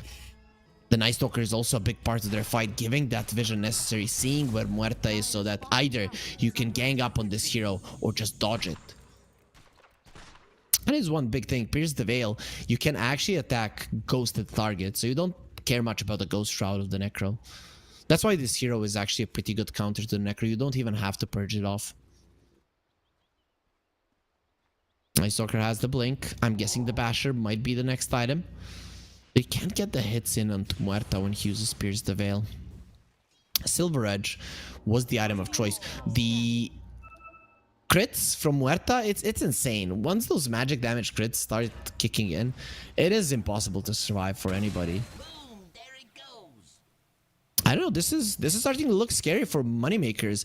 Gyro is super strong, and the AoE damage of Moneymakers is strong, but Muerta, I've seen this hero in the late game multiple times just do so much. Gyro does have the Daedalus himself. We'll see who's going to be getting more of those crits in the fight, who's going to be doing more damage between these two. Storm has an Orchid, and when we look at Moneymakers, they don't have anything to remove from the Phoenix. Actually, Lotus Orb from the Clockwork could be big. Warlock inside of the smoke. He has the Defiant Shell as well. Glimmer Cave 4 Staff. And Gyro has been found. He gets the BKB off. Hookshot onto Muerta. Pierce the Whale was used. Turn around to Slayer. He has been turned into a piggy. He's gonna lose his ulti, so the damage output isn't gonna be that high. Bignum protected by the Lotus Orb. There it is. We talked about it. Gyro takes some damage still. He's gonna be fine. Lucas turns around with the Satanic. He'll be back up to full. Now pulled close to their enemies. But look at Verk, who's just making a line, not allowing anybody to come close. Now the egg comes through. It's gonna be daytime, which means that Verk is not gonna be so fast, but at least he's still gonna be flying. On me, dropping low, he can still turn into the real Brewmaster if he wants to. Not a single hero has died, but he doesn't do it. He loses all of his pandas. Now Muerta going for a TP out. They don't have the hookshot, so he'll be fine. The Reaper Sight still wasn't used. Maybe they could have cancelled it, but he's out. The other two supports, well, they're not looking so healthy. Sweden Strong doing his best to escape. He is gonna be Reaper Sighted. That will be the kill, but they don't get the Reaper Sight kill, though they're making a mistake. Bignum, he has a gem. I don't know if he picked it up from the enemies. Let's check that for a second. And it was the gem that belonged to So Bad. So it is the one from Level Up. That's going to be a big gold swing now. Again, in favor of Moneymakers. It seems when Lucas joins the fight, he's just a little bit too strong for Level Up to do anything about it. And I really liked how Vierge, he used his ulti and just pushed back everybody. Even though the Brewmaster came in, used the Astro Pull, got the Gyro into an you could say uncomfortable position. The Night Stalker just did everything right. Lucas, BKB here, then Satanic later on just to keep healthy, and not using the BKB during Pierce the Veil just prevented any kind of insane damage coming out from Level Up. Look at now this. Lorinov has to zip away, and Vierge will be going into the backlines after the split was used, and then nobody comes over to help the split deal with the Gyro. And after that, Lucas is just way too strong. I'm actually surprised Own Me didn't turn back into the brew form. Maybe he did there for a second, as he or maybe he just got critted by the Gyro. I'm not sure. They didn't see it quite clearly on the screen, because it looked to me like he got back, he got his HP to like 1%, and then he died again. Meanwhile, in real time, the hookshot was used from the Clockwork just to run away. Lorinov finds him, but, well, he doesn't have the Electric Vortex. It was used earlier. Bignum almost dies to the Tormentor, and Slayer gets the shard. I mean, Phoenix already has the shard, so he couldn't get it. So it's not like he was working for himself. He was working for his teammates. I think there was already a shard on everybody else. Yep, Moneymakers, all of them do have one. On the side of level up, only the Brewmaster has the shard. He's level 19. He's actually pretty high up in levels. I guess that's what the Midas does for you. Speaking of which, Phoenix is level 18, so good luck if you don't have the Muerta going on to the egg. It's gonna be a problem. Now, MKB on the gyro. His damage is not to be underestimated. He can literally rip apart every single one of the enemy hero in a matter of seconds. Looking at the KDA, of course, Necro has the most. Is when he uses his ulti. People always give the kill to him. But now buybacks are going to be important for level up, as Moneymakers with the Sagas, they're most likely going to be coming high ground. Muerta has been found, silenced up, forced up to the high ground, he'll be fine. 7 Jesu gets his escape. He doesn't have the Hurricane Pike just yet. He wants the Daedalus. Muerta wants Daedalus and the Silver Edge just to do as much damage as possible, as now the Aghanim Scepter and the Keeper Light is done. He's thinking about a shard as well to have that recall, though I don't see enough map control currently on level up for the recall to make sense. Gyro, level 25. The minus cooldown on the Flak Cannon. 7 Jesu needs to get out of here. Are you thinking about the Tormentor? Vierak sees them, goes in onto the Warlock. The Glimmer Cape is protecting him, but now they have the gem, so they can see him clearly. Nice force staff onto the low ground. He would love to get his ulti off, and he got himself away, so he will be fine. The homing missile goes for him, but it will be returned to the Gyro as the Lotus Orb was used. Nobody on level up dies. Moneymakers, they want to take this Tormentor, will be able to do so, but it is going to cost them a lot of HP on their heroes. That shot connects onto Vierak. They saw he was low, but he's still going to be fine, especially once the Ancients do come back, and well, he's going to be able to shard them. Poor level up. None of them have shards. I mean, they have 1 shard, and Moneymakers have 5 shards, and they don't allow them to get the Tormentor. It is a definition of bullying right there. The Phoenix is low. You have to be careful when you're doing that if the Storm can jump and kill you, though. Currently, Lorinov isn't looking to do so. Lorinov is looking to finish his Aghanim Scepter, which is almost done. You connect onto multiple heroes with that Electric Vortex, and Muerta will destroy them. Did Muerta buy another crit? Nope. He has 4,000 gold, so buyback is ready. Gyro doesn't have the buyback, but he has an Aegis for another minute and 7 seconds, and now being healed up by the Sunray. Illuminate doesn't hurt him all that much. He still has the Satanic. This tower will be going down for sure.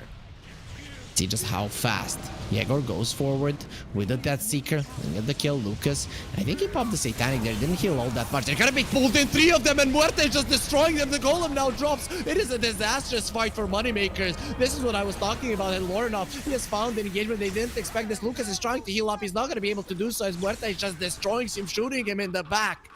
Your little cannons can't do anything to the big guns of Muerta. As Bignam has been found as well there by the Brewlings. He cannot dive away. He does have the egg, but usually you don't want to use it here because it is just gonna be a waste. 7 Jesu, he was hexed up and he still gets the kill with the Mjolnir proc. A big fight for level up. 2 heroes without buybacks. This is pushing time for sure. They still have all of their tier 2s, but Moneymakers don't have the glyph, so it is only gonna be refreshing 2 times instead of being, or you're only gonna be able to use it 2 times rather than 3.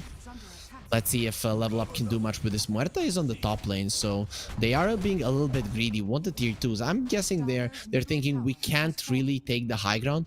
Probably isn't the case. 7 Jesu actually coming over. He wants to make it happen.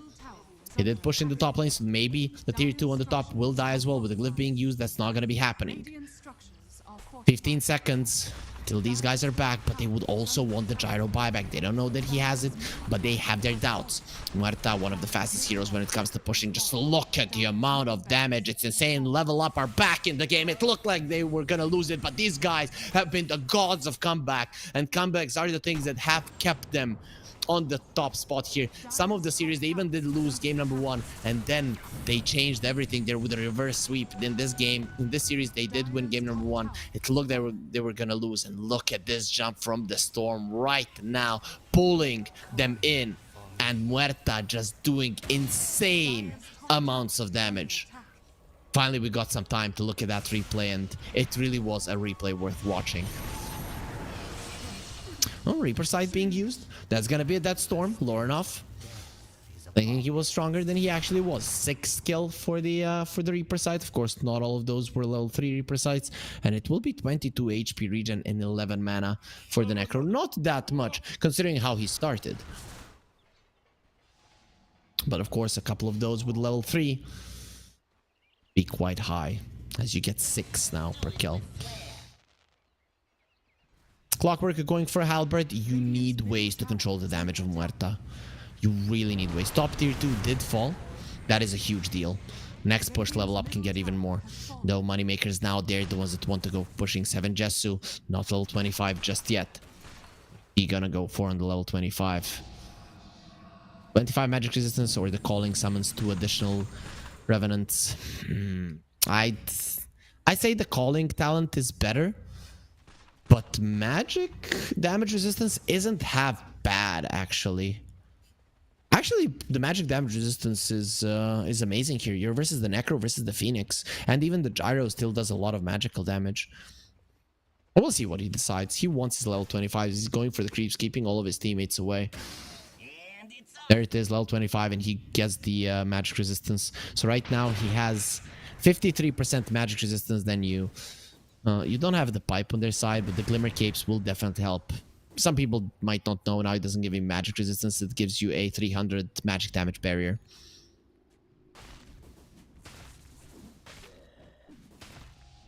Night Stalker, level 20, has the Nullifier. Of course, that doesn't work versus Pierce the Veil, but it does work versus the 4 Staffs.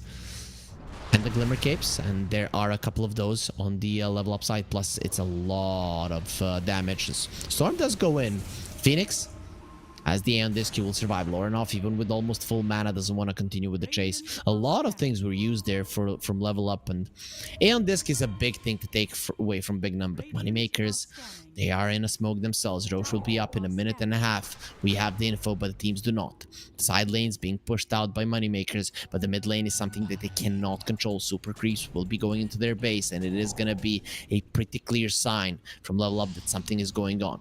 Ninja gear on Muerta. Smoke from level up. They don't have the storm inside of it. Of course, he can join up if he wants to, but currently he's under enemy vision, picking up a wisdom rune. Makers.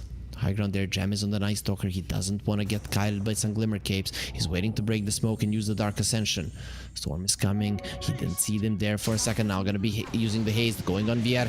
And there it is. Dark Ascension was used, but also the Light Bulb is there. Lucas will deal with the Light Bulb fairly soon. He wants it to be night. He wants it to be darkness so that the Night Stalker can be the scariest one on the map. He sees Lorinov clearly, but with the haste, the Storm will escape there quite easily. Now running into enemy vision. That is something you don't want to do. Lucas is going to be pulled back in. They go with the Golem. Let's see if they can do enough damage. Lucas now with the Static healing himself back up. Vierk trying to find the supports, and that's the ulti from the Necro, but it gets returned with the Lotus Orb still. Muerta does go down. Without her, you have no damage. You have no ways of dealing with the Gyro. The buybacks from Moneymakers. So you want to go forward. You don't have a buyback on Muerta. What the hell?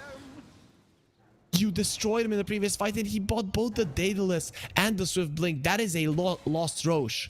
It does cost them some buybacks, so all in all, it's not that big of a loss for level up. But killing the Gyro twice, good luck with that later on. A pretty chaotic fight. You can see what Vierk is doing. He's trying to keep the enemies away there, but 7 Jesu gets left all alone. Man, that Reaper Sight being returned to the Necro, it really did change a lot. Does Lorinov now get the Reaper Sight? Yep, he has the HP and mana regen on the Storm Spirit. And he is actually level 25 on the Storm, meaning this Muerta is going to be doing even more damage. That's the Roche in the hands of Moneymakers, in the hands of Lucas. They have double cheese on their side as well, and they got an Aghanim Scepter. The question is, who got that axe? It is going to be the Necro. The Necro now has the Aghanim Scepter when you use the Ghost Shroud. Oh, actually, the Heartstopper Aura health decay is increased by 60% of Necro's current health regen. He has 140, just basic Slayer. He's the cheese. Is he actually gonna live because of this? The Light Bolt will bring him in. He's not moving all that much, really. Just trying to fly away, but the gravity of the sun is pulling him in. Oh, look, some nice light. Let me look at it. And he will be taken down despite using the cheese. It took a lot of time, but ultimately they did finish him off. Lorinov, here comes the stun. Homing missile will follow him towards the base. There's a shard on Lucas, but everybody runs away from him so far. Bjerg comes over a little bit too late. He won't be able to prevent the enemies from escaping. No gem now. It is on the side of level up. Moneymakers, they still haven't invested in it. Both Yegor and Bignam do have Aeon discs, and there is no nullifier on the side of level up, and literally no one that can buy it. Maybe Owned Me can go for it, but doesn't really seem like the best hero. StoRm went in onto the Bjerg Night Stalker. Trickster's Cloak comes in handy. It's not low enough with the gem. He has the Revenant's Brooch. So the damage output of the StoRm is insane. The problem is that once you get level 25 and your overcharges start to bounce, you actually go through the attacks faster. So you don't really do that much damage with the Revenant's Brooch. I guess he can go for the E-Blade if he wants to, but it's just not that big of a deal. Just because of those bounces. I remember one of the games, a friend of mine was playing a StoRm, and I don't know if they fixed it maybe, but the bounces were taking away his Revenant Brooch stacks. It's gonna be very hard to see if that's happening here in the fights, because the animation is not so clear. But I think it wasn't patched. I never heard anybody complaining about it. It really is something that very rarely happens in games, that the StoRm goes for this item. Necro, level 25.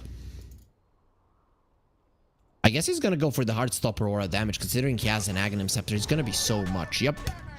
So percentage-based damage from Heartstopper Aura plus his 130 regen. It can be a lot more if he gets a kill in a fight. It can be insane amount. See just how much of the AO damage he's gonna be doing. Lorinov is level 26. Lucas level 27. Epic games always happen between level up and some of these Eastern European teams. Clockwork still doesn't have a halberd right now. It's all about the buybacks. Muerta still missing on that one. Doesn't have the MKB on Muerta. He went for 2 crits, meaning that the gyro with the butterfly, he actually has a chance of standing his ground and surviving once the Muerta gets the hits in. It's only still 1 lane of Rags that is dead. Level up though, don't have any outer towers, and they're missing a tier 3 on the top lane. Moneymakers, they do have a tier 2 in the bottom lane, which is something that can really make a difference. Aegis Cheese still on the side of Moneymakers, but they're very conservative about their approach, and they will decide to TP Yegor on the bottom lane. Seems like this Aegis won't be used for a push. We are 48 minutes into the game, and there's absolutely no gold lead between the two teams. How's the win probability look like? It is actually in favor of level up. So it seems like Lord Gaben gives the edge to this Muerta. And I mean, they did get the lane of Rax. That does change things. Of course, it is only the mid lane. You're versus the gyro. He cleans up those super creeps with ease. Tier 4s take any damage? Actually, the tier 4 did take a lot of damage now. Coddle has been caught. He has the nullifier on him, and while he cannot force himself away, he used it a little bit too early, and because of it, he will die. There's a shard on the Keeper of the Light. There is a shard on the Warlock as well. So those imps, there's gonna be a lot more of them. Do you guys remember when I talked about it? All of the AoE damage, people can just die and we might not even notice it in a chaotic fight. Well, this is what's gonna be happening even more. There's gonna be so much AoE damage. Just look at Muerta, you look at the gyro for damage, you look for the Night Stalker for controlling the enemies, for not coming close. There's gonna be so many spells in these fights. Gyro, butterfly, he's going for the Swift Blink himself. You just jump in somebody in the back and you absolutely demolish them. That is the approach. He will not have an Aegis in 5 seconds. It is gonna be expiring. Still, you need to save those buybacks. Currently, 3 heroes on the map don't have it. The Clockwork and the Necro will have it in 2 minutes, and well, the Warlock, he needs 200 more gold, so he's gonna have it in no time. Brewmaster is level 25 as well, so the Cinder Brew applies fear now. That is a huge deal. That is most definitely a huge deal. The Night Stalker is 25 too. What did he go for? for the minus 50 seconds Dark Ascension. He doesn't want the attack speed. He just wants it to be night all the time. In 10 seconds, though, the sun will rise. That might be an opening for level up to do something. They're still going versus the Necrophos Cheese, meaning that he's going to be healing back up to full once he uses the Ghost Shroud.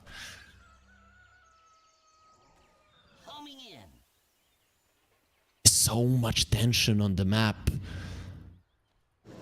I know that everybody is feeling it. You can imagine what kind of pressure is on the players at the moment. Bignum. No refresher just yet on this Phoenix, but he's very close to it. Of course, buyback more important. Going for the Necro. The Aeon Disc is there. He gets the Death Seeker outside. And 7 Jesu goes in to destroy him. Yegor, though, running away. He does have enough to survive. Now it is going to be the Gyro going in. They overlap the spells. He's being pulled in. They pulled him down. And without the Muerta, you just have to run. Lucas actually took a lot of damage from Lorinov, but just not enough to die. The Golem will be dropped. He's turning around. Lorinov standing his ground, trying to finish off Yark with the BKB. Will fly himself away. Only now back to only one Brewmaster, but he has the BKB. He'll be fine. Atos connects the BKB. It expires. It will last there for half a second. He's gonna be keeping himself in place. Muerta is back to the fight. 7 Jesu wants the fight. Doesn't have the Pierce the Veil. They're all fatally bonded together. You have to run. You have to run right now. The damage is gonna be insane. The TPR from the Clockwork isn't gonna work. And with the Death Seeker, Yegor is going forward. He won't be able to kill the Storm. The Glimmer Cape protecting him. And it's gonna be 3 heroes dead from Moneymakers and level up. They are the ones that win this fight, despite their carry just TPing away earlier. Those fatal bonds changed the fight so much in their favor, and the Storm did 13,000 damage, more damage than the entirety of the Moneymakers team. This Gyro didn't get any damage, and he was just afraid to go in. For a good reason, this Revenant Brooch is destroying him.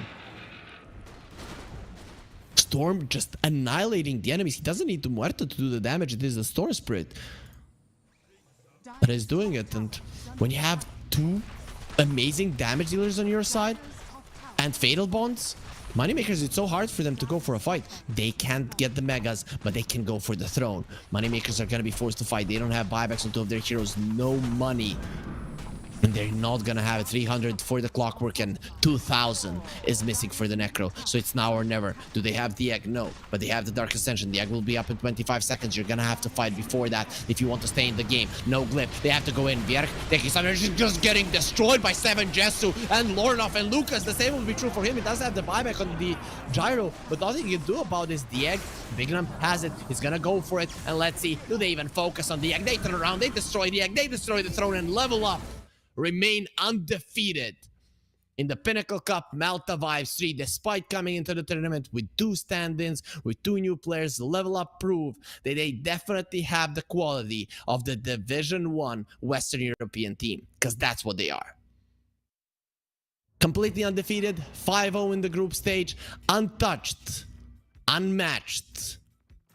Amazing performance from Level Up. Ram Squad and Moneymakers got closest to beating these guys, but they were not close enough. Moneymakers, they almost won this game. They had the lead. They had the Aegis. Had everything. In the end, they lost. So let's go at the standings of Group A to see almost how it ended. Level Up 5 window Storm. They are gonna be 4-1. Moneymakers 2-3. Marsbet 2-2, Navi Jr. 1-3, Ram Squad 0-5. Now Marsbet and Navi Jr. are gonna be fighting for this one. If Navi Jr. wins 2-0, they're going through. If they lose even one game, it is over. And we have one more game today. So we have watched 2 games already. One was a 2-0 between Storm and Ram Squad. Now we had the 2-1 between Level Up and Moneymakers. And we will end the day with Marsbet versus Navi Jr. Unfortunately, I'm not going to be here with you, but you're going to be in the capable hands of my good colleague, an awesome guy, Automo. He's going to be taking over here to bring you the last game of the day. So I'm hoping that all of you guys will enjoy the cast, will enjoy the game, and I'll see you tomorrow for the end of Group B. See you then. Oh, eSport. You and I have come a long way. It was such humble beginnings. As we gathered in small groups, we were professionals right from the start. Passionate, organized, and ready to rumble. We dreamed big, and surely enough, our parents supported us at every step of the way. Didn't they? Fired up by all this love, it wasn't long until we caught the scent of competition. To be honest with you, it wasn't always that easy. Joe here, he had to take on 2 side jobs to afford playing professionally. It's gonna get better, Joe. Fist bump. And some of you dared to not even call this a sport. And look where we are today. An endless stream of esports events every year. Bet you didn't see that coming, Mom and Dad. And you know what? We have been with you every single step of the way.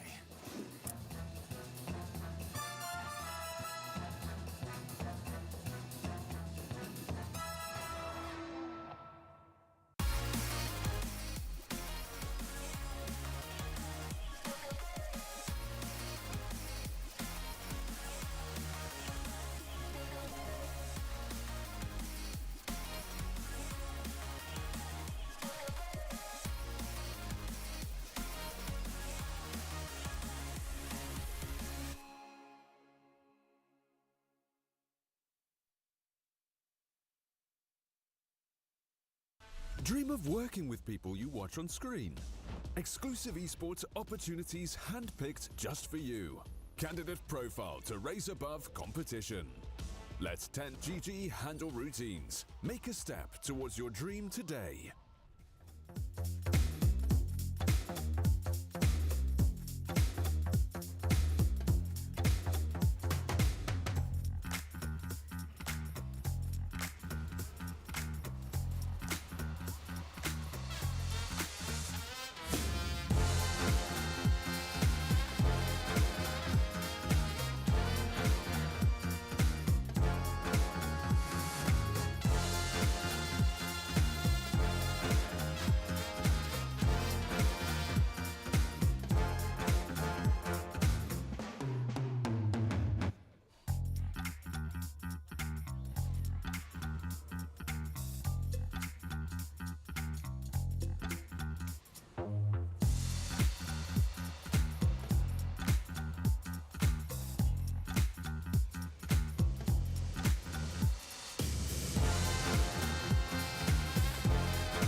such humble beginnings. As we gathered in small groups, we were professionals right from the start. Passionate, organized, and ready to rumble. We dreamed big, and surely enough, our parents supported us at every step of the way. Didn't they? Fired up by all this love, it wasn't long until we caught the scent of competition. To be honest with you, it wasn't always that easy. Joe here, he had to take on 2 side jobs to afford playing professionally. It's gonna get better, Joe. Fist bump. Some of you dared to not even call this a sport. And look where we are today. An endless stream of esports events every year. Bet you didn't see that coming, Mom and Dad. And you know what? We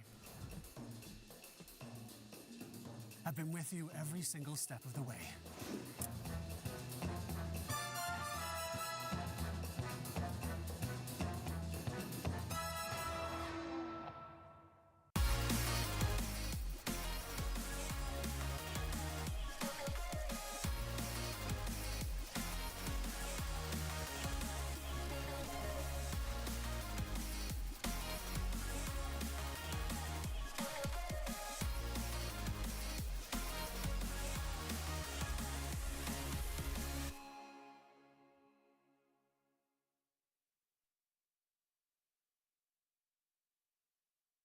Dream of working with people you watch on screen. Exclusive esports opportunities handpicked just for you. Candidate profile to raise above competition. Let 10GG handle routines. Make a step towards your dream today.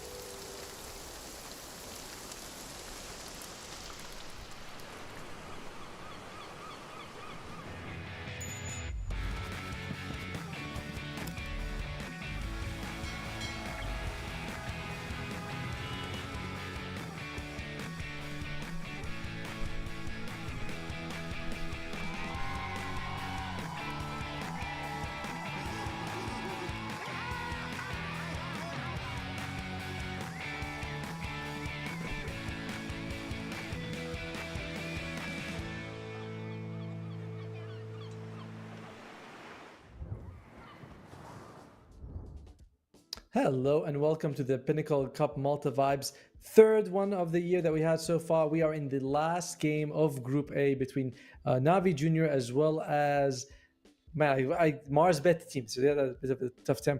This is actually a very important match because if Navi Junior can take this 2-0, they are able to advance. If it goes 1-2, like if they don't win it 2-0, they're out of the tournament. So even though it's the last match of the group stage, is kind of very important for both of them. Anyway, I'm Atomo, and I've been doing this for a while now, and it's very cool to be here yet again, taking over for Harry Freak. And yeah, this is a $50,000 tournament. We have 4 teams advancing, where they'll go against 4 invited teams as well. So, well, sorry, 8 teams are advancing. We'll be going up against the invited teams, and it's exciting to be here again. These are a lot of these teams here are more like on the tier 2 level, where they're up and coming teams, and I'm glad to see them have this opportunity to play against some of the invited teams like Luna Galaxy. May be able to sort of make their mark on the scene. All right. And you know what? Let's look at the Group A. This is the group we were just talking about. Let's look at the standings and what we're working with here, as well as all the teams that are actually in the group. And as we see, Level Up, they have not lost a single match, and they have 7 points. And we have StoRm and Moneymakers, as well as Navi Juniors. They're the ones that are coming up. Mars Bet, they're guaranteed to go off, and Ramsco is guaranteed not to make it. Let's look at the 2 teams that are going up against each other, which I believe are Navi Junior and Mars Bet team. And the way that score is calculated is that, let's say you go 2-1, you get 1 point. If you go 2-0, you get 2 points. Here it's like your wins minus your losses. Navi Junior, they're currently -3, and Mars Bet's at 0. They have the same amount of wins and losses. So Navi Junior has to go 2-0. And let's look at actually the players who are on each team. What are we beginning with? I'm gonna we're gonna be starting off with Mars Bet team. They have O-Taker, Mr. Luck, Jeezy, LeBron. I know LeBron is the person I'll be keeping my eye on for Navi Junior, as well as I'm gonna have a hard time pronouncing his name for the mid lane, so I'm gonna pronounce him as Mo, and you guys can do with that whatever you want. So this Navi Junior, they are this is Mars Bet, and they are currently standing relatively pretty. All they have to do is win 1 of the upcoming 2 games, and they make it to playoffs. So it's not too bad for Mars Bet. Now let's look at Navi Juniors here for a second. They got a nice outfit, and not as familiar with this team, I gotta admit. I don't think I've seen them play before. There's Got the Juice, Toshi, PMA, Days, and release PMA like in your pubs. Mode PMA, mute all, report everyone. That's basically how it's going to be played. And Navi Junior, when we look at Mars Bet team, looking at the sort of the heroes they're playing, actually we have a draft coming in a second, so I'll be going through that and looking at that. Mars Bet, they've been banning some of the meta heroes like the Gyrocopter, the Dawn, the Sven, and the Monkey King. We'll see if those are heroes that Navi actually wants to play again, wants to be picking, and there we are. We're already in the draft very early. I like that we have not much of a gap. We are a tiny bit behind schedule, so the 2 teams are very eager to get started. And not much has been done so far. When we look at sort of the bans and the picks, what's meta right now, in carries, I feel like two cores stand above everyone else. It's the Sven and the Gyrocopter. These guys are generally coming out in almost every game contested. I personally prefer the Sven. He comes out with a nice AoE stun, farms really well, and he's much more durable than Gyrocopter, and his burst damage is better. But Navi Junior, they start off with the ban against the Dawnbreaker, a hero that in general Mars Bet doesn't like playing against, so that's kind of good for them. Mars Bet, they get rid of the Gyro, which we just talked about. They get rid of Invoker. This is a hero that can rotate around the map, make a lot of space. He's mostly played as the mid, but I've been seeing a lot of position 4s coming out. Still a fan of the classic mid Invoker myself. And Coddle is here for Navi Junior. Coddle, I feel like, has gone down a little bit in popularity just because a lot of his best combos are no longer as popular. Like in Ember Spirit's been taking nerfs, and Coddle with the double, sleight of fist, searing chains, that was great. But with Ember nerfed, Coddle's partner gets weaker. Coddle in general becomes less attractive to pick up. Broodmother. Haven't seen a whole lot of Broodmother for a while, I must say. I know the hero has been receiving, buff after buff, trying to bring her back into the meta. But I think in pubs she's still something like 44% win rate. Still seems to be avoided in the pro scene. And last pick is the Vengeful Spirit. Last ban on the first phase is going to be the Vengeful Spirit. I like that. I think this hero brings a decent amount to the laning phase, a very solid stun. Her stun is like, what, 2 seconds? Can hit 2 people, pretty awesome. And of course, the swap coming out from her as well to save allies. And Navi Jr. open up with the Earthshaker. It's a pretty big opening for them. Earthshaker, flexible hero, can be played as 2, 3, and 4. And in general, it kind of keeps your draft a little bit open. I know in Eastern Europe, one of the teams, I think it was Bet Boom. No, or Entity. I'm gonna have to look at it. But one of the teams they were saying like, Earthshaker is just one of the flavor of Eastern Europe. Really like this hero a lot because he's unbeatable in the mid lane. And Doom comes out for Mars Bet. Not as flexible as an Earthshaker. Mostly plays the off lane, but we have seen some position for Dooms from time to time. His buff of changing, not buff, but his change of Doom that you can't heal makes him a lot better at killing people. Just because you throw a Doom, you throw Infernal Blade, you can bring people down from like half health to nothing. Alright, let's see what else we're working with here. Second phase of bans is coming out. Navi Jr., they get rid of the Treant Protector.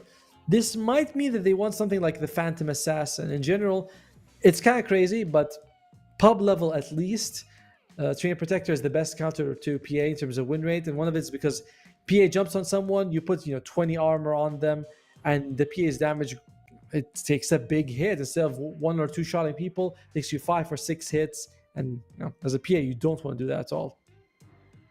Warlock comes out as another ban. Lost of position 5 is being removed here. And Warlock, I sometimes think this here is slightly bit overrated, just because upheaval as well as fatal bonds are easily countered by like a BKB, but in general he still is relatively first pick first ban, not first pick first ban, but highly contested. You often see him at some point in the draft come up. Beastmasters for Mars Bet. Some rather old bans coming out here. Beastmaster, Broodmother, not common picks. I wonder if PMA loves these heroes and that's why they're banning it specifically because of him. Let's see here. We're working with Skywrath Mage. No big combination with him yet. And this hero did receive, I think, a 10 attack speed nerf, which is not the biggest problem for him. Although it was nice when you could attack fast, you get the slow and the vision. But that's not going to be an option for them. Skywrath Mage being picked up with a Doom. Feels like you need a better combo than that for them. Navi Jr., they get the next 2 picks here. What are they going to pair up with the Earthshaker? Darkseer is gone. Of course, very early. We still don't know what role this Earthshaker is going to be played as. A reminder, Navi Jr., they cannot afford to fool around. Lose 1 game in this series, and that's it. It's game over. They have to approach this as not a best of 3. They have to approach this as a best of 2 in which they have to win. 2 best of 1s. There you go. 2 best of 1s. That's a better way of thinking about it. With any 1 loss is elimination. All right. What are we waiting for here? Take their time with this pick. Skywrath Mage as well as Doom. This is a lot of burst damage. The removal of the heal is a big deal from the Doom. It's going to be a little bit tough here for Navi Jr. Save heroes wouldn't be so bad. Something like a Shadow Demon or an O would be pretty good. You see someone get doomed. They might be standing in the Mystic Flare stuns. You're like, all right, I'll send you to the Shadow Realm, buddy. Or the Astral Plane, whichever one you want. And you'll be fine. But Navi Jr., wow. There you go. They go with the Shadow Demon. I'm liking this pick a lot. I like it because I was thinking that they should do it. And then they do it. It's like, hey. Yeah, Shadow Demon, that save feels very useful for them. Although, this also means that if you're Mars Bet, you don't really want to take illusion heroes. You don't want to take a PL. Well, this is fun. We now know for sure that Earthshaker is going to be a core. Shadow Demon is going to be 5. Grimstoke is going to be 4. Or the other way around. It really doesn't matter. Like, these 2 heroes are very flexible. So I think it's going to be okay.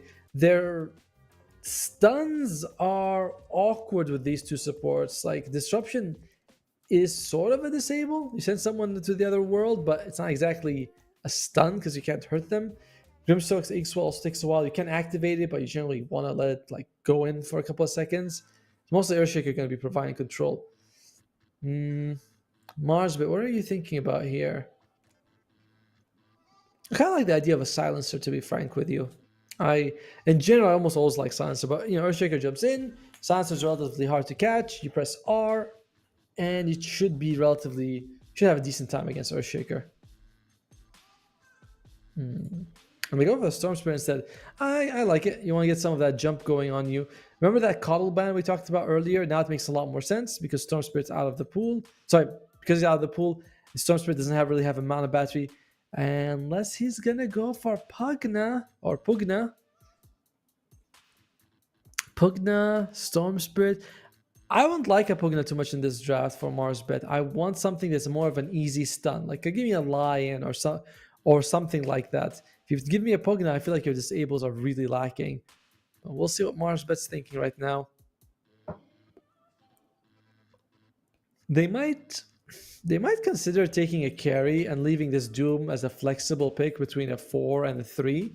I feel like that's very unlikely though, just because Doom is almost always being picked as a 3. It's very rarely picked as a 4. It tends to do well when it is, but it's still a rare thing to see. Oh, they go with the Jakiro. All right, so it's gonna be the Jakiro 5, the Skyrat 4, the Doom 3, the Storm Spirit 2. So yeah, a little bit sad. I think Jakiro has been picked 3 times by Mars, but in this tournament, 5 times, and they won 3 of those games. So very solid win rate for them. Really good against the Shadow Demon. You disrupt an ally. When they come back, they're going to be standing in the Ice Path into a Macro Pyre, and you'll be like, oh, I wish I didn't come back here. And Medusa is the pick here. Medusa does not give a damn about Doom. Sure, you don't want to get doomed, of course, but you don't care because you don't really use health at all. She just relies on her mana. You have the illusions coming out from Shadow Demon. You get this extra attack. Very nice pick. I really like this Medusa coming out from Navi Jr. All right, we're in the last phase of the bans. What do you get rid of? You get rid of the anti-mage, but I think you can keep the PL. You can actually keep the PL because you have a Shadow Demon. You can make illusions of the enemy side. It's like, oh, you have a PL army? I'd like one myself, and you just make a disruptive illusion. I'll see what they want to go with after that. Dragon Knight, huh? Well, it is a solid off lane, and that's something Navi Junior needs. They need this very tanky frontline guy who can provide a little bit of vision, because Medusa can do that later, but you want something a little earlier. Kind of like an Underlord would be good. I think like an Underlord, a Mars, something that can stand in front of the enemy team. Because Grimstock Shadow Demon definitely not. Earthshaker kind of wants to get vision, jumps in, does a big Echo Slam. Medusa, later she can, but not early game. And you don't want Storm to sort of just jump into people and you're like, oh, I had no idea he was going to do that because we have no vision. They're taking their time with this ban. Was a bit worried about what sort of offlaner Navi Junior can go for. They ban out the Brewmaster. I like it. Very meta pick, very meta ban. Would they want to go for Navi Junior? Would they want to go for something kind of like a Timbersaw? But a Timbersaw, he does not like to be doomed. You kind of want to pick a hero that doesn't mind being doomed and also doesn't mind taking damage. Maybe like a Wraith King, actually offlane Wraith King, but then you're playing very greedy. Offlane Wraith can carry Medusa. That can really bite you in the blubber. But apart from that, there's not a whole lot. Brewmaster was a good pick just because you can make those. You can make your primal split. Sorry about that. And just send the Brewlings in every direction. And if one of them gets doomed, which is never going to happen, you don't even care either way. So yeah, Wraith King is another one. Chaos Knight might not be so bad if you get the ulti off. But again, it's kind of very iffy in that regard. This last phase, both teams dipping deep into that reserve time. Navi Junior, they get rid of the Slark. And it's going to be their pick here. What is it going to be? Is it going to be an offlaner or is it going to be a mid? I do feel like it's going to be an offlaner here. And we put the Earthshaker mid. He can fare decently against the Storm. And I don't think you want to pick like a co-op mid and then you really have to struggle the front lining. Oh, is it gonna be Navi Junior taking their time? Down to just 15 seconds. Again, I feel like Wraith King, Chaos Knight, Underlord, but of the options, I think Wraith King is my favorite. You know, you don't mind getting Doom. You just have to make sure you have a decent laning phase.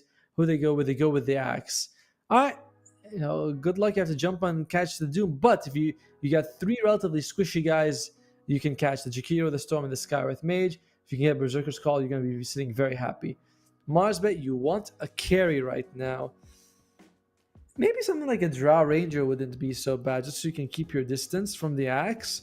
If he jumps you, you're in trouble. So what they want to go with, they go with the Monkey King. Very different than what I was expecting them to go with. I like it. You know, if you get Berserker's Called, you can just hit him back and you regenerate. Very good for jumping on top of the Shao Demon as well as the Grimstroke. So solid. I like the Monkey King pick. It's different than what I was thinking though. I thought they'd go with the drop, but the Monkey King is perfectly fine. And you can see the players with all the wonderful camera angles, the under the chin. This is a good one. All right, that's all we can't complain about. He's got a good camera angle here, although very spare room. You know, not much in there. I see a bed, and that's about it. Oh God! Oh, I love this. I think production telling me someone's playing in the kitchen. Is that what's happening? No. Oh. Oh, this is perfect. You can tell that the only light that's coming is from the computer because it's shifting. But this is what we want to see. Look at that. That's a nice room. I think those are Arabic letters on the side. Yeah, it is. It is actually. These are Arabic letters. I can read them. I was like, wait, that looks very familiar. But it's very artistically drawn. All right, and let's go back to me while the teams. Well, yeah, while we're just setting up the game, we're getting started. I'm gonna have to look at the draft just again, just to make sure I remember them. I'm gonna wait and see them in the game. I think I might prefer Marsbet, but Navi Junior's draft is also fairly solid, right? You have Axe, you have Medusa. Let's go into the game. So you guys can see exactly what we're talking about right now. And boom, techies. Look at the amount of Iron Branches we have in this game. I just love seeing it. Everyone's got Iron Branch. It's a lot of fun. All right, so mid lane is going to be the Earthshaker versus the Storm. I do think that is Earthshaker going to be taking a little bit of harass, but you should be generally okay. So the big advantage for you will be in getting those denies coming out.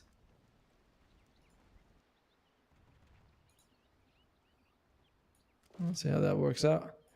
In the meantime, the side lanes I think are going to be the interesting ones. Top lane, maybe not so much. It's going to be Grimstroke as well as Medusa. That's kind of whatever. But bottom lane is going to be Axe as well as the Shadow Demon. You get a few of those. If you use the Shadow Poison stacks going on, you throw a disruption so that it's very easy for the Axe to get a Berserker's Call. It's a bit risky though because you're up against what? Monkey King Jakiro. So it's a very action-packed lane I expect the bottom lane to go for. Top is going to be Doom and Sky. I'm going to favor that one as well. I think they can get a lot of work done between those two heroes. And we're starting off with, I think, 3 bounty runes coming out here for Marsbet team. A nice start for them. Navi Junior, you know, gotta make sure you get that 2-0, and this is not the start that you're looking for with 400 gold deficit.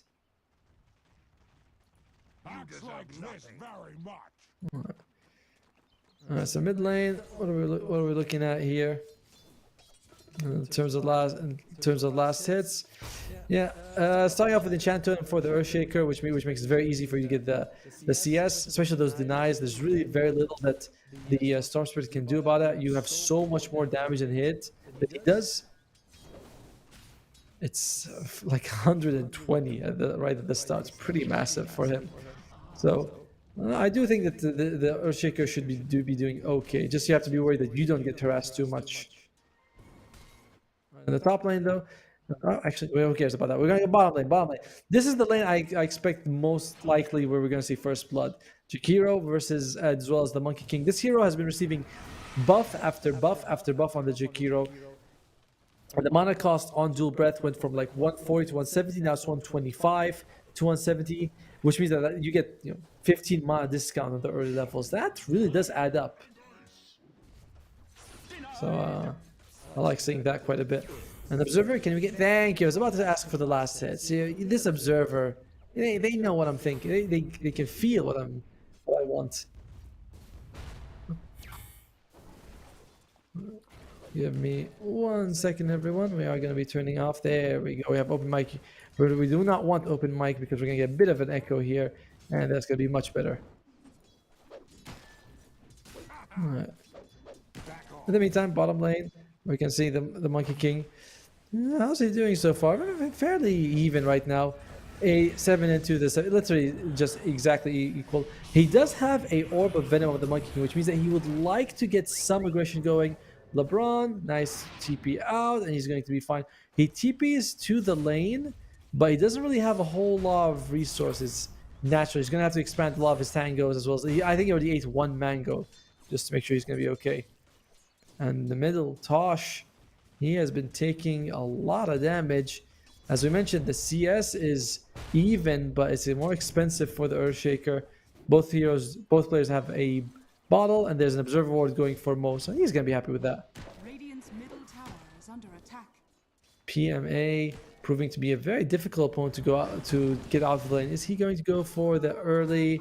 Yep, he goes for the early Ring of Health. I think he's got Bracer coming out for him as well. No, it's just boost, but once he gets it, Vanguard on this axe is going to make it very difficult for them to zone him out of the lane. They might consider trying to kill Daze instead. It was your own damn fault. I like that line. And we're starting to see the StoRm pull out a little bit ahead. 19 and 3 to the 15 and 3 of the Earthshaker. It's not the biggest deal, but this gap might get bigger and bigger as the laning phase continues. Still no kills yet for either side. Good pull coming out here from Na'Vi, just to make sure that they try to nag a few of these creeps. But Mars Beta is just going to go and contest it. I'm like, all right, well, we'll just farm those as well. And one thing that PMA has to be worried about is that anytime he gets close, a few of these hits with the Orb of Venom, and suddenly it's going to be like, oh crap, the Max Jingo comes out. Not fun. The boots does help. We don't often see Axe rushing the boots, before the Vanguard, but he's like thinking, I do not want to give Jingo stacks, and the only way I can do that is by actually moving out of the way. Top lane, Medusa is having a fairly decent time, slightly behind the Doom, and in general, though, Doom is going to be farming Bear just because, well, he's got Devour, and he's just going to go and hit those creeps as well. He is going for Vanguard first on the Doom. Nothing wrong with that. I didn't think that he'd be worried about dying though. It's like Grim and Medusa doesn't seem like it's a scary thing that you'd want the Vanguard that early. We're seeing a lot of Dooms go for like maybe an Urn, but typically the Hand of Might is just to accelerate that farm even more. That was a nice double dual breath. Does cost LeBron most of his mana though. And in general, it continues to be mostly a farm fest. And top lane, Reddy loses his life. Looks like Mr. Luck was able to get the kill. Scarith Mage throwing out those slows, and then just gets Scorched Earth to death. Unfortunate for him. Oh god. The animation when he's attacking slow, and you can see the Chant Totem just slowly go towards the Storm Spirit. I feel like if you're Na'Vi, you're going to be very worried about StoRm. When he jumps on the Shadow Demon, when he jumps on the Grimstar, because these are extremely squishy targets, it might not be a bad idea for StoRm to consider going for an Orchid. It's not a typical item. Well, not as typical as it used to be, but it gives you such killing potential. Meanwhile, Earthshaker, he's taking some hits. Earthshaker, he might be losing his life here. Very close, and Arcane Bloat. The infused raid drop. Last second, was that just delivered to him by the courier? Yeah, I think it was just delivered to him by the courier, and he is able to stay alive. So well played by the Earthshaker. At the same time, still a bit behind in terms of them. In fact, all of Navi's cores are behind in CS. We already started off with a bounty advantage. This is a very scary situation to be in. So the question remains: let's say we're at 30 minutes and Mars Bets has a tiny gold advantage. Does that favor them? Is that enough for them to win? Do they have the better late game? It's a tough one. On one side, you have Echo Slam, you have a Berserker's Call, and you have a Medusa. I think the Navi supports are a little bit less impressive, apart from Shadow Demon's sort of disruption, giving you extra Medusa illusions. But general, Navi's late game is pretty damn scary. Mars Bet, I mean, they scale, but it seems a little bit less. PMA, yes, the Jingo stacks off, but he seems very tanky. I like this. Ooh, got the juice, also losing his life. That's gonna be 2 kills in the top lane. Did not expect this one to go that aggressive. And check out, he's got the frost attack on Mr. Luck. So it means that he jumps on someone, it's very easy for him to stay on top of that. And Toshi, he just gets the Echo Slam. Does probably not want to use it, still loses a whole lot of health. And now we have a 10 CS gap, double deny gap as well in the mid lane. And very slowly, Toshi, he has just been suffering. He is having a friend visit. Can that be enough? Disruption comes out. Echo Slam. Well timed. They are going to be able to get the kill. 2 supports have to come for it, but still worth it on to less. You lose your Medusa. Okay, not as worth it as we just said it was.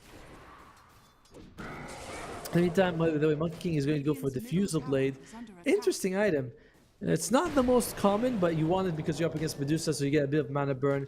This hero generally will be attacking fairly fast, so it all adds up. Dire's top tower is under attack. Alright, what are we looking at here? Top lane, they are just going to be pushing this tower. They bring in LeBron, and they're just saying, yeah, just go for it. He's got 1 point in the Liquid Fire. This spell does like 20 damage now at level 1, which is pretty damn wild to see. It used to do, what was it, like 10 at some point? Now it does 20. 20 damage. Like, was it 12, 18, 24, 30? Now it's up to 20. It goes all the way up to 50 damage. Jeez. Alright. And 2,000 gold advantage here for Mars Bet team. If you are Navi, it's not the biggest deal. You're going to get a nice power spike when you get the double blink daggers, the ones on the axe as well as the ones on the Earthshaker. But until then, your lineup is fairly passive, so you kind of want to just farm. Hopefully, have a good laning phase. They've had a suboptimal laning phase, but it's not the worst thing in the world. They're still in a relatively decent-ish spot. Decent-ish, you know. One person who's been farming up a storm has been this Shadow Demon. Jeez, and Days is like, yeah, why shouldn't I get all the gold that I can? We can do a bit of a quick item look here. Nothing on the Jakiro. Monkey King, as we mentioned, Diffusal Blade has Orb of Corrosion and Power Treads, so get him out of the ability. Doom finish the Vanguard is working his way towards the Vanguard. Sorry, the Hand of Midas. Oh, there we go. A little bit more. Let's look at what the players are feeling right now. Love the chandelier. I literally can't see anything. But just the players, like, come on, open the lights, people. Why so many of them play in the dark? I don't get it. All right, we are back in the game. All right, Skywrath Mage, he's going to go for Arcane Boots, and Storm Spirit, he's just going to go for Power Treads. I feel like after that, he's going to decide Witchblade, Kaya, Orchid. Those are usually one of the 3 decisions you're going to go for. And for Navi Jr., got the juice, just farming up a nice stack here. Wow, is he? Alright, I think we're going to be losing our Shadow Demon friend. Alright, good disruption. But there's no Echo Slam. Mr. Luck, he's in a bit of no man's land. He's got the Inkswell right on top of him. Daze is low on health. Echo Slam comes out, it just goes off cooldown. Mr. Luck is still alive. The Vanguard doing work, but in the end, it's going to be Mr. Snake's getting the kill. And we're seeing a big jump coming here from Mo, but LeBron's going to be losing his life. Mo trades 1 for 1. They do get the Earthshaker, but it's now Jeezy's turn. If he takes a couple more arrows, now doesn't even need to. Mr. Snake comes out, so got the juice. He wants the Hand of Midas, and with this triple kill coming out from him, he's going to be getting it fairly soon. What is he? He's still behind all the cores on Mars Bet in terms of net worth, but he's catching up.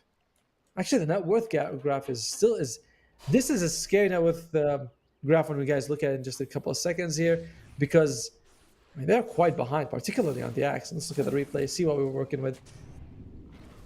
And Days disrupting himself and staying alive for as long as it allows his team to sort of come up and back him up in time. Mr. Luck was like, what are we going to do here? And it's very hard for to know the real one.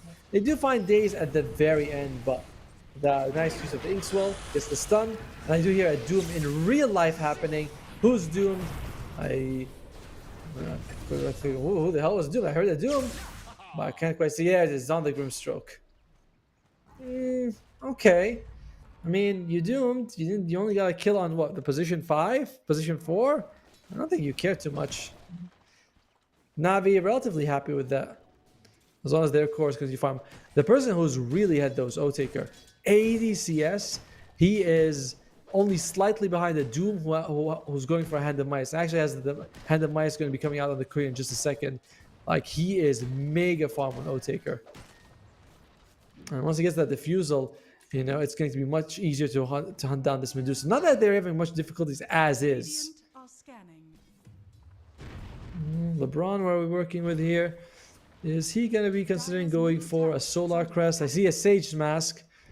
I'll be interested to see what he makes out of it. Overall, going back to a bit of a farm fest here. Doom is down. Echo Slime is available. We'll see. Navi, they do have a smoke on Tash. Who are they going to be catching here? He is in the top lane, so they're trying to use the Medusa as a bit of bait. They do see Mr. Luck. He's right under the tower. Is he going to jump in? There he goes. Big Echo Slime. Grimstroke comes out with the Inkswell. I think that's going to be more than enough damage. He's tanky on this Doom, but not tanky enough. He's very lucky, though, that now that Mice has 2 charges, because he doesn't feel like he wastes the cooldown. And I think we might be losing our LeBron here as well.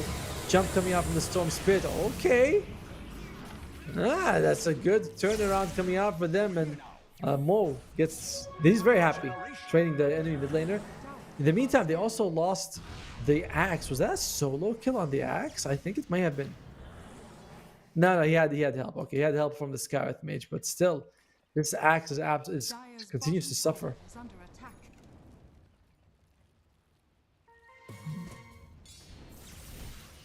Alright, what we're looking at here with Mr. Luck, just farming up. He's got the Cobalt for the extra movement speed. I like it. I think the Cobalt's solid. It's no mana. The mana creep is the best one. Satyr, Mind Stealer. Stacks coming out here a little bit for Navi Jr. But you're going to need a little bit more from that if you want your Medusa to take the lead right now. Medusa, yeah, she goes for the Hand of Midas. Rather wild to see, I gotta say. And it is working out. She's way ahead of the other cores on her team, but still a little bit behind all the cores on Navi. And it is going to be what looks like to be a medallion followed by a Solar Crest for the Jakiro. Solar Crest in general is just a fantastic item. Put on the Monkey King in a game like this. Extra movement, extra attack speed. Helps him stay on target, get those Jingus out a bit faster. And gives movement speed and mana regeneration, as well as decent stats for the Jakiro. So nothing to complain about there. Are they considering going for a smoke here? Axe, still no Blink Dagger. Which, you know, you really like it for if he did have the Blink Dagger. But PMA is close to it, just a couple hundred gold. We'll see if they want to play aggressive after. I feel like that's going to be a big opening for them. Oh, Taker can get the kill. He does. Caused him a Wukong's command, but well worth it. They traded 1-4 in terms of Wisdom Rune, but a free kill for the Monkey King. And I love seeing that. He's like, what am I saving it for? Yes, the cooldown's a bit long, but it's unlikely we're going to have big team fights. So these skirmishes where you can get the Wukong for a kill on support is well worth it. He's in the trees. And he's already got 1,000 gold and an Ogre Axe towards his BKB. Like, damn! He is farming! And meanwhile, Axe, what's he got? He's got the Blink Dagger. Alright, so now you have the double jumping ability. And Orchid is finished up on the Storm Spirit, so that is going to be his first major item. We were sort of saying, like, in a game like this, it's so good. It's so good, because you jump on the Grimstroke or the Shadow Demon and just melt them. And if you don't have it, you always risk them doing a counterplay, disrupting themselves, throwing out the Phantom's Embrace. Like, these are all problems that you do not want to deal with if you're a Storm. So I really like this pickup. Oh, smoke on smoke. They break the smoke instantly. Beautiful use of the Soulbind. Axe jumps in. I think you guys both have Echo Slam. Is very solid. But so far, no one's died from Mars Bed. But that's about to be changed as we do lose both the Jakir and the Monkey King. Doom comes out, but you're doing a guy who's already used all of his spells. Is PMA going to be losing his life? And the Scorched Earth might be enough. Throws out Culling Blade as he's about to die, but it is not enough. Still, overall, a massive victory for Navi Jr. They broke the smoke, but it seems like they were not quite prepared. I mean, they had a ward in the area. I believe that was planned just as the fight began. And overall, looks like StoRm's just going to go back to base. Yeah, there's no ward here. They planned at the last second. Beautiful use of that jump by the axe. I don't know if he did catch the Monkey King. And we talked about this. The double blink power spike is huge coming out here from Navi. It pays off really nicely for them. I think there was also double snakes from Got the Juice.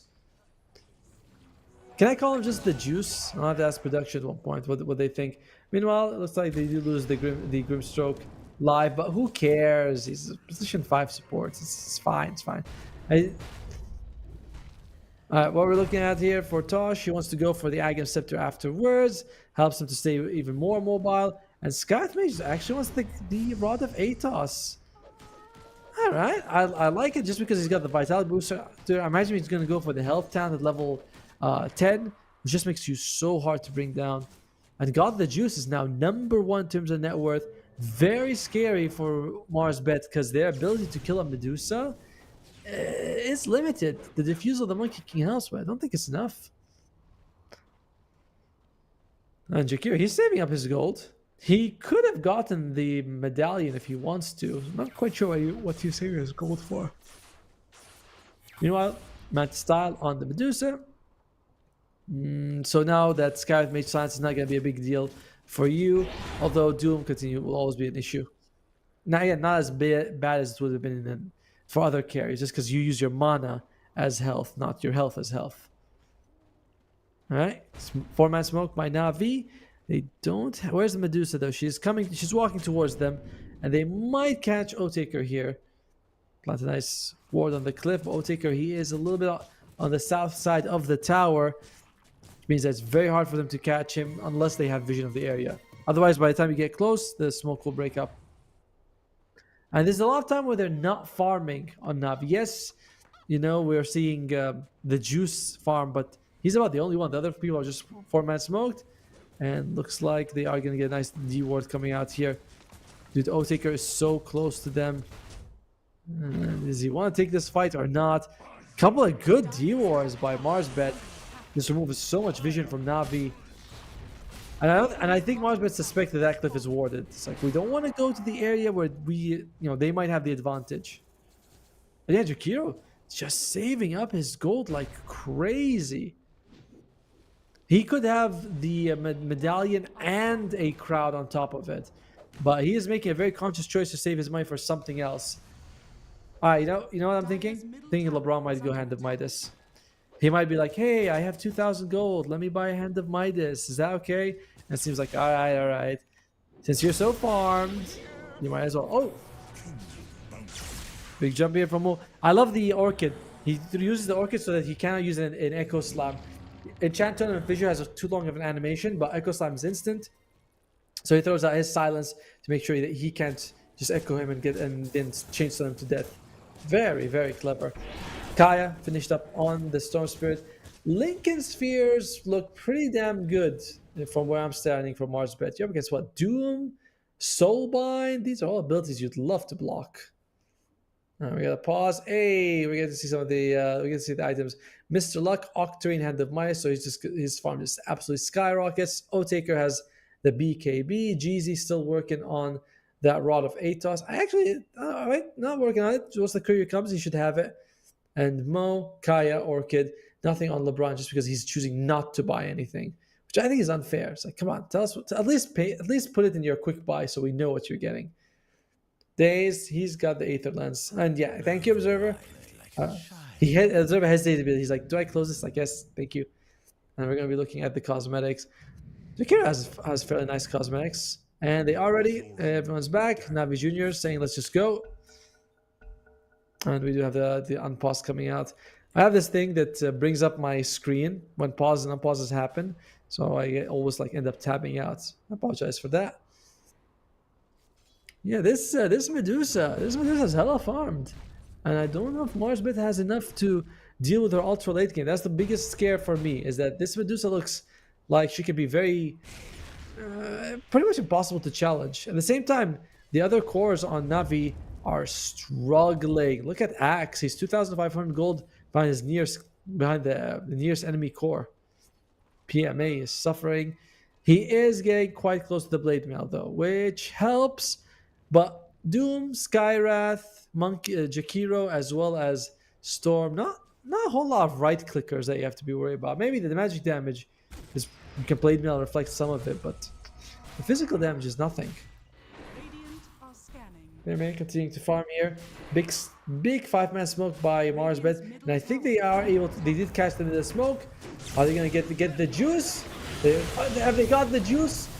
He has not been able to throw his ultimate. He's got no mana. Nice use of disruption, but nope, he's just gonna melt. The disruption was nice, but it was not enough for. Didn't give them enough time for the backup to come out, and they are going to be able to get another kill here on the Earthshaker. This could be all the cores on Navi gone if they get PMA, and I think they are going to be getting a triple kill for the StoRm.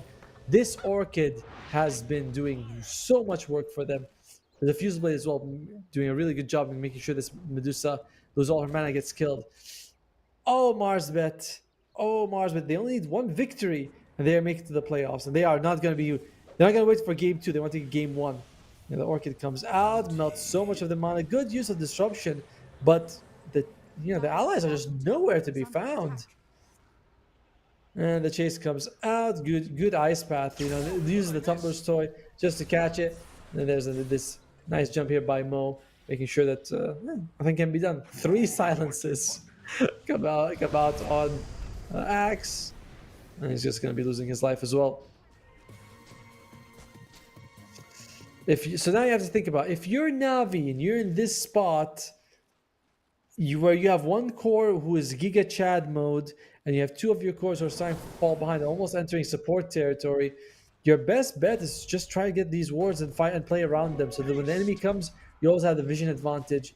And that's going to be Sanj and Kaya finished on the. Oh, okay. I was like, going to be jumping. I almost forgot. I'm the only soul caster here. Somebody comes out, but there's not much of a spell to reflect. And Axe loses his life again. Oh, they get Toshi. We've been saying these guys are struggling here. And it looks like at least the Grimstroke is going to be making it out alive, but I don't think Daze is going to have quite the same luck. Or will he? That Arcane Ball is not going for Daze, is going to actually for the Grimstroke. But in the end, good use of the Inkswell to try to save him, keep him alive. It is a shard, so it's able to dispel, but it's just not enough. The heal was nowhere near enough. It's a 3-for-0 trade by Marsbed, despite them Skywrath Mage being jumped on. And another replay. We got all the best replays here in Pinnacle Cup. Yeah, big jump in. Oh, actually, the jump in, sorry, was happening live. And Toshi unable to do anything here. PMA losing his life. The Soulbind just combos with nothing. And that's going to be a bit of a problem. You have what? Double Demonic Purge is good and double Snakes are good, but I feel like that's kind of it. Double Disruption can really end up costing you in a lot of these engagements. Medusa, continuing to farm. The thing about the Hand of Midas, though, is that it's not an item you want to have during battle. So it gives you a decent amount of attack speed, but you're kind of going to outgrow it very soon. And on here, that on Medusa, who farms so fast, you might outgrow it sooner rather than later. And then you're going to end up selling it, and that's not great. Still, at least you get a lot of experience. She is level 17 right now. I think the highest level of the game. Certainly the highest on her team. Wow. Everyone on her team is 12. Like, that is such a problem. All right, they're going for Doom, tanky boy, but he gets killed in the end. No time to get the BKB or the magic wand being used, and I don't think that would have made too much of a difference. So, big kill for them, and they don't use any big ultimates for it. The Demonic Purge should be available fairly soon.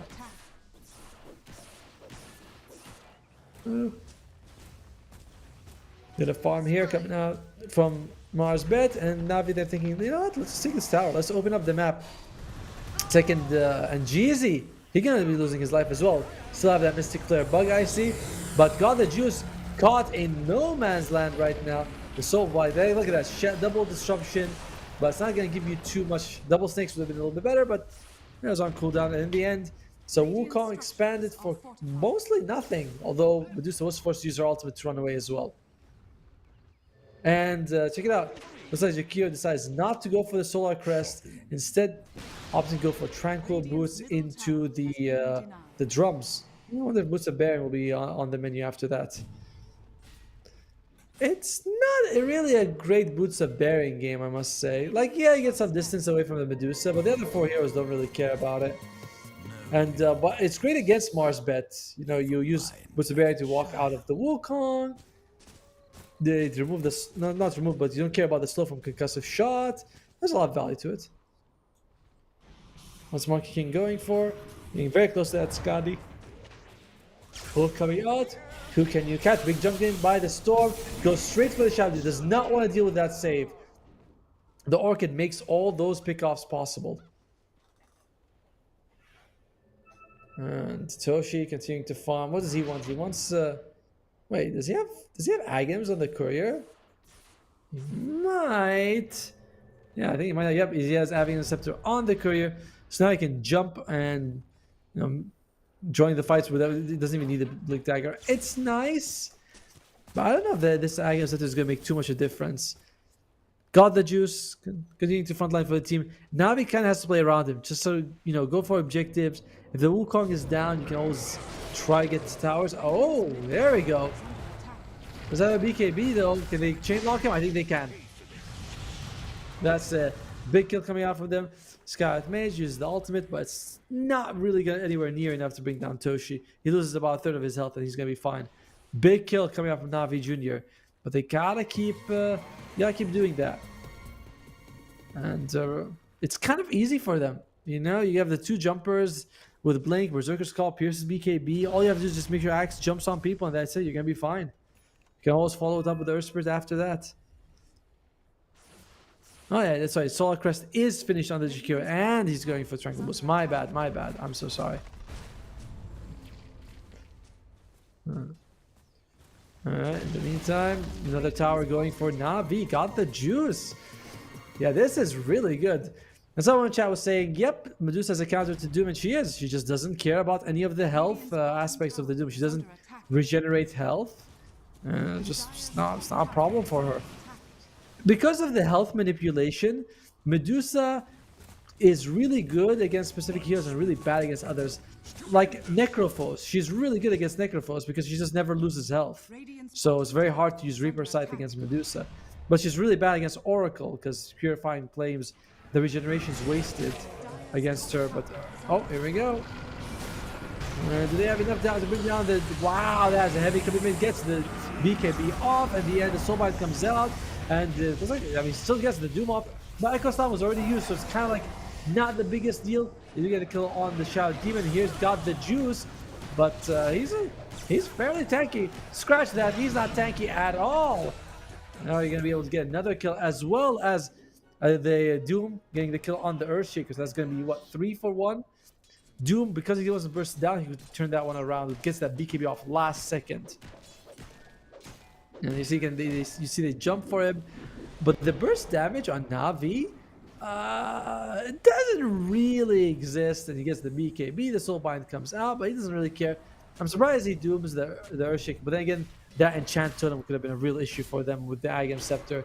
And the Earthshaker is just like, yeah, I think I'm gonna later like melt to death. And that lack of regeneration really making itself felt. He dies to the Doom, and they get a kill on the Juice. And in the meantime, what do they think? They say, let's just go for Roshan here.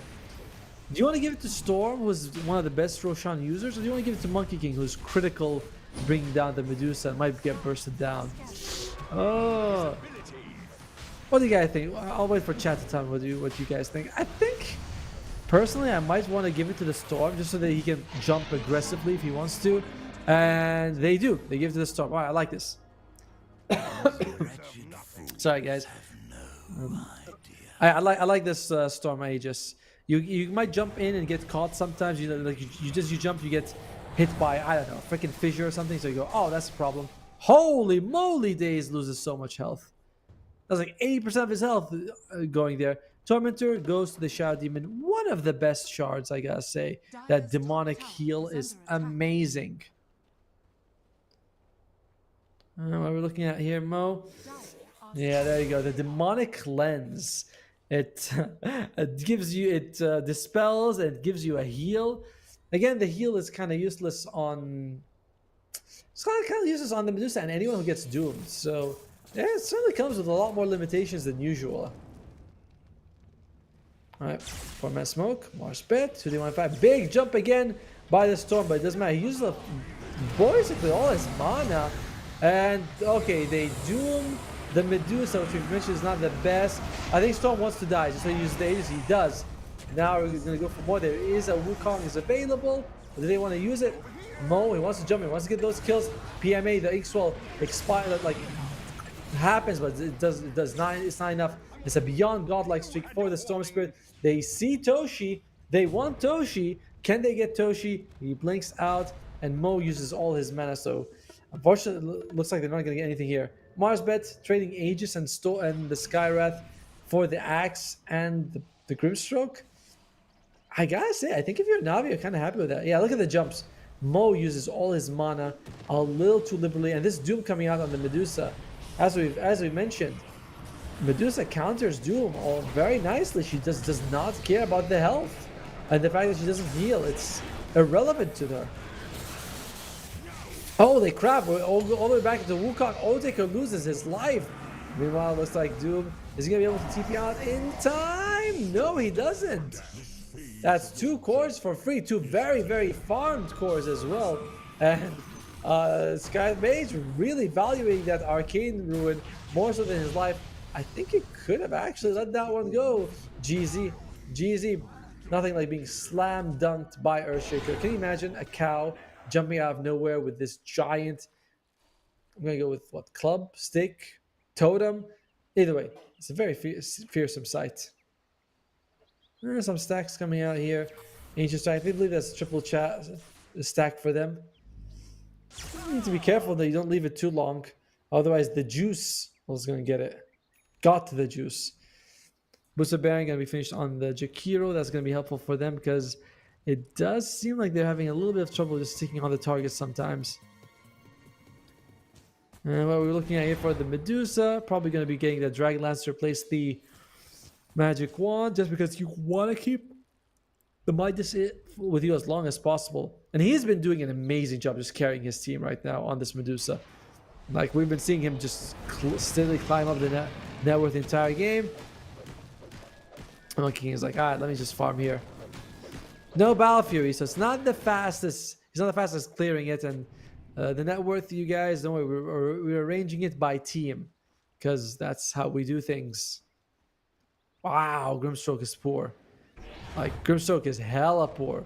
Grimstroke or Shadow Demon is very far because he is above Axe level of farm.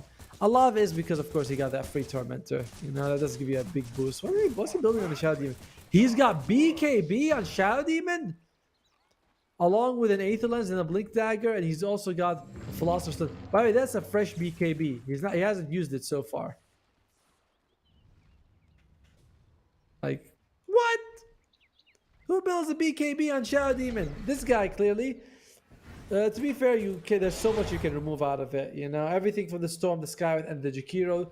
The only thing that really goes through it is the Doom. And it's not like you want to get a Lotus Orb for this spells. You're like, no, I want to be able to, you know, walk through Ice Path sometimes.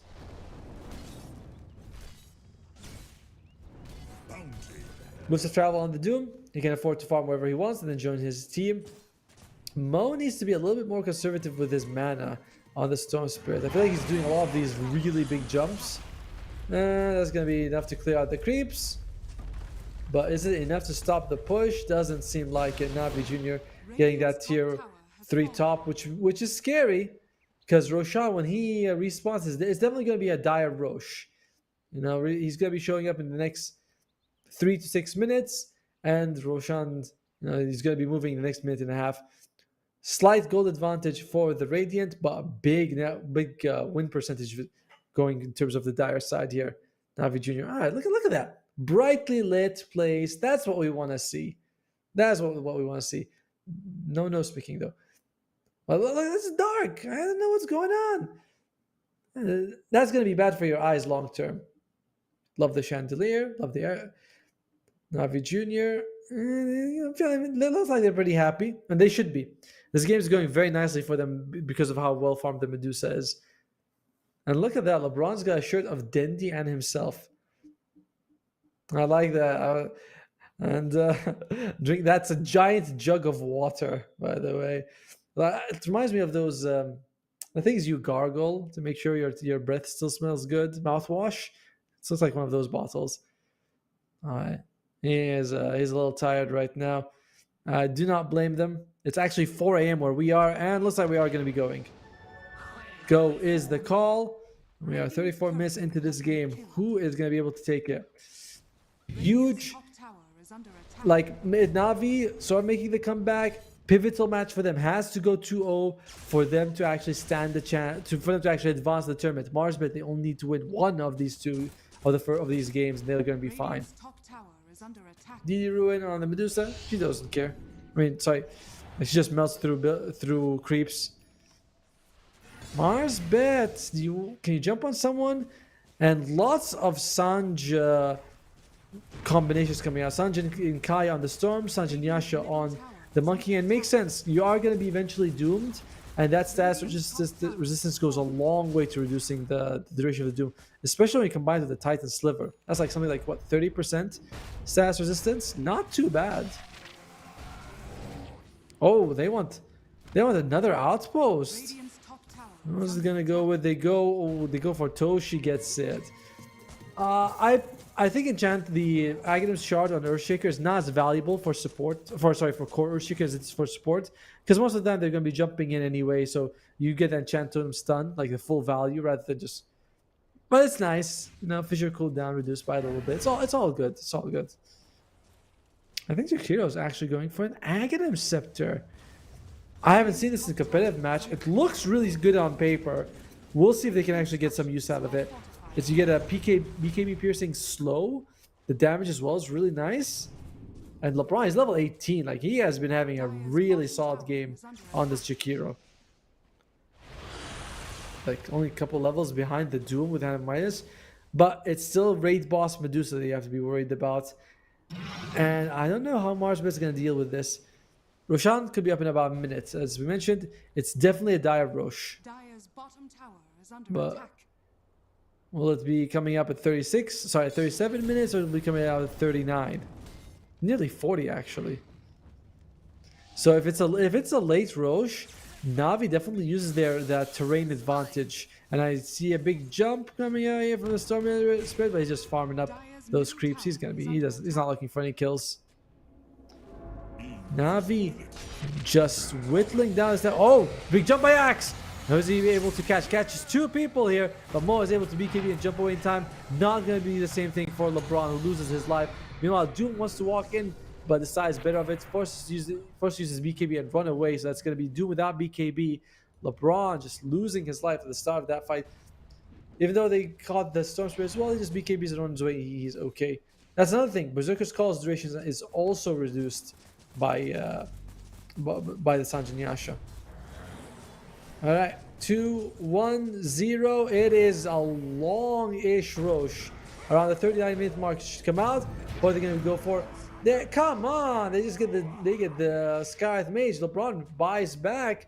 Not really what you'd like, because you're gonna buy back and you're probably not gonna be fighting here. They are aware that Rosh could be up, and I think that's why Marsbet, they want to be like, all right, we're ready to fight if we have to, but it's a long Rosh. That is Manta Illusions as well as Disruption Illusions of Medusa coming here and being like, all right, let's see how much damage we can do to the tower. And just pushing out the lane as much as they can. Navi, for the first time of the year, they have net worth advantage. And they're trying to make sure that they get the Rosh as well. It's about a minute till it comes back. And you really want to get it as soon as it comes back. You do not want to wait for it to move to the summer house. LeBron gonna take about 1,400 gold to get the Aghanim Scepter. It is not a cheap item. But that D ward does help a lot.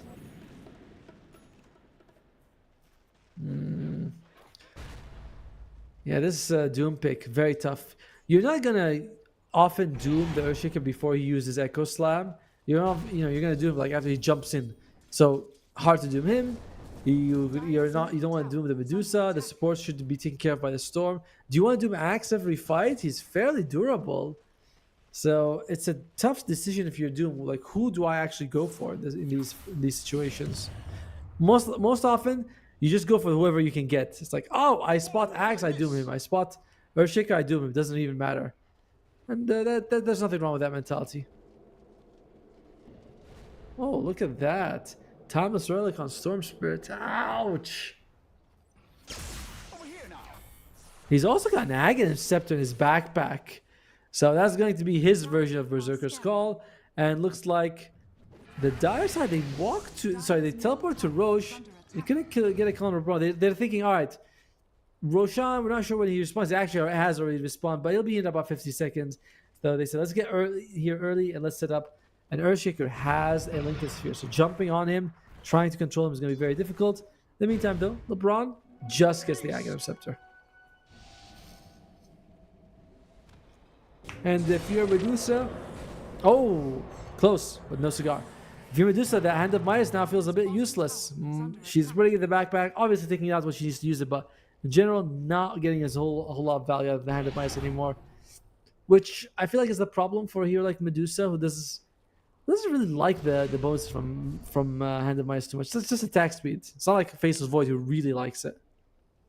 You farm a bit too fast and you outgrow the Hand of Midas with the Medusa. Alright, Roche is up. Roche is going to be moving into Summon House in just a second. There you go. Mars Bet team. Can you contest it? You do have the Aghanim Scepter on the GQ. That does make this Roche pit a bit of a nightmare. But Medusa, she does solid damage. They're not smoked up on Mars Bet. They're just sort of walking in there without smoke. Sort of daring Navi to get on top of them.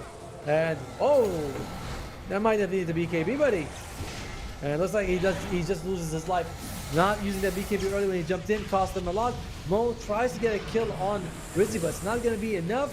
And are we going to be able to see the Jakiro throw out anything this fight? There's going to be a buyback from the Grimstroke and use the Sky's Mage. No one is inside the Wukong's command. And Navi managed to just walk themselves out of there. And Daze, he's BKB'd. It looks like he's going to be fine if they do lose the Jakiro. This is, I think, a dieback for LeBron. And Mo's gone as well. 9 seconds. This is a free Roche, and I don't see why it can't be a free a couple of Raxes as well. Bottom tier 2 is not standing. You can just go bottom. And oh, they catch the Monkey King. Monkey King gets the BKB off, but who the hell cares? It's a team. Navi lost what? A Grimstroke who bought back the position 5 Grimstroke. Well worth it. I feel like the Doom jumping in without the BKB, what is that? That costs you so much. Yeah, I mean, sure, you're gonna get Berserker's Call, but you're not gonna get Fissured. You're not gonna get all the other things. So he's not able to get the BKB off, or the Doom. Bit of a mistake. This is an interesting Wukong because it's not really in the Roche entrance, so very much on the southern side, and you can see now he's like, yeah, I'll just walk out of it. We don't like that. Meanwhile, Daze almost loses his life, but he just BKBs and run away. And Mo was like, oh crap, I can't. I'm stuck here between my illusions. Tries to TP away, but he just ends up dying. And then they kill Otaker a little bit after that. And Navi looks like in the real world, they decide not to go for Raxes, instead wanting that tier 2 mid. Okay. I'm a little surprised how that they're prioritizing the tier 2 mid over getting some barracks, but in general, with all the power creep that's happened, you can handle super creeps a little bit easier. You know, every hero in Dota is like much more powerful. Sorry, far more powerful than they were 5 years ago. Radiant's middle tower has fallen. So super creeps are not as big of an issue. Mega creeps they are, but super creeps not so much. All right, Navi, they have about what? Oh, 4 minutes on the Aegis. 3.5 is going to be. So they are just like, yeah, we're in no rush to go to high ground if we absolutely don't have to.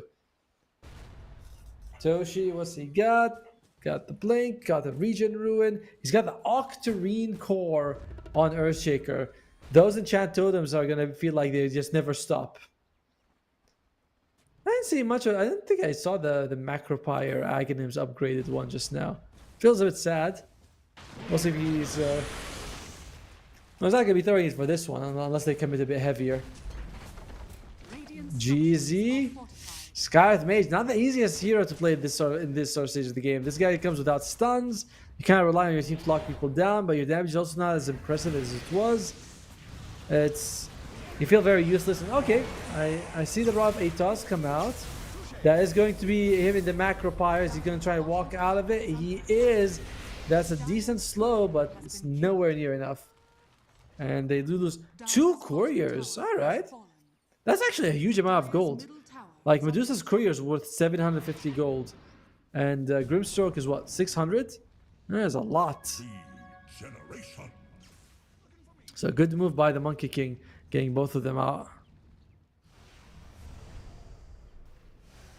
Alright, going back to farming here, but it does feel like every time they go back to farming, it's the Na'vi squad that comes out ahead. You have Medusa with a Hand of Midas. And on your side, you have a Monkey King without Battle Fury, so he just doesn't farm the same speed. Actually, can we look at the net worth for a second, see who's on top? Holy moly, I'm looking at it in-game. And my god, Medusa is ahead. She is at 36,000 net worth, and Monkey King is like 25. There you go. Sorry, Doom is at 25, Monkey King is at 24, StoRm's at 22. Axe is suffering. Oh dear. But he's not suffering as much as LeBron.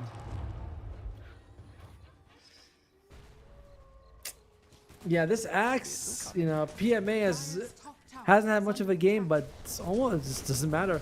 There's going to be 4 bounty ruins coming out from Mars Bed, much needed.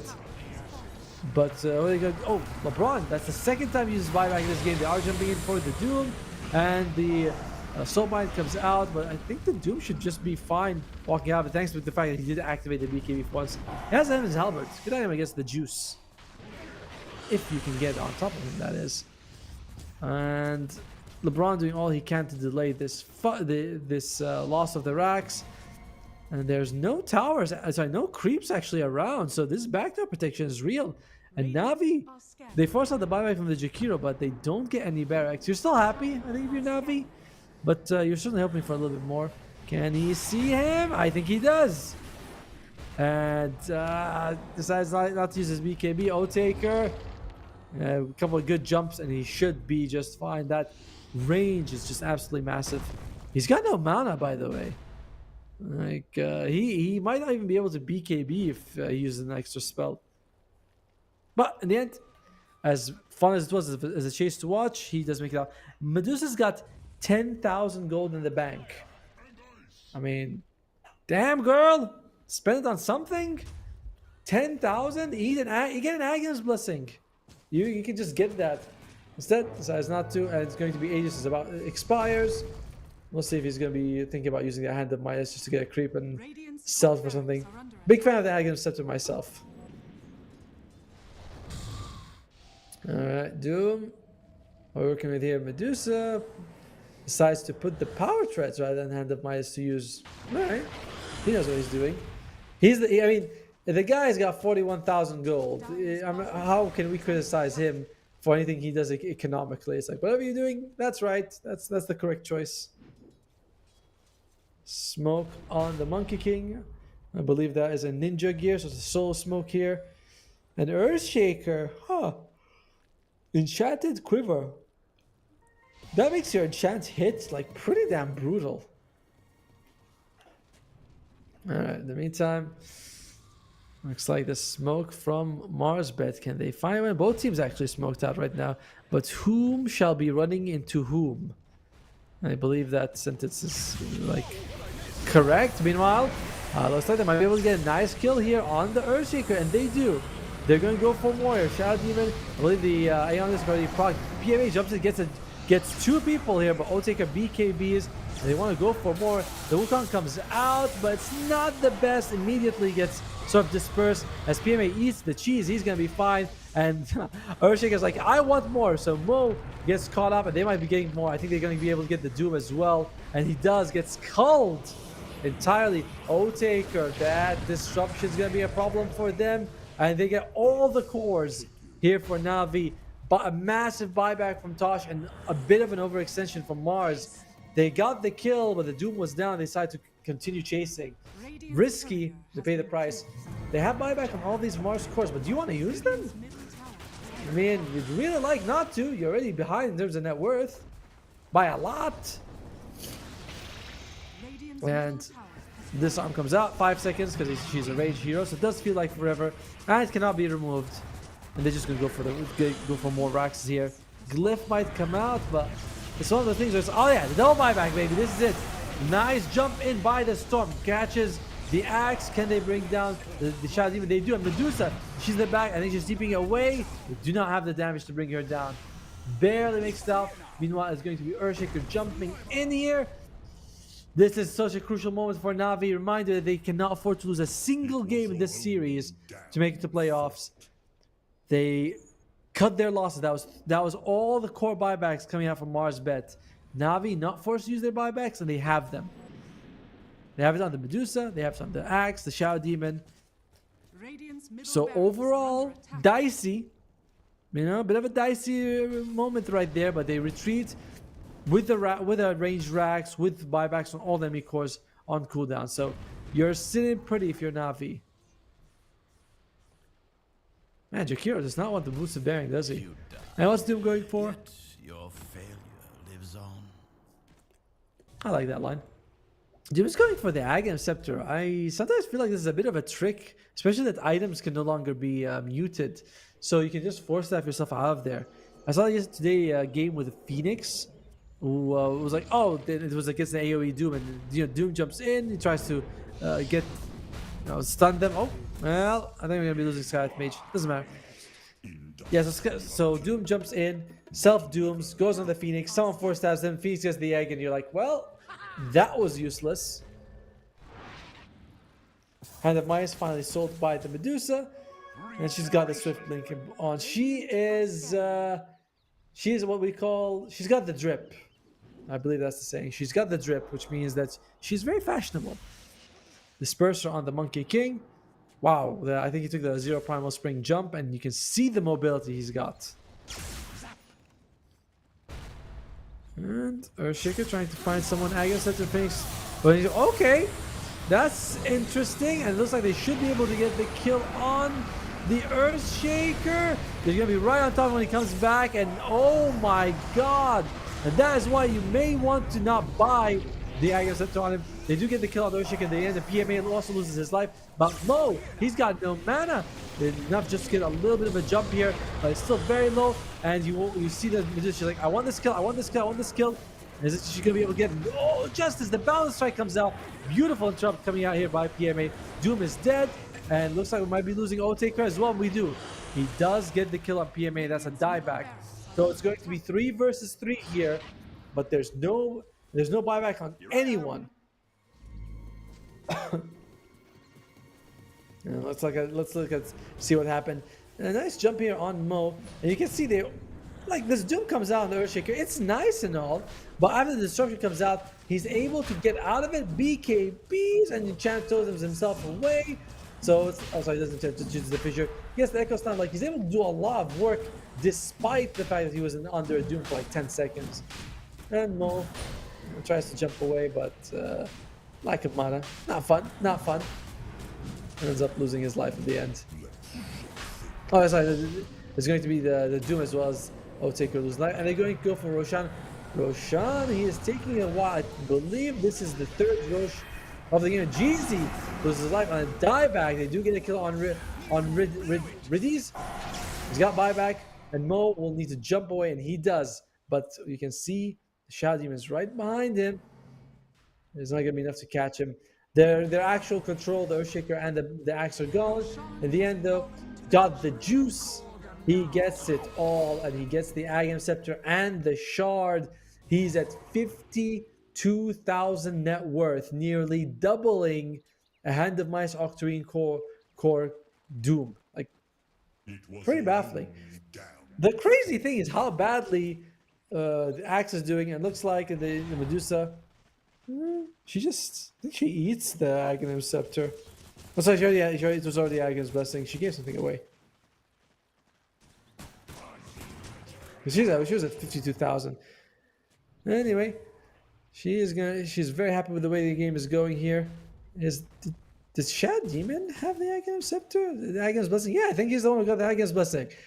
Yeah, she was carrying it. That's why her net worth was up there. Then the Shadow Demon ate it. He's almost level 25, by the way. He's literally, what, 3 experience away? All right, he's 8 experience away from level 25. And now he's got an extra charge coming out from this this demonic cleanse from the Aghanim Scepter. Damn! Double demonic purge, double demonic cleanse. They are in so much trouble here for Marsbet, sorry. Alright. Yeah, I'm really impressed by the farm coming out from Shad. He might overtake the Earthshaker. Again, to be fair, he got free shard and free Aghanim's Blessing, so it's not like he didn't get hand-me-downs. But even if you remove those, he still has more gold than an axe. Wild. Whereas Skywrath Mage doesn't seem like he's doing too much. Jakiro has got a Refresher Orb. So it's macro, ice path, macro, ice path. Could work, but how are you going to hold them? That's been the biggest problem for Marsbet. You have issues holding them down. Alright. And it looks like it's just in the illusions. It's melee racks, it regenerates. Marsbet, they don't have to worry too much about it. But that's the real Medusa. And she, wow. That's like a machine gun, holy crap. And big jumping by the axe. It's a Berserker Call on 2, but they're also fighting inside the macro power, which is not ideal. And the Doom, the AoE Doom comes out. It's actually thrown on the Earthshaker. I think Earthshaker might actually lose his life if this Doom continues. Very close. Disruption, beautiful disruption, gives him a couple of seconds where the Doom's not there, but I'm very worried about the Earthshaker, and he does die. He does stick out in the end to the Doom. Got the juice, has used the Aegis, but I mean, you gotta have to retreat here. Your 2 of your cores are dead. Otaker finds them, gets the jump off, and that's going to be both supports. Everything basically gone from Na'Vi. They only get to keep the Medusa alive. That's not much. That attempt to keep the Earthshaker alive, it was nice, it was cute, but it was not enough. Alright, you know what? Doom should like stifle healing by 80% or something. I feel like not being able to heal while Doom is, it's a bit bullshit. It's a bit too much. Alright, Medusa though, still queen, but the queen is facing the king, and the king, he's showing her who's the boss, basically. Storm Spirit, I think he's waiting for Nagan's Blessing. He's got Hex and Bloodthorn. This guy is pimped up. Of course, he's going to replace the ball once we reach the high ground. And Na'Vi, are you going to be using your buybacks to defend this? If you don't, you're liable to lose a lot. It's a Jakiro, by the way. Liquid Fire, Liquid Ice. And alright, Shadian buys back, but you still have 20 seconds without Earthshaker. And Glyph is back available. Looks like Marsbet, they think that is going to be enough. We take the tier 3, that's all we need. Oh, that's always delicious. A Wisdom Ruin for Marsbet.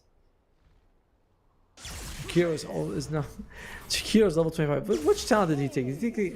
He took the plus 100 dual breath damage and range. I often see the Ice Path being the one more prioritized, but nah, he wants more dual breath. Which is why not? 160 damage a second, and its range is absolutely massive. Well, hopefully we see him use it in the fight.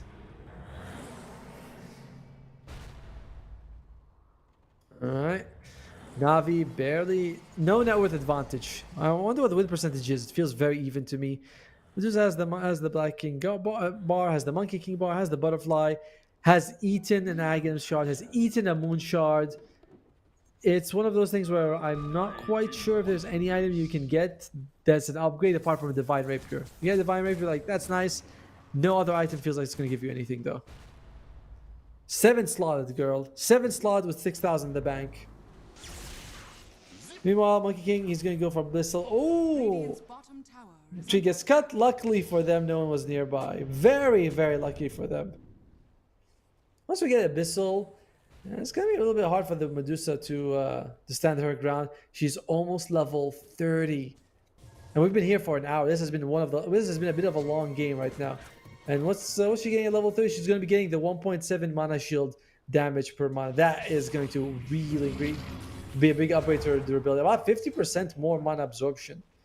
You know, from 3.6 to Dire's top tower a higher number. 5.3. I'm allowed not to know math. It's very late. Alright, Medusa sending those illusions. That's 4 of them. And they are whittling the tower down a little bit. Not a whole lot, but it's certainly taking hits.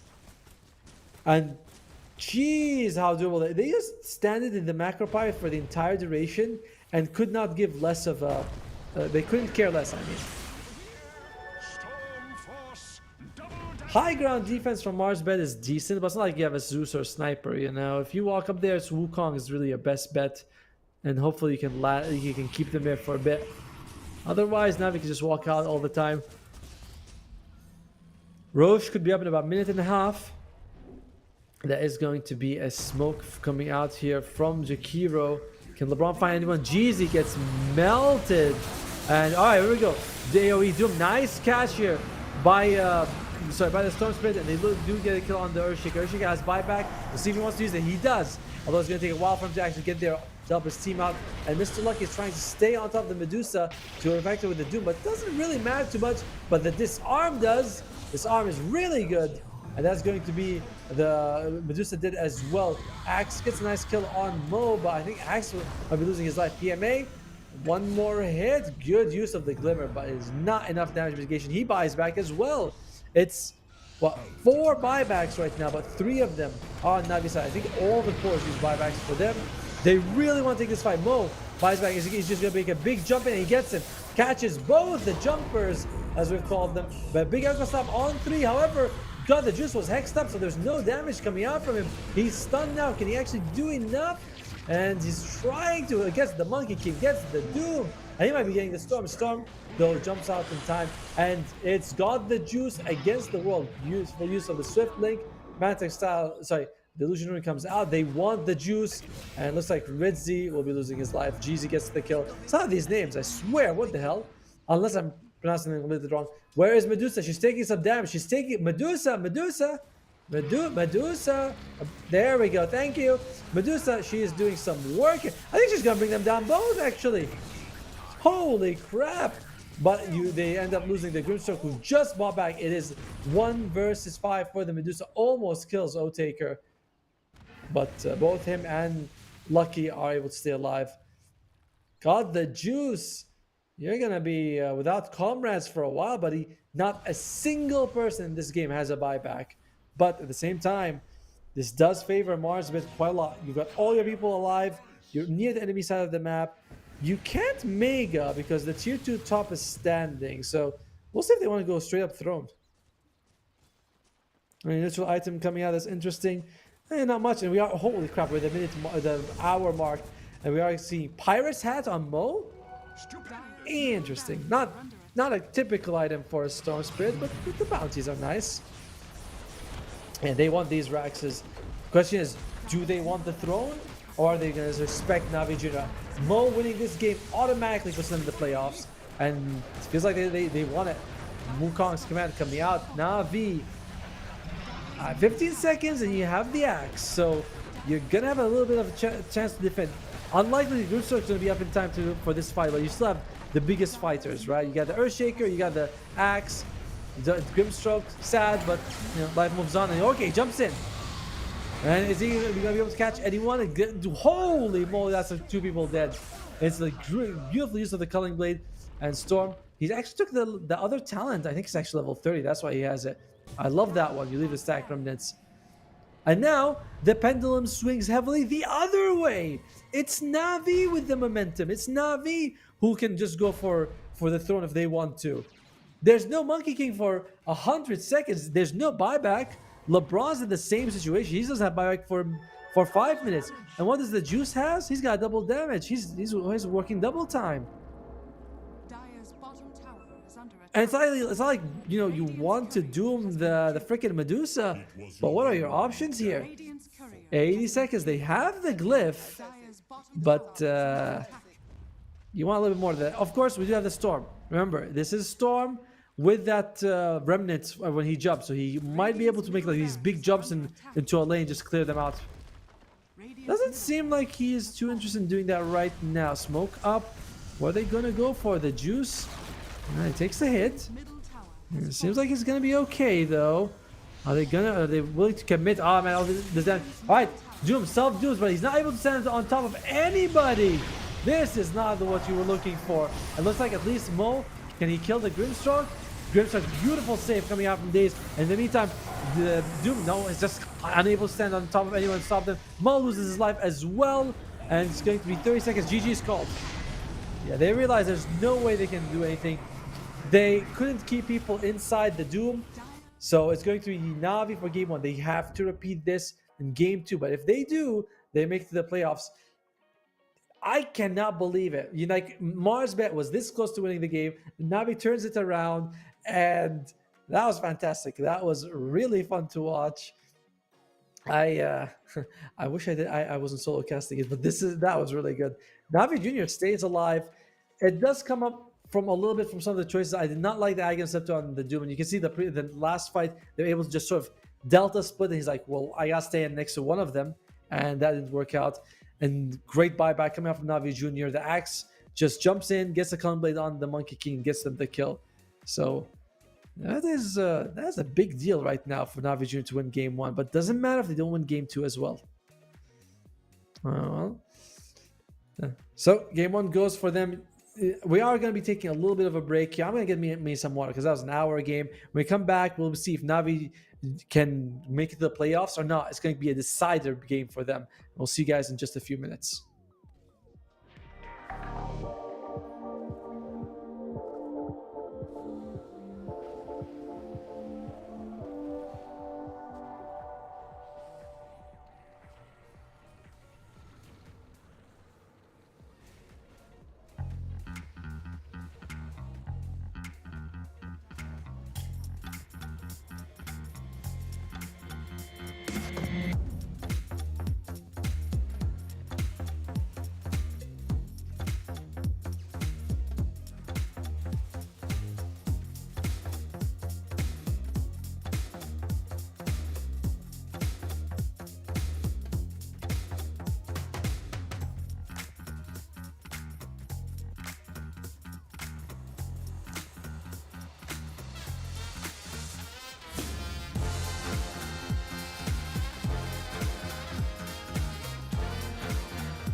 Oh, esport.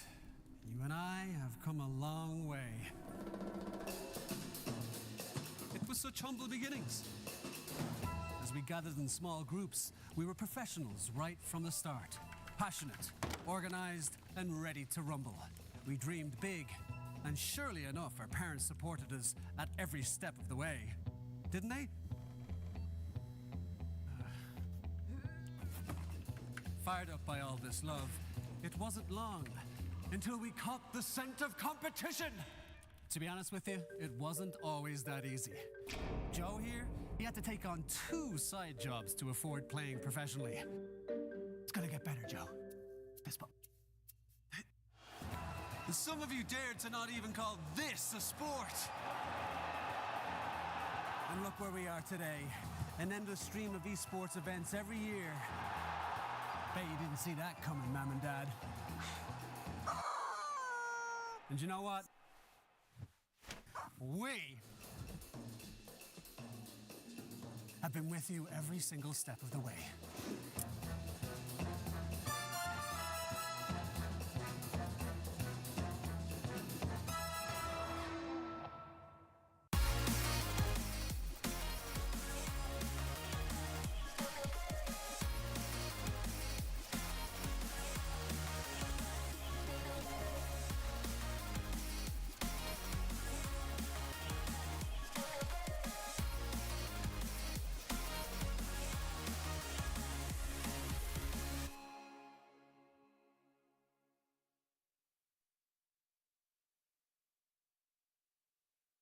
Dream of working with people you watch on screen.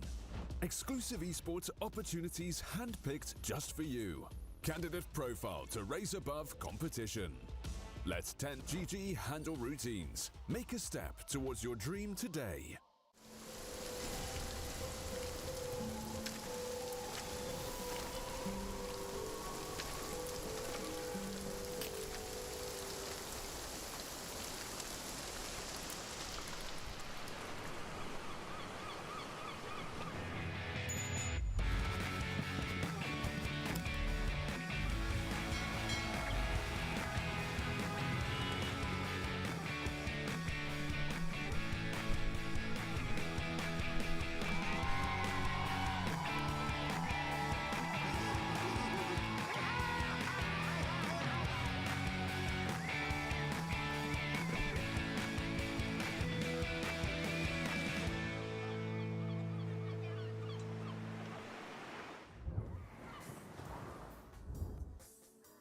Hello, and we are back between for the Pinnacle Cup Malta vibes between Navi Jr. as well as Marsbet.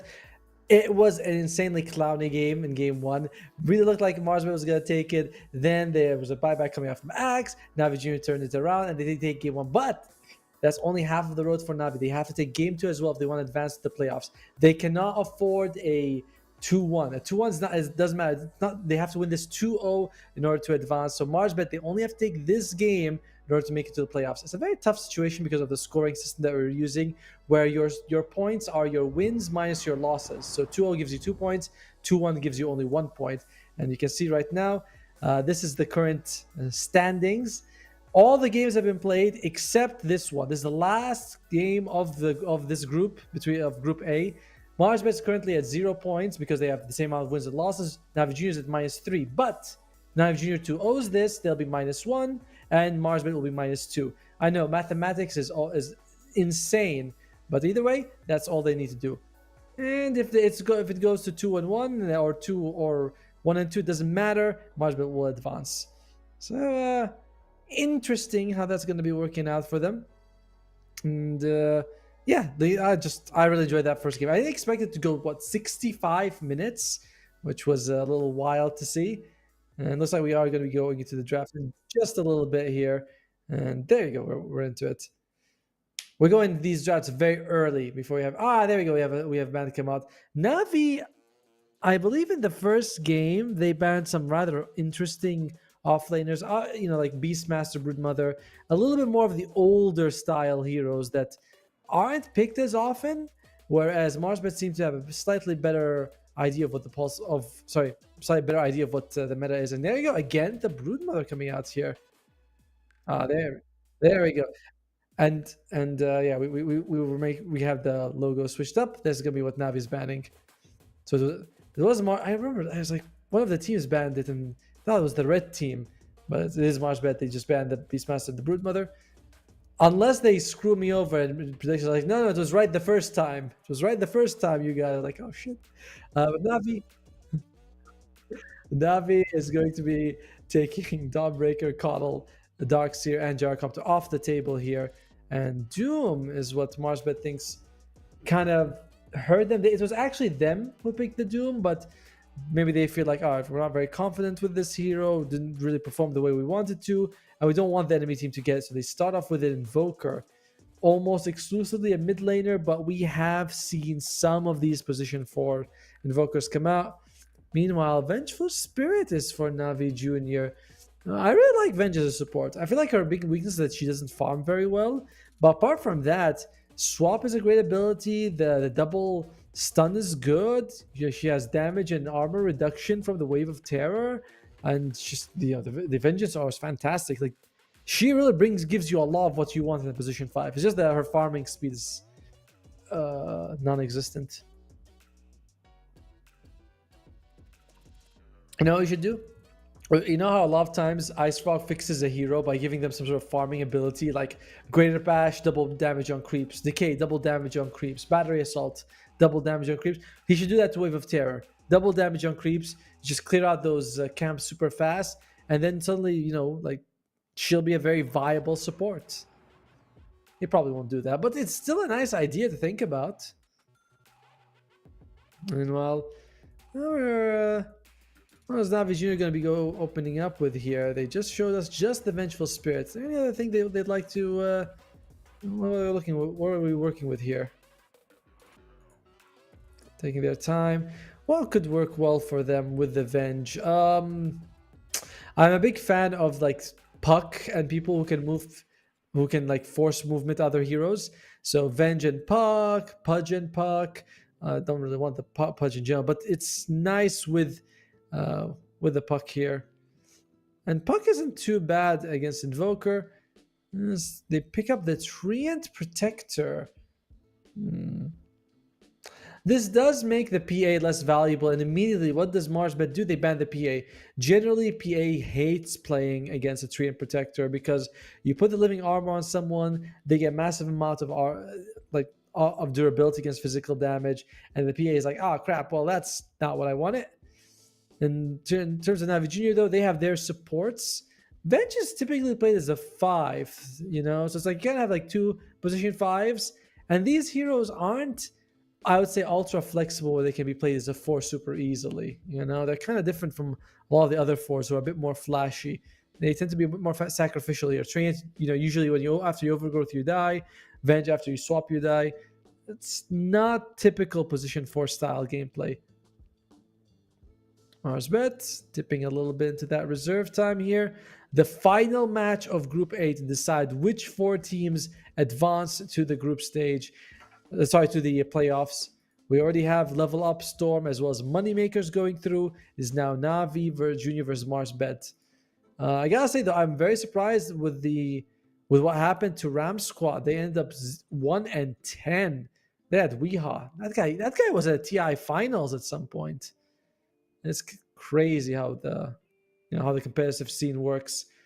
A king one day, in a couple of years, you end up dropping off at the group stage. I don't know. Tidehunter comes out for Marsbet. So that's 2 of your cores being shown. Your mid and your off lane could be against support Invoker, but doesn't feel like it. Great team fight coming out from Marsbet. A little cooldown reliance on with the Ravage, but you got what, tornadoes and EMPs and freaking Ravages, and they put a Dark Willow. This team fight from Marsbet is insanely powerful.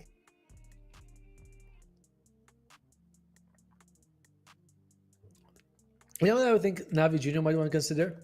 If not the Sven, then maybe like a Juggernaut, because all that magic immunity would be amazing.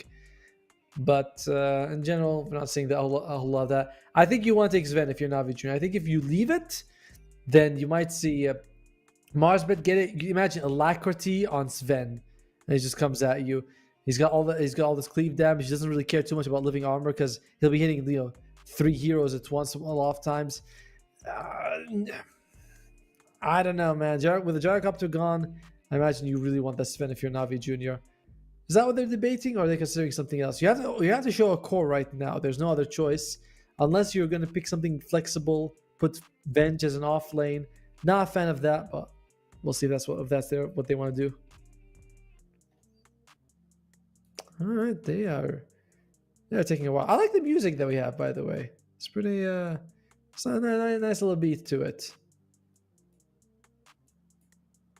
Still wondering here. Dark Willow is there. I guess you could consider taking Morphling and get the Agam Scepter and turn to Dark Willow, but that seems like a lot of trouble.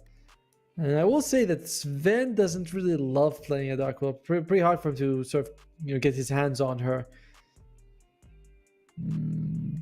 Navi Junior again, very, very deep with their reserve time. If you do take Sven, he won't. I guess Treant Protector doesn't mind going up against Tidehunter too much, just because you can put the Nature's Grasp and Tidehunter struggles walking through it. But imagine if you had a Juggernaut spinning on top of that. And my lord, we are down to 15 seconds of reserve time for Navi Junior. Basically expand all they have. They know that this is match point for them. You win this, it's playoff. You lose this, it's going home. And they go with the TA instead. TA, huh? Okay. TA. I mean, the damage is good. She probably she plays decently against the Invoker most of the time. But it is a little surprising to see the TA come out. Are you going to be picking a more active carry for Navi Junior? You kind of want to. Like, picking TA and Sven feels very greedy. And they go with the Earth Spirit. So it is potentially that Vengeful Spirit offlane and Terrorblade comes out. I gotta say, Marsbet's draft looking way better at this point of the game than the other one. And if anyone's reading this on Twitch chat, you can tell us what you believe, and maybe we'll reply to it, because I get lonely. But we need the love to keep going. We're down to the last pick for each team. Navi Junior probably needs a carry. I do think this Vengeful Spirit is going to go off lane. Don't love it. Marsbet, they need another support, unless they're doing some shenanigans where either Invoker or Tidehunter is a support with the Dark Willow. They need another core. But, on paper, at least, it's looking like carry one side, support the other side. Maybe you put the TA carry and you take a mid here. Actually, you could still make this work, right? You put the Earth Spirit mid, you take the TA as a carry, and you pick an off lane here for Navi Junior. Like, Earth Spirit mid is very common nowadays, so it's not as set in stone as I thought it was. And you can see Marsbet, they're also kind of taking their time with this ban, thinking that it's a very flexible draft from Navi Junior.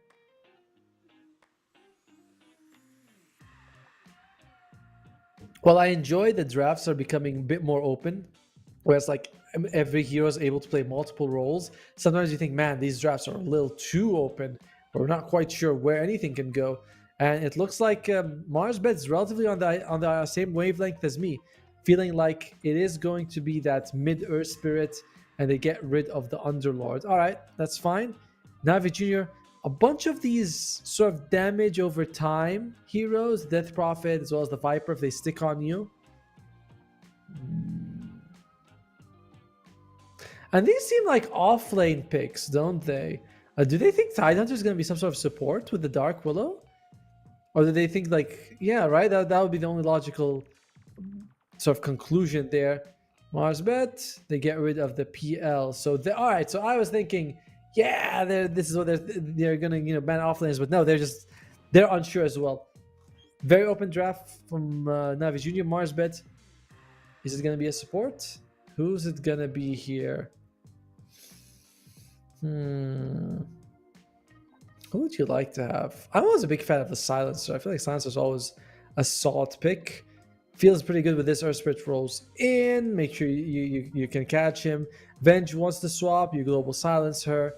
And it does feel like, oh no, they go for the Storm Spirit. So it is going to be Support Invoker, isn't it? Dark Willow 5, Support Invoker, Tidehunter off lane. I like this a little bit less than I did a couple of minutes ago when I was thinking it was the other way around when I thought Invoker was core. But okay, certainly can work. We'll see what exactly Jeezy can do, or Jizu.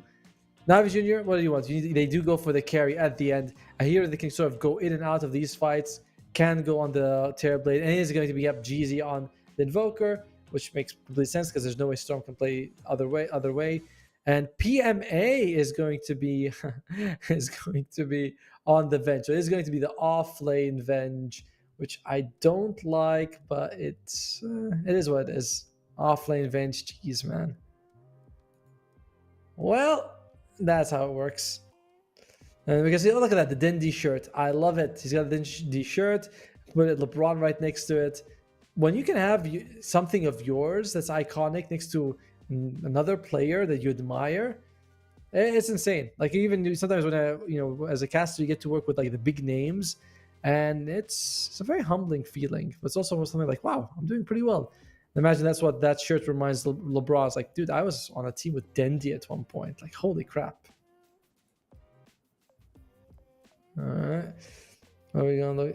Hey, this guy's tired, man, and I cannot blame him. It is pretty late right now where they are. It's 5 a.m. where we were casting, and this is going to be. I love the sign right there. It's Islamic dua. And he's got a chandelier as well. Oh my God, chandeliers! And a bright lit room. Though we don't have enough of those. We do not have enough of those. And this is the current score. Navi Junior leading in this best of 3, but it is irrelevant. What if we go to a third game? What needs to happen is a 2-0 for Navi. That's the only thing that matters for them. And the game is actually starting. So we're going to go in it, and can we get the kaboom? And all right, give it to me. There we go. Harry Freak times it so much better than I do. He gets like the boom just as it lands, but I was a bit too early. All right, so do we believe in Navi or do we believe in Mars Bet? I like Navi Mars Bet's draft until I realized that it's going to be like Support Invoker. Then I'm a lot less convinced. And Bravage as well as Meta, these are big cooldowns. I think Navi might have the slightly better team, like the slightly better, chance to take it. They do have to make sure that they get a decent laning phase. For God, they just, oh dear. I think Lucky, damn, barely makes it out alive. That situation, and then they're actually like does lose his life. Daze gets it in the end, and Daze dies right after, but he does not care. You don't get any. Hey, look at that. Slock actually didn't take a skill point in anything. No essence shift, no leap. He was kind of saving his skill point depending on how the game was going to go. I like the idea of having. Doesn't matter whether there's going to be the Vengeful Spirit or the Slock. I feel like both of them could do really well with him. And I think, but it's going to be the Trained Protector. Sorry, I said Vengeful Spirit. Yeah, the Trained Protector with the Slark. Tidehunter cannot walk away from the Nature's Graph. You can't crack and shell it. And again, it's going to be an advantage for Marsbred in terms of the bounty runners. I think they might get all 4. They do. They are going to be giving away another kill, though. God the Juice takes Leaf level 1. Not the biggest deal. Helps secure them the kill and not waste their time anymore. And make sure that he's sort of in time to reach lane phase. You'd like to get, those agility stacks whenever you can, but he's going to hit level 2 fairly early.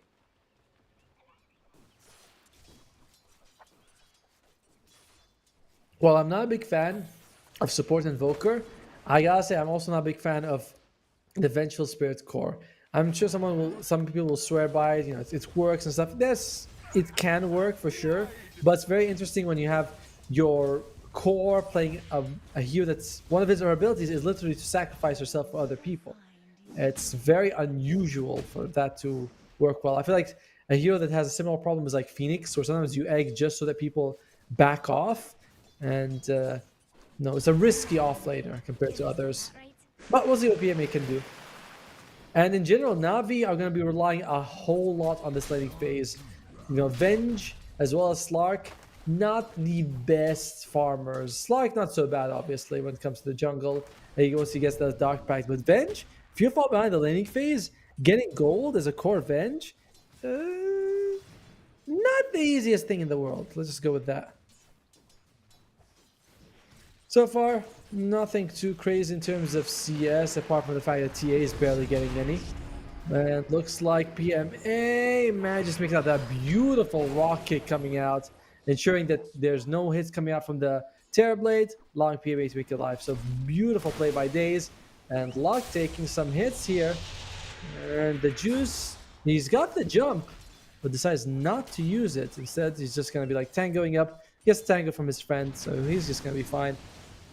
You know, I kind of miss the days when Tree and Protector get that passive healing. I think it was too much, 40% in the trees.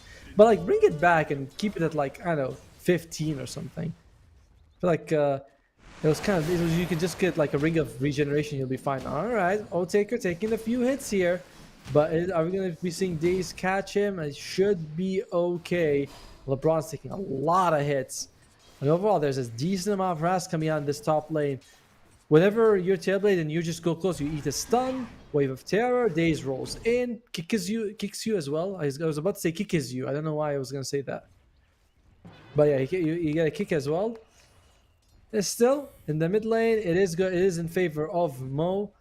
He is 16 and 11? He's got more denies and TA's got actual creeps? How does that even happen?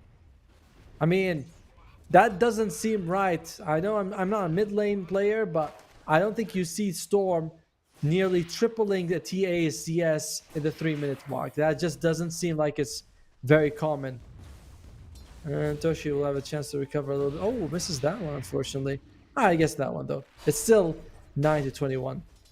Meanwhile, bottom lane here. How is the Mr. Tidehunter doing? Fairly well. Fairly well. You know, it seems like it's just going to be mostly a farming lane here. But if you are ready to want to get those kills, it does feel like you have sort of the superior fighting combo early on. And top lane, Terrorblade is very close to... It's only the mid lane. That's the big difference.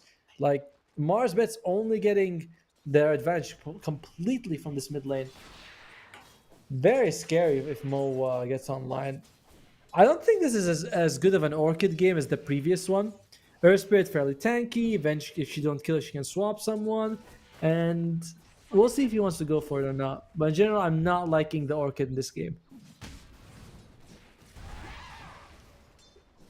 If Terror comes out, and just continue to a little bit with the farm. PMA is having a decent time. Remember, this is absolutely critical that he has a good time here. And looks like we're going to get the roll. PMA.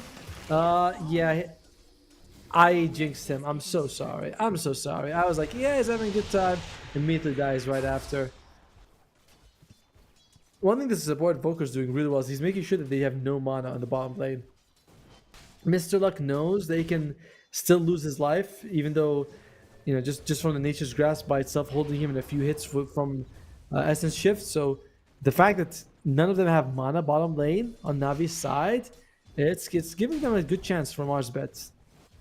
Mr. Luck is definitely enjoying the lane because of that. Although we are seeing a lot of the Tidehunters, you know, you get the Anchor Smash, but you easily max out the Magic Wand for the enemy side. O-Taker. He's dodging. O-Taker! Oh, he ends up kind of blocking himself a little bit here. Daze. That really went very well for him in the end. He blocked himself, but he manages to walk by the right path at the end. No-Taker, very, very happy.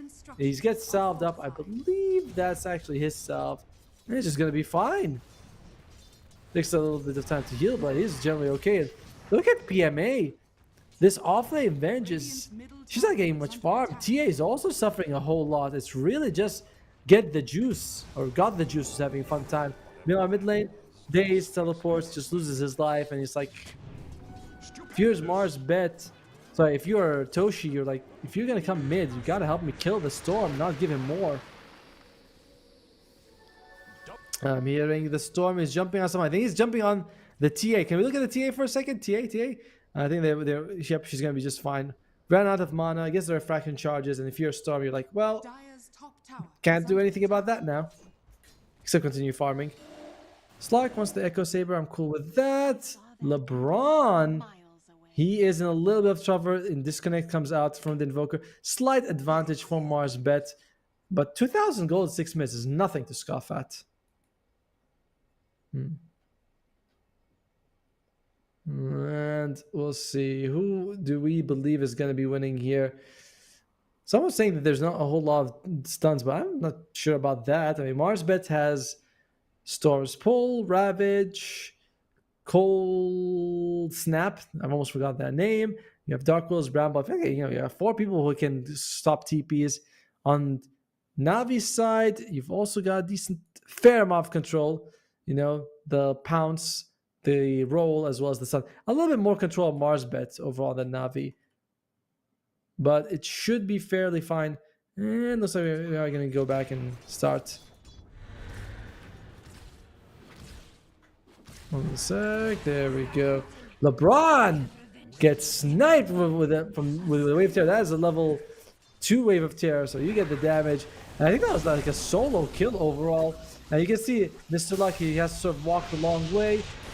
Alright, mana, EMP comes out, got the juice, though it does have the magic full magic stick. We talked about the anchor smash giving you so much. Can they get a kill? Daze does get a kill. They trade 1 for 1 here. And Daze looks like he should be able to make it out just fine, just because there's really no mana on the Storm Spirit. He does get a ball refill, but Daze is fairly tanky. May not be tanky enough here. Can he go for a Daze?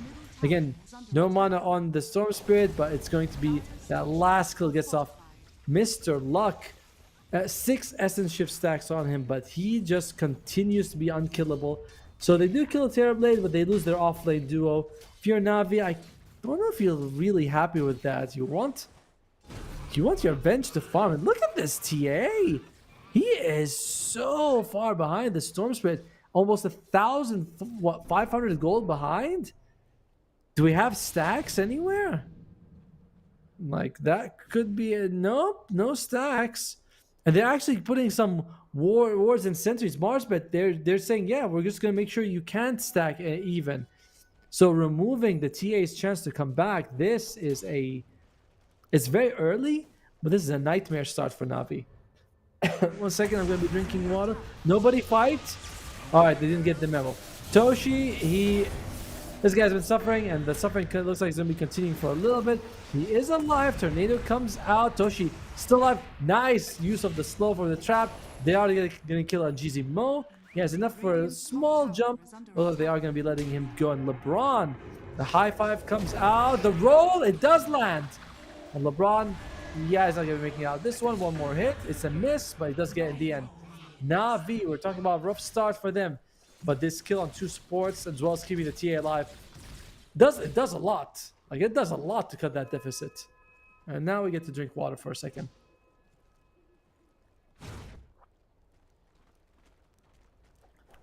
Mr. Luck has got the meme hammer. That means that he's allowed to, you know, push towers down a little bit. It helps a lot, the meteor hammer. Fakes Ravage. He's just joking. Yeah, I like it. Especially if you can work it with like a Bramble Maze. The thing is, Meteor Hammer... Oh! Alright, straight up with it. And looks like the Meteor Hammer is going to be landing. Mr. Luck taking a few hits. No one seems to be teleporting. And in the end, it's just going to be ulti for ulti. But you're quite happy if you're Navi for that. You know, first Ravage comes out and gets you nothing on Mars. But it keeps him alive, which is nice. But that's not really generally how we want to see it. Swap comes out. Venge has a bit of damage mitigation, but it's not going to be a whole lot. And Mo, he's just going to be able to roll away. That's a tornado, I think, on 3 people. They've got no mana now on Daze as well as Riddy or Rids. And in the end, it was meta kind of used for nothing. Very lucky the PAE was able to make it out alive. I know that there's a sentry there. Trap actually gets detonated in time. Oh, it's going to be a bottom ruin. It's going to be an invis ruin as well. Look at the use of the traps. Can he get him? No, he cannot. But all the mana is used, so he gets the kickback. But that's going to be a stun. Nice kill by PMA. Much needed. You want this bench to be having as good a time as possible. Cheesy. Oh, the traps. Can we get him? And he does. Toshi, after what was a pretty abysmal laning phase, this team fight coming out from Na'Vi, they're doing it. And remember, this is a huge match. Firstly, they win the series, and secondly, they cannot go 2-1. They gotta win it right now, and Na'Vi swinging very hard, getting the tier 1 mid after like what, 3 kills in a row.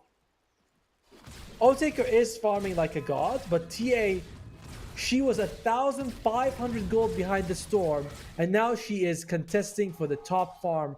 And you know, got the juice. He's been having a great time this entire game. PMA is the only one that's a little bit behind in terms of net worth, but that's kind of expected. It is Venge. There's only so much you can do to farm. Got the juice. He's here. Needs to be a little bit careful. They don't have level 6 on LeBron though, so you don't have to be worried about the terrorize. Ravage isn't up, so it's like it's gonna be fine. I think he just wants to steal any essence stack. Alright, is going for Mr. Tidehunter. Mr. Tidehunter again does not have the Ravage, but there it is. He gets it right now. Will he use it is the question. I think he's waiting for one of them to come close, but doesn't get it off in time. And are they going to go for more LeBron? Pound's going to be up in about a few seconds here. And LeBron's waving himself, but I think he might be waving his life goodbye. Can he get the leap off? The rolling boulder is going to land. And this could be another Essence Shift stack coming out from God the Juice with the double kill. Na'Vi, man, they are... Like, the laning phase didn't do exactly as I want, but this post-laning phase, pre-mid game phase has been absolutely amazing. We need to give a name for it. When the laning phase is over, but we're not really in the mid game. What do we call that? People can nominate what they want to call that. Because that time, it's like from like the 8 minutes to sort of like the 15-minute mark. You know, it's too early to be called mid game. I feel like mid games, you know, like 20 to, you know, 32, something like that. Then we can say it's mid game. Then we get into the late game at like 40 minutes. Either way, Mars Bet, they are certainly having a problem right now. 65% for them. But, as we mentioned, we have not seen a whole lot of Terrorblade for a while. And when he shows... Well, oh dear, Mr. Luck. Yeah, looks like that Nature's Grasp isn't going to stall him too long, but they get the kill. Third Essence Shift stack, got the juice. He's been doing work with this Echo Saber.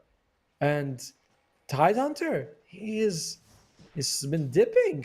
He's been dipping a lot. 2 kills, 2 deaths in a row like that. Losing to the Vengeful Spirit. Tidehunter, to be fair, can do a lot of work even without a whole lot of gold, but we definitely would like the gold. Can they catch him? They see him. They have Overgrowth. They decide not to. And oh dear, StoRm jumps. He's got the shield ruin, so Overgrowth does come out. But I do think the day he's gonna be losing a decent amount of mana. Can he actually get a roll out? No, he can't. Meanwhile, PMA might be losing his life as well. Looks like it's fairly confirmed. It's a nice double kill for Otaker. Marsbet has been hedging, putting everything into this Terrorblade basket, and Na'Vi with that play gives him 2 extra kills. God the Juice cannot click fast enough. You're a carry. You should be able to click the enemy support. But to be fair, he wasn't quite on top of it. Templar Assassin has got the Dragon Lance, and she's going to go for the Blink. I wonder if she's going to get the Aghanim Shard. We're seeing a lot of them just rush the Aghanim Shards. It does give you that nice silence, which is absolutely fantastic. I like when it says Tumbler's Toy and Alcohol Bracelet are 5 out of 5. Both of them. It's like one of them's got to be 4 out of 5. Neutral item found. They're irrelevant though. And TA should like to get the kill here, but without, she gets the blink. She sees LeBron. Needs a couple more hits should do the trick. There you go. A solo kill basically by Toshi here.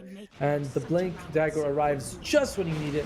Mr. Luck, he just keeps pushing out the bomb lane. I think this tower is about to fall by the time he's done with it. There you go.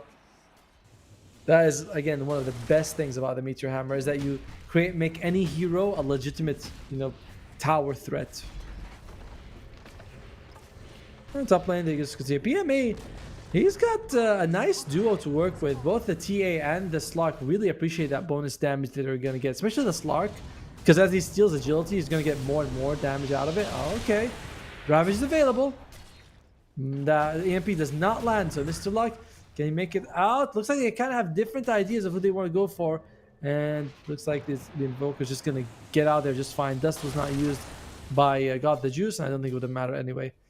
So yeah, the Dizzy as well as God the Juice, not quite on the same page on that one, but it's fine. Wow! Did you guys see that? It's a hand of minus on Storm Spirit. I can't remember ever seeing this in a competitive game. Nice blink away, staying alive here by Toshi. Toshi, though, you're not going to be able to hold this by yourself. He's definitely going to need his allies, and he is queuing up the shard. I love this. I feel like you get so much teamfight value. Overgrowth on 3, but Ravage comes out on 3 as well. They do get the kill on the Invoker first, and Dizzy loses his life. It's a 1-for-1 trade right now, but Ravage is down, and Slark is trying to sort of go in and out of this fight. Not a whole lot of Mr. Luck. The Terrorize comes out on the TA, but the fight's very split up. Otaker's having a hard time catching anyone. He's going to be silenced by the trap as well. He's got the Sunder, and he does throw it out on God the Juice. But nice swap, making sure that he doesn't get jumped on by the Storm. I think he might be losing his life. And misses from the low ground, but yeah, it's not enough. In the end, he does get hit by a... whatever that proc is, an overload proc. And they get the stun off. It lands. This magic missile has got buffed a couple times to his speed because I don't remember it moving that fast. And the other day, Marsbet loses all 3 cores for a kill on Slark. Not really what you wanted. I think they were also able to get another... I think they were also able to get Rare Spirit early in that fight, which is nice, but it's still a very big victory for Na'Vi. Yeah, you can see... I hit the mic, I apologize. Beautiful roll and an overgrowth on 3. The great Ravage also, though, making sure that despite the overgrowth, they're not able to do too much damage. They get rid of the Earth Spirit as well as the Invoker. And you can see the TA, she's like sort of luring them away. One side, they're killing Mr. Luck, but the other side, like Marsbet's like, yeah, maybe we can get the TA, but they cannot. And God the Juice goes in, gets a few hits off. He's almost gets killed by the Storm. The swap comes in, so all of the Storm's damage just land. He gets a mischance right here, but the Overlord on the second proc, it was more than enough. I mean, there's a lot of luck in Dota. There's a lot of luck. If that second one also missed, then he would have been just fine. Just crazy to think about. Oh, there we go. Nice silence coming out here from the trap. LeBron, is he going to be fine? And there's no overgrowth. There's no rolling boulder in time. He's forced to TP out. That does mean that LeBron won't be available to TP anywhere else on the map for a while. But I think if you're Marsbet, you're kind of happy with that. Dire's top tower is under attack. Top lane, they push a little bit here. And do they want to go for Roshan? They don't have the Desorite available just yet. Storm Spirit's got Hand of Midas and Orchid. I said earlier, I don't believe this is the best Orchid game I've ever seen, but he clearly has different ideas. Alright. This is going to go for it. TA, you got natural minus armor. You don't need to get this, so it's just Revenge is on the way. And once we see that wave of terror come out, that's going to also give you a little bit more. TP coming out by Riddy. And are they not, they seem to be sort of leaving this Roshan. Obviously the TA is going to be able to get it, but they feel like they can go bottom. I can see the Storm Spirit, but I think the Storm Spirit should be able to just jump out of there just fine. Yeah, it's like, oh, Overgrowth actually lands. Overgrowth lands. What?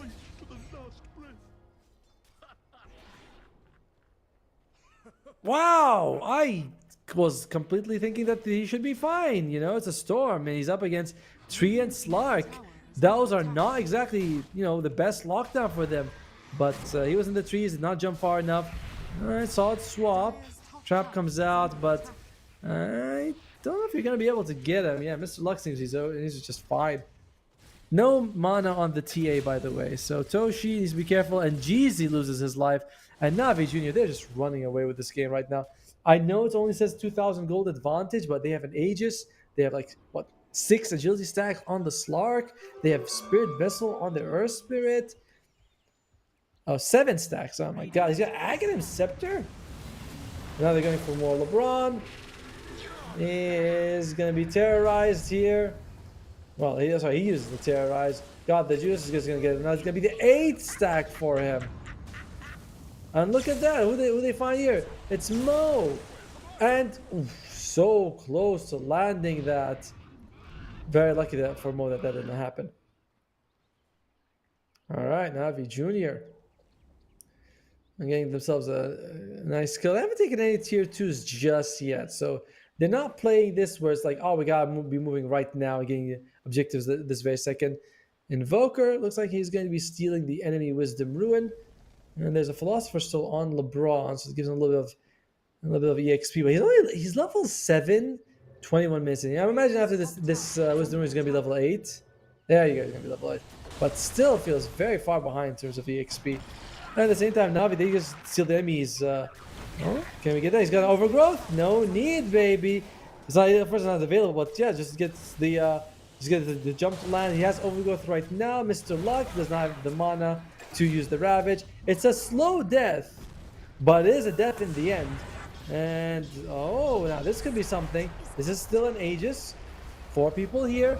Can they catch anyone? PMA was very close to getting that swap off on the Terrorblade, but was not able to get there just in time. He walked into the Bramble. Yep. Overall, it looks like a solid retreat here. Yes, you lose LeBron, but that's kind of okay. LeBron's got basically no net worth this game, so it's not the biggest deal if he dies. 66%, so 2 out of 3 chances going to go for Navi on this one. And those are not odds that I would be very comfortable with if I was a Marsbet team fan.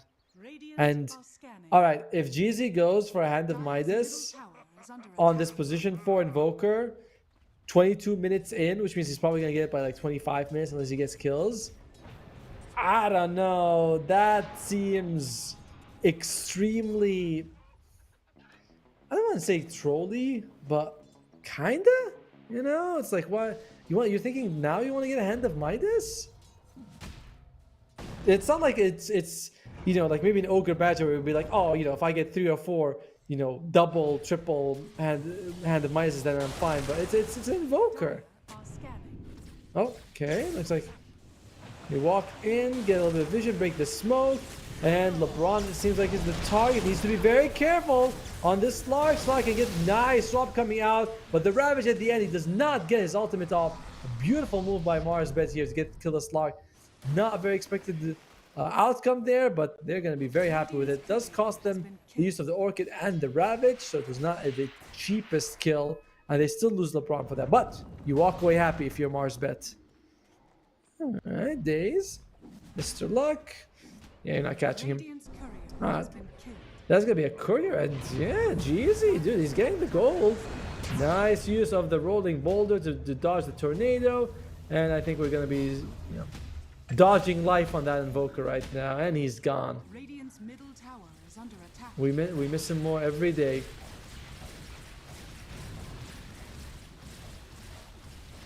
Toshi, can he stop them from taking the tower? And he can. Well, that's one of the very nice things, by the way, about this Dream Protectors. Of course, you can keep towers alive. And you look at Marsbet. Terrorblade does physical damage, but he's sort of the only one. There's a good mix of damage, but it does feel like Living Armor will still do a whole lot of work against this Terrorblade. Just you have to make sure it doesn't get dispelled by Tornado. That's the only one. Templar Assassin, Deso, finished, working towards that BKB. Not too far from it, and she's got a Haste Ruin. Philosopher's Stone is going to come out on our friend, the Earth Spirit. He's going to be very happy with that extra gold.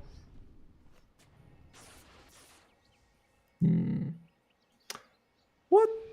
Not a whole lot of items on the stream. He's got like 1,400 gold in the bank, and he's got Arcane Boost, and that's about it. Storm Spirit has the Kai wants to go for the Sanj, just so that you can reduce the duration of things like the Pounce Leech. and, well, basically everything, really. Slows the stuns. But I feel like the Pounce Leech is the one you're most worried about. PMA keeping this mid tower alive. He's got my favorite build, the Scepter and the Shard. I feel like that's really all you need on the PA to be very effective. And now any item he gets after this is kind of a bonus. The only issue is that you can also get these as support. They come later, but they're still worth it. And it's all about damage for the Tidehunter. Gush damage as well as Anchor Smash damage. Okay. I don't really feel like that's going to change too much.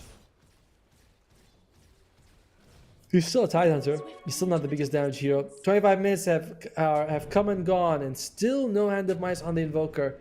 And what do you guys think? Is this do we like it? Do we like this Hand of Midas? I don't think we do, but oh well. Let's see. Slow bit of a goal advantage occurring here for the Na'Vi. And we do have, alright, there we go. We have the Hand of Midas on the Invoker. We have BKB on Toshi's Templar Assassin. This means I believe that there's nothing Marsbit has that goes through BKB, right? I was like, oh, you BKB, you should be fine. Burst Spirit. He doesn't roll in. Oh, he's going for more, and he does find him, but where is the team? The science comes out. They both silence each other, and I do believe the Earth Spirit should be fine, but same thing will apply to the StoRm. Just TP's out. Slark, is he gonna go for? He already has the BKB actually. He wants to go for the shot so he can save his allies. He needed that BKB or that ultimate in the previous fight, so a little bit unfortunate for him that he couldn't get it off. But O-Taker is a god on this TB. Despite his team being behind, not generally making that much space for him, he is still way up there. And finishes the butterfly. TA doesn't mind MKB, but it's not a Slark item. If you're forced to get MKB as a Slark, you never feel good about it. And he's got it queued up either way. He's actually had it queued up like for a while. The moment I saw the shot, from the moment we saw the shot earlier, I was like, he's got the MKB, really? But okay. I'm just doing some damage to the tower. I want to call it chip damage, but it's a little bit more than chip damage here. If this was the previous patch, that magic missile would have hit the Tidehunter for sure. But the cast range of the secondary, like when it bounces, is like 75% of the original. So it's not a whole lot to work with. And StoRm loses his life again. I gotta say, I feel like he's been relatively too easy to catch considering he's a StoRm Spirit against this particular draft. He might have to get something like a... Well, he's got the Sanjin Kaya finished up. Maybe BKB after? Just so he can actually use it. There's not a whole lot of long duration stuns on Na'Vi, so BKB does feel like it can go a long way. Slark almost at that level 18. Getting fairly close to that. You know, working his way towards the MKB. And TA doing the exact same. Feels like both of them think that we can't really deal with the Terrorblade until we have that. I kind of disagree. I think they can handle it, but they know what they're doing.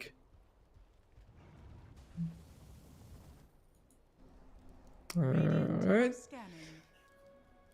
We are I don't know, it's been a bit of a quieter game compared to the previous one. Previous one went for an hour. Alright, smoke up on both sides here. Na'Vi, can you find anyone?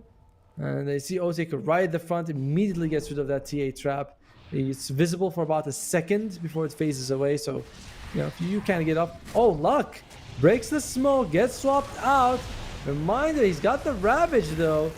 But holy moly, PMA, that was a risky swap, and that is going to be an absolute bit of a waste here. With Daze also coming in from the side, trying to get something for his team, and he just ends up losing his life as well. O-Taker with a double kill.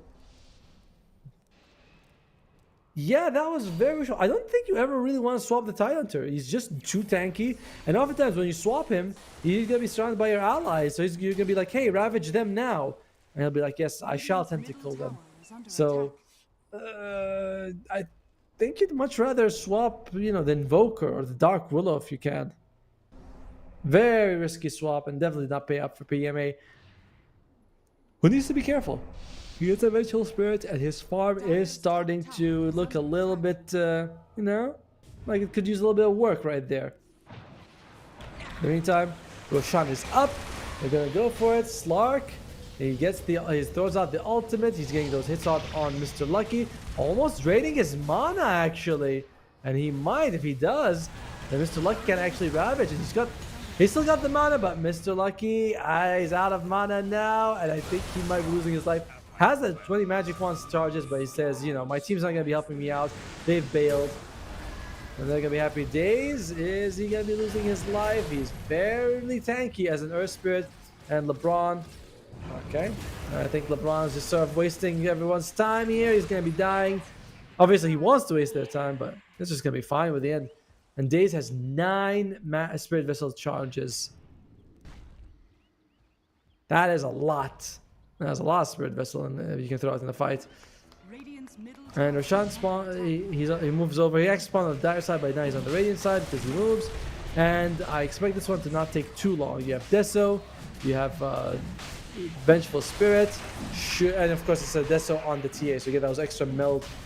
This is actually a bit longer than I thought. You know, you think, oh, we're gonna do minus 25 armor to Roshan and he'll melt, but it is not. It took him a while. Obviously, it took him a lot longer without doing that, but still, it took him a while. And Mo teleports back to base. Super even game. Holy moly! It's literally only 1,000 difference between the two of them. They gave the Aegis again to Toshi on the Templar Assassin rather than giving it to the Slark. They generally feel like Slark with his BKB and his ultimate and his shard shouldn't die, basically. And if he dies, they're gonna blame him. If Earth Spirit gets this Aghanim Scepter, that's tough because you get another save and as well as another way to sort of disable people. That's very, very scary. I get worried if he gets it. For Marsbet, of course.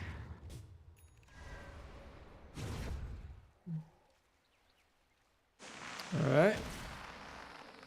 Brambles comes out, doesn't really do anything. Ogre Seal Totem on the Vengeful Spirit, which gives you, you can swap an Ogre Seal Totem your way away, and which is very nice. Mel dispels on the TA. I guess it's really good against the Cursed Crown. Doesn't seem like there's a whole lot else you really want to dispel. Unless you BKB and you can remove certain stuff. Yeah, the Cold Snap, I believe, is also dispellable. So there are a few things you can get rid of that are nice. Alright, Marsbet sticking together here. They really want to push. Gem on the Storm Spirit. So if the TA goes forward, he should be able to spot him. Same thing for Riddy's Trained Protector. Mr. Luck just farming away. Darklow, Defiant Shell on her. Huh. Okay. I want to make sure that is Defiant Shell, isn't it? No, sorry, that's the Dandelion Amulet. Damn it. I swear those two things always make me feel like they're the same. Yeah, I'm surprised she went for that item. It's got movement speed and mana, but like, seems a bit odd to see it. Well, I'm sure he knows what he's doing better than I do. And plus, sometimes you don't really get a good choice of it. You know, you're like, oh crap, it's all stuff that really don't work for me, and I now have to pick one. All right, O-Taker. That's his illusions, but that is definitely the real Mr. Luck. And that tower looks like it's taking a lot of damage. Illusions coming out, and it does fall in the end. And now it looks like StoRm gets a decent jump off. The Science comes out on the StoRm just to the cliff, but he's going to be fine. Ravage on 3, and that's going to be Toshi losing his life. It's only the Aegis though, but he's going to be a kind of beautiful use of the Overgrowth, and that StoRm just dead. They're going to be able to go on. Got the juice. He's like, yep, let me just kill O-Taker as well. It's going to be a 2 for nothing. Well, 2 for the Aegis, I guess. But Mr. Luck is going to be dead as well. He already used the Ravage. It's going to be triple kill for the juice. That is going on. He's not just getting kills. He's getting those agility stacks as well. What looked like a really, really good start for Marsbet. Then they just get nothing except an Aegis. An Aegis that was going to expire in less than 2 minutes anyway. 16 stolen agility. Look at the damage coming out from the TA as well as the Slug. This is what's nice about having 2 cores who can do damage, is that you don't have to worry about one guy doing all the work. And you know, look at what we're working with here. They go in, Ravage comes out on 3 people, but they focus on the person who's got the Aegis, which is like, okay, so we Ravage to what? Get rid of the Aegis? No, it doesn't feel great. Amazing Overgrowth. gets the kill on the Storm Spirit, and then just gets able to bring down Otik. He doesn't even get a chance to use his ultimate. Sunder off. Good use of the roll by the Earth Spirit, and they get a +1 freebie at the end. Meanwhile, I think we might have a real engagement going on in the game. Has fallen. Well, maybe. There you go. Looks like they just managed to reach the tower. Look, wow, that jump is. I think that's that's further than I remember it by the Ogre Seal Totem. No overgrowth. So if you're Navi, maybe you're like, all right, everybody, calm down. We're not going up high ground just yet. Meanwhile, TA, MKB, she's got the Hurricane Pike if she wants it, but Mo has the BKB, so controlling him just got a whole lot harder. You have to overgrowth him after he uses BKB, or you sort of swap him, but the swap is unreliable. You swap him, he jumps away, so finding a way to deal with this BKB, the line is just not really designed for it. It's kind of designed for, oh, he pops BKB, we run away. They're not designed for extended engagement against the BKB target. Dire's bottom tower. Alright, Slark. He's got some damage on him. About 250. A good amount of it comes from that bonus from oh, there we go. Radiant's Days rolls in, but is he gonna, wow. That is a bit of an aggressive roll. Gets the kickoff on LeBron. The stun comes up. Beautiful stun. And the swap comes out, really trying to keep Days alive. He BKB is. I think he's going to be okay. Meanwhile, what's Navi doing? They're saying eyes on the prize. We want objective, and that's all they care about. Radiant's top tower. is Looks under like attack. just get pushed away here by Marsbet. I mean, they got a tier 3. Why risk it further? Roshan could be up in about 2.5 minutes. Smoke on Marsbet. They feel like this is an opportunity for them, knowing that the Aegis is down, but Blink Dagger finished on on the Tree and Protector. Days. He did use his BKB, but he's got that greater healing lotus if he wants to use it, and he does. I know they want to go for it. Well, we see the overgrowth jump in. Good swap coming in, but Ravage on no one, I think. I might have hit PMA, but that's about it. Meanwhile, got the juice getting rid of some overgrowth on 3, but can you actually get the damage off? TA jumping in, doing the damage. O-Taker is out. LeBron is gone, and Toshi might follow next. God, the juice gets that one, so it's not going to be a triple kill for the TA, but it's still going to be a death. Can they catch him in any way? The jump! Release with the shard hit that gets him rooted up, and Toshi does get that triple kill in the end. Really well played by the Treant to get that, but overall, that 3-man overgrowth, it was all already in that fight. Great overgrowth, and gets to the victory. Everyone Marsbet has a buyback except the Invoker, so they can choose to buyback and take this fight, or sort of risk it if they want to here. There's no glyph available for Marsbet. I think that will refresh when the tier 3 falls.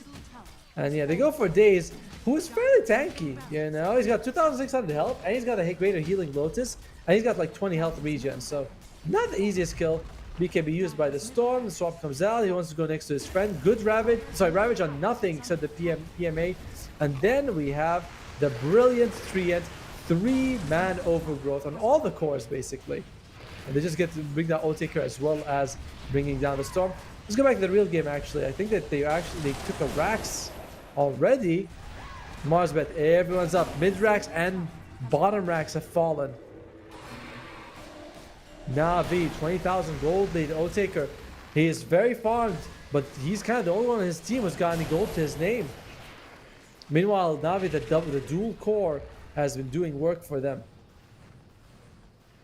Going for the throne. All right, not a whole lot of damage there. Not a big throne commitment. Ravage is down, but shouldn't be down for much longer. And oh, that could be a kill here on LeBron. He does buy back instantly though. O-Taker's taking a few hits as well.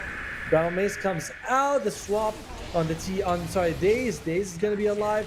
BKB used by TA, so she can get some free hits off. Mr. Luck still does not have the Ravage. Should be up any second. O-Taker stunned up, but very lucky managed to make it out. Overgrowth comes out on multiple people, as we've seen this happen before, and it's going to be invoked. He does not have buyback. PMA. I think he wants to lose his life. He's like, yeah, take me. Let me agony him. O-Taker. He's in Giga Chad mode. Uses the Thunder on the Slark. We do get a kill on Days. That's going to be PMA's copy, but I think he's going to be dead anyway. So They hold on Mars Bet, but it's an expensive hold. LeBron buys back. 2 Raxes are down. Tier 4s are down. So you're still in the game, but you could not be hanging by a thinner margin. Blessings. Yeah, look at that. Terrorblade has got Satanic. So if you can survive, you Sunder, you turn on Satanic, you can trade for a while. And there's going to be a lot of bounty ruins here for Mars, but 4 just taken for them.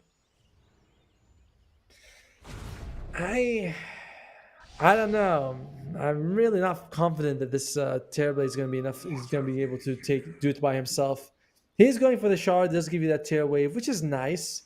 A little bit of extra control for your team. That meta for pickoffs that you'd like. But I don't know. He doesn't want to save for buyback. Just wants to go straight up. Radiant are scanning. Slark has the gym. Always one of the best combinations, Slark gym. And oh dear, I think can he? Wow! BKB was off for like 2 seconds left. Does he want to no overgrowth available? So he's just gonna be fine. And if Slark can't make the jump in time, not much you can do. Invoker, he's got the Hex, and he's gonna go for the Courier. Oh no, does decide not to. They're sneaking up from the back lines, but he needs to be careful. As we mentioned, there is a gem on the Slark. Let me ask you, if this was a different hero than Invoker, do you really think that, like, do you think we have a bigger impact? Because I'm not feeling this Invoker's impact at all.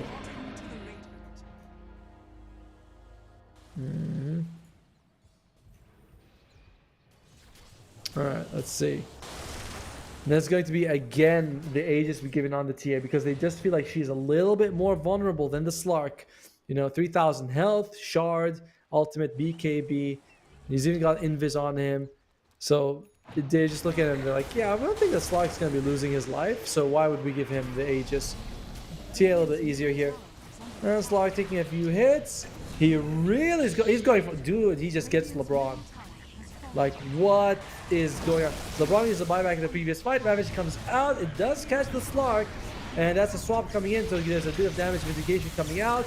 Buyback is used by the Invoker here, and I believe that was Cheese used by PMA. They're trying to bring out... Otaker's actually able to hold his ground and fight. But look at the throne, barely any health on. I think Slark's just going to go for the throne, knowing that they just need this victory, and they do.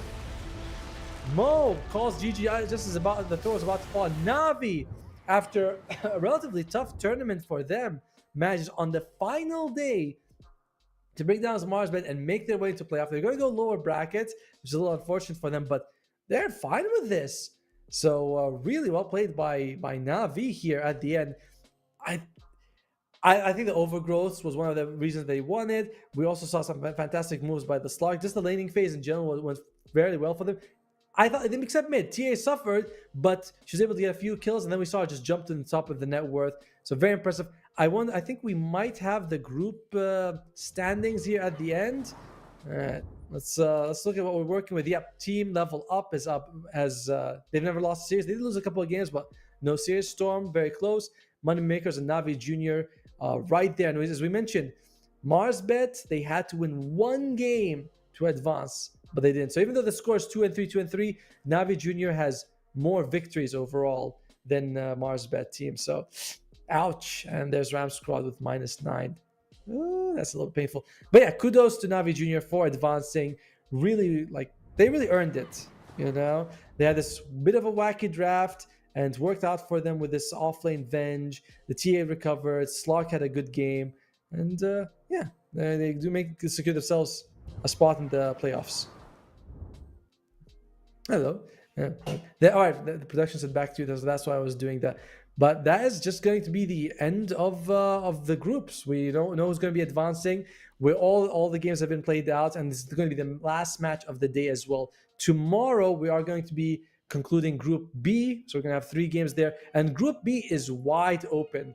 Like there is a difference between top 1 and bottom, but anyone can qualify in Group B. Some certain shenanigans have to happen for Zoomers, for example, to advance, but in general, it's still an open group. So that'll be exciting to see what happens tomorrow.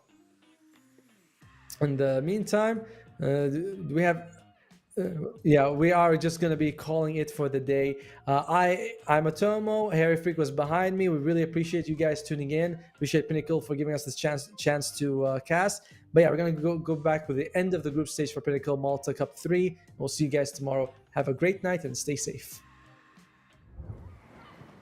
Oh, esport. You and I have come a long way. It was such humble beginnings.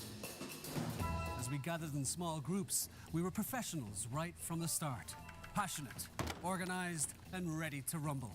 We dreamed big, and surely enough, our parents supported us at every step of the way. Didn't they?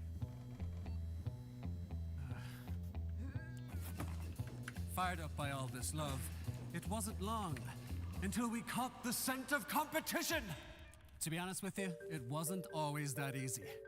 Joe here, he had to take on 2 side jobs to afford playing professionally. It's gonna get better, Joe. Fist bump. Some of you dared to not even call this a sport. And look where we are today. An endless stream of esports events every year. Bet you didn't see that coming, Mom and Dad. And you know what? We have been with you every single step of the way.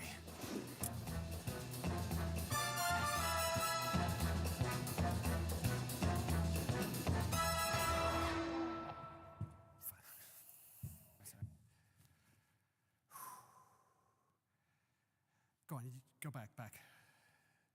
That's it. That's better. Keep going. Bring that down here. No. Keep going. Go. Roll. And cut. Cut the thing. I'm going. Where are you going? Where are you going? Hey, come back. Guys, ladies. I don't know if that's correct. No.